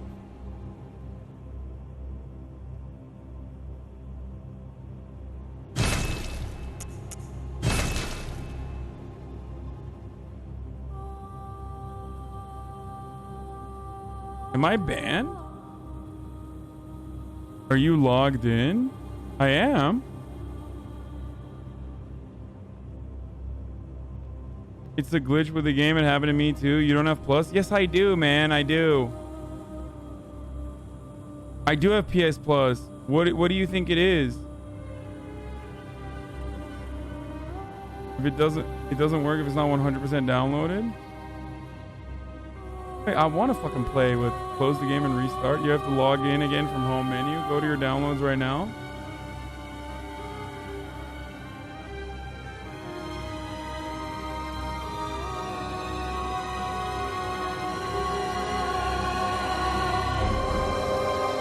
Oh, the music is so good. Just log in again and restart the console. I don't want to stop. I don't want to stop because the music is so good. Probably not fully downloaded. No, it is fully downloaded.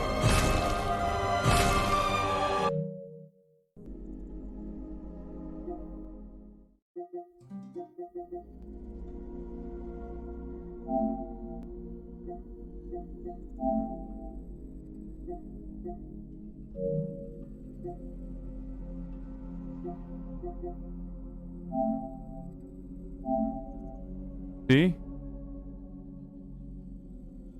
I just added Worms Rumble to my library for no reason. Think.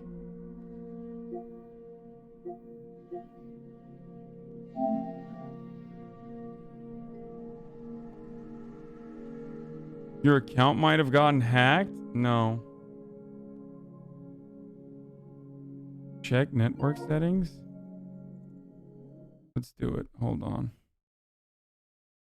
Hold on. I will check the network settings to make sure that I am not banned. No, yeah, it's fine. It says I have something went wrong. Can't display the page. Wait, what the fuck?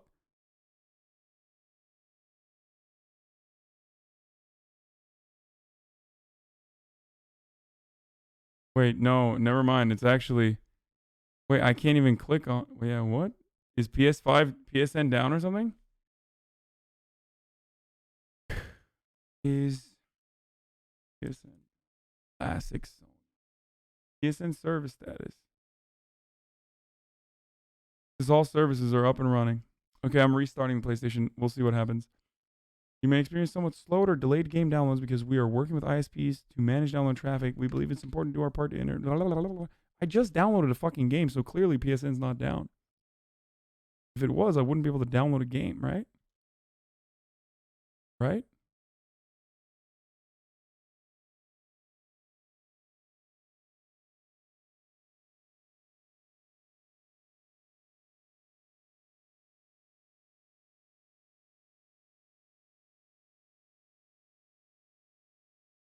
Right.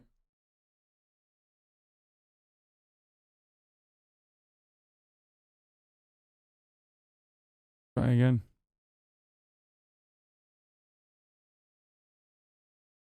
Wait, what?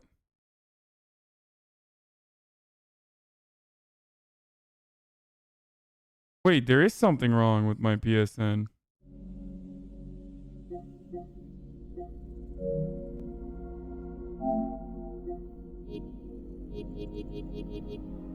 Did I log out and relog?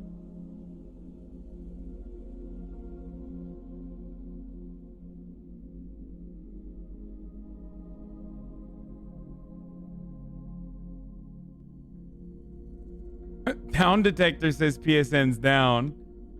PSN service status says PSN's fine. Huh, I wonder which one we should believe right now. Okay, so it is PSN that's fucked up and not me. Well, luckily I was able to download Bloodborne then before it got fucking clapped up. I'll just play offline for now.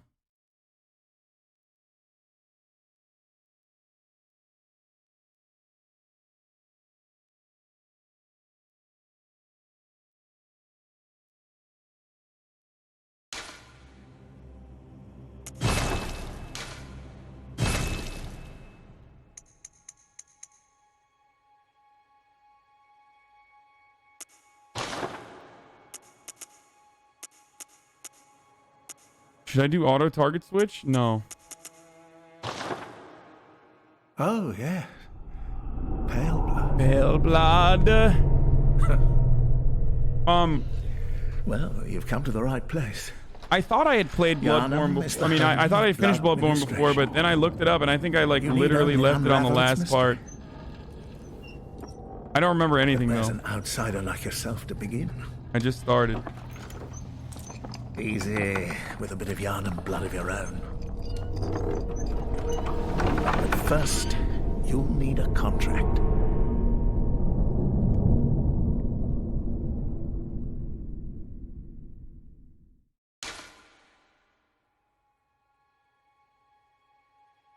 Damn, when I first played.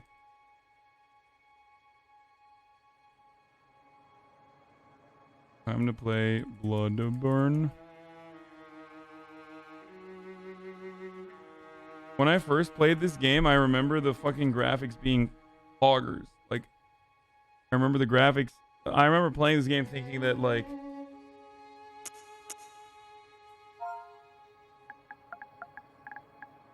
I remember playing this game thinking that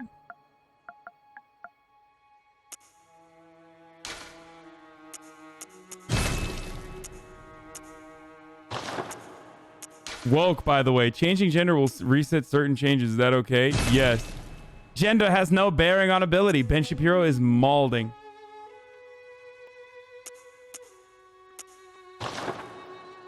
Damn, graphics were kind of doo-doo butt cheeks, huh? Age. Age only affects appearance. Has no bearing on ability. Doesn't even look different. Origin, milquetoast. Ordinary, happy upbringing, all attributes average. Lone survivor at the Lost Hamlet. High life essence and vigor.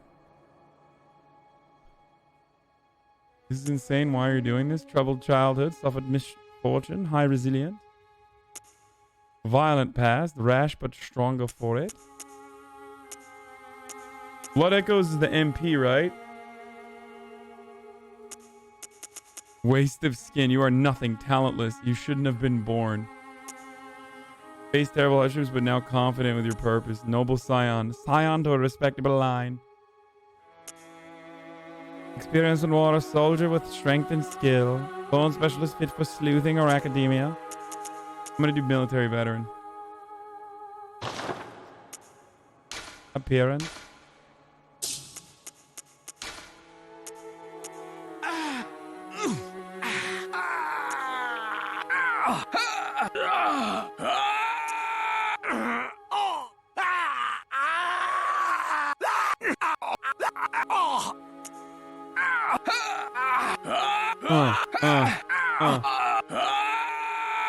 I'll do mature. Build. Standard. Slim. Very slim. Burly. Very burly. Burly upper body. Burly lower body. Small head. Large head. Burly upper body. Scale adjustment. Very large head. Which is real. Precisely what I look like.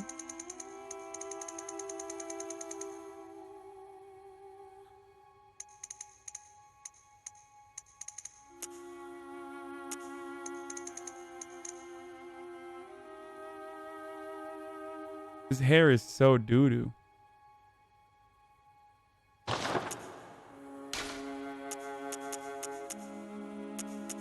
Okay, we're gonna make a hot one this time, okay? We're gonna make a hot one because I fucked it up big time last time, okay? So I'm gonna... I don't know what's like a skin color that's similar to mine.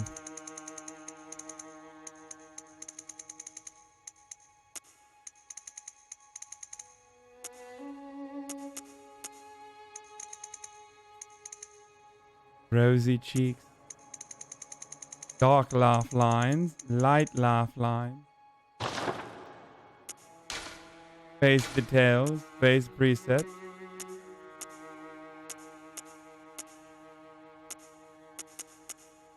Dude, damn, these suck ass, dude.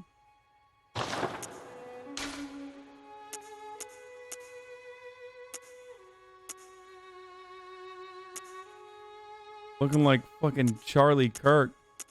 Is there something wrong? Why is this like the most Saxon looking Andy over here with his features and everything?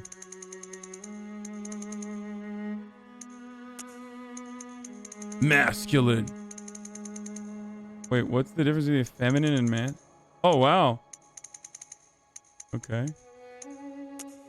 Form emphasis. Strong. Weak.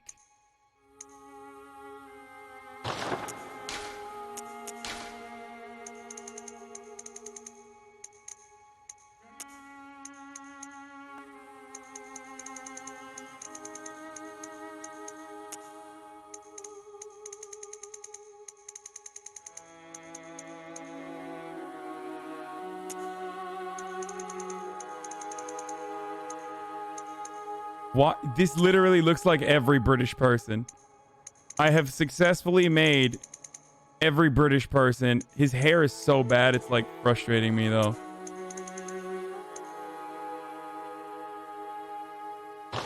I need to fix the hair. Before we move on.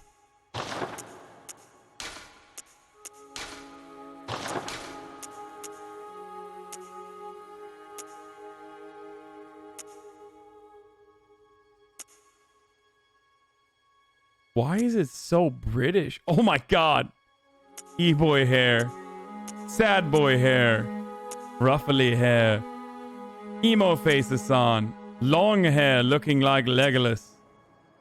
Long hair tied in a ponytail behind.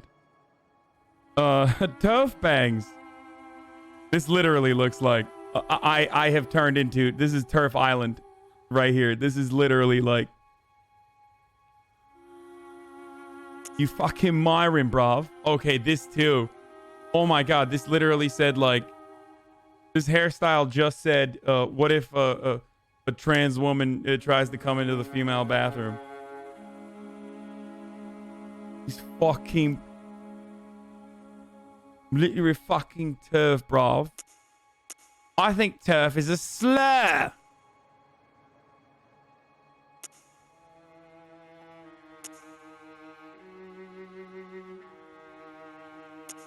How did I turn around and make a character that's even more fucked?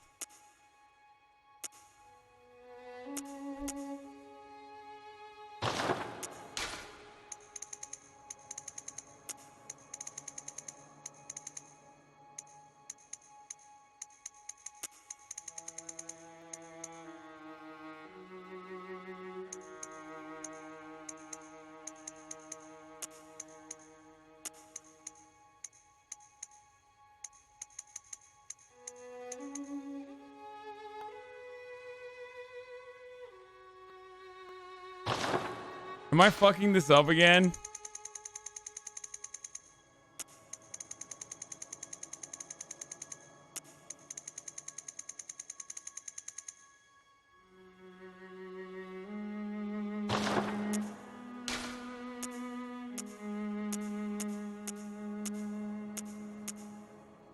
Fucking Anthony Davis.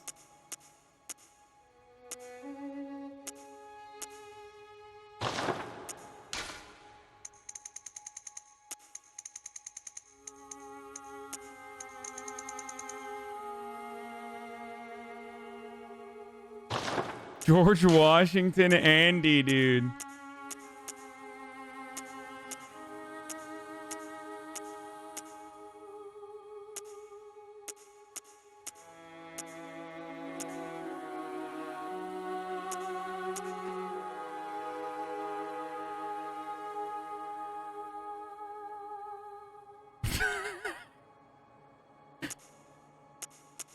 Remember when I said I was gonna make this character hot?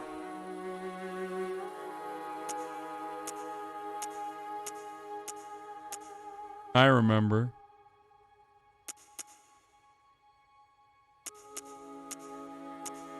Hardcore.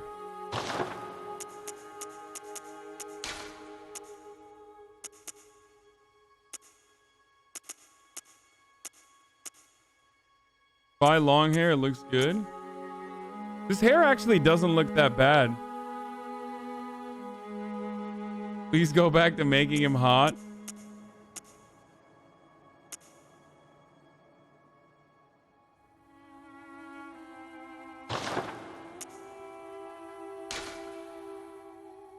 See how much fucking hair can change the appearance of someone?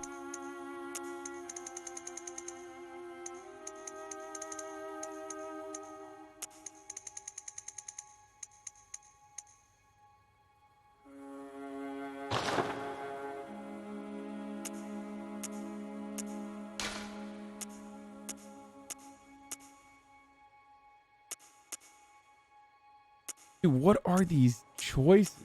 Why is his face so pointy too?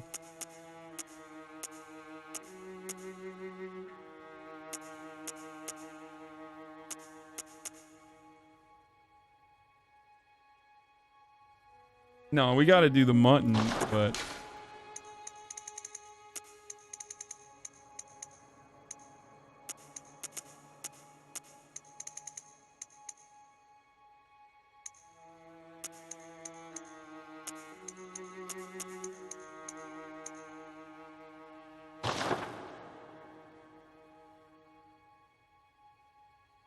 Make him look like Lennon? That's not happening. Eyelashes? What the fuck?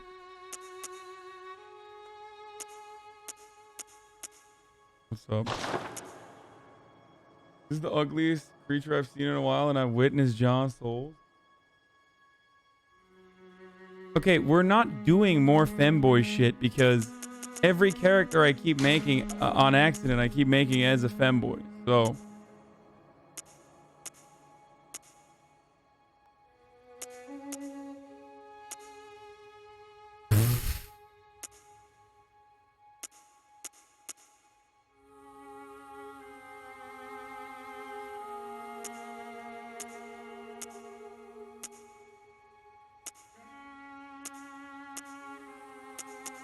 Why are all the men bald in this world? Like, all the male hairs are bald.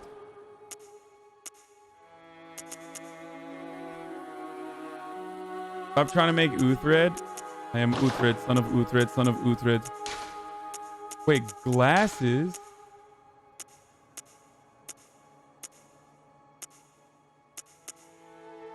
Oh my god.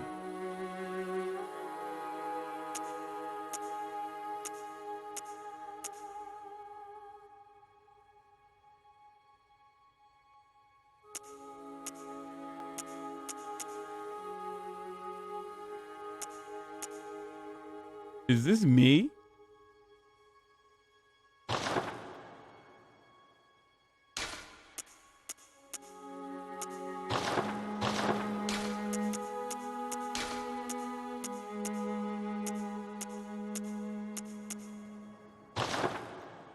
Very Rurouni Kenshin, dude.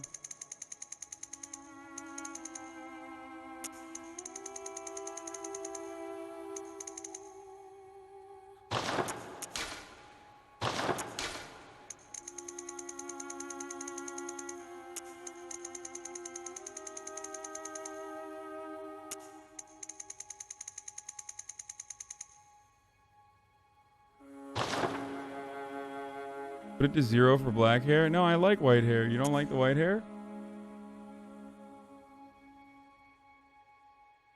He said Lenin, not Lenin.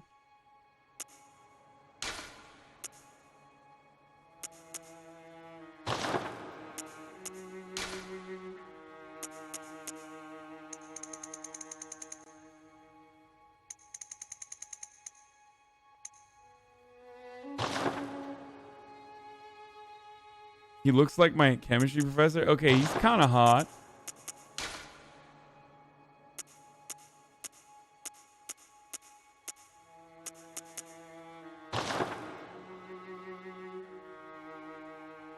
That face when you get $100 Donald? Why? Who did that? Who gave $100? Oh, have you played the DLC? If not, I swear to Miyazaki, if you don't play it, I'll be very sad. It's one of the best DLCs in any game, period. And that's 3 of the most difficult bosses in Soulsborne. Consider it an endorsement. Good hunter. Broader nose is literally too small for his face.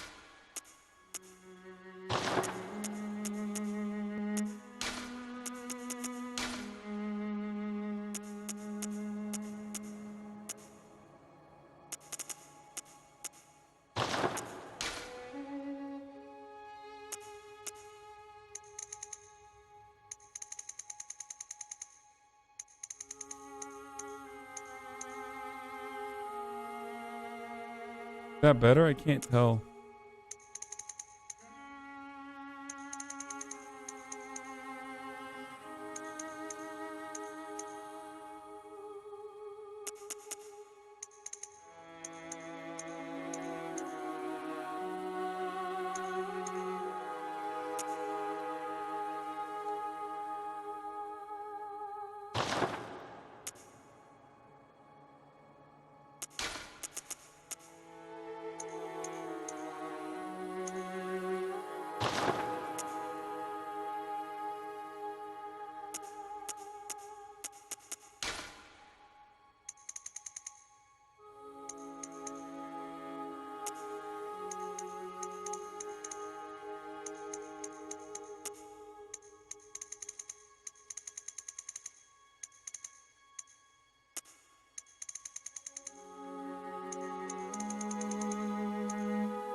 Ryan Gosling if he was a hipster? I think it's fine. Make him less white, it's unsettling? No, this is the...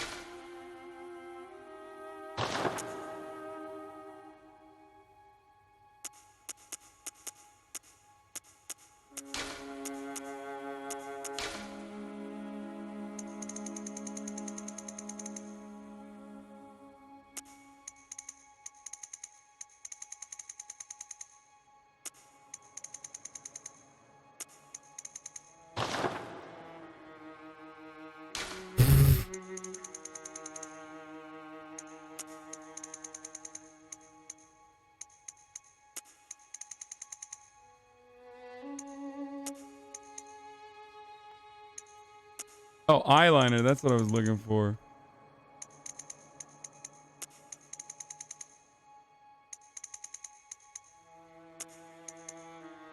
Why are his lips so yellow? What has he got, like jaundice?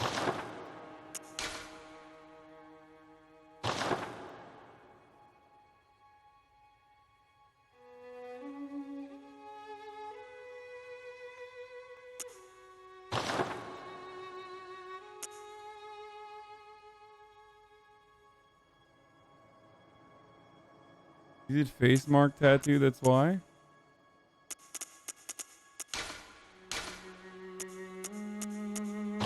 No. Gone. And he still got like that fucking weird shit. You can tell you're straight by how ugly you make your characters.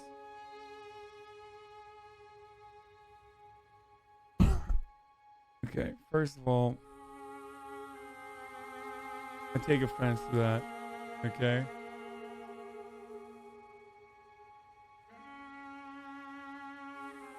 Also, secondly, it's top of the hour every hour. It's time for a 6-second ad break. Boom. Made liver failure Lennon. Get rid of the mutton chops? No, it's like the best part. This is the best part. Mutton chops.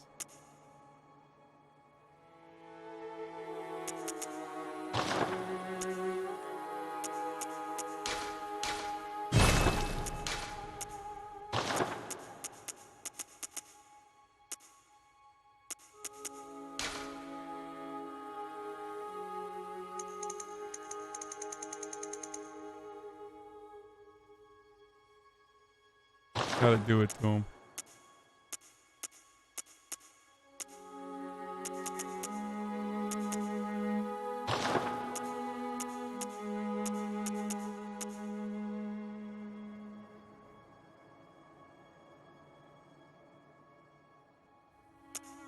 Yeah, there's no dick slider. All right, let's do it. Finalize the contract.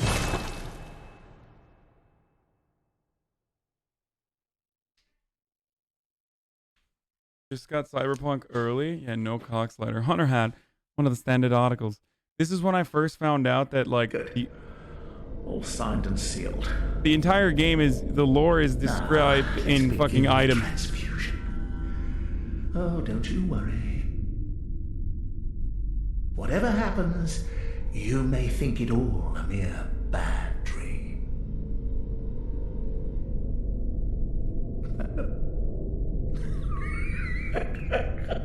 That's when I found out that lore is in the items in the game and not necessarily like it was my first ever experience as a From Software game. I don't remember anything though, so you guys are gonna have to fucking backseat me hard as fuck. Feel me?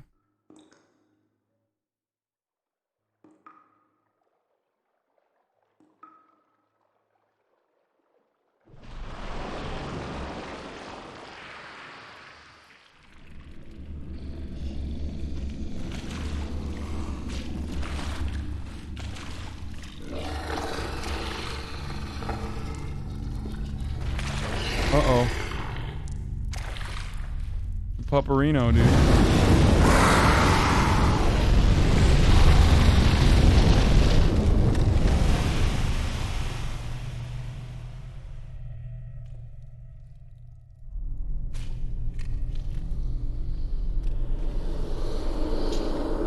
Ew. Why there always gotta be baby fetuses, dude?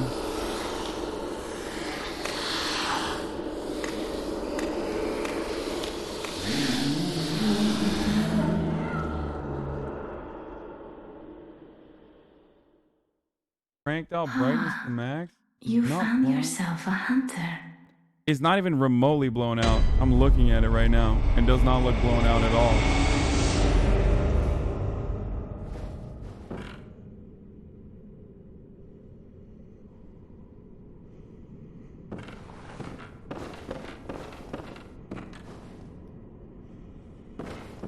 Zero FPS.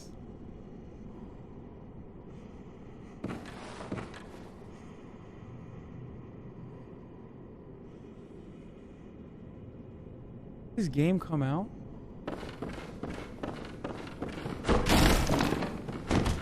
Oh my god, karate chopping.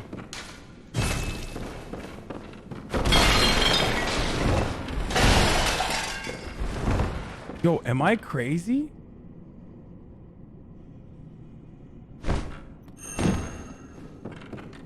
Am I crazy or is this like what 10 FPS looks like? It looks a little weird, right? Did I get used to like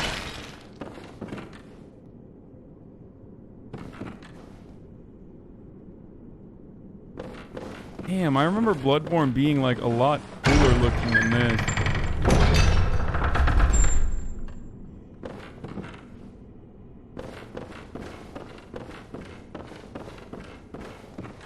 Am I about to bitch slap fools? Like, I don't remember that. What is this?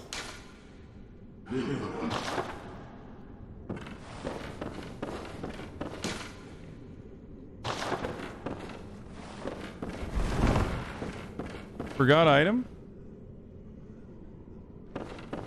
Wait, is there an item? My resolution's kind of wonky.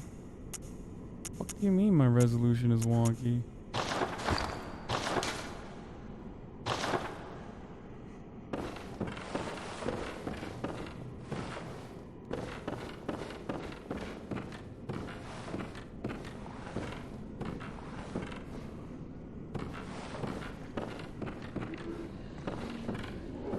Where's he at? Where's this little bitch at?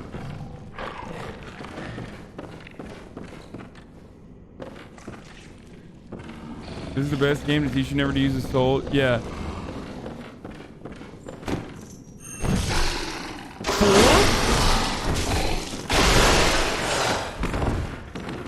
4?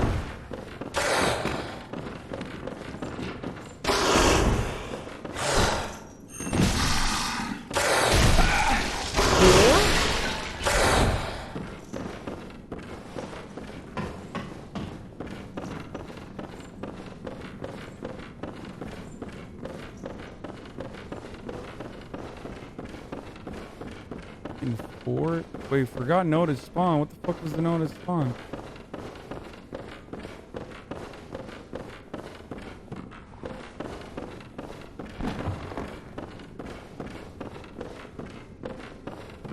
Oh. Seek pale blood to transcend the hunt.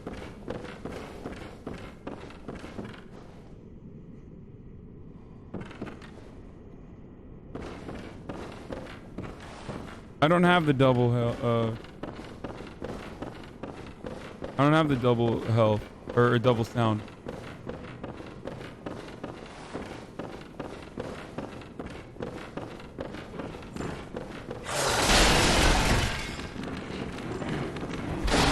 Can he come here? Oh, he can't. Oh, Jesus Christ.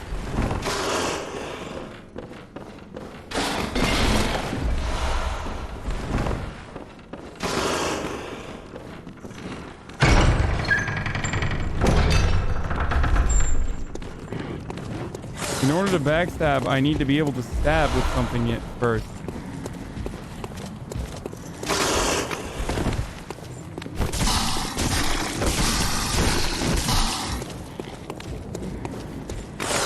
Oh! Oh, Jesus Christ.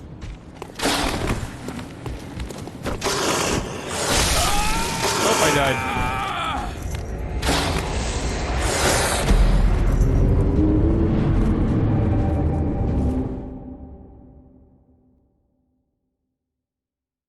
Supposed to kill you, dude? Wait, really?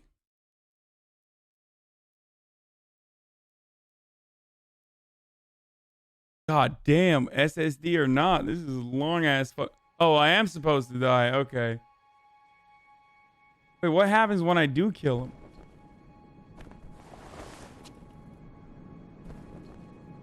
I don't remember it looking this doo-doo. I don't either, but it's because for the time that it came out, it was good. It looked good. It definitely does not look as good as Dark Souls 3, though. Holy shit. And Dark Souls... I guess it's because it's before Dark Souls 3.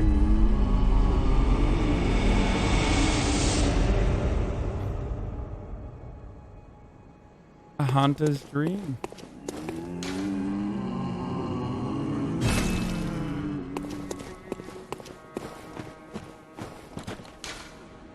Trade in blood echoes with messengers to buy and sell items.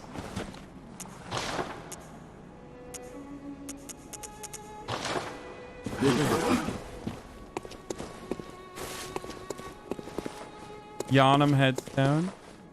Awakening headstone.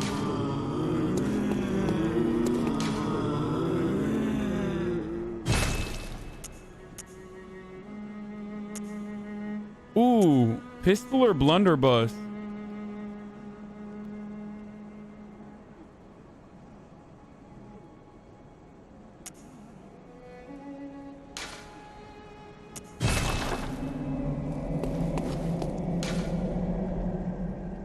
Trick weapon. Choose one. Trick weapons are wielded with the right hand and employed with beast hunting.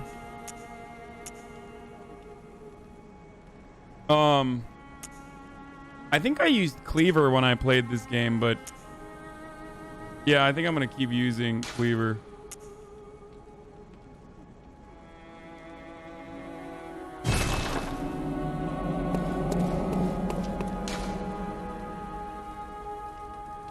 A notebook received from the messengers. Leave messages with the loyal servants to share them with the hunters of the world. Oh, I can't even get in here yet. Okay.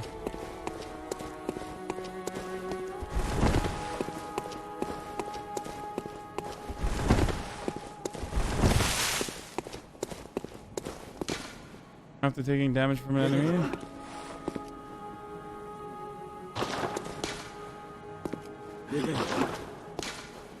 Shooting off firearm will interrupt or stagger an enemy with a properly timed attack.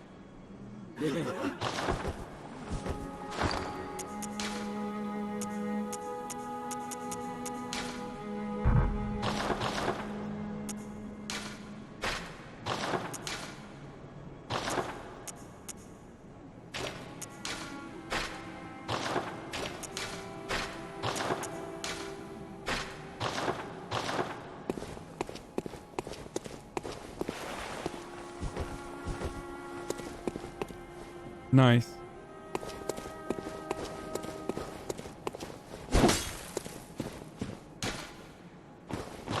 Transform weapon, transforming attack.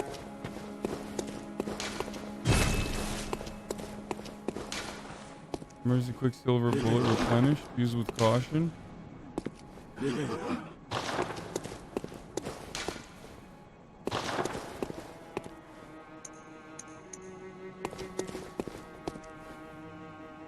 Okay, I think we're good to go back, right? I don't really remember too much, but...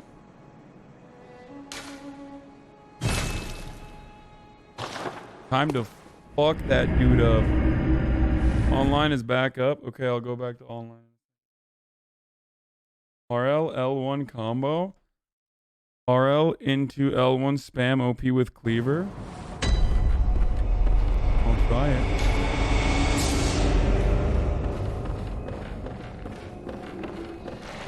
What's up, bitch? I'm back.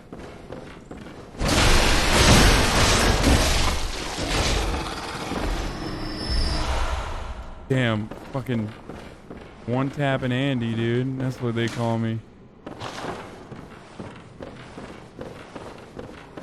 Oh! Oh, that's a headstone. I thought it was a hunter. They stole my stone.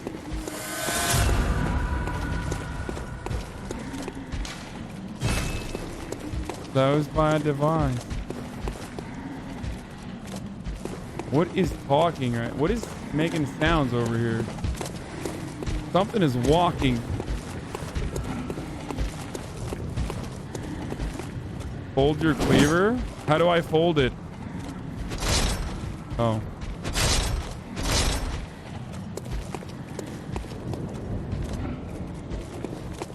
Okay, I gotta pee before I go. Hold on. Before I move further, I must evacuate my penis bowels.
All right, who's ready?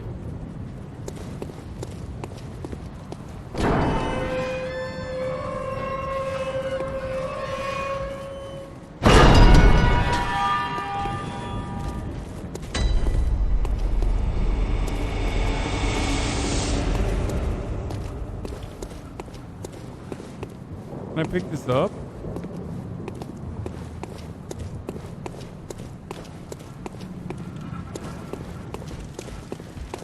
Oh, there's no blocking. Oh God, I forgot that there's no blocking. I literally, that's why I pressed L1 instinctively.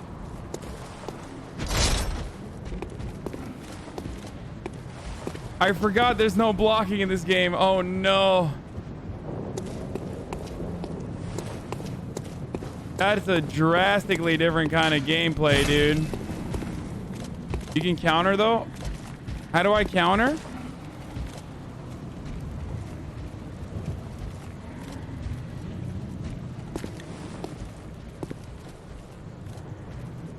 L1, shooting as they attack. Well, L1 just is a modifier. L1 doesn't shoot. L1 just changes my weapon. I mean L2. It's a parry except you shoot.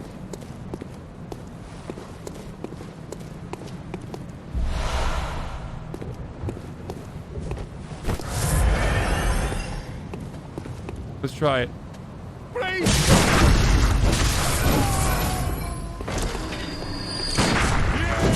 Oh.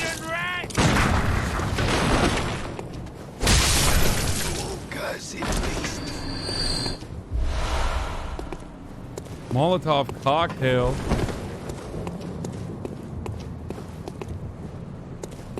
Cursed beast. See what this device does, huh?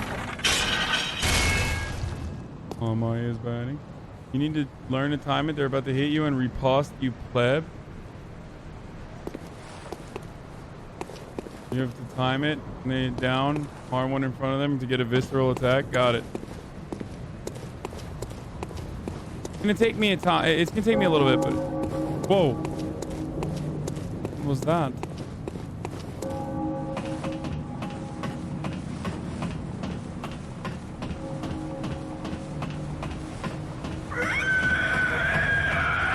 What? I'm good. I'm good on that. Whatever that is, I'm good. Oh.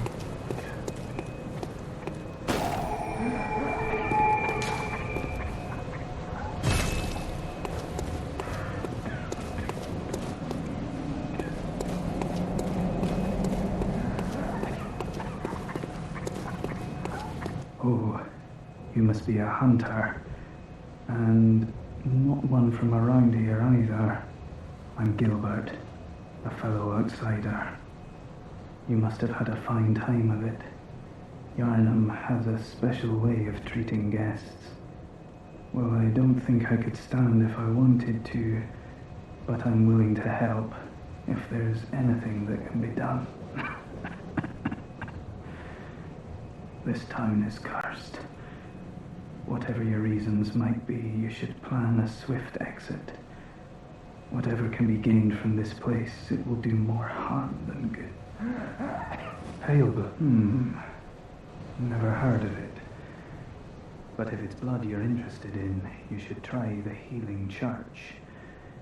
The church controls all knowledge on blood ministration and all varieties of blood. Across the valley to the east of Yarnum lies the town of the Healing Church, known as the Cathedral Ward. And deep within Cathedral Ward is the old Grand Cathedral, the birthplace of the Healing Church's special blood. Or so they say. Yarnum, normally they wouldn't let you near the place, but the hunt is on tonight. Across the valley to the east, deep within, lies the... Oh, I haven't heard. That's your best bet. Across the valley, deep within, lies the old main cathedral. I haven't heard of pale blood, but that...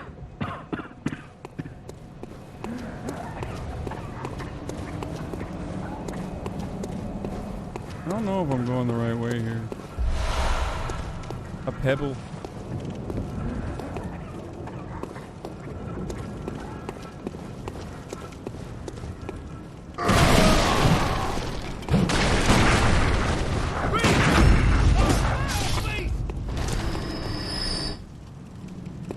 Wait, do I have unlimited bullets? No, right? Yeah, okay, good through. Probably shouldn't be clapping bullets left and right then.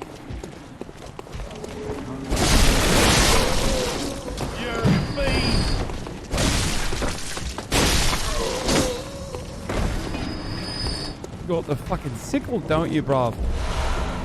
You got a fucking bloody sickle, bruv.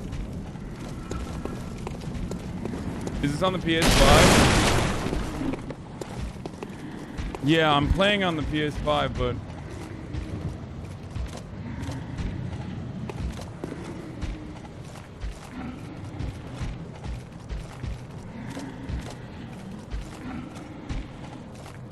Hold R2 for a charged heavy attack and use behind enemy allows for a backstab. Okay, got it.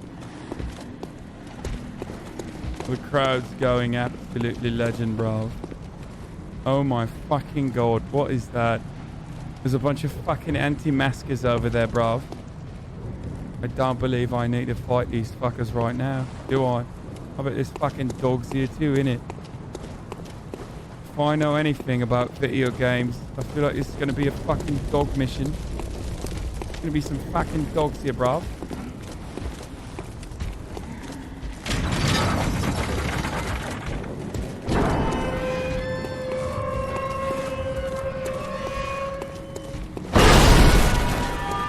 What is that? This fucker.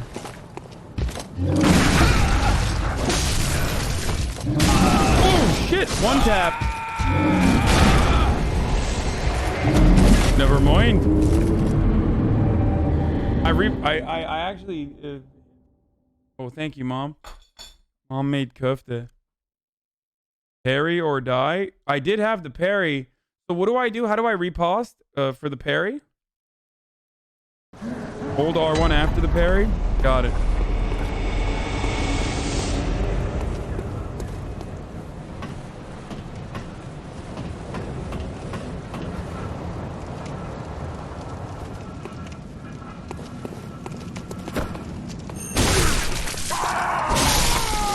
Fuck you. You fucking wanker.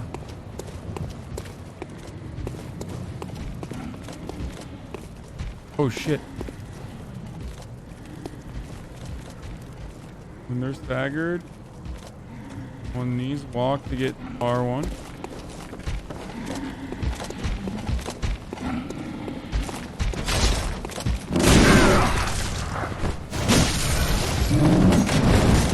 Oh, that's a 360 no scope, motherfucker. What?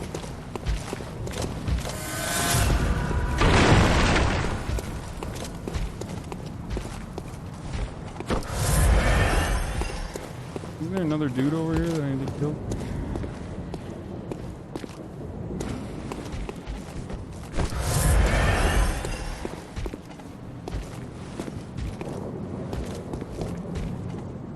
Come back to the lamp wall.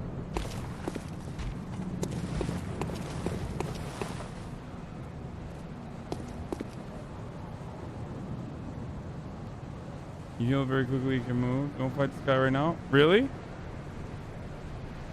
I'm gonna try it again.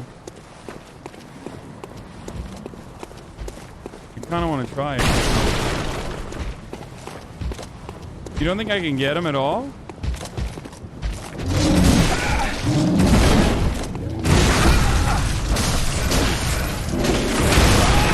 Oh yeah.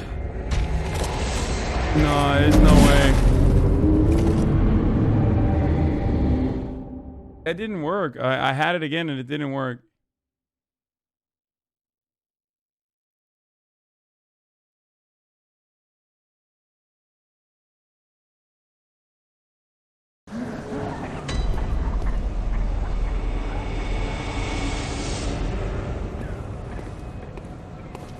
Okay, maybe I'll get back to it.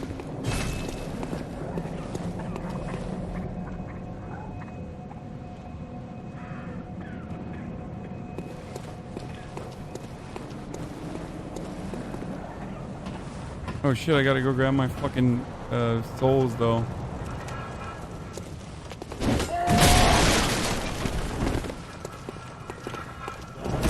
Oh! Fuck you, bro.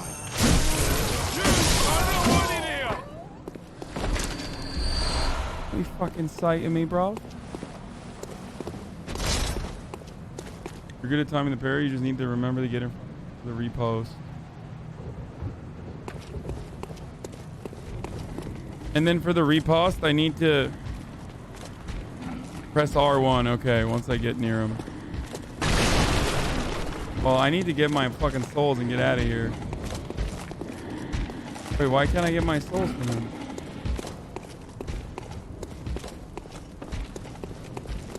Oh, he has them. He took my souls. Oh, he ate them. Okay, I'm gonna try one last time, man. One last time. One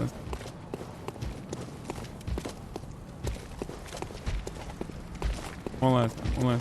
I don't know what his attack says. Oh shit.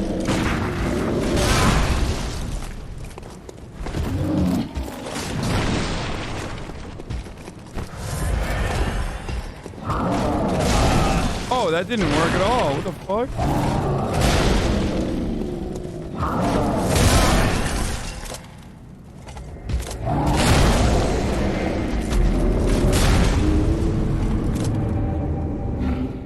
Okay, I'm not doing that right now.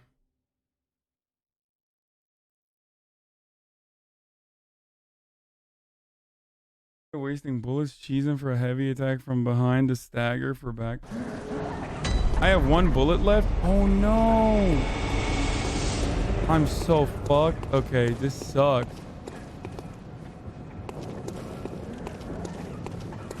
He doesn't drop anything either way, really? That fucking sucks, doesn't it?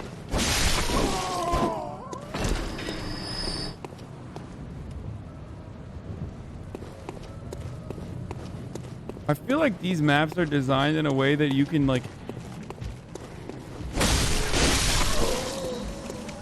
You can absolutely... You can abso-fucking-lutely, without a doubt, speed run.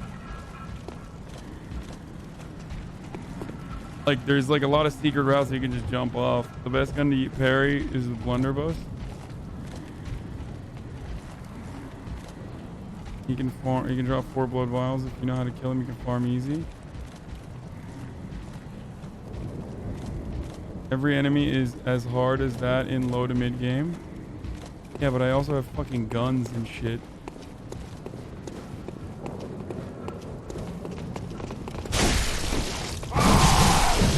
Never mind. That was dumb of me.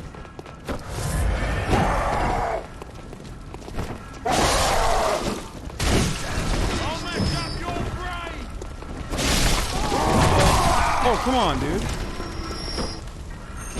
Help me! Oh, God! Get better! Away! Away! Oh, God!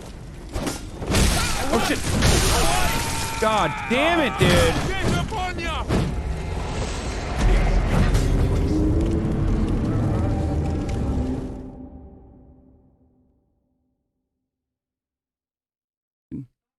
Okay, I think I'm done for the night. I'm gonna go hang out with my family. Good try. I'm ass. Should have gotten the cane. I agree.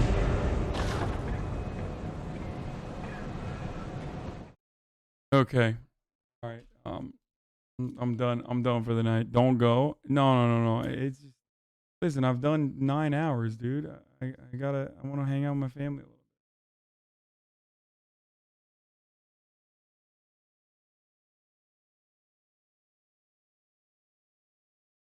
Okay. What a fucking liar, dude. What a Chat. fucking Weasley. We are embarking on yet another journey. What A journey into 10 FPS land for today. For this time. But hey, guess what? Holy fucking shit. Gonna be a lot of fun here. You wanted to see the kofta? I'm saying it. We're... America deserved love. I think I can finish this game before Cyberpunk. America deserved happiness. I'm gonna eat this kofta right now. With my family. But the sub-apocalypse is upon us, folks. I'm gonna go hang out with my family a little bit. And I'm probably gonna shave my beard as well. So get excited for that. This is a deranged pervert. I'm probably gonna shave the beard and have the mustache just for a couple days, and then shave the mustache as well. I bet he's got some big old giant bitch tits.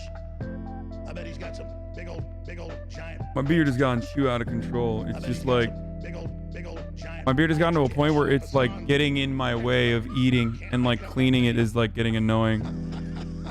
So I gotta shave it anyway. Also, let me hit a 6-second ad break here as well before I raid. That's his name. That's his name. Fuck it. I'm saying it. America deserved love. America deserved love. Fuck it. I'm saying it. America deserved happiness. Fuck it. I'm saying it. America deserved love. Please wash your hair. I do wash my hair. America What do you mean? happiness. Fucking liar, dude. What a fucking Weasley little. Ridiculous that you What a fucking Weasley little liar. think I don't wash my hair. Holy shit, dude. Holy fucking shit, dude. Literally lying. Still lying. And I'll send you guys to somewhere different today because Will's not live. I'll send you to an IRL stream. But in any case, see you tomorrow. And have a good night.